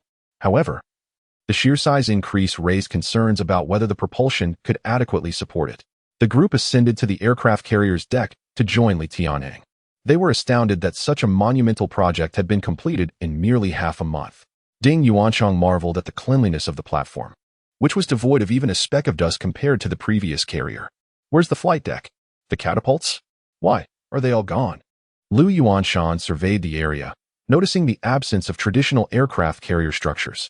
Grandfather Lu, if I had preserved those archaic components, would I still be Li Tianhang? Li Tianhang replied with a slight smile, pressing a button on his watch.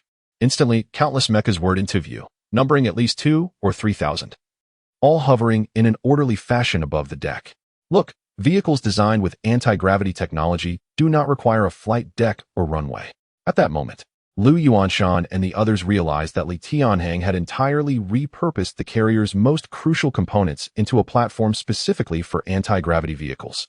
Of course, since anti-gravity vehicles have not yet become widespread, I also designed a landing method compatible with conventional fighter jets. Li Tianhang operated his watch once more, causing a distant speck in the sky to rapidly enlarge, revealing a transforming mecha soaring toward them in aircraft form. This landing method mimicked that of standard fighter jets, necessitating precise alignment with the carrier's flight deck for a smooth landing. In the next instant, 2 mechas suddenly ascended from the deck, swiftly maneuvering to intercept the incoming fighter jet. The mechas, positioned on either side, forcibly halted the aircraft midair. They then gently lowered it vertically onto the deck, ensuring a smooth touchdown. Is this really possible? Ding Yuanchang and the others stood in stunned silence, their minds blown by this unprecedented method of landing. Previously, such technology had never existed, so they had never considered this approach. Ultimately, the goal was to safely land the fighter without damage, and any method that achieved that was acceptable, rendering traditional landing methods unnecessary. Li Tianhang smiled lightly, though the ease of his words belied the monumental challenge of actualizing such a feat. Chapter 74. The space carrier, 50 Mach. Naturally, this was directed at the others present. Beside him, Wu Zhang's gaze was peculiar, reflecting astonishment as he surveyed his surroundings. Yet, he appeared somewhat distracted, his eyes occasionally fixated on Li Tianhang, seemingly on the verge of articulating something, yet unable to find the words. The primary prowess of an aircraft carrier lies in its transportation and endurance capabilities. I have equipped this carrier with 4 large nuclear reactors at its core, which are sufficient to sustain its operation for a century, while simultaneously providing unlimited energy to all aircraft on board, provided it is electrical or nuclear energy, as fuel cannot be stored. Upon hearing this, Ding Yuanchang's eyes widened in disbelief. Such formidable endurance would undoubtedly surpass all existing carriers on the market. However, compared to the most powerful feature I am about to introduce, these attributes are merely trivial. Li Tianhang remarked with a smile. What? Those features are insignificant? Ding Yuanchang could not help but inquire. Indeed, Li Tianhang replied, and suddenly, he pressed his right foot against the ground, causing an intelligent control panel to rise from below the deck before him. Rest assured, everyone. This is a biological intelligence recognition technology. It won't activate just from a casual stomp. As he spoke, he manipulated the controls, and a holographic projection illuminated the panel, displaying the structural diagram of the aircraft carrier. After a moment of operation, Li Tianhang tapped the hologram, and everyone felt the entire carrier tremble slightly. Then, they were astounded to witness the carrier slowly lifting off the water's surface. This carrier, it can fly? Ding Yuanchang gazed around in horror, rubbing his eyes in disbelief. The sight before him completely shattered all his preconceived notions. Even after experiencing the Boeing 799, he had never felt such shock. It was important to note that this aircraft carrier was nearly a kilometer in length. A super-colossal behemoth weighing tens of thousands of tons could actually ascend into the sky. Ding Yuanchang seriously questioned whether he was dreaming, and if so, it was an exaggerated dream at that. I wish to name this aircraft carrier the Space Carrier, reminiscent of what one might encounter in science fiction novels or films, Li Tianhang announced. Indeed, Lu Yuanshan responded, equally astonished. This was entirely beyond the realm of traditional aircraft carriers. Initially, Wu Jiang managed to maintain his composure. But as this immense object took flight, he truly grasped the sheer terror of Li Tianhang's capabilities. Such astonishing black technology could only be matched by advanced extraterrestrial civilizations. Why not experience the speed of this space carrier? Li Tianhang proposed. Just don't throw out our old backs in the process. Feel free to demonstrate, Lu Yuanshan replied. That won't happen. Li Tianhang responded, gradually pulling the joystick on the control panel. Before their astonished eyes, the surrounding scenery began to blur as it rapidly receded. The speed of retreat intensified until they could scarcely distinguish the objects around them. How is this possible? Why do we feel no impact from the speed? Ding Yuanshan queried. That is largely due to the plasma fluid shield I have installed, Li Tianhang explained as he manipulated the holographic projection. A circular protective shield materialized around the space carrier, enveloping it entirely. Simultaneously, the invisible shield surrounding the actual space carrier became visible to all. This shield utilized anti-gravity principles, effectively isolating its interior from the outside, thus nullifying the sensation of speed. Moreover, it served as a robust defense system capable of intercepting various superweapons. After Li Tianhang concluded his explanation, all present felt somewhat numb. They gazed at their surroundings, captivated by the faint red glow of the shield, unable to articulate their emotions. What is the maximum speed of this carrier? Lu Yuanshan inquired. It doesn't fly too quickly. Its maximum speed is merely 50 times the speed of sound. Li Tianhang replied. Such a massive vessel, 50 times the speed of sound? Ding Yuanchang's expression froze, leaving him at a loss for words to express his astonishment. The difference lies in the power system. Traditional aerodynamic designs simply cannot achieve such results. Li Tianhang chuckled. This is preposterous. In my lifetime, I have never experienced anything like this, Ding Yuanchang exclaimed, his face a mask of shock. Everything here seems to have transported me from the scientific era of the 21st century straight into a future world beyond the 23rd century. It was not only Ding Yuanchang who felt this way, even Lu Yuanshan, who was already familiar with Li Tianhang, was once again struck by disbelief. This was technology beyond their comprehension. If portrayed on screen, they would likely dismiss it as an unrealistic sci-fi depiction. Yet now, standing atop this colossal machine, having ascended above the clouds, they were forcefully anchored in reality. Li Tianhang smiled faintly, thoroughly satisfied with the emotional responses of those around him. The fluctuations in his reputation within the system were the most accurate reflection of their feelings. However, despite his 8-digit reputation, the astonishment of these few individuals yielded only a minuscule change in his status. Yet, the functionalities of this space carrier had not yet been fully revealed. Of course, its most powerful capabilities extend far beyond this, Li Tianhang remarked with a smile. Could you possibly share everything at once? Our old hearts can't handle this roller coaster. Lu Yuanshan retorted. somewhat exasperated. Haha, let's take it one step at a time. These features cannot all be demonstrated at once. Li Tianhang replied, diving back into the holographic projection for further manipulation. In the midst of their astonished gazes, this enormous structure began to ascend rapidly. They watched the clouds beneath them recede, the surrounding landscape diminishing in size. To their shock, they realized that the space carrier had breached the atmosphere of Blue Star. Shortly thereafter, Wu Jiang, at the edge, spotted a massive space station pass them by. Inside the station's viewport, two foreigners were seen snapping photographs of them. Clearly, the personnel inside the station perceived the space carrier as an unidentified flying object. Chapter 75. The 9th level earthquake. This colossal mothership can actually breach the atmosphere. Could it be that it is fully capable of interstellar travel? Ding Yuanchang exclaimed in astonishment. In theory, that is indeed the case. However, long-distance interstellar voyages carry significant risks, particularly since they rely on nuclear energy. Should we fail to locate energy replenishment, the consequences could be dire. To truly embark on such extensive interstellar journeys, targeted modifications would be necessary, Li Tianhang explained. Well, I find myself at a loss for words. Old Lu, perhaps you should take over. Ding Yuanchang, a well-respected scholar, found himself utterly devoid of adjectives to convey his emotions.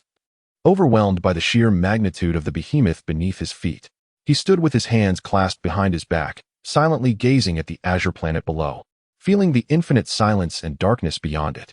In that moment, a profound sense of pride surged within him, regardless of the circumstances. This was their Dragon Kingdom's aerospace mothership.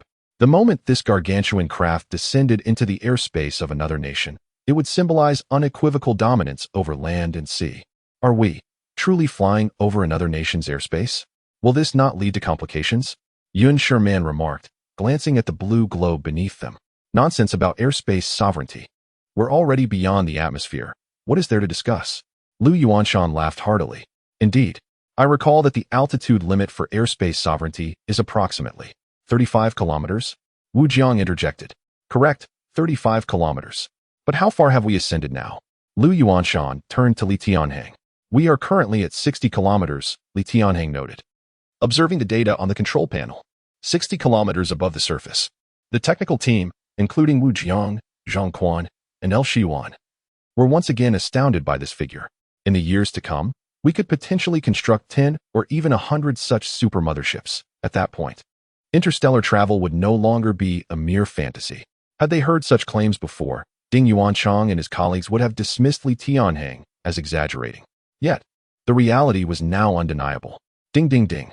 Just as the group was immersed in the awe of this supermassive machine, an alarm blared unexpectedly. Suddenly, the control panel ahead emitted a deep green glow, coalescing into a holographic projection of a small navigation robot. Had it not been for the semi-transparent nature of this small bot, others would surely have mistaken it for a physical entity. What is the matter, Xiaohang? Li Tianhang inquired. 3 navigation robots from Dongyue country transmitted data 10 minutes ago. A catastrophic earthquake measuring between 8.5 to 9.0 is imminent in Lian City, accompanied by a tsunami surge exceeding 50 meters. The aftershocks and tsunami are expected to impact areas within 100 kilometers of the Dragon Kingdom's coastline. Upon hearing this, shock flickered in the eyes of everyone present, including Li Tianhang. Such a high-magnitude earthquake is unequivocally cataclysmic. If we cannot warn people to evacuate buildings in advance, the repercussions would be unimaginable. Yet, this is foreign territory, and given that the navigation robots are not widespread, even if we report this, people may not believe us. What should we do?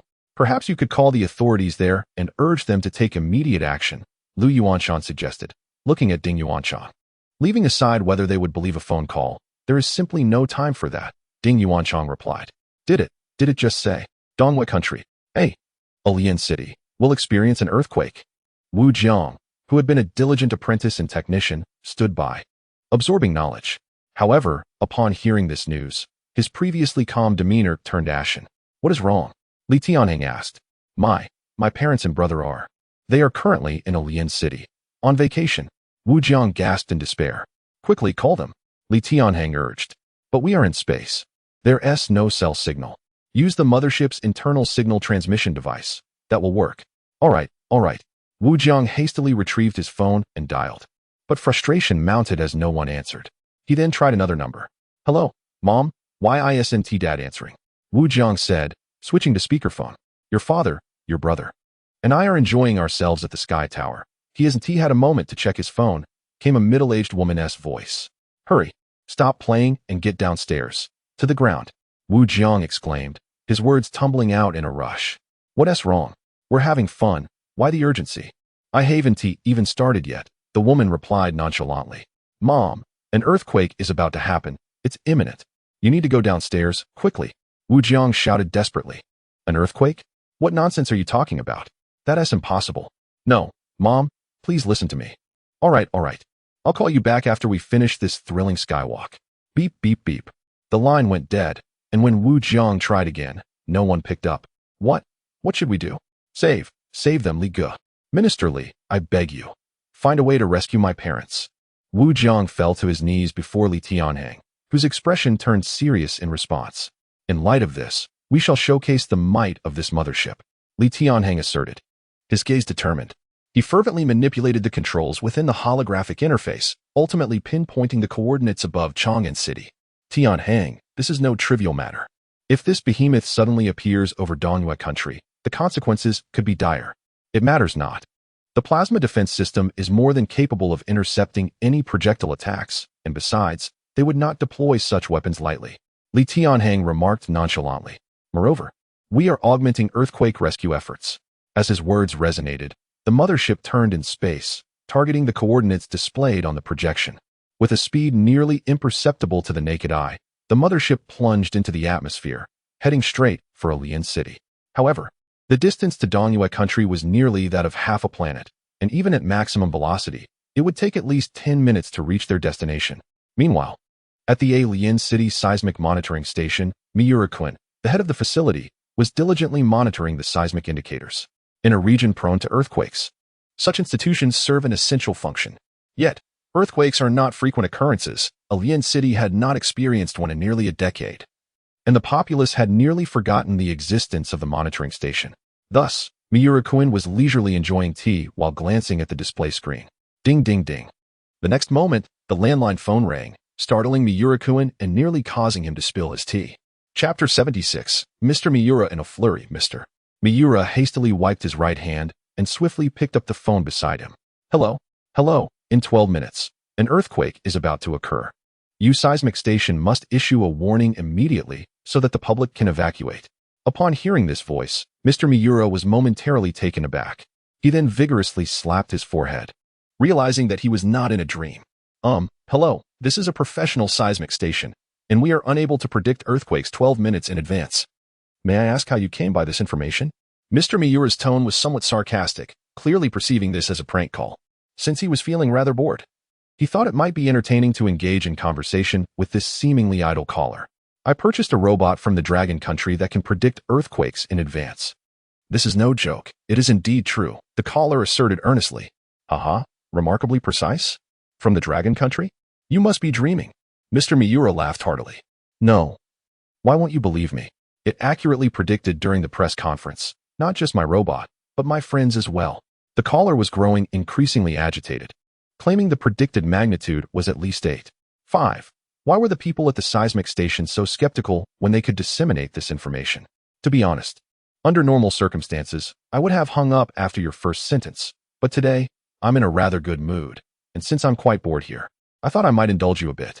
Why not tell me about other interesting things you've bought from the Dragon Country? The caller fell silent for a long moment, clearly realizing that no matter how he explained, Mr. Miura would never believe him. I hope you won't regret your decision now, and I also hope you will bear the consequences for the losses in Alien City that are to come. With that, the caller hung up, leaving Mr. Miura momentarily stunned by the tone and voice of the other party. It suddenly made him question the validity of the caller's claims. What on earth? So serious, and I haven't even called the police to report your alarmist nonsense, Mr. Miura scoffed, then resumed his seat, leisurely sipping tea while gazing at the scenery of Alien City. Yet, scarcely had 3 seconds passed when the phone rang again, igniting within him a strong urge to curse. What the hell? Do you want me to call the police and have you arrested? Mr. Miura shouted in frustration as he picked up the receiver. Hello. Is this the Alien City Seismic Station? A gentle female voice made Mr. Miura swallow his retort. Hello, how may I assist you? It's like this. An earthquake is imminent in Alien City, and I kindly ask you to report it immediately to minimize potential damage. The voice was calm and composed, with a slight lilt that made Mr. Miura feel weak at the knees. All right, ma'am, I will, he began, but then he suddenly sensed something amiss. Yet another person asserting an impending earthquake. He nearly let himself be swayed. Excuse me, how do you know there will be an earthquake? I purchased a warning robot from the Dragon Country a few days ago, and everyone around me has already evacuated the area. Please trigger the emergency announcement. The voice remained unhurried, perhaps indicative of the woman's demeanor. Again with the Dragon Country and robots. Mr. Miura struggled to contain his rising irritation, attempting to maintain a calm tone. I sincerely apologize, but we are a seismic warning station, not a collection channel for science fiction. Please direct your inquiries elsewhere. Goodbye. With that, he slammed the phone down, utterly bewildered. Mr. Miura was infuriated. These people were far too frivolous, relying on some robot to predict earthquakes as if this were a game. However, before he could even settle down, the phone rang once more. For heaven's sake, how annoying can this get? But this time, before he could answer, his gaze froze. He had inadvertently glanced up just in time to see the door swing open. Two young men entering. One brandished a gun at him, while the other rushed toward the warning broadcast room. Why don't you believe? Because of you. At least half of the people in Alien City have lost precious time to escape. The man with the gun shouted, his anger twisting his features, causing Mr. Miura to collapse in fear. The other man activated the broadcast system and pressed the red button beside it. A prolonged alarm echoed through the skies of Alien City, compelling all the bustling citizens to halt and look upward. Attention, citizens. In 5 minutes, a super earthquake of magnitude 8.5 or greater will strike this city. Please evacuate to open areas and avoid buildings. The man continued broadcasting, his voice reverberating throughout every corner of Alien City. After a full 2 minutes of announcements, he finally paused, allowing a moment of relief. Almost everyone in Alien City was now in a frenzy, rushing toward the exits. You were disseminating false information. Do you even comprehend the consequences? Mr. Miura mustered his courage to speak. I ask you, how can you be so certain that an earthquake will not happen? The armed man pointed his gun at Mr. Miura, his voice filled with rage. Because anyone with common sense knows that it's impossible to predict an earthquake with such a long lead time. Mr. Miura retorted defiantly. Do not use your common sense to define everything in this world. The man stepped closer, coldly interrogating him. What if an earthquake truly occurs? Will you regret your indifference then? Mr. Miura stammered. Even if an earthquake doesn't occur, a public apology could suffice, and life would continue as usual without significant loss. But what if it did happen? The thought had never crossed Mr. Miura's mind. Yet, at this moment, the man's words sent a chill down his spine. Bang! Suddenly, the door was flung open again. A portly middle-aged man stormed in, glaring furiously at Mr. Miura. What is the meaning of this, Mr. Miura? Who authorized you to broadcast false earthquake information? Chapter 77, A 5-Minute Head Start. The alarm sounds, however, upon seeing the firearm in the young man's hand, he instinctively recoiled. We are, the young man with the gun asserted, gesturing with the weapon toward the portly individual before settling into a chair. Just wait and see. If nothing happens, arrest us. But if an earthquake occurs, the young man chuckled, casting a glance at the middle-aged man. Be sure to recognize us as the heroes of Alien City. The stout man was taken aback, evidently perplexed by their actions. However, the dark muzzle pointed in his direction was no laughing matter. Now let's talk this over, please. If you need money, spare the chatter. Sit down and wait. The man's legs buckled, and he collapsed onto the floor. Each passing second felt like an eternity. Then, 3 minutes later, a muffled explosion reverberated from an unknown direction, followed by a violent tremor that shook the building and the ground beneath them. The earthquake. It's really an earthquake? Mr. Miura stared around in disbelief, the intense shaking making him dizzy. The recent events played vividly in his mind. How is this possible? How could they predict an earthquake several minutes in advance? Mr. Miura remained incredulous. Now do you understand? I was actually saving you by pointing the gun at you. The young man nonchalantly tossed the weapon aside and, along with the others, bolted out of the building. Their location, the Earthquake Observatory, was situated on the highest point in Alien City, a flat area with few tall structures. They could only feel the intense dizziness and violent shaking. Driven by their survival instincts, they stood outside, observing the entire city. Alien City was convulsing like waves on the ocean, heaving violently from side to side. The wave of destruction obliterated countless buildings in its path. The earth quaked as if a colossal being was about to emerge from beneath the surface. Fortunately, the 5-minute warning had allowed some to reach relative safety.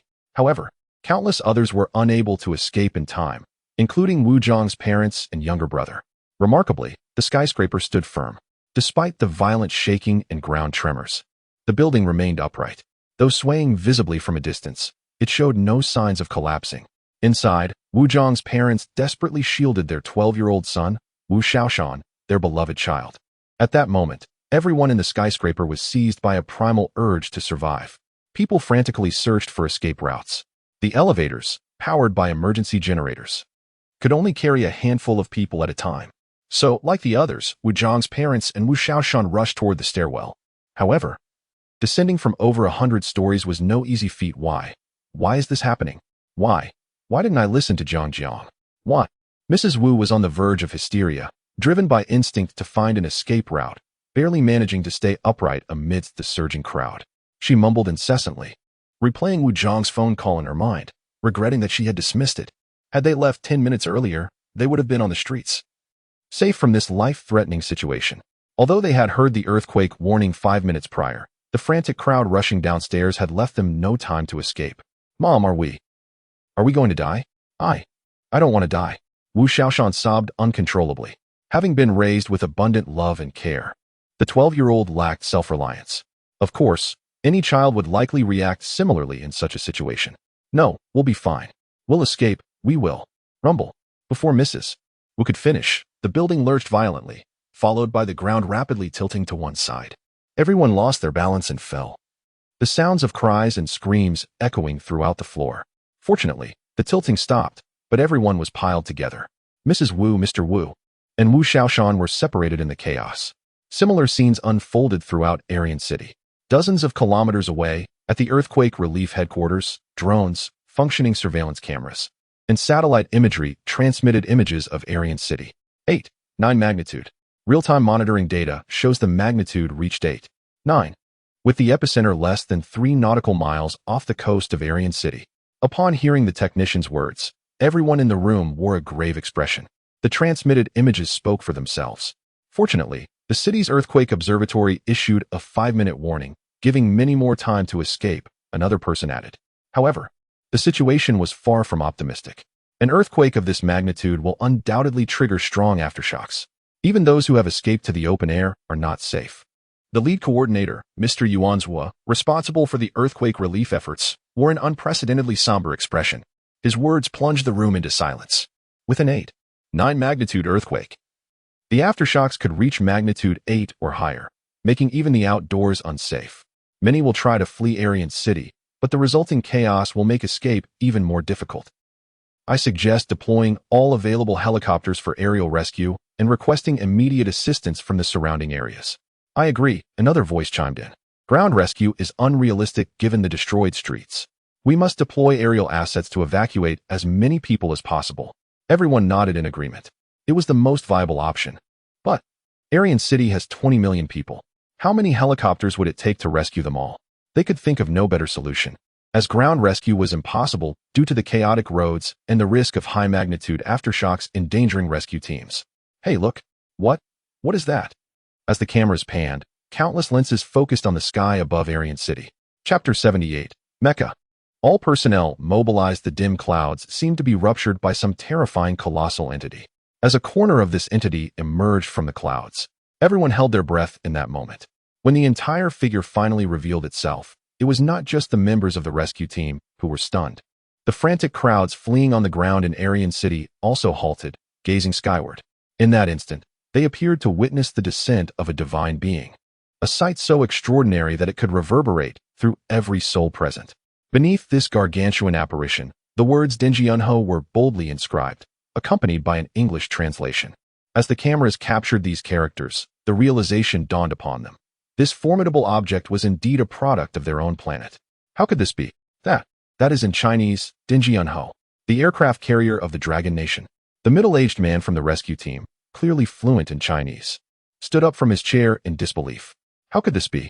Wasn't the Dinjianho still under construction? How could it possibly be operational already? Another person looked on in shock at the unfolding scene. Is that the focal point? A woman could not help but exclaim. What kind of extraordinary technology has the Dragon Nation employed to enable an aircraft carrier to fly? Oh my goodness, am I dreaming? Could such a magnificent entity truly take to the skies? At that moment, they pondered the purpose of the Dingyunho's arrival in Aryan City. Yuan's were remained relatively composed. In such circumstances, what could the Dingyunho be here for? However, just then, a voice from the aircraft carrier resonated throughout the area, addressing their questions. Greetings, citizens of Aryan City, Dongwon Nation. I am from the Dingyunho space carrier of the Dragon Nation.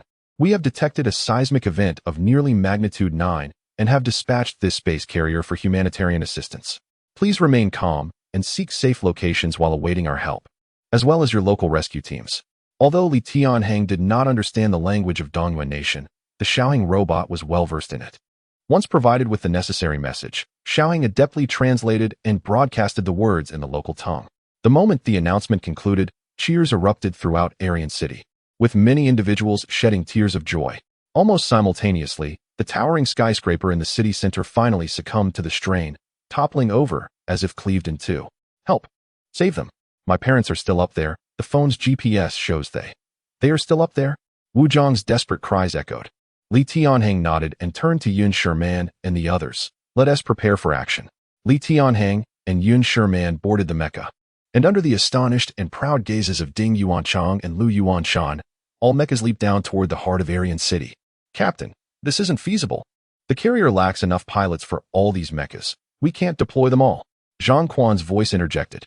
I'll activate the autopilot for the remaining units. Their primary mission is to rescue trapped individuals.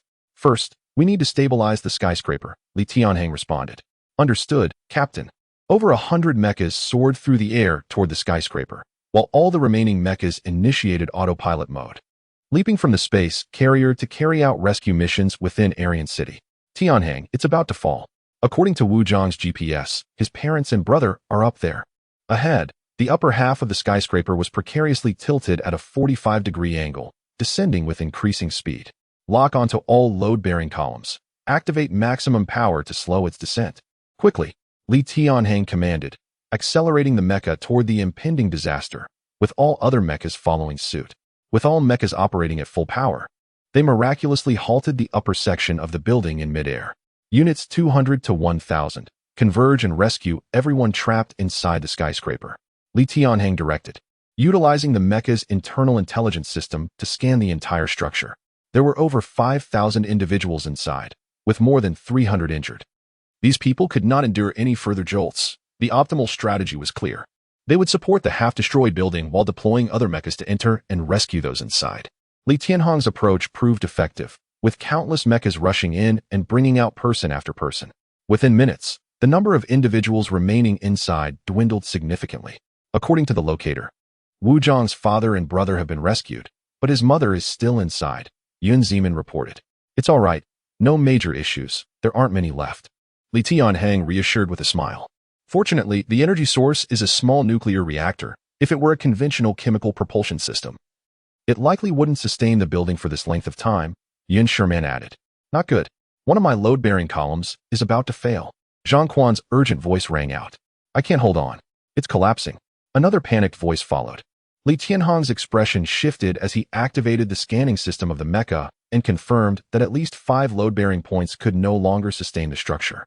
But there were still 200 people inside awaiting rescue. All unmanned mechas form a defensive wall to protect the remaining individuals inside. The rest, retreat. Li Tianhang ordered, though his intention was not to withdraw. Despite the high strength of the mechas, being buried under such a massive structure could still pose a significant risk. What about you? Yun Shimian asked urgently. Don't worry about me, just go. But, go now, Li Tianhang shouted. Releasing his grip on the load-bearing column above him and swiftly moving to Yun Shimian's side.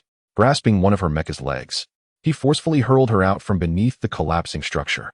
Almost simultaneously, boom, the remaining part of the building crashed to the ground.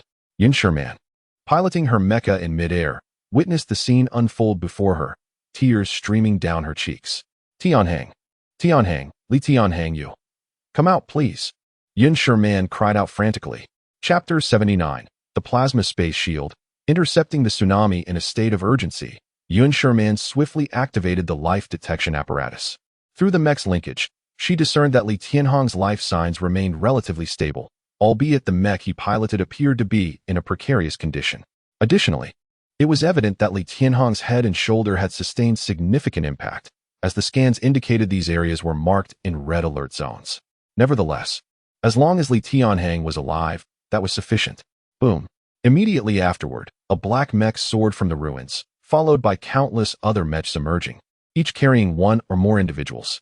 The state of Li Tianhang's mech was somewhat disheveled, with its head severely deformed and the shoulder visibly crushed by some metallic object. Fortunately, the flight system remained unaffected. However, the individual Li Tianhang held in his grasp had been detected by Yun Shimian as having no life signs. Moreover, the phone's location belonging to Wu Ma was also pinpointed on this woman, indicating that this person was none other than Wu Zhang's mother. First, let's rescue Wu Zhang's father and younger brother. The weight in Li Tianhang's voice was palpable as the mech quickly scanned for Wu Ba and Wu Xiaoshan, subsequently transporting them aboard the aerial mothership alongside him.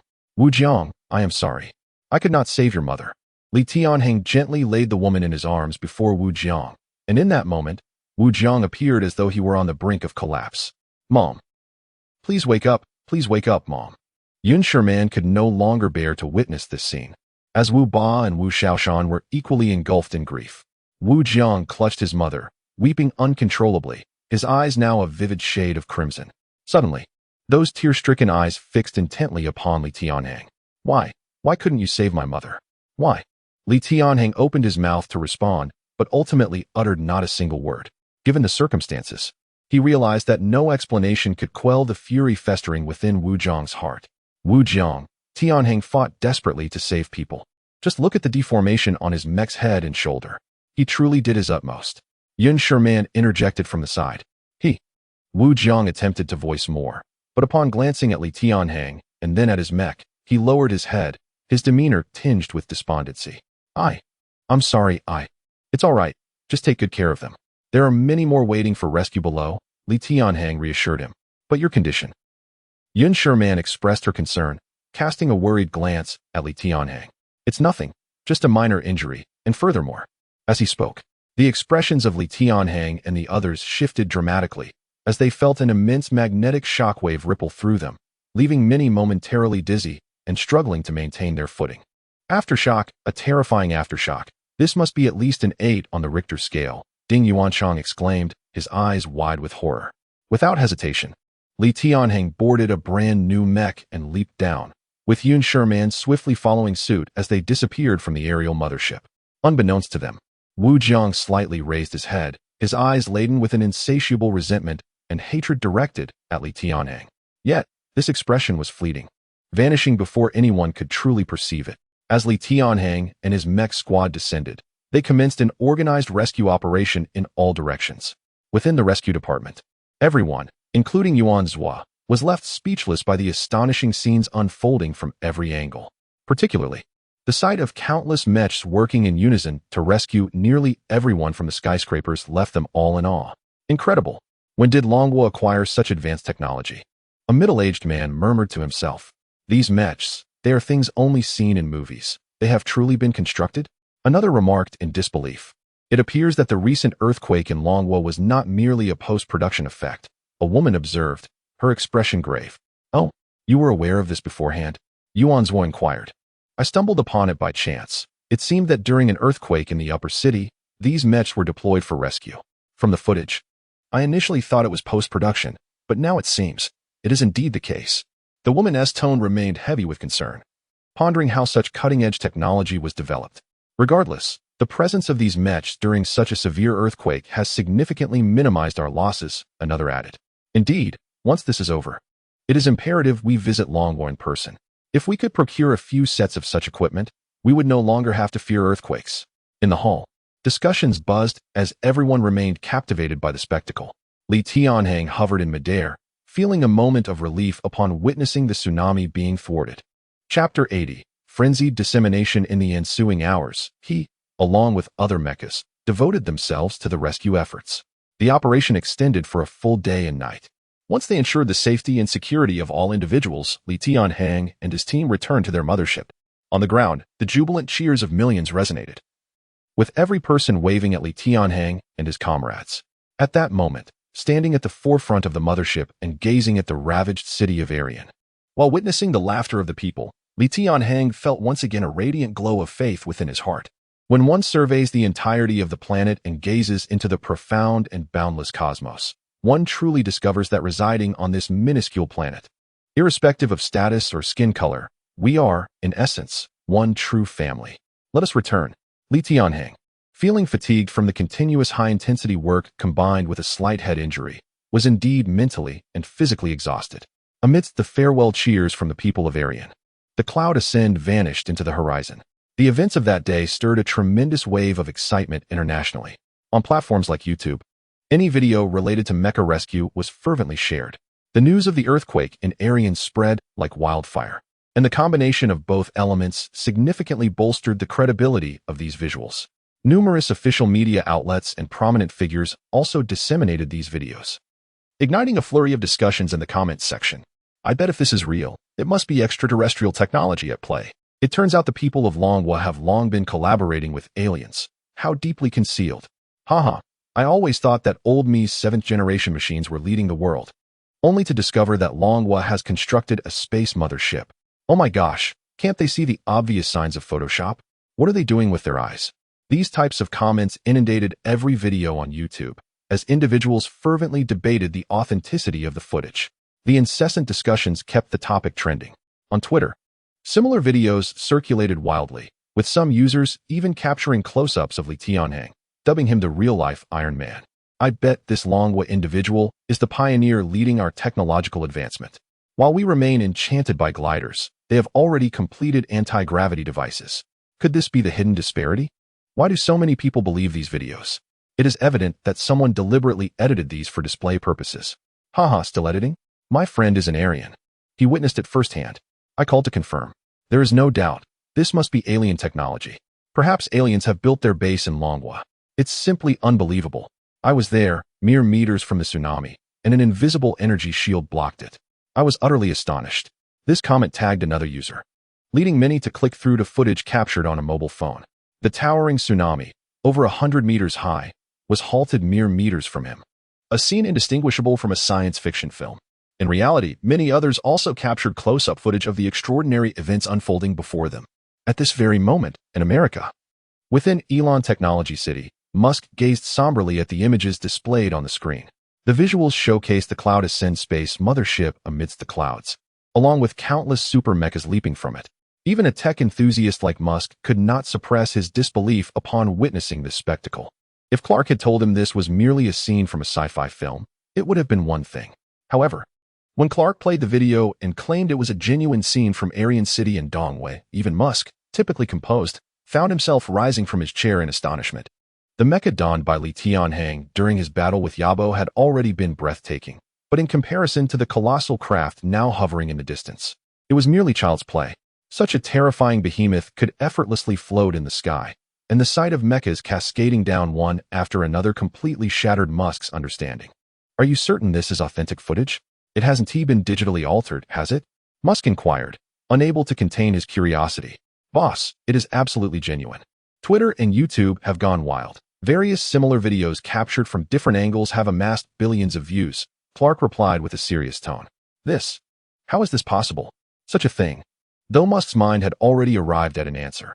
If Li Tianhang could create such exaggerated wearable mechas, it wouldn't be surprising for him to produce something like this. Yet, the realization that this marvel originated from Li Tianhang's ingenuity was still hard for Musk to accept. Many people are comparing our aircraft carriers to this creation, and they find that there is simply no basis for comparison. They belong to entirely different eras, Clark remarked. That goes without saying. Setting aside appearances and size, the mere fact that this colossal entity can hover in the sky speaks volumes about the gap between them. Now we can only hope that Wujiang does not let us down. If we can acquire the design blueprints for this marvel, everything else will pale in comparison.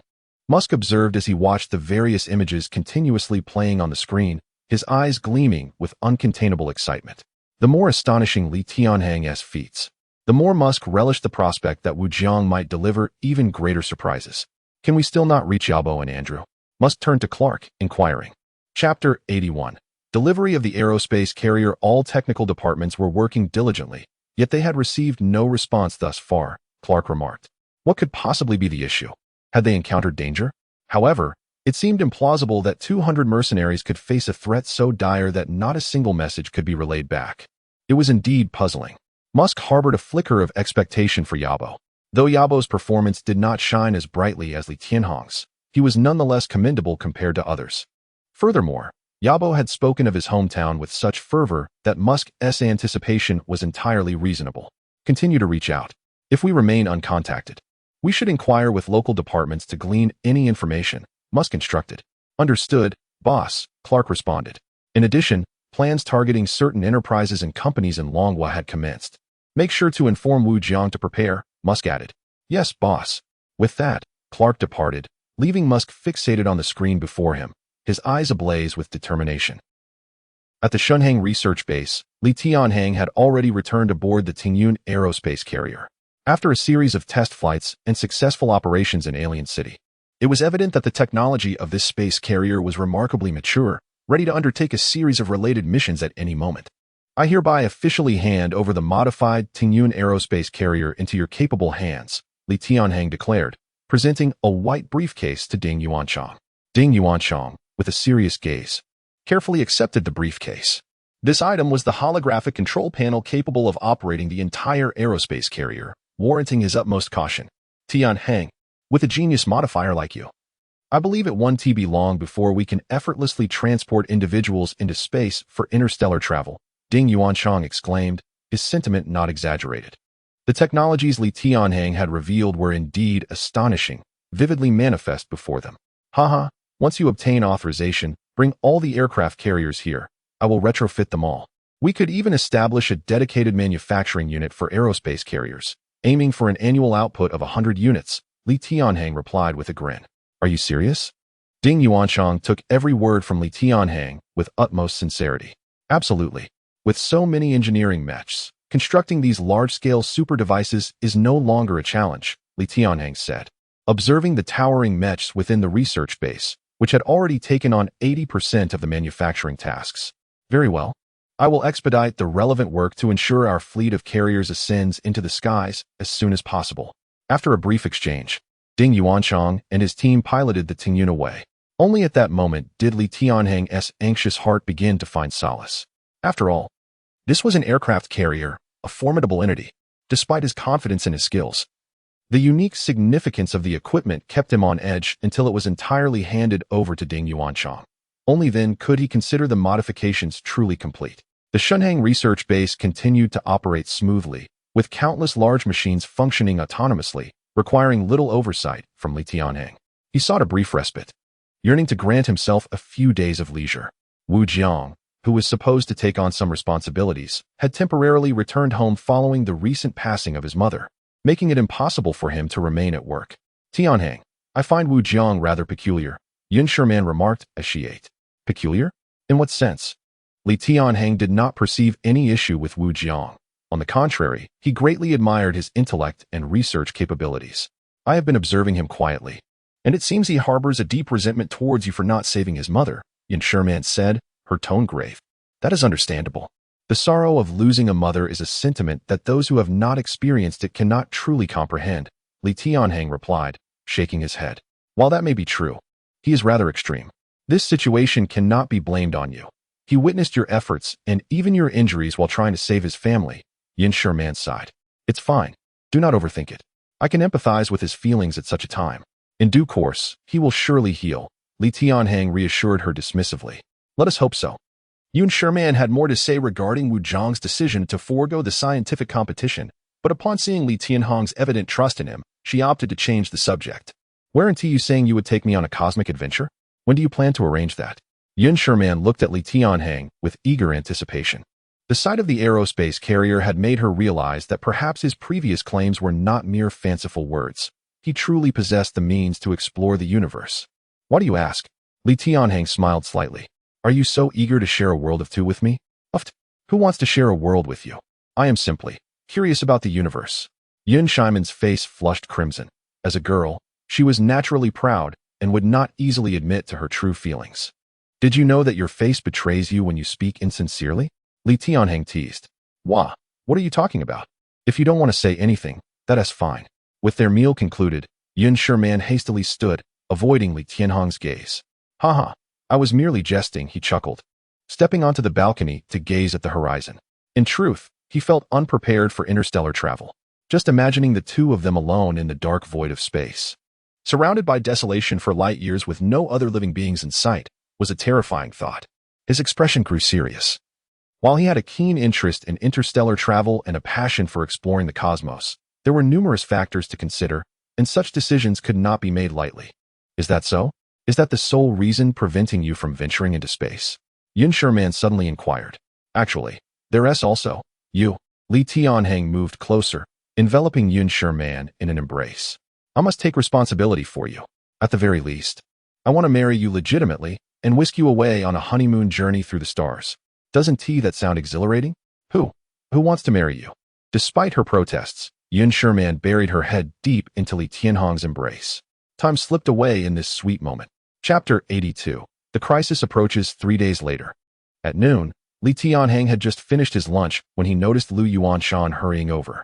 Accompanying Lu Yuanshan were several business magnates, including Zhang Shunan and Kong Sun, whom he had not seen in quite some time.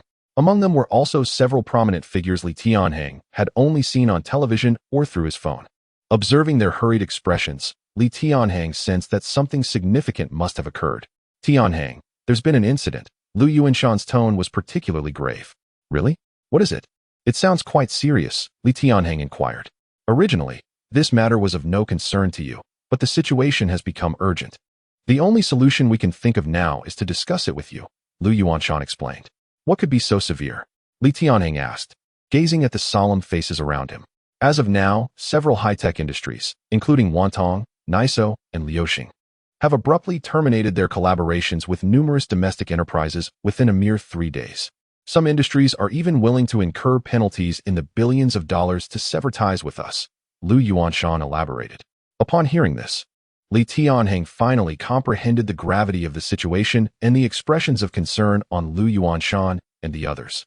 Even in the year 2050, certain core products of domestic technology industries still depended on partnerships with foreign high-tech companies. For instance, everyone knows that Wantong's chips are globally recognized, and a majority of domestic smartphones utilize Wantong chips.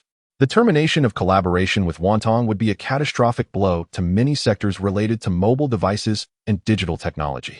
Moreover, components like screens, speakers, and engines heavily rely on imports. Although many domestic companies can produce these items, their quality often pales in comparison to those developed through international collaborations. To compound matters, Google Corporation has announced a suspension of supplies for the Android operating system, which implies that future smartphones may no longer be able to utilize Android. Zhang Shuanan's expression was graver than ever. These consecutive moves effectively severed their access to high technology. It was as though they had coordinated their efforts to cut off all partnerships simultaneously, resulting in a devastating impact on their operations, Kong Sun remarked with a furrowed brow. Why would they do this? There seems to be no justification, Li Tianhang exclaimed, struggling to grasp the rationale behind such actions. This is a mutually beneficial collaboration within a vast market.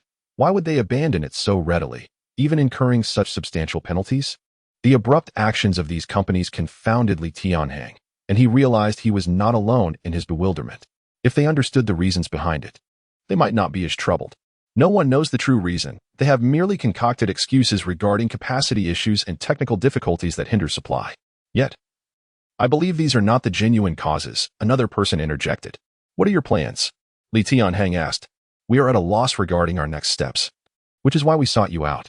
Kong Sun sighed. We have sent representatives to negotiate with them, but I doubt the chances of reaching an agreement. Thus, our only option is to pursue technological breakthroughs, and currently, you are the only one we can think of who might achieve this. Li Tianhang understood their intent. If negotiations failed, at least they would have an alternative route to pursue. Otherwise, their survival would be significantly jeopardized.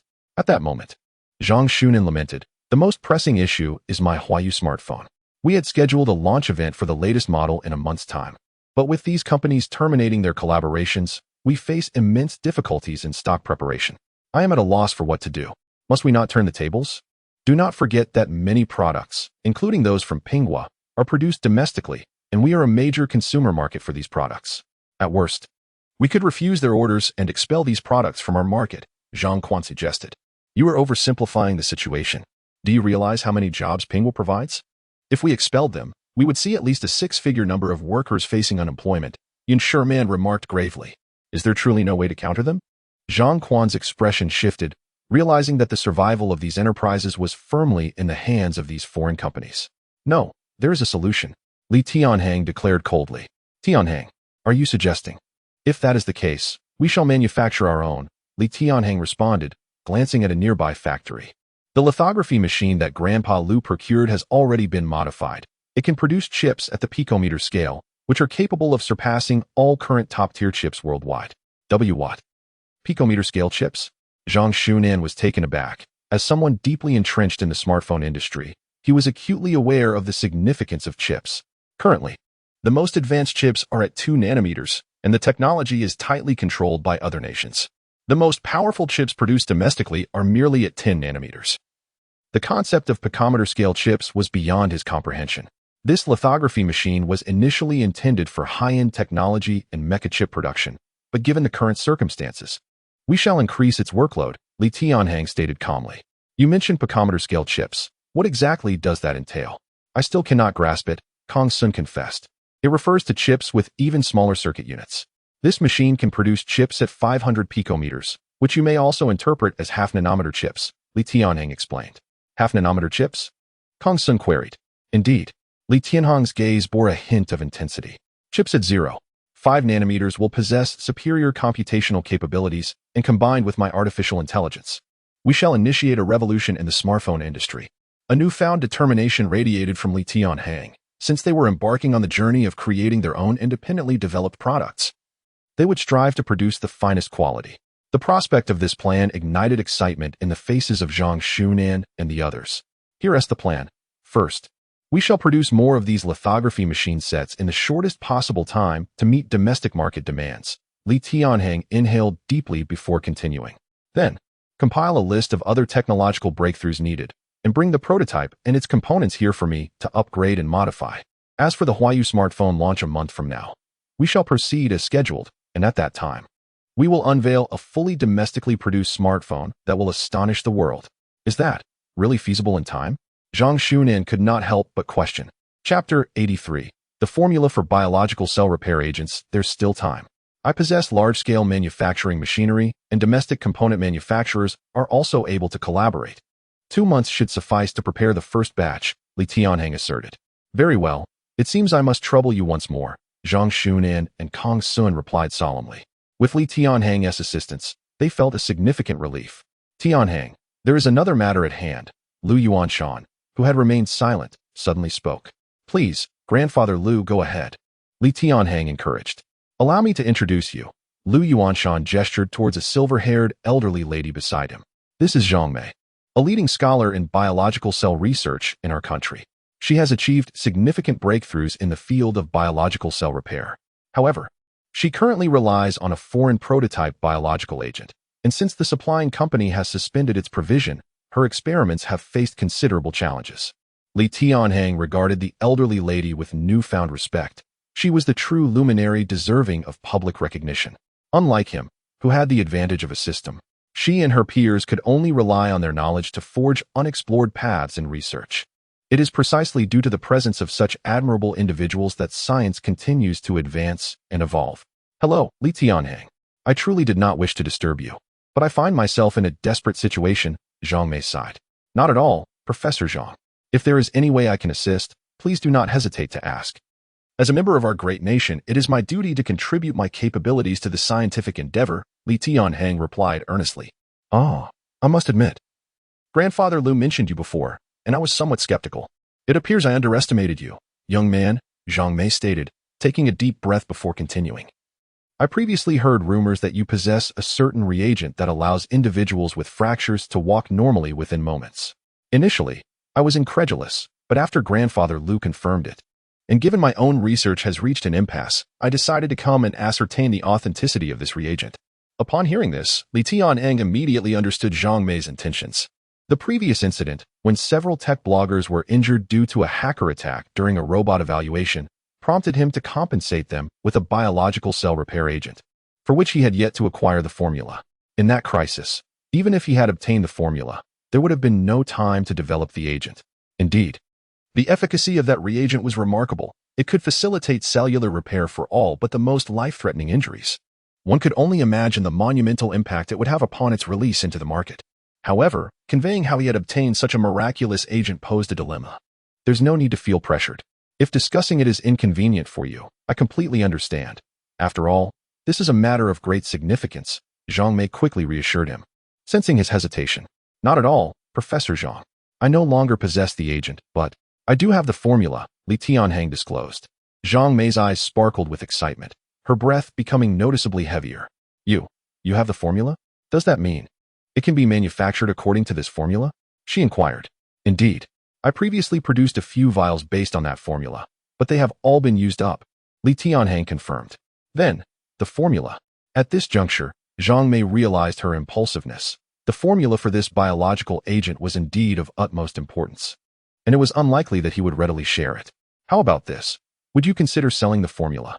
If you are willing, name your price. My research institution is quite well funded," Zhang Mei suggested with a smile. "Professor Zhang, you honor me. Since you were brought here by Grandfather Liu, it would be inappropriate for me to charge you. Please wait a moment. I will retrieve it for you," Li Tianhang replied, standing to head into the inner room. Zhang Mei was utterly astonished by his response. "Oh, old Liu, he said he would directly give me the formula, without charging?" Zhang Mei stammered. "He has selflessly contributed numerous technologies of a similar nature without seeking any compensation. This is hardly surprising," Lu Yuanshan chuckled. How is this possible? Such a crucial item, and he is giving it away for free?" Zhang Mei gazed at Lu Yuanshan in disbelief.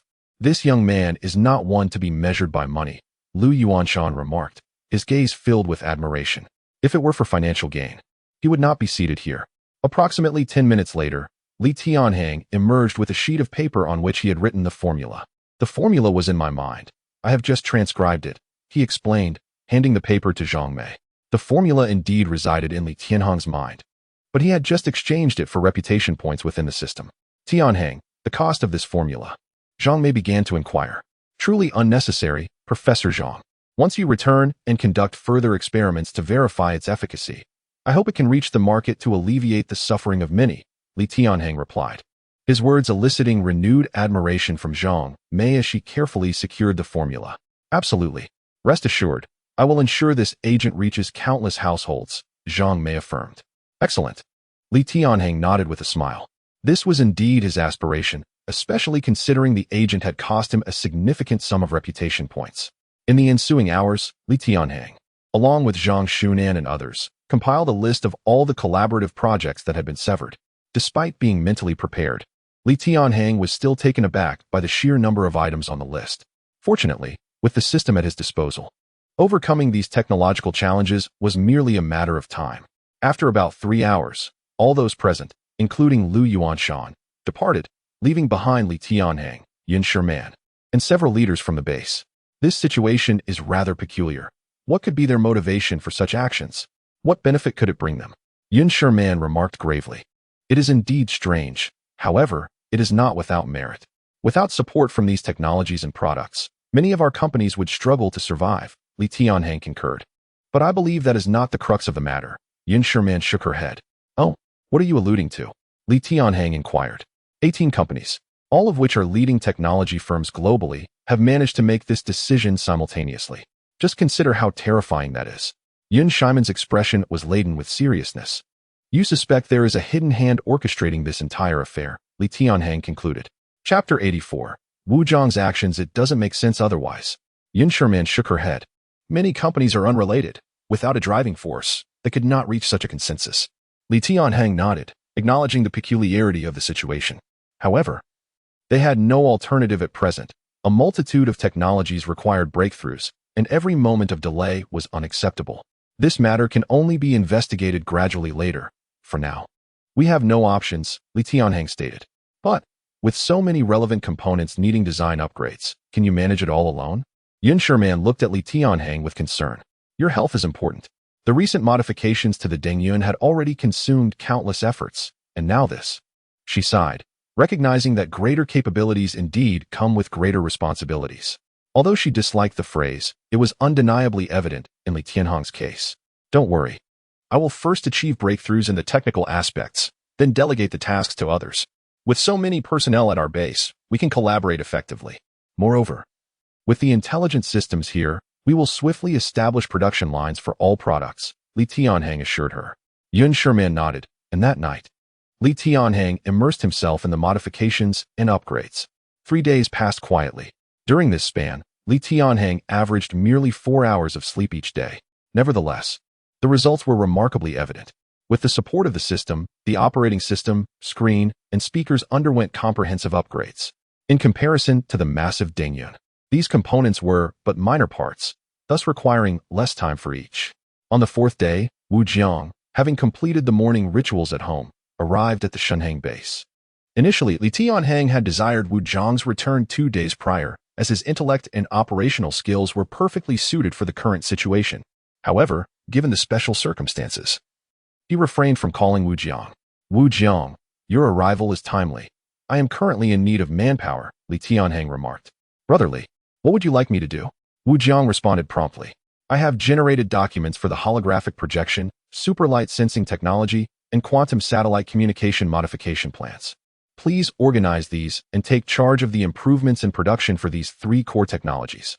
The Xiaohang robot will assist you, Li Tianhang said, his expression slightly grave. These were pivotal technologies, and since a mobile revolution was at hand, a comprehensive upgrade of all core technologies was paramount. Wu Jiang's face illuminated with unparalleled excitement upon hearing Li Tianhang's words, though a hint of confusion soon followed. Given that the Xiaohang robot possesses such formidable computational abilities, would it not be more reliable to entrust this task to it? After all, I have never engaged with such technology before. The Xiaohang's strength lies solely in its computational prowess. It cannot replace human intellect. It can compute and provide suitable solutions based on your designs. But it cannot independently handle technologies that did not previously exist, Li Tianhang clarified. Understood, brotherly, Wu Jiang replied, taking a USB drive from Li Tianhang's hand. His right hand visibly trembling. The laboratory is adjacent to your assigned room, fully equipped with all necessary devices. Insert the USB into the projector, and you will access all the information, Li Tianhang instructed. Wu Jiang nodded, clutching the crucial USB drive as he departed. Li Tianhang turned back to resume adjusting the machinery, not dwelling on anything further. In the days that followed, everyone diligently adhered to their tasks, working tirelessly. Wu Jiang was fervently engrossed in his work as well. Night fell, dark as ink. Within the Tianhang base, only a few large machines continued to operate normally. At this moment, even Li Tianhang could no longer withstand the exhaustion, washing up early and succumbing to sleep. The entire base was on high alert, leaving everyone utterly fatigued. In his room, Wu Jiang had quietly locked the door. It was now 3 a.m, and instead of resting, his face radiated uncontainable excitement. If one were to place a hand on his left chest, they would detect an unusually rapid heartbeat. He left the lights off, and in the darkness, he instinctively located his backpack. He unzipped it and retrieved a palm-sized electronic device resembling a mobile phone. Wu Jiang powered on the device, carefully inserted the USB drive into its base, and silently made his way to the balcony. Peering around cautiously, he then took out the device again. Pressing a button, the screen displayed 2 lines of text, reading 10, 15, 20. Time slipped away, and upon reaching 100%, he swiftly removed the USB drive, powered down the device, and returned it to his bag. This process spanned approximately 10 minutes, a duration that felt like an eternity for Wu Jiang. Fortunately, it proceeded smoothly, with no unexpected incidents. After completing everything, he returned to bed, lying flat with arms outstretched, gazing at the ceiling, envisioning a promising future. Simultaneously, a flicker of profound hatred shone in his eyes, rendering his gaze particularly fearsome in the pitch-black night. Li Tianhang, do not blame me. I hesitated initially. But since you did not save my mother, do not fault me for my actions. With that, Wu Jiang succumbed to sleep amidst the tension and darkness. The following day, in the United States, within Elon Technology City, Musk was reviewing projects in the factory when he spotted Clark racing towards him, brimming with excitement. Boss, good news, good news. To be honest, Musk had not heard good news in quite some time, and upon hearing Clark's exclamation, his expression shifted slightly. What news? Wu Jiang has sent a message. Oh, Musk exclaimed with delight. What did he convey? Boss, you'll know when you see it. With that, Musk followed Clark directly to the secret base at the heart of Technology City. Chapter 85, The Return of Yabo in the Vast Laboratory. Dozens of personnel were engaged in clandestine projects, a private stronghold of Musk, where entry was strictly forbidden without permission. This morning, our satellite received information. And due to the encrypted satellite transmission device in Wu Jiang's possession, the decoding and transmission took considerable time. We only received all the data half an hour ago. Musk gazed at the screen ahead, which displayed an abundance of information that was largely comprehensible to them. Holographic projections, quantum satellites, ultralight sensing technology, ha ha ha. Splendid. A wave of uncontrollable excitement washed over Musk's face. I knew this approach was correct, and indeed it proved to be so. Quickly, transfer this technology to the relevant technical department for decryption and implementation. I wish to see the product as prototype at the earliest opportunity. Since he became aware of Li Tianhang's products, Musk had been burdened with an overwhelming weight each day. He was indifferent to whether the technological advancements of the Dragon Country would surpass his own. His sole desire was to possess the technologies mastered by Li Tianhang. That was his ultimate goal. Thankfully, after such a lengthy period, matters were finally beginning to shift favorably. It seemed that the results obtained this time were substantial, enough to bring such joy to the boss. Suddenly, a somewhat unfamiliar voice broke the silence, startling Musk and the others as they turned towards the entrance. There stood a young man with dark skin and dreadlocks, none other than Yabo. Is it really you, Yabo? Musk stared at him in shock. How could this be? Without biometric eye and fingerprint identification, how could you possibly enter here without triggering the alarms? Not only Musk, but everyone else present was taken aback. An armed force hidden within the laboratory emerged at that moment, all weapons trained on Yabo at the door. With a single command from Musk, they could turn the inexplicably appearing Yabo into a sieve.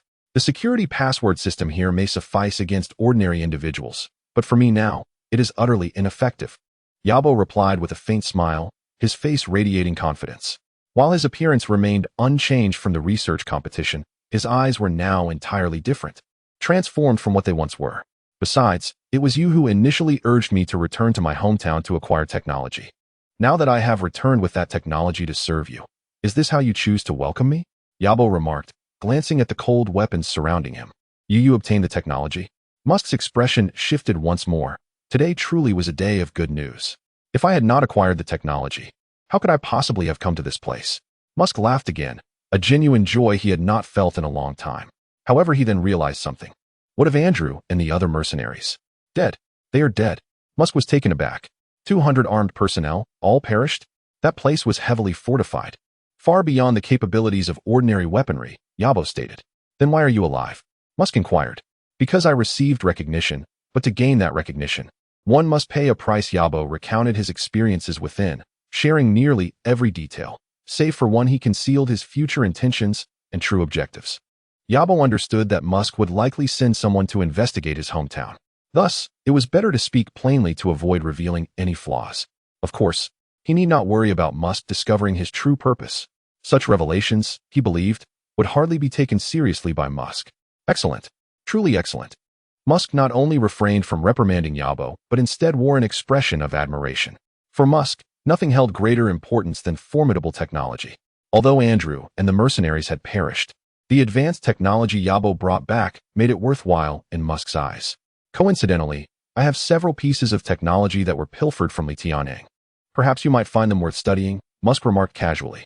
Oh, you managed to steal technology from Li Tianhang? Surely, there must be a catch. Yabo frowned.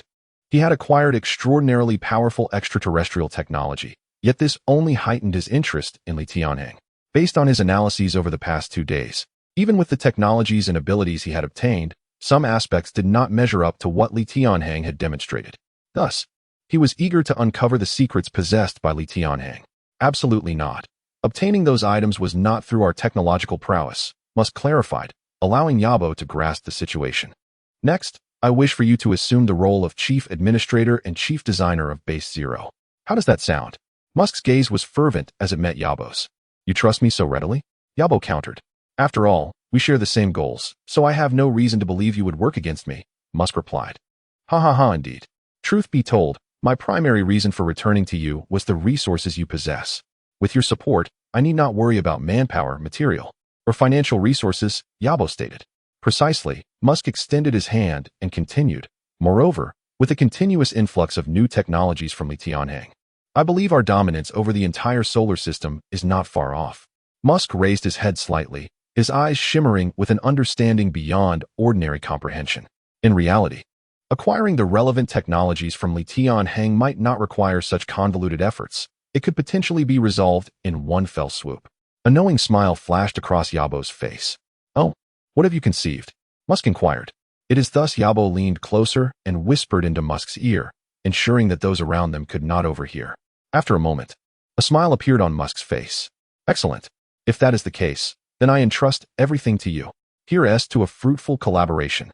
Yabo smiled and extended his hand. To a fruitful collaboration, Musk replied, shaking his hand with a grin.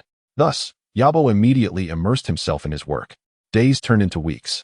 And as advanced innovations continued to be developed and upgraded, Tianhang's smile deepened, culminating in a month's time finally. It was accomplished. Tianhang gazed at the smartphone in his hand, a look of profound relief blossoming on his face. Chapter 86. Huawei X. The Huawei X. The latest prototype smartphone released by Huawei Technology was originally conceived by Yun Shimian. Tianhang took it upon himself to implement a comprehensive upgrade. Every core component was meticulously enhanced with his own upgrades, and the entire device underwent a complete renovation and design. Although it appeared no different from an ordinary smartphone, it possessed numerous groundbreaking features that could indeed be deemed revolutionary.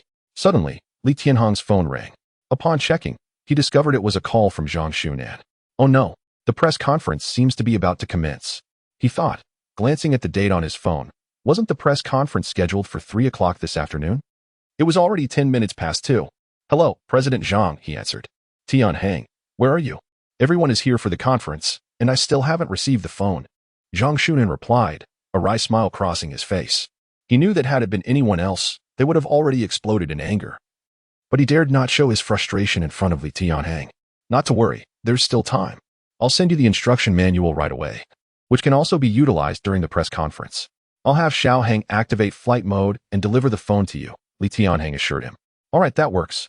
Zhang Shunan responded, a look of disbelief on his face. It was peculiar that he, the owner of a smartphone company, was unaware of what the device looked like or its functionalities prior to the conference. However, he felt a sense of reassurance knowing that Tianhang was handling the project. In less than 2 minutes, Tianhang sent the instruction manual to his phone. The manual was quite considerate, essentially detailing the sequence of functions that were to be explained during the product launch. Yet, when Zhang Shunan perused the descriptions and watched the animated demonstrations, his eyes widened in astonishment. He quickly glanced around to ensure no one was watching before stepping aside to continue his scrutiny. Is this a joke?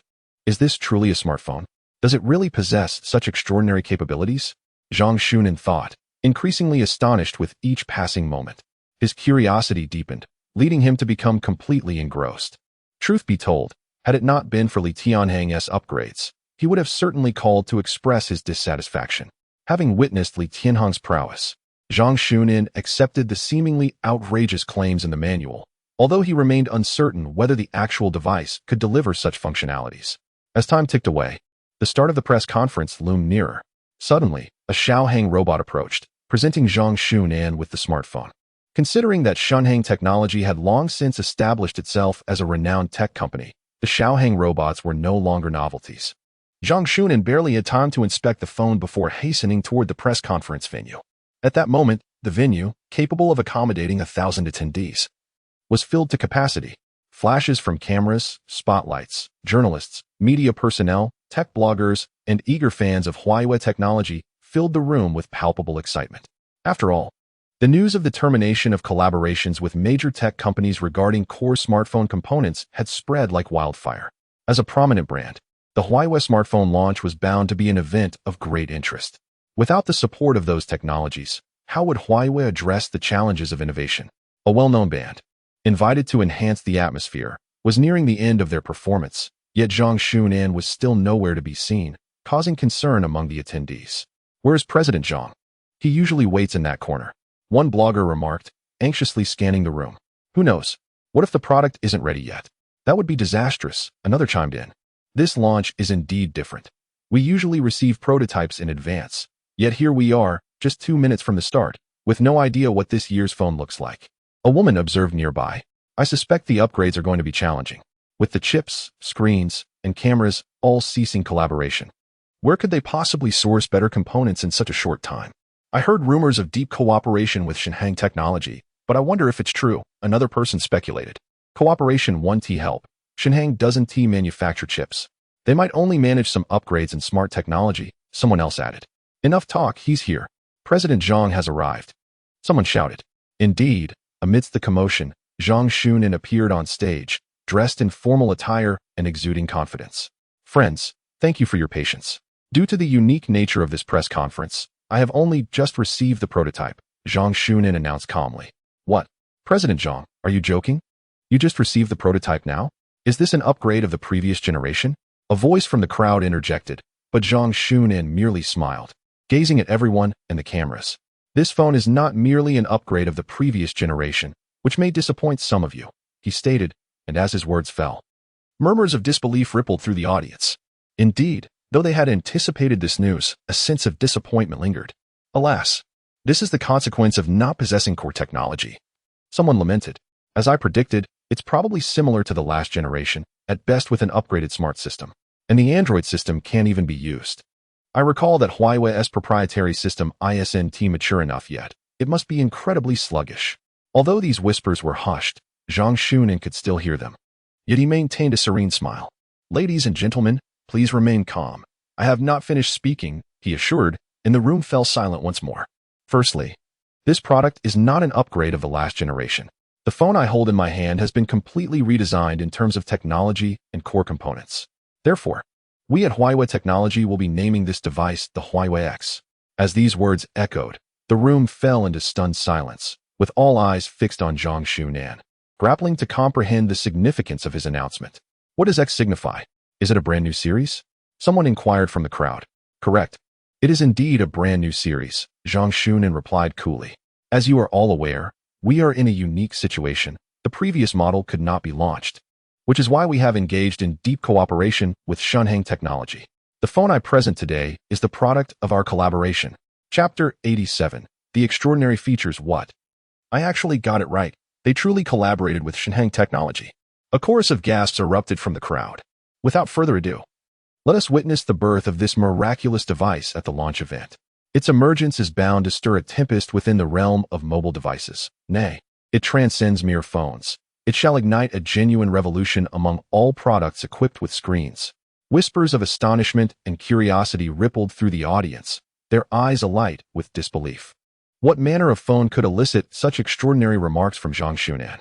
To commence, allow me to unveil the first feature of this remarkable phone. It possesses the capability to communicate in real time with the quantum satellites independently developed by Tianhang Technology. This means that this device will liberate users from the constraints of phone cards. The signal from quantum satellites will gradually blanket the globe, and once full coverage is achieved, no matter where you are on this planet, you can surf the internet without ever fearing a loss of signal. As soon as these words left his lips, an awestruck silence enveloped the venue. This first feature is indeed a game-changer. We all know that the primary purpose of a phone is communication, to facilitate calls and connections. This is its fundamental essence. Yet, the technology that Zhang Shunin presented here elevates this function to unprecedented heights. Next, Zhang Shunin aimed the phone at the camera. The device's exterior bore no slots or openings whatsoever, a design that utterly subverts all existing mobile phones.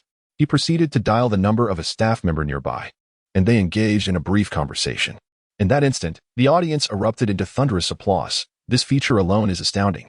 Now, I shall introduce its second feature. This function is equally revolutionary, something that previous phones lacked entirely. Zhang Shunin suddenly raised his right hand, directing the screen toward himself. What transpired next left the onlookers utterly spellbound.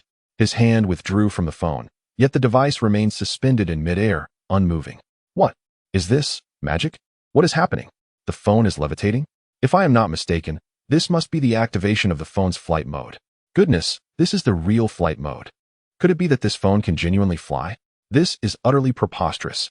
With this feature, manufacturers of phone stands may very well face extinction. The atmosphere erupted with incredulity. Was this a capability that a phone could possess?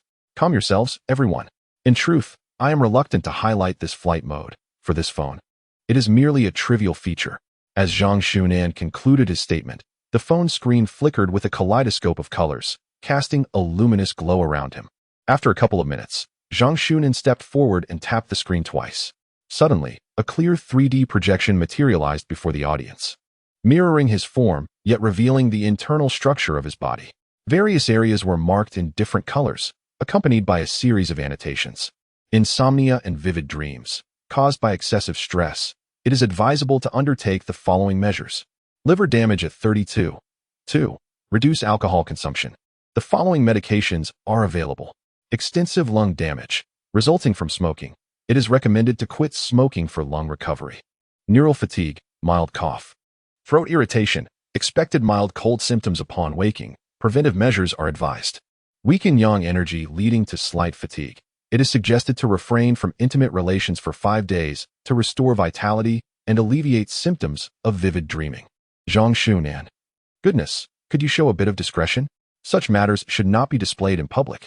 Swiftly, he reached out and deleted the last line of text. Ahem, let us focus on the key points here. Yun Shimian urged.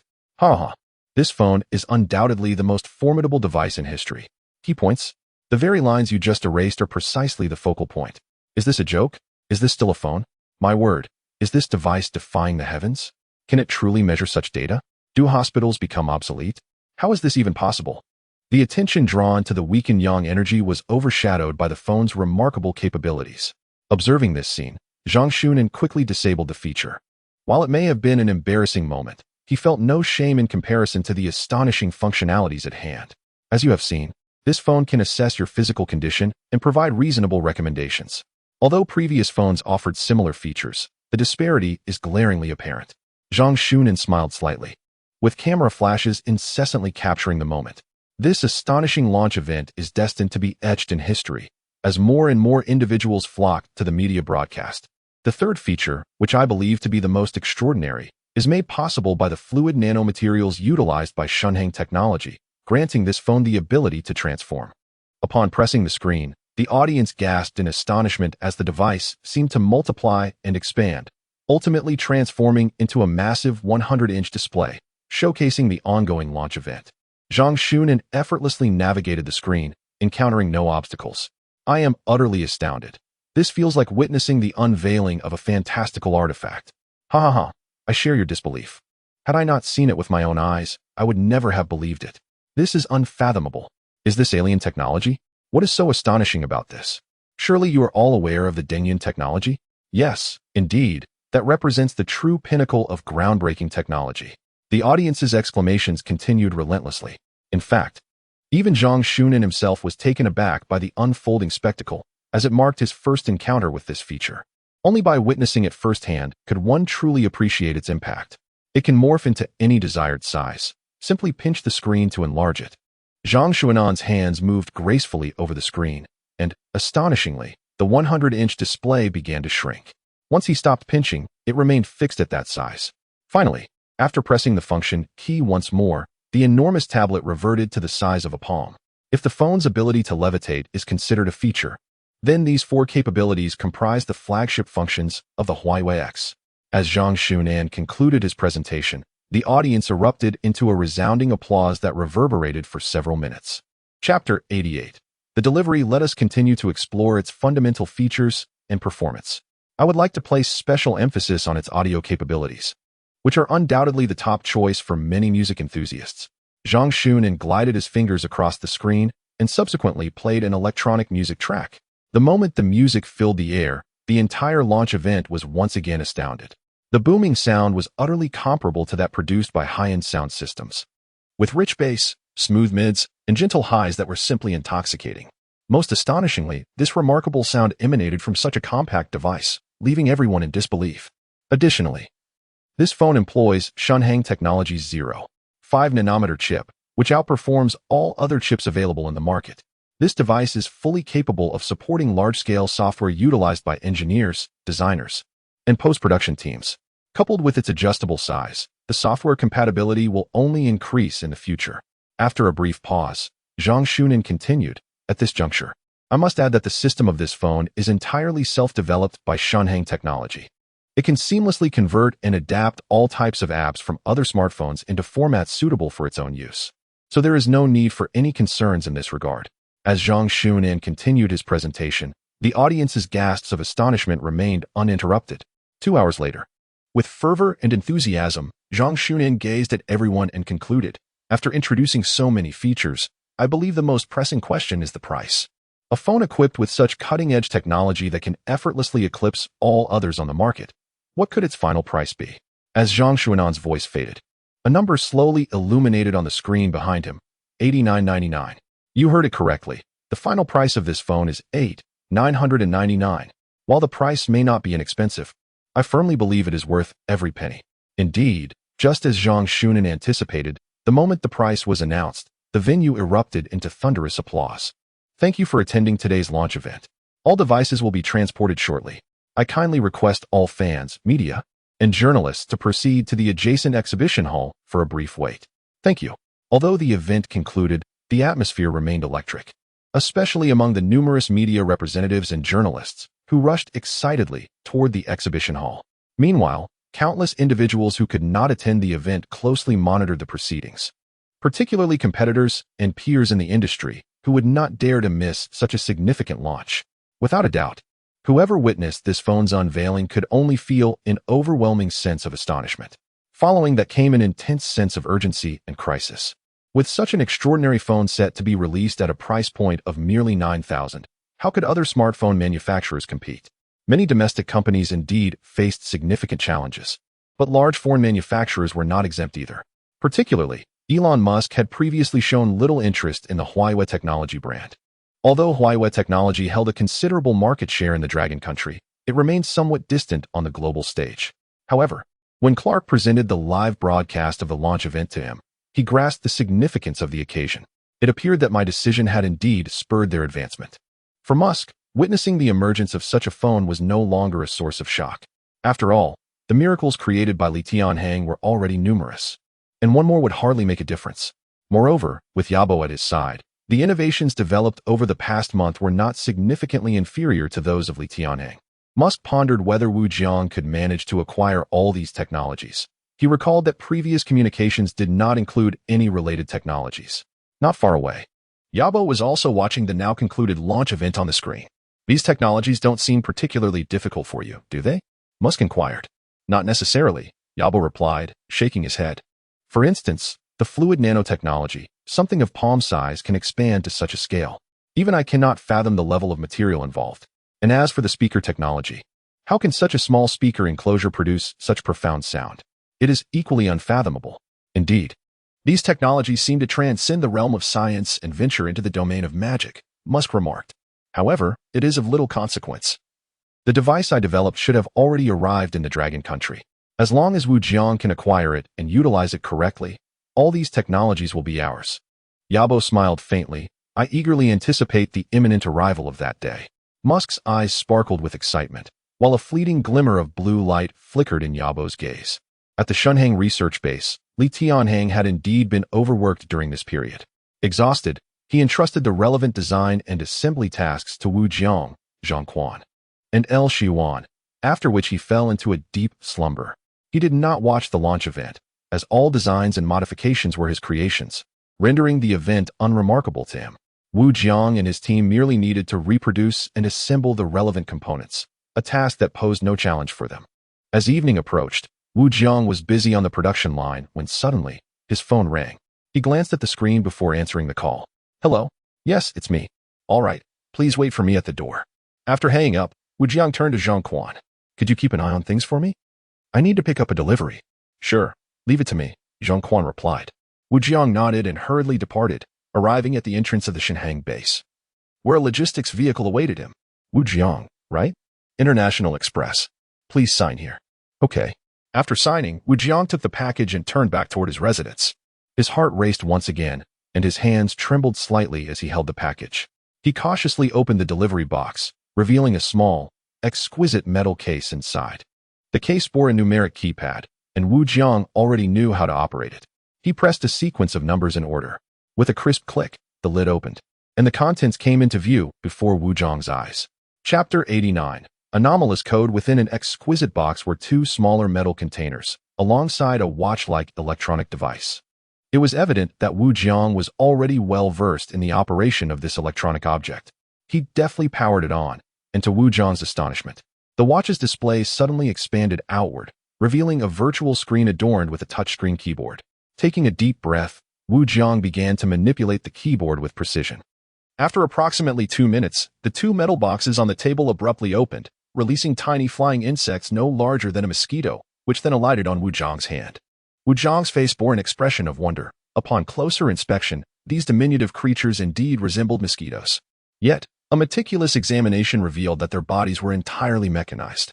Wu Zhang continued his operations, and under his command, the two mechanical mosquitoes began to hover gracefully. Could such tiny entities truly harbor vast amounts of data? Despite his skepticism, Wu Zhang did not cease his actions.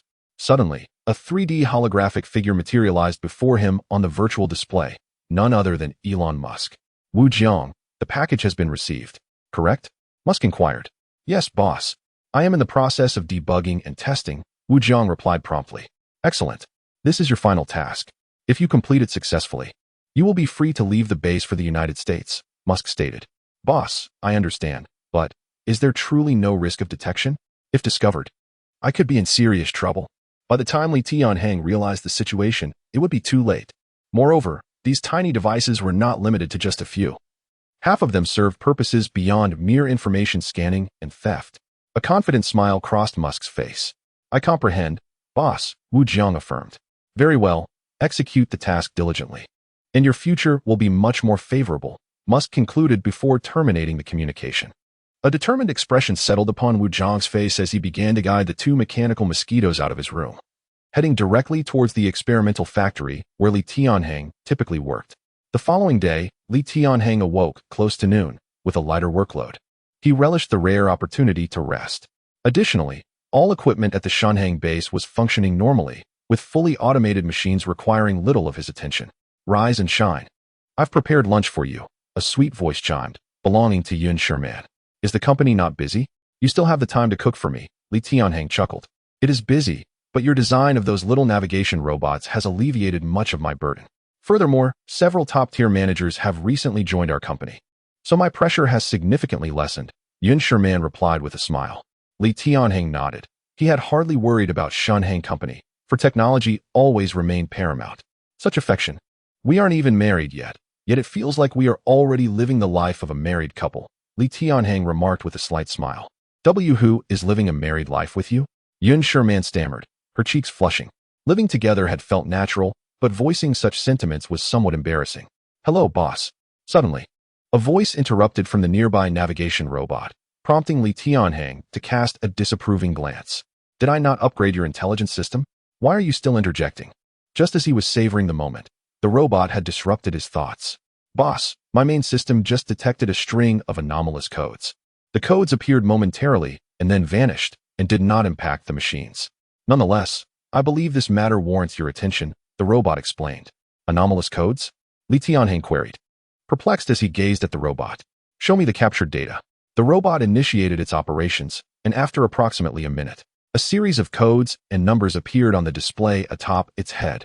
Initially unconcerned, Li Tianhang's expression changed dramatically upon glimpsing the screen.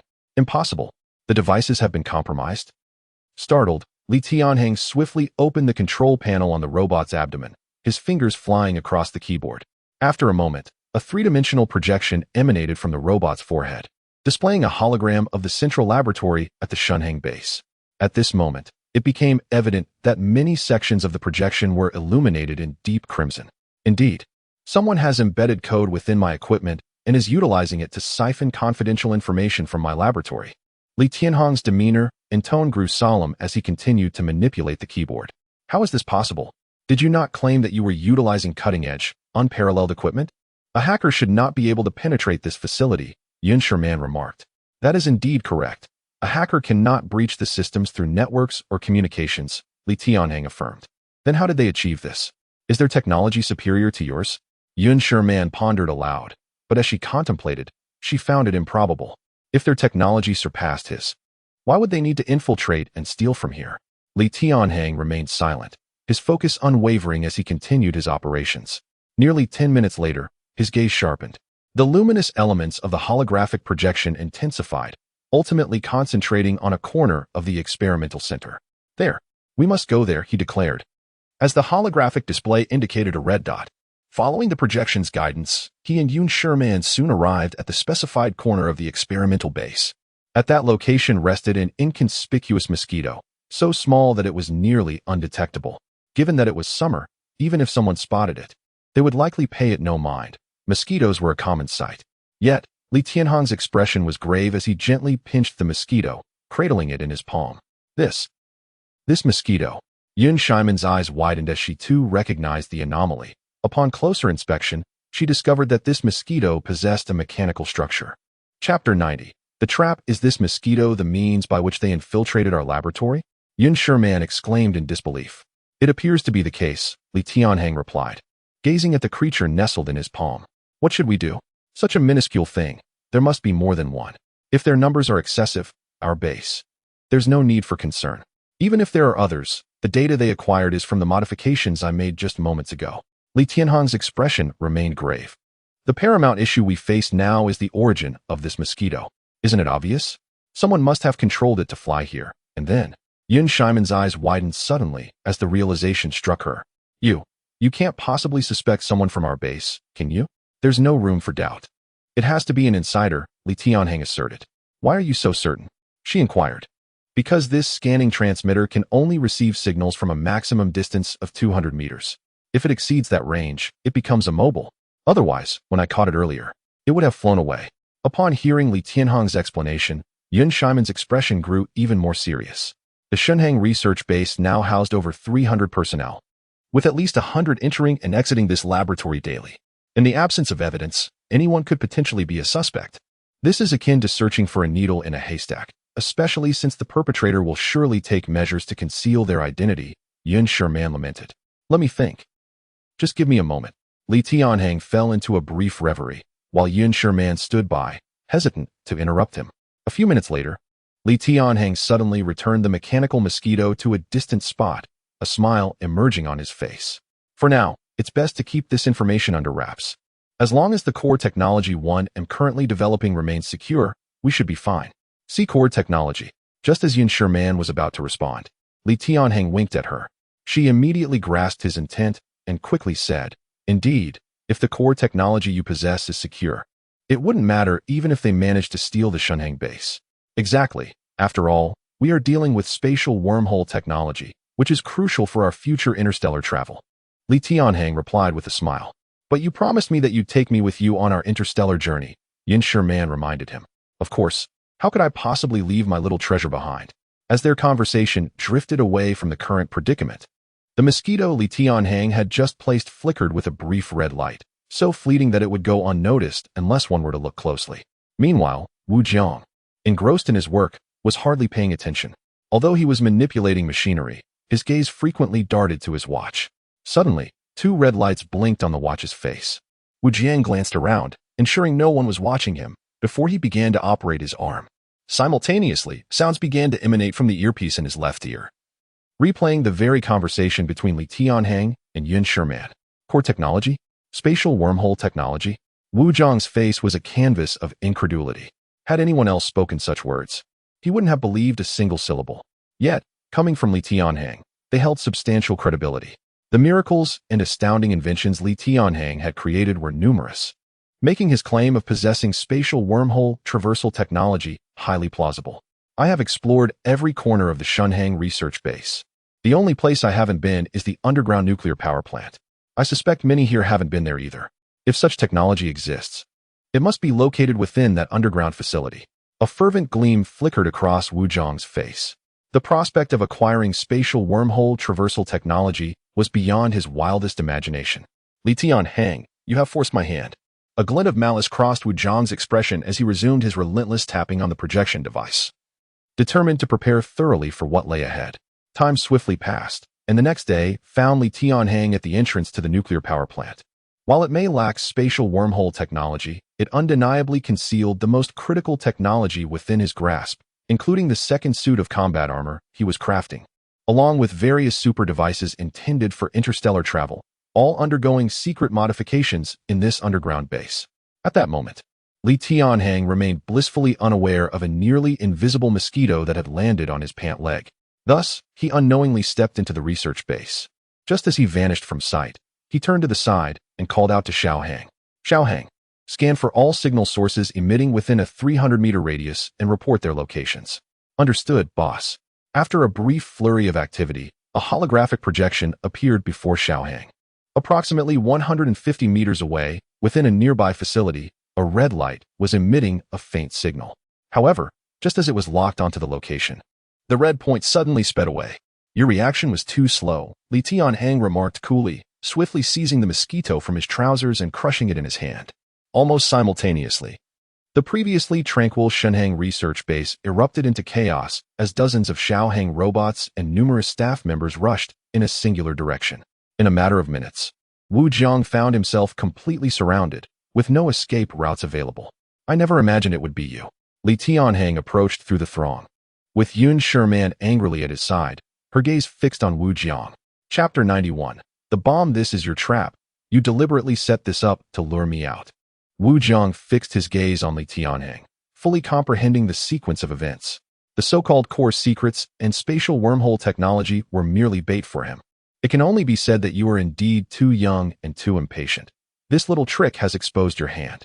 If you had exercised a modicum of thought and held back, it would have taken considerable effort to apprehend you. Li Tianhang spoke the truth. After all, the Tianhang research base was vast, and if hidden appropriately, it would not have been so easy to uncover him.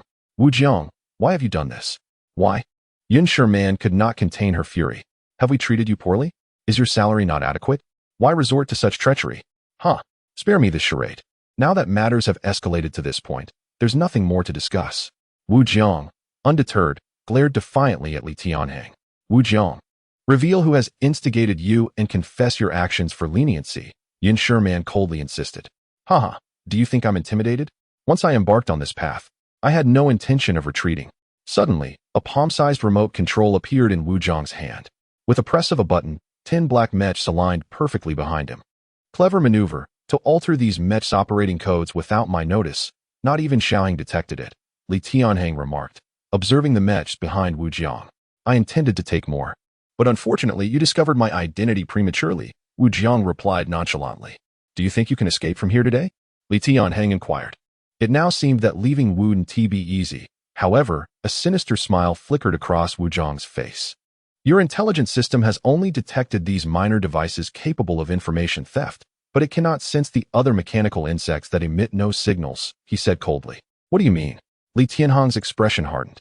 Wu Jiang remained silent, manipulating the watch on his left wrist. Moments later, an ear-splitting alarm reverberated throughout the Tianhang base. Boss, microbombs detected. Please address this promptly. As a Xiaohang robot spoke, a holographic projection of the entire Tianhang research base materialized before Li Tianhang. Countless red dots flashed chaotically, each representing a bomb. See that? Each dot signifies a bomb. When they detonate simultaneously, I believe every facility in this base will be obliterated. A chilling smile graced Wu Jiang's face once more. Wu Jiang, you have lost your mind. Yun Shimian screamed. Do not forget. During the incident in Alien City, Li Tianhang risked his life to save your father and brother. What about my mother? Did he save her? Wu Jiang's expression twisted into one of rage. You know full well that in that situation, it was a miracle to save them. How can you blame Li Tianhang for not rescuing your mother? Yun Shimian retorted angrily. Everything is his fault. His inadequate rescue led to my mother's death. Do you not understand? Li Tianhang directly caused my mother's demise. Do you think this can be overlooked? Wu Jiang glared intensely at Li Tianhang. Hopeless. You are utterly beyond redemption. Yun Shimian seethed. Indeed, I am beyond redemption. So what? Wu Jiang turned to gaze at the horizon. Across the ocean lies the life I desire. As long as I take this data with me, you can remain here, compliant. Wu Jiang, wait, he continued. It would be wise not to act rashly. Wu Jiang cast a calm smile at Li Tianhang. The bomb countdown has begun at 60 seconds. You would do well to cherish this time, considering everything here is Li Tianhang's hard work. You wouldn't want it all to vanish, would you? With that, Wu Jiang entered the cockpit of a mech. Warning, microbomb countdown has begun. 59, 58, 57, 56. The alarm blared frantically throughout the Tianhang research base as Wu Jiang's mech and 9 drones ascended into the air. Farewell, Li Tianhang. Farewell, Tianhang research base. With those words, Wu Jiang and the 10 mechs transformed midair, disappearing from sight. Quick, Xiaohang, initiate superbrain computation to disable the bombs. All Xiaohang robots rushed to the bombs in an attempt to defuse them. What do we do, Tianhang? Are we really going to let him escape? Yun Shimian lamented. This batch of mechs has a maximum range of only 2,000 kilometers, and he's heading towards the Eastern Sea, which means someone is undoubtedly there to assist him. Li Tianhang explained. So, are you planning to pursue him? Yun Shimian asked. You just said it. Letting him run away is simply unacceptable. As Li Tianhang finished speaking, a Xiaohang robot brought over a black briefcase. You intend to use this armor to chase him? Yun Shimian questioned. Yes. I cannot allow him to take this technology away. Moreover, I suspect he has already obtained a significant amount of my technology, and I must clarify this matter. Li Tianhang replied. What about the bombs? Boss lady, the bomb's password mechanism has been deciphered. It's merely a small electronic bomb, incapable of causing significant damage. A Xiaohang robot approached, handing Yun Shimian a smoking mosquito. However, this revelation failed to register with Yun Shimian, as she was completely taken aback by the robot addressing her as boss lady. Electronic bomb disarmed, danger averted. Shortly after, another Xiaohang robot arrived. In under a minute, all bombs installed within the base had been neutralized. Prior to activation, these bombs emitted no signals, making detection impossible. However, once triggered, they inevitably released signals, rendering disarming a manageable task for the advanced robots. Danger averted. No explosives detected within the Tianhang base, another Xiaohang reported. Thank goodness. If this place had truly exploded, we would have incurred massive losses. Yun Shimian sighed in relief. Stay safe at home. I will be back shortly. Li Tianhang stood atop the black briefcase, which swiftly transformed and enveloped his body. Amidst the envious gazes of all, he soared into the sky, pursuing the vanishing figure of Wu Jiang. Chapter 92. Pursuit. Wu Jiang had effortlessly mastered all the mechas within the Tianhang research base. After all, he had dedicated considerable effort to prepare for this day, becoming intimately familiar not only with the mechas, but also with countless related devices in the base. Even in the absence of Li Tianhang, he could operate all the facilities independently. Li Tianhang, you have forced my hand, Wu Jiang coldly muttered before commencing his controls in the cockpit. After a while, a holographic projection of Mech appeared before him. Boss, I have successfully obtained all relevant data from the Tianhang base, and am currently piloting the mecha towards the East Ocean.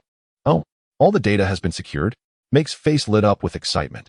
This day had been long anticipated. Yes, boss, but the mecha has a range of only 1,000 kilometers, and Li Tianhang is likely to send pursuers after me. I require fire support, Wu Jiang replied. Okay. Deep in the East Ocean, our company's 2 aircraft carriers will contact you for assistance, Mech assured. Excellent. This will enable my safe arrival in the United States. After severing communication with Mech, Wu Jiang piloted the mecha swiftly through the skies, his heart brimming with exhilaration. I must admit, Li Tianhang, you are indeed a genius to have created such a marvel, but alas. Wu Jiang shook his head, a hint of regret crossing his face. Thus, after about 10 minutes of flight with 10 mechas, the silhouettes of aircraft carriers began to materialize on the horizon. Ha ha ha. Farewell, Li Tianhang. Farewell, dragon. Wu Jiang. It is premature to bid farewell, just yet. Suddenly, a chilling voice echoed from all directions. In Wu Jiang's incredulous gaze, a humanoid mecha appeared alongside his own, flying in tandem. Li Tianhang, when did you arrive? Wu Jiang gasped in shock. According to protocol, the mecha he had commandeered should have detected any flying objects within a kilometer, yet Li Tianhang's presence on his right elicited no response, leaving Wu Jiang astounded. This is inconsequential. What matters is that if you turn back now, I will grant you another chance. However, if you remain obstinate, Li Tianhang, who do you think you are? What right do you have to dictate my choices? What authority do you possess to command me? Wu Jiang retorted coldly. I indeed lack the authority to do so, but this is contingent upon your normal access to the Tianhang base. Now, you carry my confidential documents, my hard work and achievements, to serve Mech. The situation has changed dramatically. Li Tianhang's voice resonated from all sides of the cockpit, and Wu Jiang's expression darkened further. Li Tianhang, spare me your empty rhetoric. Even if I were to retract my actions now, would you let me go? Wu Jiang replied coldly. I have already transmitted much of your technology, and should I return, I would face certain doom. Hence, Wu Jiang, why must you do this? Li Tianhang sighed before continuing. With your intellect and talent, you would have ample opportunity to excel in Long Country. Moreover, the entire Tianhang research base would safeguard you. Are you aware of the consequences of your actions? Enough of this meaningless chatter. In Alien City, Dongyue Country, when you failed to save my mother, I vowed that even if I cannot destroy you, I will ensure you cannot find peace. Wu Jiang replied coldly. You witnessed the circumstances at that time. I exerted my utmost effort. Moreover, it was not solely your mother who perished. Many others lost their lives in that earthquake, Li Tianhang countered. You lie? You are lying. Wu Jiang shouted. Do you think I am unaware of your intentions? You deliberately let my mother perish as a warning to me and to everyone, demonstrating your ability to control life and death at will, even amidst such a catastrophic earthquake. This, Li Tianhang chuckled bitterly. Are you suggesting that you have consumed too much conspiracy theory? To draw such conclusions from a single event is quite a leap. Spare me this nonsense. I know precisely what you are thinking, and I refuse to fall for your manipulation. I shall defy the rules, Wu Jiang roared. You make a valid point. When one possesses sufficient strength, one may act without consequence. However, the crux is, I currently possess ample strength. You have come here alone to meet your demise, and I shall grant you that. As soon as the words left his mouth, a nearby mecha launched a powerful punch towards Li Tianhang's back. The enormous frame of the mecha, combined with its terrifying force, sent Li Tianhang crashing into the sea, creating a massive splash. This is not over yet, Li Tianhang. Allow me to present you with a little surprise. Wu Jiang proclaimed, and all the mechas raised their arms, aiming at the surface of the water where Li Tianhang had just fallen. In an instant, countless shells were unleashed from their arms, bombarding the area where Li Tianhang had just submerged. The water erupted violently from the relentless barrage. 1 minute later, ha, Li Tianhang. Do you think you are something special? No matter how brilliant you are, once you become a corpse, you are rendered utterly valueless. Do you understand? Wu Jiang laughed maniacally, resembling a madman as he gazed at the exploding waters. You speak the truth. No matter how formidable a person may be, they become worthless upon death, particularly someone like you. Suddenly, Li Tianhang's voice reverberated through the cockpit once more, sending Wu Jiang into a state of panic as he scanned his surroundings. The scanning function within the mecha continuously swept across all directions, but failed to locate Li Tianhang. Bang! Suddenly, Wu Jiang felt a tremendous impact on the mecha he piloted. The cockpit's circuits flickered erratically, and the entire machine descended uncontrollably into the sea. You may not fully grasp this, but the mecha I am currently wearing is of an entirely different caliber from these behemoths.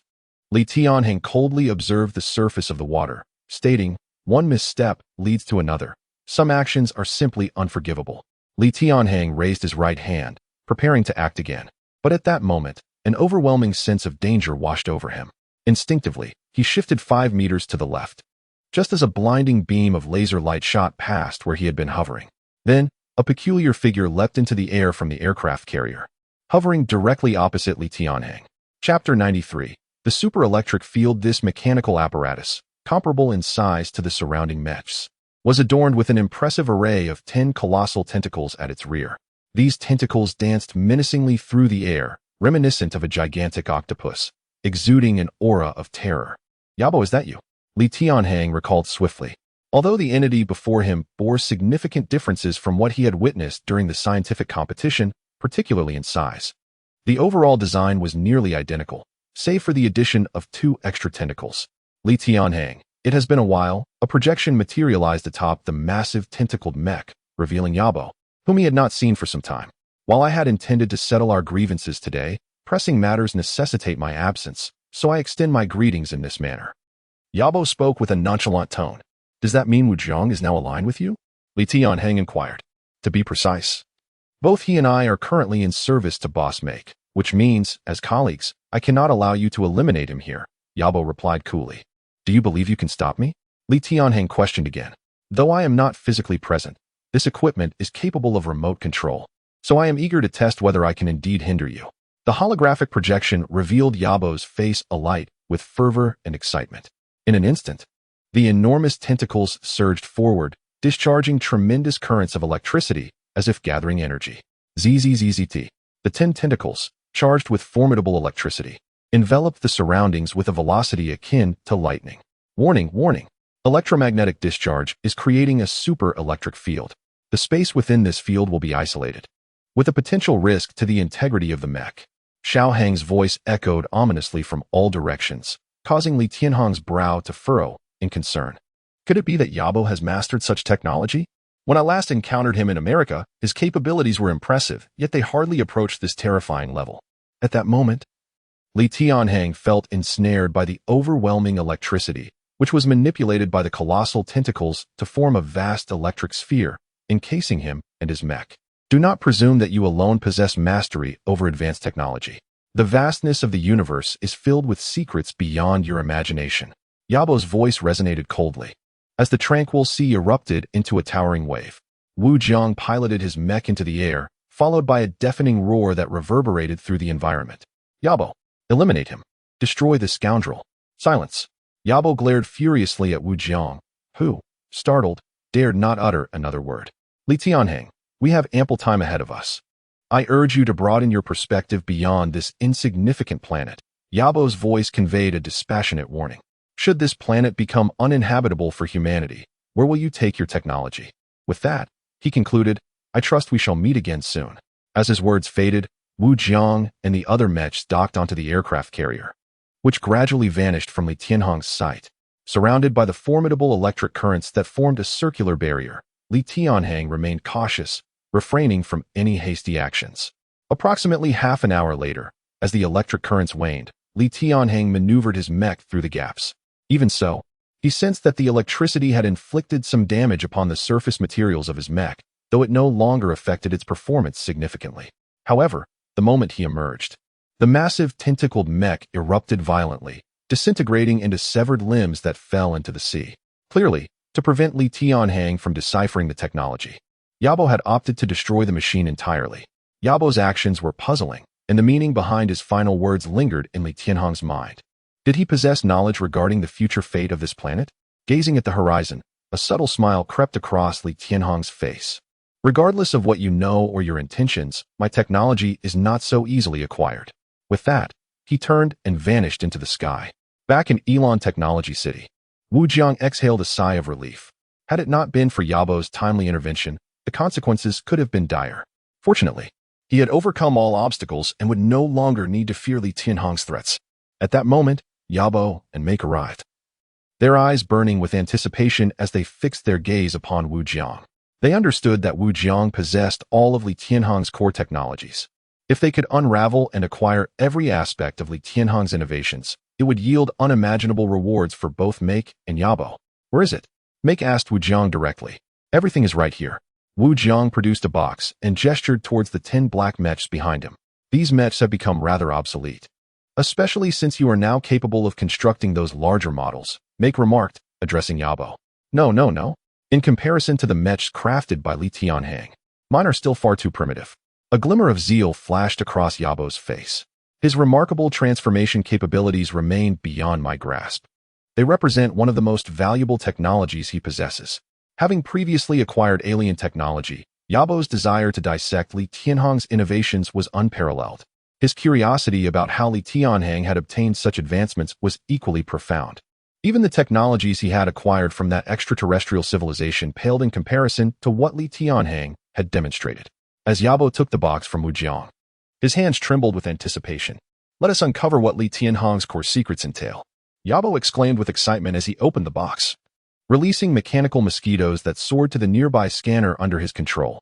The mechanical tentacles deftly guided these devices to begin the scanning and reading process. Chapter 94. The task is accomplished. Meanwhile, on the computer screen, a flurry of code continuously appeared, accompanied by various design blueprints, three-dimensional projections, and numbers that flashed in succession. The excitement on the faces of Yabo and Musk grew increasingly pronounced, particularly for Wu Jiang, as he gazed at the data emerging on the computer. An overwhelming sense of exhilaration overtook him. The more significant and confidential the data they acquired, the greater his contributions would be recognized, which would undoubtedly earn him Musk's favor. 3 minutes later, a smile could no longer be contained on Yabo's face. Indeed, while these elements required some time for us to digest, I believe that. Before Yabo could finish his sentence, his expression abruptly froze. Not only Yabo, But Musk and everyone else present were also struck with shock at that moment. All the screens in the laboratory suddenly went black, and then an array of incomprehensible codes and numbers began to play automatically on the darkened displays. Warning, warning, warning. The equipment is experiencing a virus invasion. The virus is rewriting data in the background. The devices are about to overload. It is advisable to cut the power and retain some equipment. Repeated warning, repeated warning. Yabo was the first to react, rushing to the corner and swiftly disconnecting all power sources. Even so, they could still witness numerous devices around them beginning to short-circuit and smoke, with some larger equipment igniting into flames. What is happening? How could this be? What has occurred? Wu Jiang was utterly bewildered, unable to comprehend the situation. Just as his mind began to short-circuit, he noticed a dynamic image appearing on one of the screens that had not been unplugged. This dynamic display, composed of countless codes and numbers, formed a human face. The visage belonged to none other than Li Tianhang, the individual they both despised and adored. Wu Jiang, your task has been well executed. You have successfully introduced my virus into the Elon Tech City base. Thank you for your immense contribution and sacrifice. As the words echoed, Li Tianhang's face and voice resonated, and sparks instantly erupted around the monitor. How could this be? Wu Jiang's eyes filled with horror, and his expression turned grotesque as he realized. Li Tianhang, you have deceived me. This was your trap all along. You guided me step by step into your scheme, only to ultimately ruin me. As soon as he uttered these words, he caught sight of Musk, Yabo, and the others, their eyes filled with malice, all directed at him. In that moment, Wu Jiang felt an indescribable chill run down his spine, as an overwhelming sense of peril engulfed him, causing his very soul to tremble. Why are you all looking at me like that? This is not my doing. You all saw it.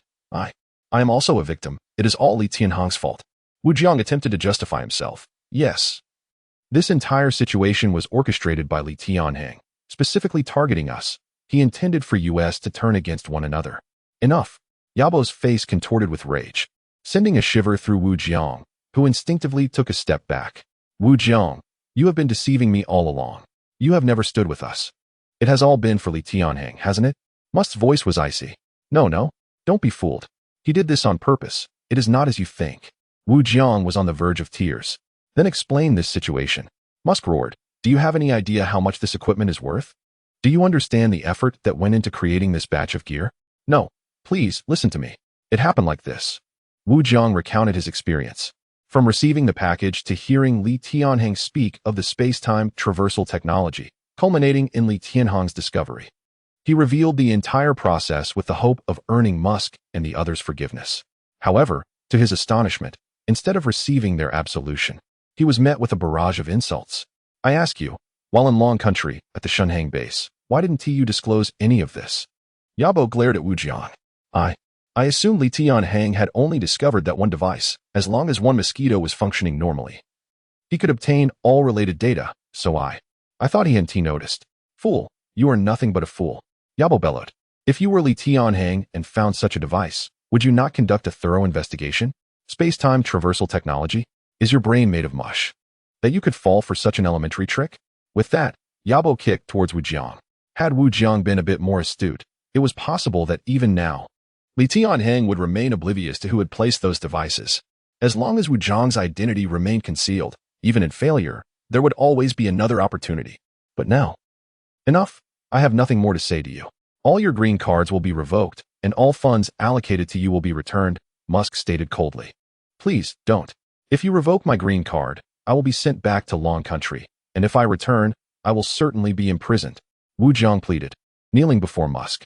I beg you, do not take back the green card. I have previously provided you with many of Li Tianhang's technologies. I will forfeit my payment. But please allow me to stay. Do you possess any value that warrants your continued presence? Musk inquired. I do. I most certainly do. I am wholly dedicated to developing my talents. Li Tianhang himself said that I am a person of potential. Wu Jiang insisted. Huh, how laughable. Li Tianhang merely flattered you. You actually believed it, Musk replied with indifference. No, please, boss. Musk, he still holds value. At that moment, a smile suddenly graced Yabo's face. Oh, Yabo, are you suggesting? Just so happens that my genetic project is lacking experimental subjects. This Wu Jiang might be an excellent choice, Yabo remarked. Very well, let us follow your lead and keep Wu Jiang Musk agreed. Wu Jiang, you have a chance to remain. If you can endure the upcoming experiment I have in store, I may even grant you everything you desire, Yabo said with a sinister grin. All right, tell me what to do. Wu Jiang responded eagerly. Follow me. Thus, under Yabo's guidance, Wu Jiang ventured deeper into the laboratory. Chapter 95. Base transformation. After breaking free from the super electromagnetic field, Li Tianhang swiftly returned to the Tianhang research base.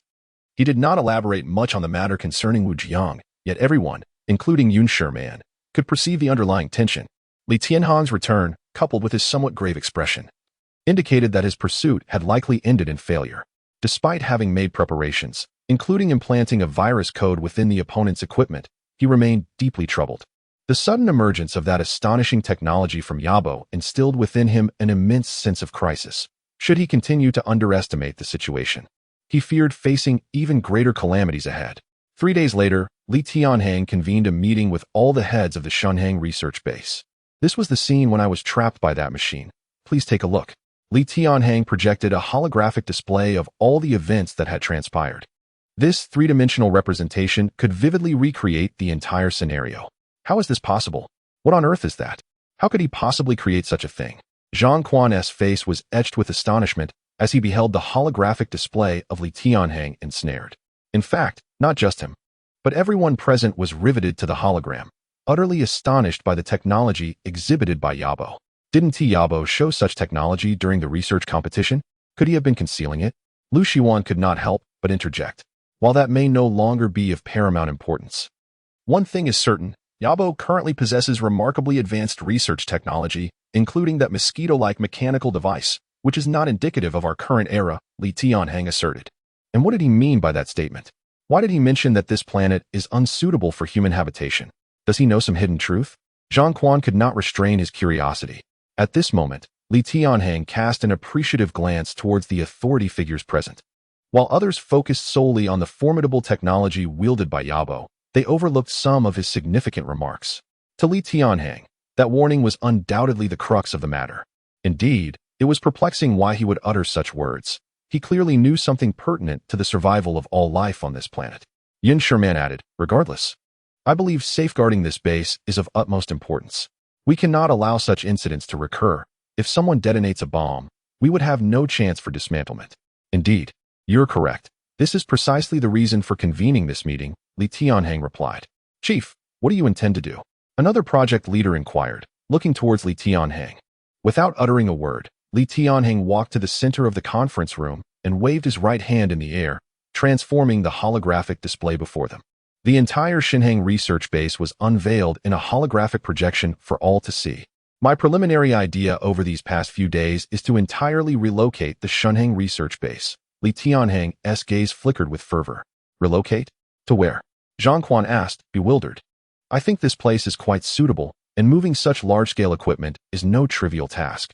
When I say relocate, it is not in the manner you presume. Li Tianhang manipulated the holographic display, focusing on the Tianhang research base as the center, and singularly severed that area. Then, to everyone's astonished expressions, the ground within a 30-kilometer radius was uprooted entirely. This included the underground nuclear power plant, which had already undergone modifications, all extracted as the land transformed into a colossal floating mountain. The holographic projection depicted a vast conical sinkhole emerging on the surface. The clarity of this demonstration was unmistakable.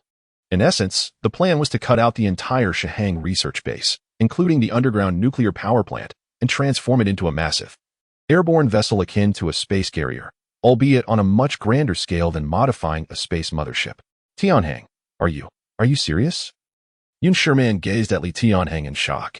Is such an endeavor truly feasible? This is 100 or 1,000 times more challenging than modifying a space mothership. Indeed, it is exceedingly difficult, yet if we unite our efforts, it is absolutely achievable. A flicker of enthusiasm crossed Li Tianhang's face. Should a cataclysmic disaster befall Blue Star, this location could independently ascend to form a habitable space for humanity. This is the base transformation plan I wish to implement. What do you think? As long as you deem it feasible, we have no objections, for the entire project will follow your design, Zhang Quan replied with a wry smile.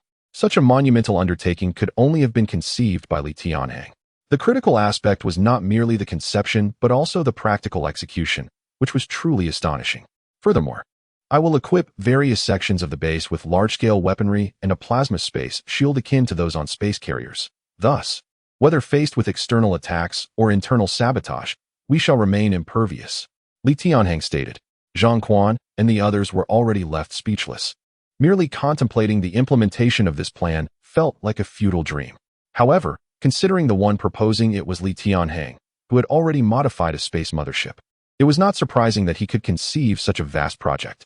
Based on my continuous experiments and calculations over the past few days, with the current mechanical capabilities within the base, the transformation will approximately require a year's time. However, during this period, we can mass-produce more large-scale machinery to expedite the process, allowing the complete transformation of this area within 6 months at most. Of course, Li Tianhang announced this plan not as a consultation, but merely to inform everyone about the project ahead of time, after which he would assign corresponding tasks. I must ask, with such a vast area spanning 30 kilometers and a depth nearing 2,000 meters, is there truly sufficient power to make this colossal structure airborne? Lu Shiwan cautiously inquired from a distance. Chapter 96. The perilous celestial body traditional propulsion systems are simply inadequate. However, the installation of an anti-gravity system can achieve the desired effect. Li Tianhang remarked calmly, I have been at this base for quite some time now. And have you not yet abandoned those archaic research methodologies? The reliance on chemical fuel propulsion is but a relic of the past. Well, the chassis is rather large. And combined with the weight, it is estimated to be at least 10 million tons, Lu Shiwan replied. Do not worry about the power. The only concern now is the complete renovation of the internal structure. Li Tianhang continued to elaborate on the intricate details of the design. And it was not until 3 hours later that he had thoroughly covered every aspect. Once the others had departed, Yun Shimian cast a worried glance at Li Tianhang. Do you believe that Wu Jiang will inevitably become a significant threat? She inquired. Wu Jiang is of little concern. The true menace lies with Yabo. I have an unsettling feeling about him. I cannot fathom how he acquired such technology, Li Tianhang mused. Unable to comprehend the matter further, he chose to set it aside and devoted himself entirely to the renovation of the base. Thus, a fortnight slipped by in silence, with all operations within the base proceeding in an orderly manner. On this day, the long-absent Zhu Yuanba returned to the Tianhang research base. Accompanied by 10 tanks transported by air, their imposing forms visible from a distance. Upon witnessing Zhu Yuanba's grand arrival, Li Tianhang surmised his intentions. Brother Zhu. It has been a while, he exclaimed, rushing to shake Zhu Yuanba's hand. Ah, do not mention it. The incident with Zhou Hao resulted in severe repercussions for me, fortunately. I retain my position. I have just completed my reflection and sought you out immediately, Zhu Yuanba said with a wry smile. I have been meaning to ask you. Did you not say you would send Zhou Hao to the new recruits training camp? How did he manage to escape? Li Tianhang inquired. There was nothing I could do. One of my subordinates succumbed to Zhou Ran's monetary temptation and quietly facilitated Zhou Hao's escape. I was unaware of this until the incident occurred. Fortunately, this matter bears no relation to you. Brother Zhu, you only incurred a bit of collateral responsibility. Li Tianhang had long understood Zhu Yuanba's character. He was not one to compromise for the sake of money, and thus he had only faced a minor reprimand while maintaining his position. I have come for a specific purpose. I require your assistance, Zhu Yuanba stated. Are you referring to the modification of tanks? Li Tianhang asked. Indeed. We intend to undertake tank modifications, Zhu Yuanba replied, a serious glint in his eyes. We plan to conduct a military exercise. Mecha technology is one of our distinctive features, including electromagnetic rifles. Yet with the multitude of exercises, these elements feel somewhat monotonous. Hence, I thought of you. Li Tianhang nodded in agreement, observing the tanks that had landed safely. As the king of land warfare, tanks wield immense destructive power, with aerial aircraft carriers at sea and transforming mechas in the air. The only missing piece was this land dominator, the tank project, which he believed would be a trivial task for him. Zhu Yuanba laughed heartily. Coincidentally, we have discovered something you may find intriguing, Li Tianhang said, his expression turning serious. Oh, what has transpired? Zhu Yuanba asked eagerly. Follow me. With a puzzled expression, Zhu Yuanba followed Li Tianhang to his experimental base. There, he encountered prominent figures such as Lu Yuanshan, Jin Kanyi, and even aircraft carrier director Ding Yuanchang. Tianhang, what is happening here? This is quite a spectacle, Zhu Yuanba said, shaking hands with each individual, his face filled with curiosity as he looked at Li Tianhang. In the center of the vast laboratory, A colossal holographic projection enveloped the entire space. Despite having previously witnessed Li Tianhang's formidable research capabilities, Zhu Yuanba was once again struck by awe. The group felt as if they were traversing a galaxy, and upon spotting a cerulean planet in the distance, Zhu Yuanba instantly realized that it was a holographic representation of the entire solar system. This is our solar system, and this is Blue Star, the very location we inhabit, Li Tianhang explained, manipulating the projection with deft motions, allowing everyone to feel as though they were floating among the stars. An experience that left each person in attendance breathless with wonder. This is Pluto, as is widely known. Modern science has expelled Pluto from the ranks of planetary bodies within the solar system. Everyone nodded in acknowledgement of this well-known fact. The gravitational and atmospheric conditions had led to Pluto's exclusion. However, this was not the crux of the matter. The focal point emerged when Li Tianhang magnified the area adjacent to Pluto. A vast, jet-black celestial body appeared before their eyes, and it became apparent that Pluto's diameter was 376 kilometers, while this ominous entity, skirting perilously close to Pluto, measured a staggering 300 kilometers in diameter, almost identical to that of Pluto. Li Tianhang's gaze bore a weighty seriousness, but what evoked genuine fear was the immense mass of this celestial body. As it passed Pluto, it nearly altered Pluto's gravitational trajectory, causing it to become a temporary satellite to this dark entity. What? At this revelation, nearly everyone gasped in horror, their eyes glued to the holographic projection. Zhu Yuanba, however, wore a bewildered expression as a military man. The implications of Li Tianhang's words were somewhat lost on him. Of course, this is not the primary concern. I summoned all of you here, and fortuitously, General Zhu arrived as well to convey this urgent message. As Li Tianhang continued to manipulate the holographic display, the dark celestial body sped towards the center of the solar system. Then, before their astonished gazes, the colossal entity, with a diameter exceeding 2,000 kilometers, struck Blue Star with tremendous force. In that instant, Blue Star erupted in a cataclysmic explosion, fissures radiating from the impact site. The planet was torn asunder, its surface engulfed in an ocean of molten rock and water, obliterating everything in its wake. Chapter 97.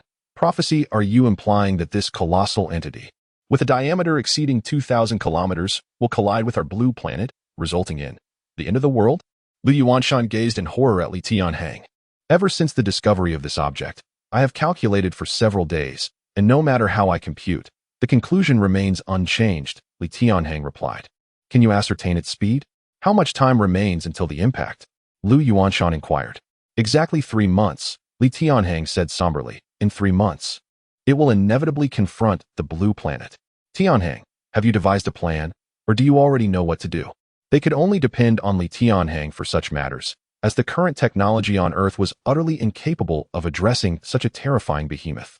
This asteroid has made me realize that the real threats we face on the blue planet may originate from the depths of the cosmos, such as unstable celestial bodies, cosmic rays, solar storms, and even the potential arrival of advanced civilizations. Therefore, a flicker of fervor ignited in Li Tianhang's serious gaze. Why not seize this opportunity to construct a superspace fortress to counter similar crises? At that moment, each person's eyes brimmed with astonishment. To be candid, had it not been for Li Tianhang standing there, many would have succumbed to despair long ago. Yet, Li Tianhang's ambitions extended beyond merely destroying the asteroid. He aimed to establish a more formidable defense against future threats.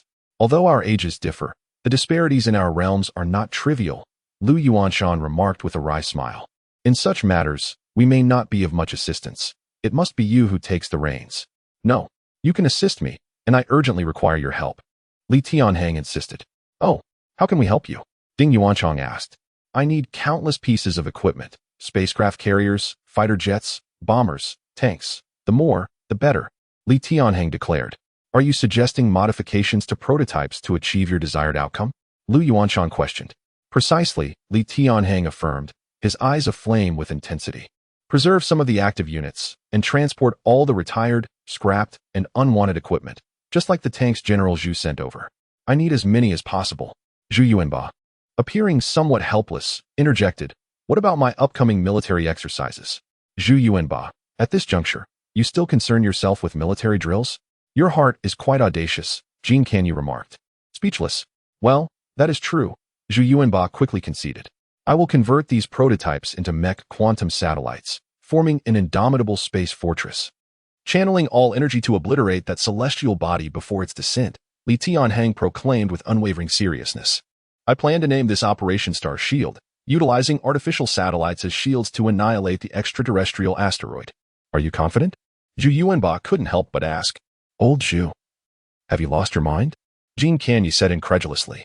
Whether or not there is confidence, we must act. Do you have an alternative? That's a fair point. I too am unnerved by this monstrous entity, Zhu Yuanba admitted somewhat sheepishly. In any case, I require prototypes, new or obsolete. The more, the better, Li Tianhang reiterated. Very well.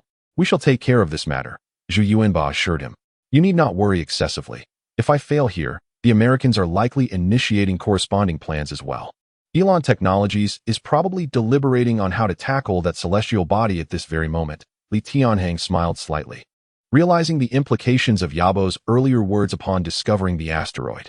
At that moment, Yabo had likely already recognized the terrifying black celestial body, yet he had refrained from disclosing this directly to Li Tianhang. However, Li Tianhang had misinterpreted Yabo's warnings. Yabo's true meaning when he spoke those words on the ocean was that when the Orion civilization reached the solar system, the blue planet would be devoid of life, not that the asteroid would collide with Earth in 3 months. Nonetheless, as Li Tianhang surmised, Elon Technologies had indeed entered a state of heightened alert.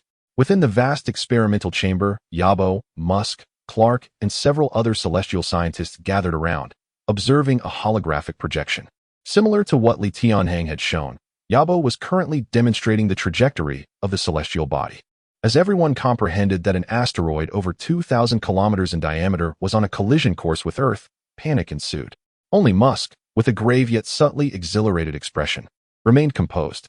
Could you calculate if this asteroid is set to land 3 months from now, specifically on December 12, 2058? Musk inquired, directing his gaze at Yabo. How do you know this? Yabo turned in astonishment. Do you possess advanced computational equipment? No, I don't have any advanced devices. Musk inhaled deeply, continuing, in fact. I became aware of this day 4 years ago, and I have been preparing for it ever since. How could that be? How did you know 4 years ago? Yabo stared intently at Musk. Not just Yabo, but everyone present fixated on Musk, eager to uncover an explanation to satisfy their curiosity. Are you familiar with the Mayan prophecy? Musk asked. I have heard a bit about it, but aren't those merely rumors? Could there truly be any truth to them? Clark interjected. They are not mere rumors.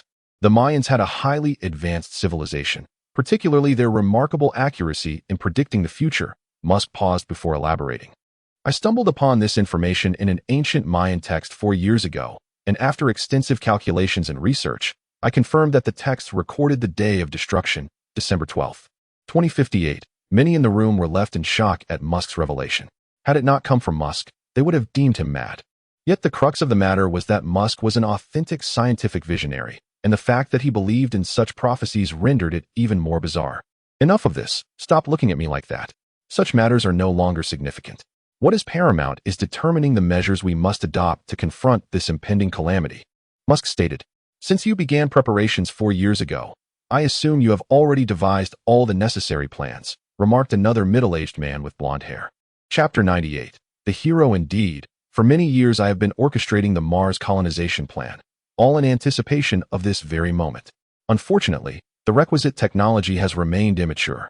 However, a flicker of excitement illuminated Musk's face as he turned towards Yabo. With Yabo's emergence, coupled with the high-end technologies appropriated from Li Tianhang, the Mars colonization initiative can now be set into motion. This plan, albeit simplistic and somewhat brutal, entails transporting the inhabitants of Blue Star directly to Mars, ensuring that even if Blue Star were to perish, humanity's essence would endure. Yet, the drawbacks are glaring. The current population of Blue Star has surged to 10 billion.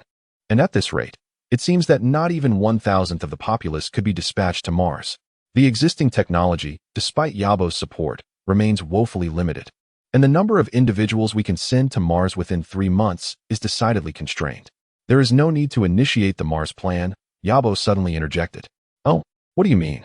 Musk inquired, for Yabo held significant sway in Musk's mind, having essentially taken the reins of all technological projects within the Elon Technology City. I intend to utilize weaponry to obliterate that asteroid, Yabo declared, his gaze gleaming with determination. What? Musk and the others stared at Yabo in astonishment. as if beholding a creature from another realm. This seems improbable.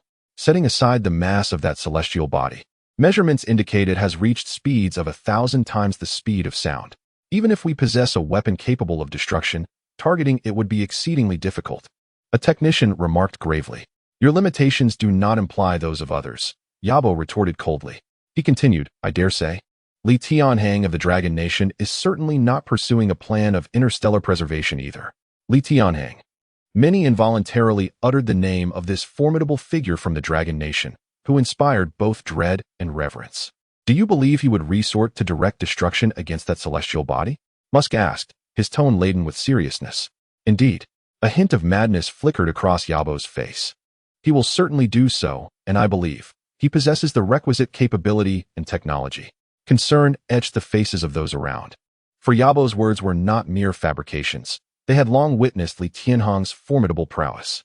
Yet, since Yabo was prepared to commit fully, the atmosphere among those present shifted to one of optimism, for Yabo's technology appeared to rival that of Li Tianhang. Regrettably, they remained oblivious to the fact that Yabo's impending actions were not aimed at saving humanity. His endeavors were merely to clear obstacles for the Orion civilization in advance. I believe, if this world truly requires a hero, it must unequivocally be us, belonging solely to our nation. Musk proclaimed suddenly. I share the sentiment. Should that asteroid be destroyed by Li Tianhang, our Elon Technology City would irreparably lose face in the global arena, potentially forfeiting a substantial portion of our market. The destruction wrought by him would also annihilate our Elon Technology City, Clark remarked, his expression grave. I concur with this perspective, another technician added. In essence, if we require a hero, that hero must undoubtedly be our Yabo. Indeed, only Yabo is worthy of being heralded as humanity's hero. At that moment, voices of agreement resonated. And Yabo could not suppress a smile at the scene unfolding before him. Since that is the case, my genetic experiment is nearing completion. Perhaps I should send the vengeful Wu Jiang to create some disturbances for Li Tianhang, Yabo stated casually. Oh, has the genetic experiment succeeded? Musk asked, a glimmer of excitement in his eyes. Indeed, it was successful yesterday. Wu Jiang and another group of test subjects have entered a dormant state, ready to be awakened for action at any moment, Yabo replied. Excellent. Let us proceed with this plan, Musk declared without hesitation. Li Tianhang was aware that Yabo might employ similar measures against the asteroid. Yet he remained oblivious to the fact that Yabo had also allocated a portion of his efforts to counter him. At this moment, the renovation of the Tianhang research base was in full swing, while Li Tianhang devoted 2/3 of his time to modifying all the prototype machines that had been delivered. The Tianhang research base had never witnessed such fervent activity. Every large mechanical apparatus operated at full capacity, while an array of precision equipment was continuously manufactured. Nevertheless, Li Tianhang found the pace of progress somewhat unsatisfactory. Thus, half a month passed quietly. At this moment, on the launch pad before Li Tianhang stood two colossal mechanical structures, resembling two enormous black cubes magnified 1,000-fold. This represented the culmination of a month's relentless effort, although only 2 units had been produced thus far. As long as these devices functioned technically sound, mass production could proceed smoothly. To obliterate such a massive entity, at least 5,000 of these contraptions needed to be produced. Li Tianhang deftly manipulated the holographic projection before him, watching as the black cubes slowly ascended. Approximately 50 meters above the ground, the cubes began to morph. In the astonished and excited gazes of onlookers, the cubes transformed into the shape of small spacecraft. What is the working principle behind this? Can such a diminutive device truly annihilate that celestial body? Yun Shimian questioned, her brow furrowed in perplexity. This is my upgraded quantum satellite. Pairs of quantum satellites can be assembled together, like so. Li Tianhang continued to manipulate the controls, causing another black cube to swiftly reshape. When these two 20-meter behemoths collided, they fit together seamlessly. The quantum satellites housed immense energy. Once assembled, this energy would merge and ultimately be discharged through a launch barrel, unleashing significant destructive power. Li Tianhang briefly elucidated the working principle. I hope they will prove effective. While the technology and capabilities Li Tianhang exhibited were impressive, facing a celestial body of similar stature to Pluto, even exceeding its mass, a shadow of concern lingered on Yun Shimian's face. Rest assured, even in the event of failure, our Tianhang base will be completed in due course. At the very least, Li Tianhang turned to look earnestly at Yun Shimian. I will certainly ensure the safety of my dearest companions, especially you. Chapter 99. Genetic material. Upon hearing Li Tianhang's words, Yun Shimian shyly lowered her head. They spent nearly every day together, yet their time together never felt tiresome, especially with the kind of words Li Tianhang spoke. They instilled in Yun Shimian an unprecedented sense of security. Even if the world were indeed coming to an end, she felt her life would not have been in vain. Suddenly, the sound of Li Tianhang's phone ringing pierced the air. He manipulated the holographic projection in front of him and answered the call. The image of a middle-aged woman appeared within the projection. It was Lu Mei, Li Tianhang's mother. However, in that instant, Li Tianhang's entire body tensed because standing next to Lu Mei was someone who filled both him and Yun Shimian with dread. Li Tianhang, it's been a long time. A chilling voice resonated, and Wu Zhang's gaze, filled with malice, was fixed upon Li Tianhang. Wu Zhang, what do you want? Don't do anything foolish. We can discuss this. Li Tianhang stared intently at the figure within the holographic projection. He could never have imagined that Wu Zhang would return to Longhua and even track him down to his home. I don't wish to cause trouble. I merely want to meet you, Wu Zhang replied coldly. All right. When and where shall we meet? Li Tianhang attempted to suppress his emotions. Without Lu Mei by his side, any expression of anger or threats would be futile, potentially exacerbating the situation. Half an hour later, beneath the Sanli slope outside your hometown, Wu Zhang stated, a smirk reappearing on his face. Remember, half an hour. If you are even a minute late, your mother may face dire consequences. Haraha. As the call ended, the holographic image flickered out. Li Tianhang slammed his fist against the device before him. That scoundrel. I should have done everything I could to eliminate him back then. His eyes burned with rage, while Yun Shimian wore a mask of concern beside him. Don't act impulsively. He knows your capabilities, including the mech you designed. His return indicates he is not as fearful of you as before, suggesting he has come prepared, Yun Shimian cautioned, gradually helping Li Tianhang regain his composure. His gaze turned fierce and resolute. Then let us use Wu Zhang to test the power of these two quantum satellites, Li Tianhang declared menacingly. He rushed into the laboratory, emerging clad in a sleek black armor. Tianhang, be careful. I will. With that, Li Tianhang soared into the air, accompanied by the two black cubes, vanishing into the clouds above. Although still some distance from his hometown, Li Tianhang maximized the speed of his armor, reaching the city in just over 10 minutes. Instead of heading directly to Sanli Slope, he hovered in midair, gazing down at the building where he once resided. Xiaohang, perform a remote scan to see if my parents are in that building, Li Tianhang instructed. Yes, boss, Xiaohang replied, initiating the scanning function of the mech. After a moment, Xiaohang's voice returned. Boss, your parents are not in that building, but I detected something unusual. What is it? Li Tianhang inquired eagerly. Here it is, Xiaohang responded, revealing a clear image before Li Tianhang. The display showed 2 strands of hair, which would likely go unnoticed by anyone standing nearby, yet the powerful scanning function easily detected them. What is so significant about these hairs? Li Tianhang asked. According to system analysis, these strands contain unique genetic material, suggesting they do not belong to a human, Xiaohang explained. What do you mean by not belonging to a human? It could just as easily be animal fur. Li Tianhang frowned. Not at all. Genetic comparison shows no relation to animals such as cats or dogs.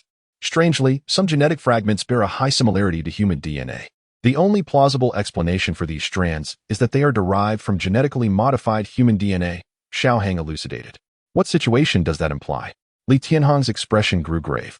It indicates that these strands were altered from human DNA, implying that the original human genes were damaged and subsequently modified with additional genetic fragments to enhance human traits. This technology bears resemblance to the cellular repair agent you previously utilized. Xiaohang continued, magnifying the genetic structure of the hair and comparing it with human DNA. As the analysis unfolded, Li Tianhang's expression turned increasingly serious. Are you suggesting that Wu Zhang's DNA has likely been modified? Extremely likely, Xiaohang confirmed, continuing to compile the analysis report. These strands were found in the living room where your parents were, suggesting there may have been a struggle, leading to the hairs falling during a moment of urgency. Additionally, many other normal human hairs were found nearby, with genetic fragments highly similar to yours. At this revelation, Li Tianhang's heart tightened. If anything were to happen to his parents, he would never forgive himself.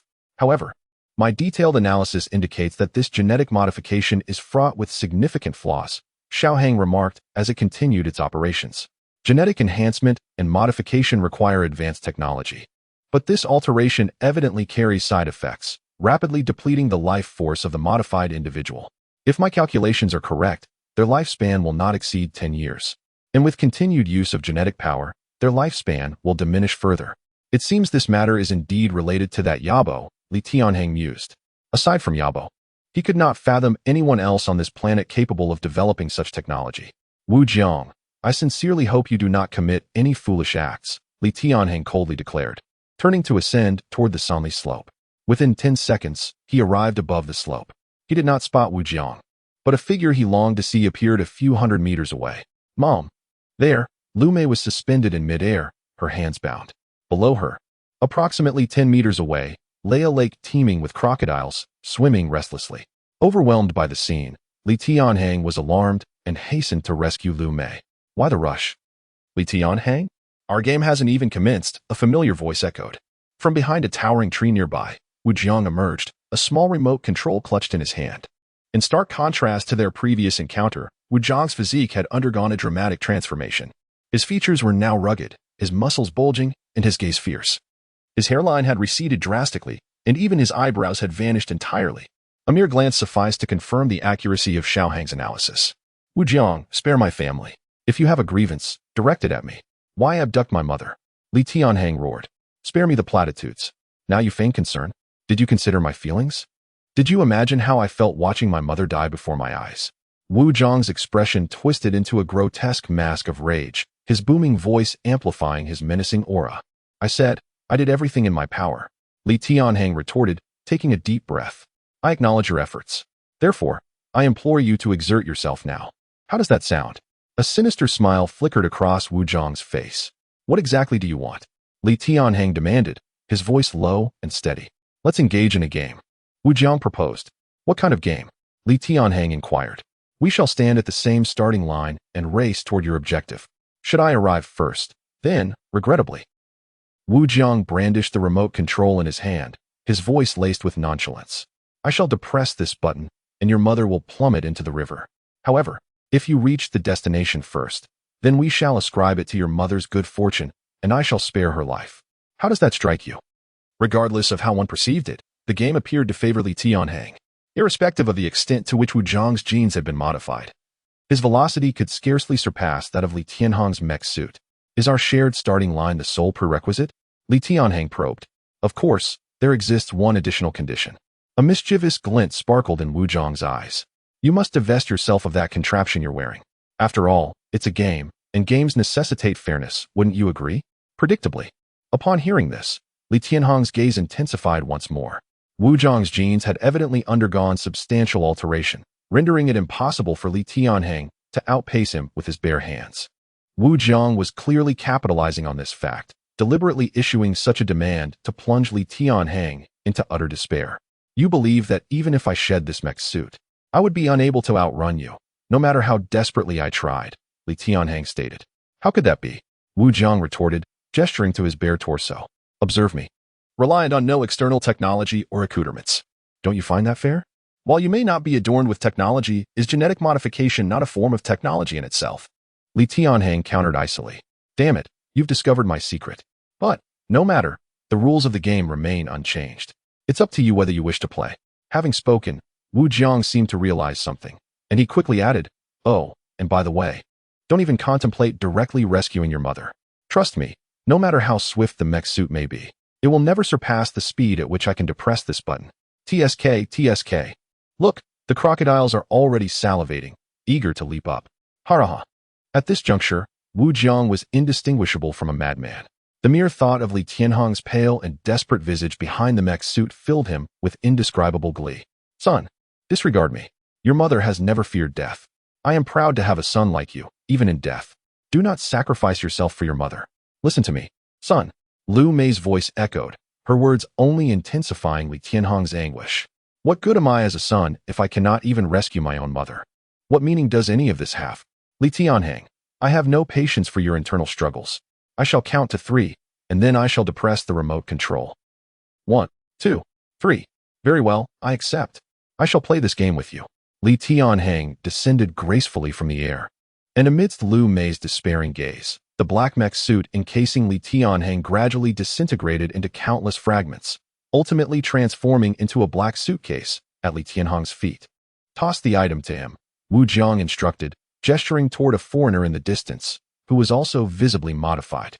Li Tianhang complied without hesitation, hurling the black suitcase, which the young man caught with ease. TSK. To be frank, I am truly impressed by your abilities, to even be able to create such a contraption. No wonder Yabo and Max have repeatedly emphasized that you must not be killed, Wu Jiang remarked casually. Spare me the idle chatter. May we commence now? Li Tianhang retorted coldly. Since you are so impatient, then our game may begin. A flicker of madness returned to Wu Jiang's face. Countdown, 3, 2, 1. As Wu Jiang's voice trailed off, his figure shot forward like an arrow, leaving a long trail of air in its wake. It was difficult to fathom that such velocity could be attained by a human being. While the shortcomings of this genetic modification technology were evident, its potency was undeniably formidable. Having covered half the distance, Wu Jiang suddenly realized that Li Tianhang had not moved an inch. What's happening? Why isn't he moving? Does he not wish to even attempt to win? Wu Jiang wondered, perplexed by Li Tianhang's inaction. In such a situation, even if one knew they could not outrun Wu Jiang, most people would exert every ounce of strength to try. Wu Jiang could not comprehend it. But he did not need to. The initiative was now entirely in his hands. He merely needed to reach the lakeside, depress the remote control, and allow Li Tianhang to experience the sensation of utter despair. Unbeknownst to Wu Jiang, 2 black cubes hovered in the clouds directly above the lake, barely visible. Just as Wu Jiang was about to reach Lu Mei, the 2 cubes abruptly split open in the middle, revealing a circular structure. Light emanated from the center of the structure, and a terrifying laser beam shot down from the central position, heading straight for the center of the lake. As the terrifying laser beam descended, Wu Jiang immediately looked up, noticing the anomaly above. The blinding light caused him momentary loss of sight, and his body instinctively froze. In that instant, a deafening roar erupted as the laser cannon plunged into the center of the lake. A violent force surged upwards, launching Lu Mei, who was suspended in midair. Simultaneously, the black suitcase near another individual sprang to life. It shot forward like an arrow, its form rapidly altering as it traversed the air. In the blink of an eye, it reached Lu Mei, who was still weightless. The transforming black suitcase morphed into a fluid, adhering to Lu Mei's body. Within moments, the complete mecha suit had enveloped her, and she landed gracefully. As the light and impact subsided, Wu Jiang regained his sight, only to witness the scene that ignited his fury. Li Tianhang, you're playing me. Wu Jiang charged towards Li Tianhang like a projectile, aiming a punch at his face. However, an invisible, circular barrier materialized around Li Tianhang, halting Wu Jiang's advance. Upon closer inspection, the barrier emanated from the watch on his left wrist. Wu Jiang, are you aware of the repercussions of this genetic modification? Li Tianhang inquired. Repercussions? Wu Jiang sneered, retorting coldly. The repercussion is that I grow stronger, ultimately killing you with my own hands. It seems that Yabo neglected to inform you of the side effects of this genetic alteration, Li Tianhang remarked. Huh? You think you can spout nonsense just because you possess some abilities? Are you incapable of accepting that someone might surpass you in strength? Wu Jiang scoffed. Alas, it matters little whether you know the truth now. A glint of icy resolve flickered in Li Tianhang's eyes. Events had progressed to a point where Wu Jiang had to be neutralized. Li Tianhang, don't get ahead of yourself. As Wu Jiang spoke, his body underwent a dramatic transformation. His limbs bulged with muscles, and his height increased. More disturbingly, his spine contorted, forming protrusions. In mere seconds, Wu Jiang transformed into a towering, 3-meter-tall muscular behemoth. Today, we shall see whether your technology or my physical might prevails. Wu Jiang roared, launching himself at Li Tianhang once more. Bang! In the next instant, a black figure intervened, slamming into Wu Jiang and sending him flying. Lu Mei, clad in the mecha suit, stood before Li Tianhang. Though her eyes were obscured, Li Tianhang could sense the boundless tenderness within them. Son, the rest is up to you. I have no use for this contraption. Lu Mei's voice echoed. The mecha suit detached from her and gravitated towards Li Tianhang. Mom, put this on. Li Tianhang handed her the watch before turning to face the distance. Li Tianhang, I want you dead. Wu Jiang's enraged bellow reverberated. Li Tianhang felt a surge of force against his mecha surface. Yet, he stood firm, effortlessly blocking Wu Jiang's assault. Genetic modification may be formidable, but it does not alter your carbon-based essence. Therefore, as the final words left his lips, Two gun barrels emerged from Li Tianhang's arm, unleashing a blinding laser blast. Wu Jiang was propelled backward like a broken kite, his agonizing screams piercing the air. Wu Jiang's modified physique was undeniably superior to that of ordinary humans, but it paled in comparison to Li Tianhang's mecha suit. Li Tianhang, I'll kill you. I'll kill you. Wu Jiang's roars persisted, but Li Tianhang's actions outpaced his words. He surged forward, his black mecha arm striking Wu Jiang's chest with precision. Another scream echoed as Wu Jiang spewed blood, barely clinging to life. The blood was a deep, brownish hue, unlike human blood. Of course, having undergone such extensive modification, he could no longer be considered human. Xiaohang, extract a blood sample, Li Tianhang instructed. Affirmative, boss. A needle emerged from Li Tianhang's fingertip, piercing Wu Jiang's skin and collecting a sample of the altered blood for preservation. Wu Jiang, I'll ask you one final question, Li Tianhang said, gazing down at Wu Jiang. Where did Yabo acquire this technology? Do you know? I don't know. Do as you please, Wu Jiang retorted coldly. Very well, if you don't know, you don't know. Li Tianhang extended his hand, unleashing a devastating laser beam into Wu Jiang's body, vaporizing him on the spot. Nearby, the other individual who had witnessed the scene was utterly dumbfounded. This American, also genetically modified, retreated, his eyes wide with terror as he gazed at Li Tianhang. Wu Jiang was unaware of Yabo's source for this technology. Do you know? Li Tianhang inquired, approaching the man.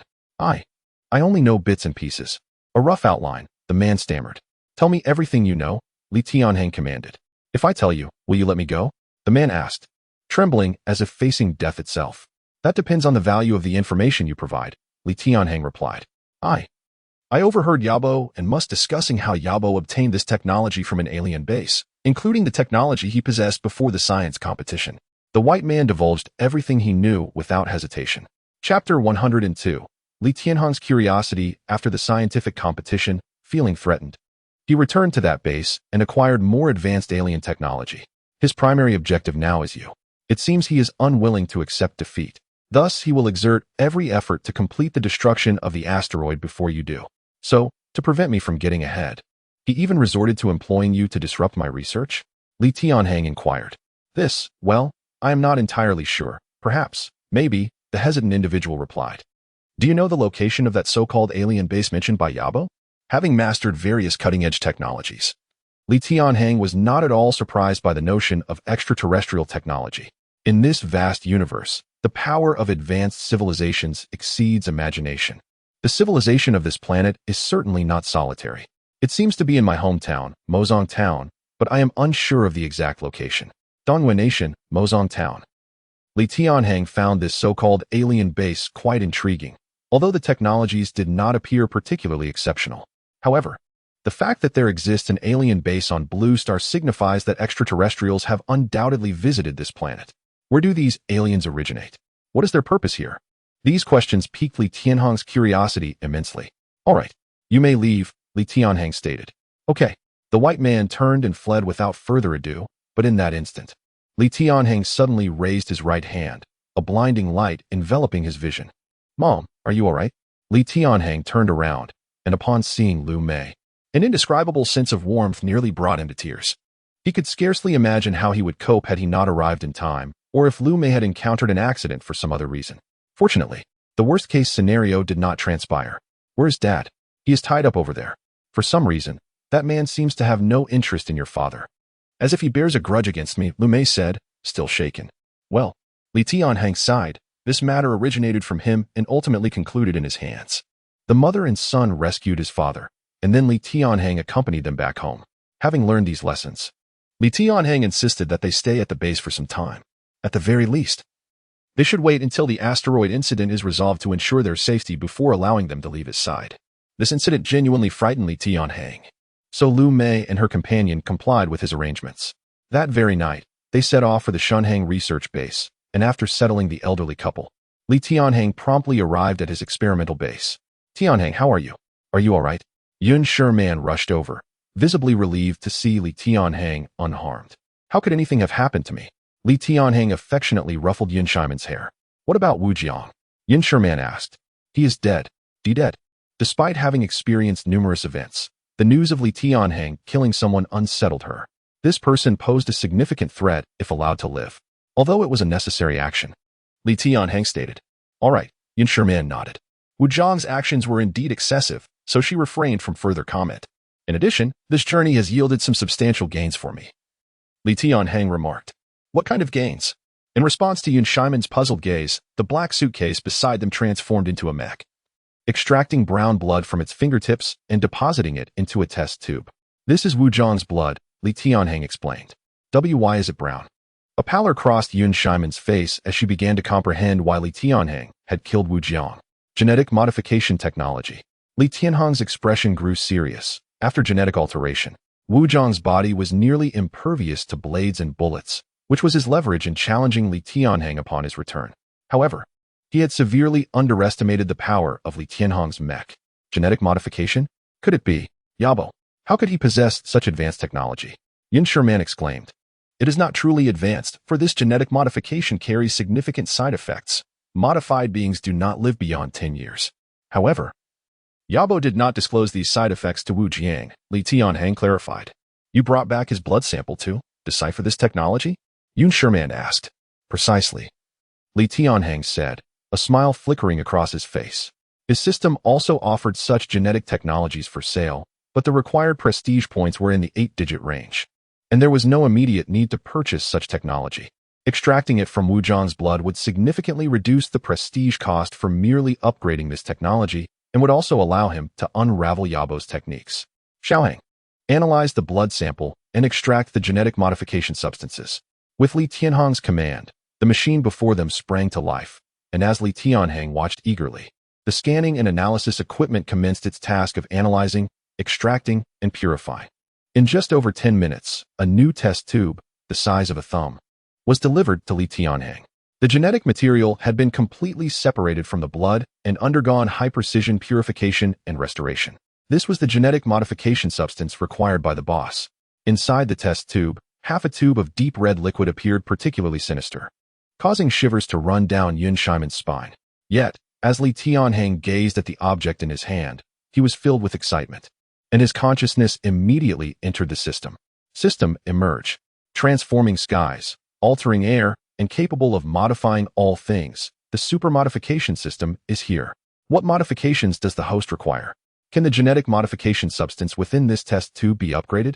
Chapter 103, Dialogue with Yabo. Host, please hold on. The system is beginning to analyze the material composition. Analysis complete. A common type of carbon-based genetic fluid, capable of transforming carbon-based life forms through injection and prolonged absorption. In a short time, it can significantly enhance carbon-based life forms, even enabling them to survive in a vacuum for a limited duration. However, the side effects are evident. The transformation process disrupts the original genetic chain. The newly formed genes are incompatible, leading to a substantial reduction in the transformed entity's vitality. Upon hearing this, Li Tianhang silently admired the system's prowess. It seemed to discern the essence of this substance at a mere glance, without any substantial analysis or experimentation. A type of carbon-based genetic fluid can be modified.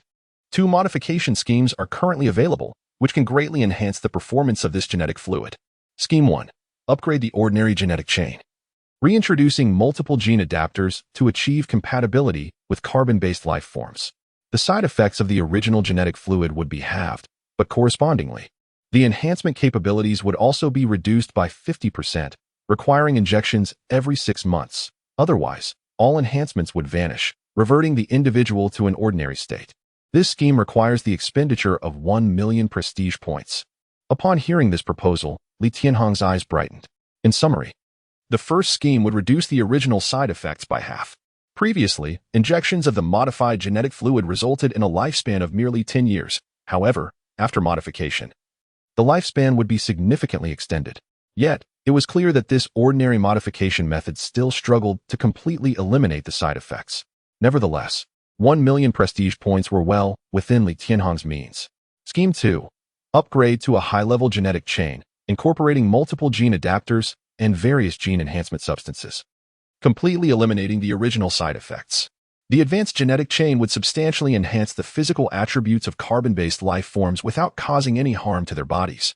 However, the drawback is that this genetic chain is for one-time use. After injection, its effects last for 24 hours, gradually fading and reverting the individual to an ordinary state. This scheme requires the expenditure of 3 million prestige points. Upon contemplating this proposal, Li Tianhang fell silent. The scheme required 3 million prestige points. Yet it could entirely eradicate the original genetic fluid side effects, a temptation that was hard to resist. However, its effects were limited to 24 hours, making the cost somewhat steep. Nonetheless, it would be incredibly useful in many unforeseen situations. Most importantly, it bore no side effects. Very well, I shall choose Scheme 2. Exchange it for me. Understood. Deducting 3 million prestige points from the host. The second genetic modification scheme has been sent.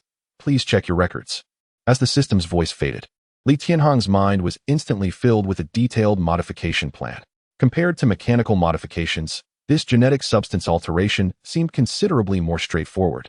Even an ordinary person could likely accomplish it if provided with the plan. After all, the proposal involved integrating some novel materials and elements for refinement. As long as he could locate these materials, there would be no significant issues. Tianhang, why are you in a daze? You haven't mentioned how you plan to modify this genetic fluid. Yun Shimian inquired with curiosity. Rest assured, the modification plan will be ready shortly. After the transformation, everyone will have a dose. Thus, we need not fear unexpected situations, Li Tianhang replied with a smile.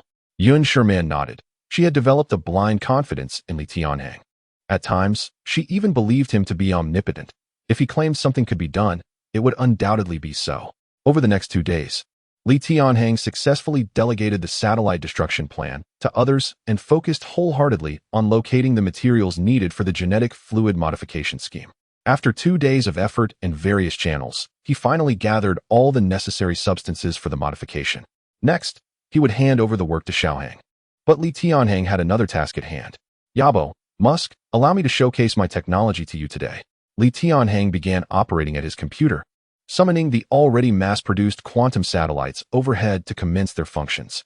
At that moment, within Elon Technology City, Yabo was tirelessly engaged in design and manufacturing within the experimental chamber. The enormous asteroid drew ever closer to Blue Star, and time was becoming increasingly critical for him. Following Wu Zhang's failure, he had no opportunity to pursue accountability or even to study the upgraded genetic modification products. Yet, at the instant he was engrossed in his programming, all surrounding computer screens abruptly went dark. Not only in Yabo's location but throughout the entirety of Elon Technology City, virtually all electronic devices experienced simultaneous blackouts. Before Yabo could comprehend what was happening, a figure appeared on every display screen, none other than Li Tianhang, far away at the Shunhui research base in Longhua. Yabo, we meet again. At that moment, Yabo recoiled as if confronted by a ghost. It was essential to note that all machines here were deeply encrypted. Even the world's most elite hacking teams could not breach this facility. Do not panic.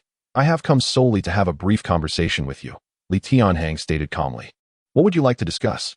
Yabo responded, regaining his composure and coldly glaring at the screen.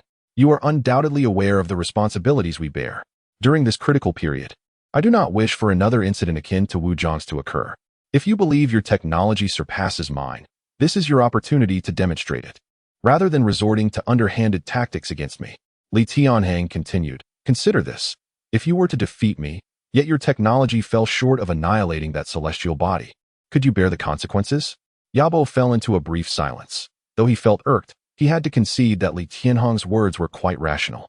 Furthermore, through this dialogue, he should realize that I could easily destroy you, your equipment, or even all of Elon Technology City from a technical standpoint. Yet, as you have seen, I have refrained from doing so. Although I am preparing for such an eventuality, I do not possess absolute certainty. So I merely wish to convey that any grievances could be addressed after this matter is resolved. What do you think? Li Tianhang's tone was exceptionally calm. Yet this very calmness, coupled with an air of disdain, caused Yabo's expression to contort once more into a snarl. Do you truly believe you can obliterate everything here through technology? Yabo shouted. Do you doubt it? Allow me to demonstrate. Li Tianhang replied with a slight smile on the screen. Approximately 3 meters to your right, that holographic projector was entirely designed and constructed by me. I can incapacitate it instantly. Do you believe me? As his words fell, 3 seconds later, to Yabo's astonished gaze, the holographic projection device erupted into a shower of sparks, short-circuiting and becoming irreparably damaged in an instant. Now do you understand? Accomplishing all of this is quite effortless for me. I hope you can heed my advice. What say you? Li Tianhang reiterated.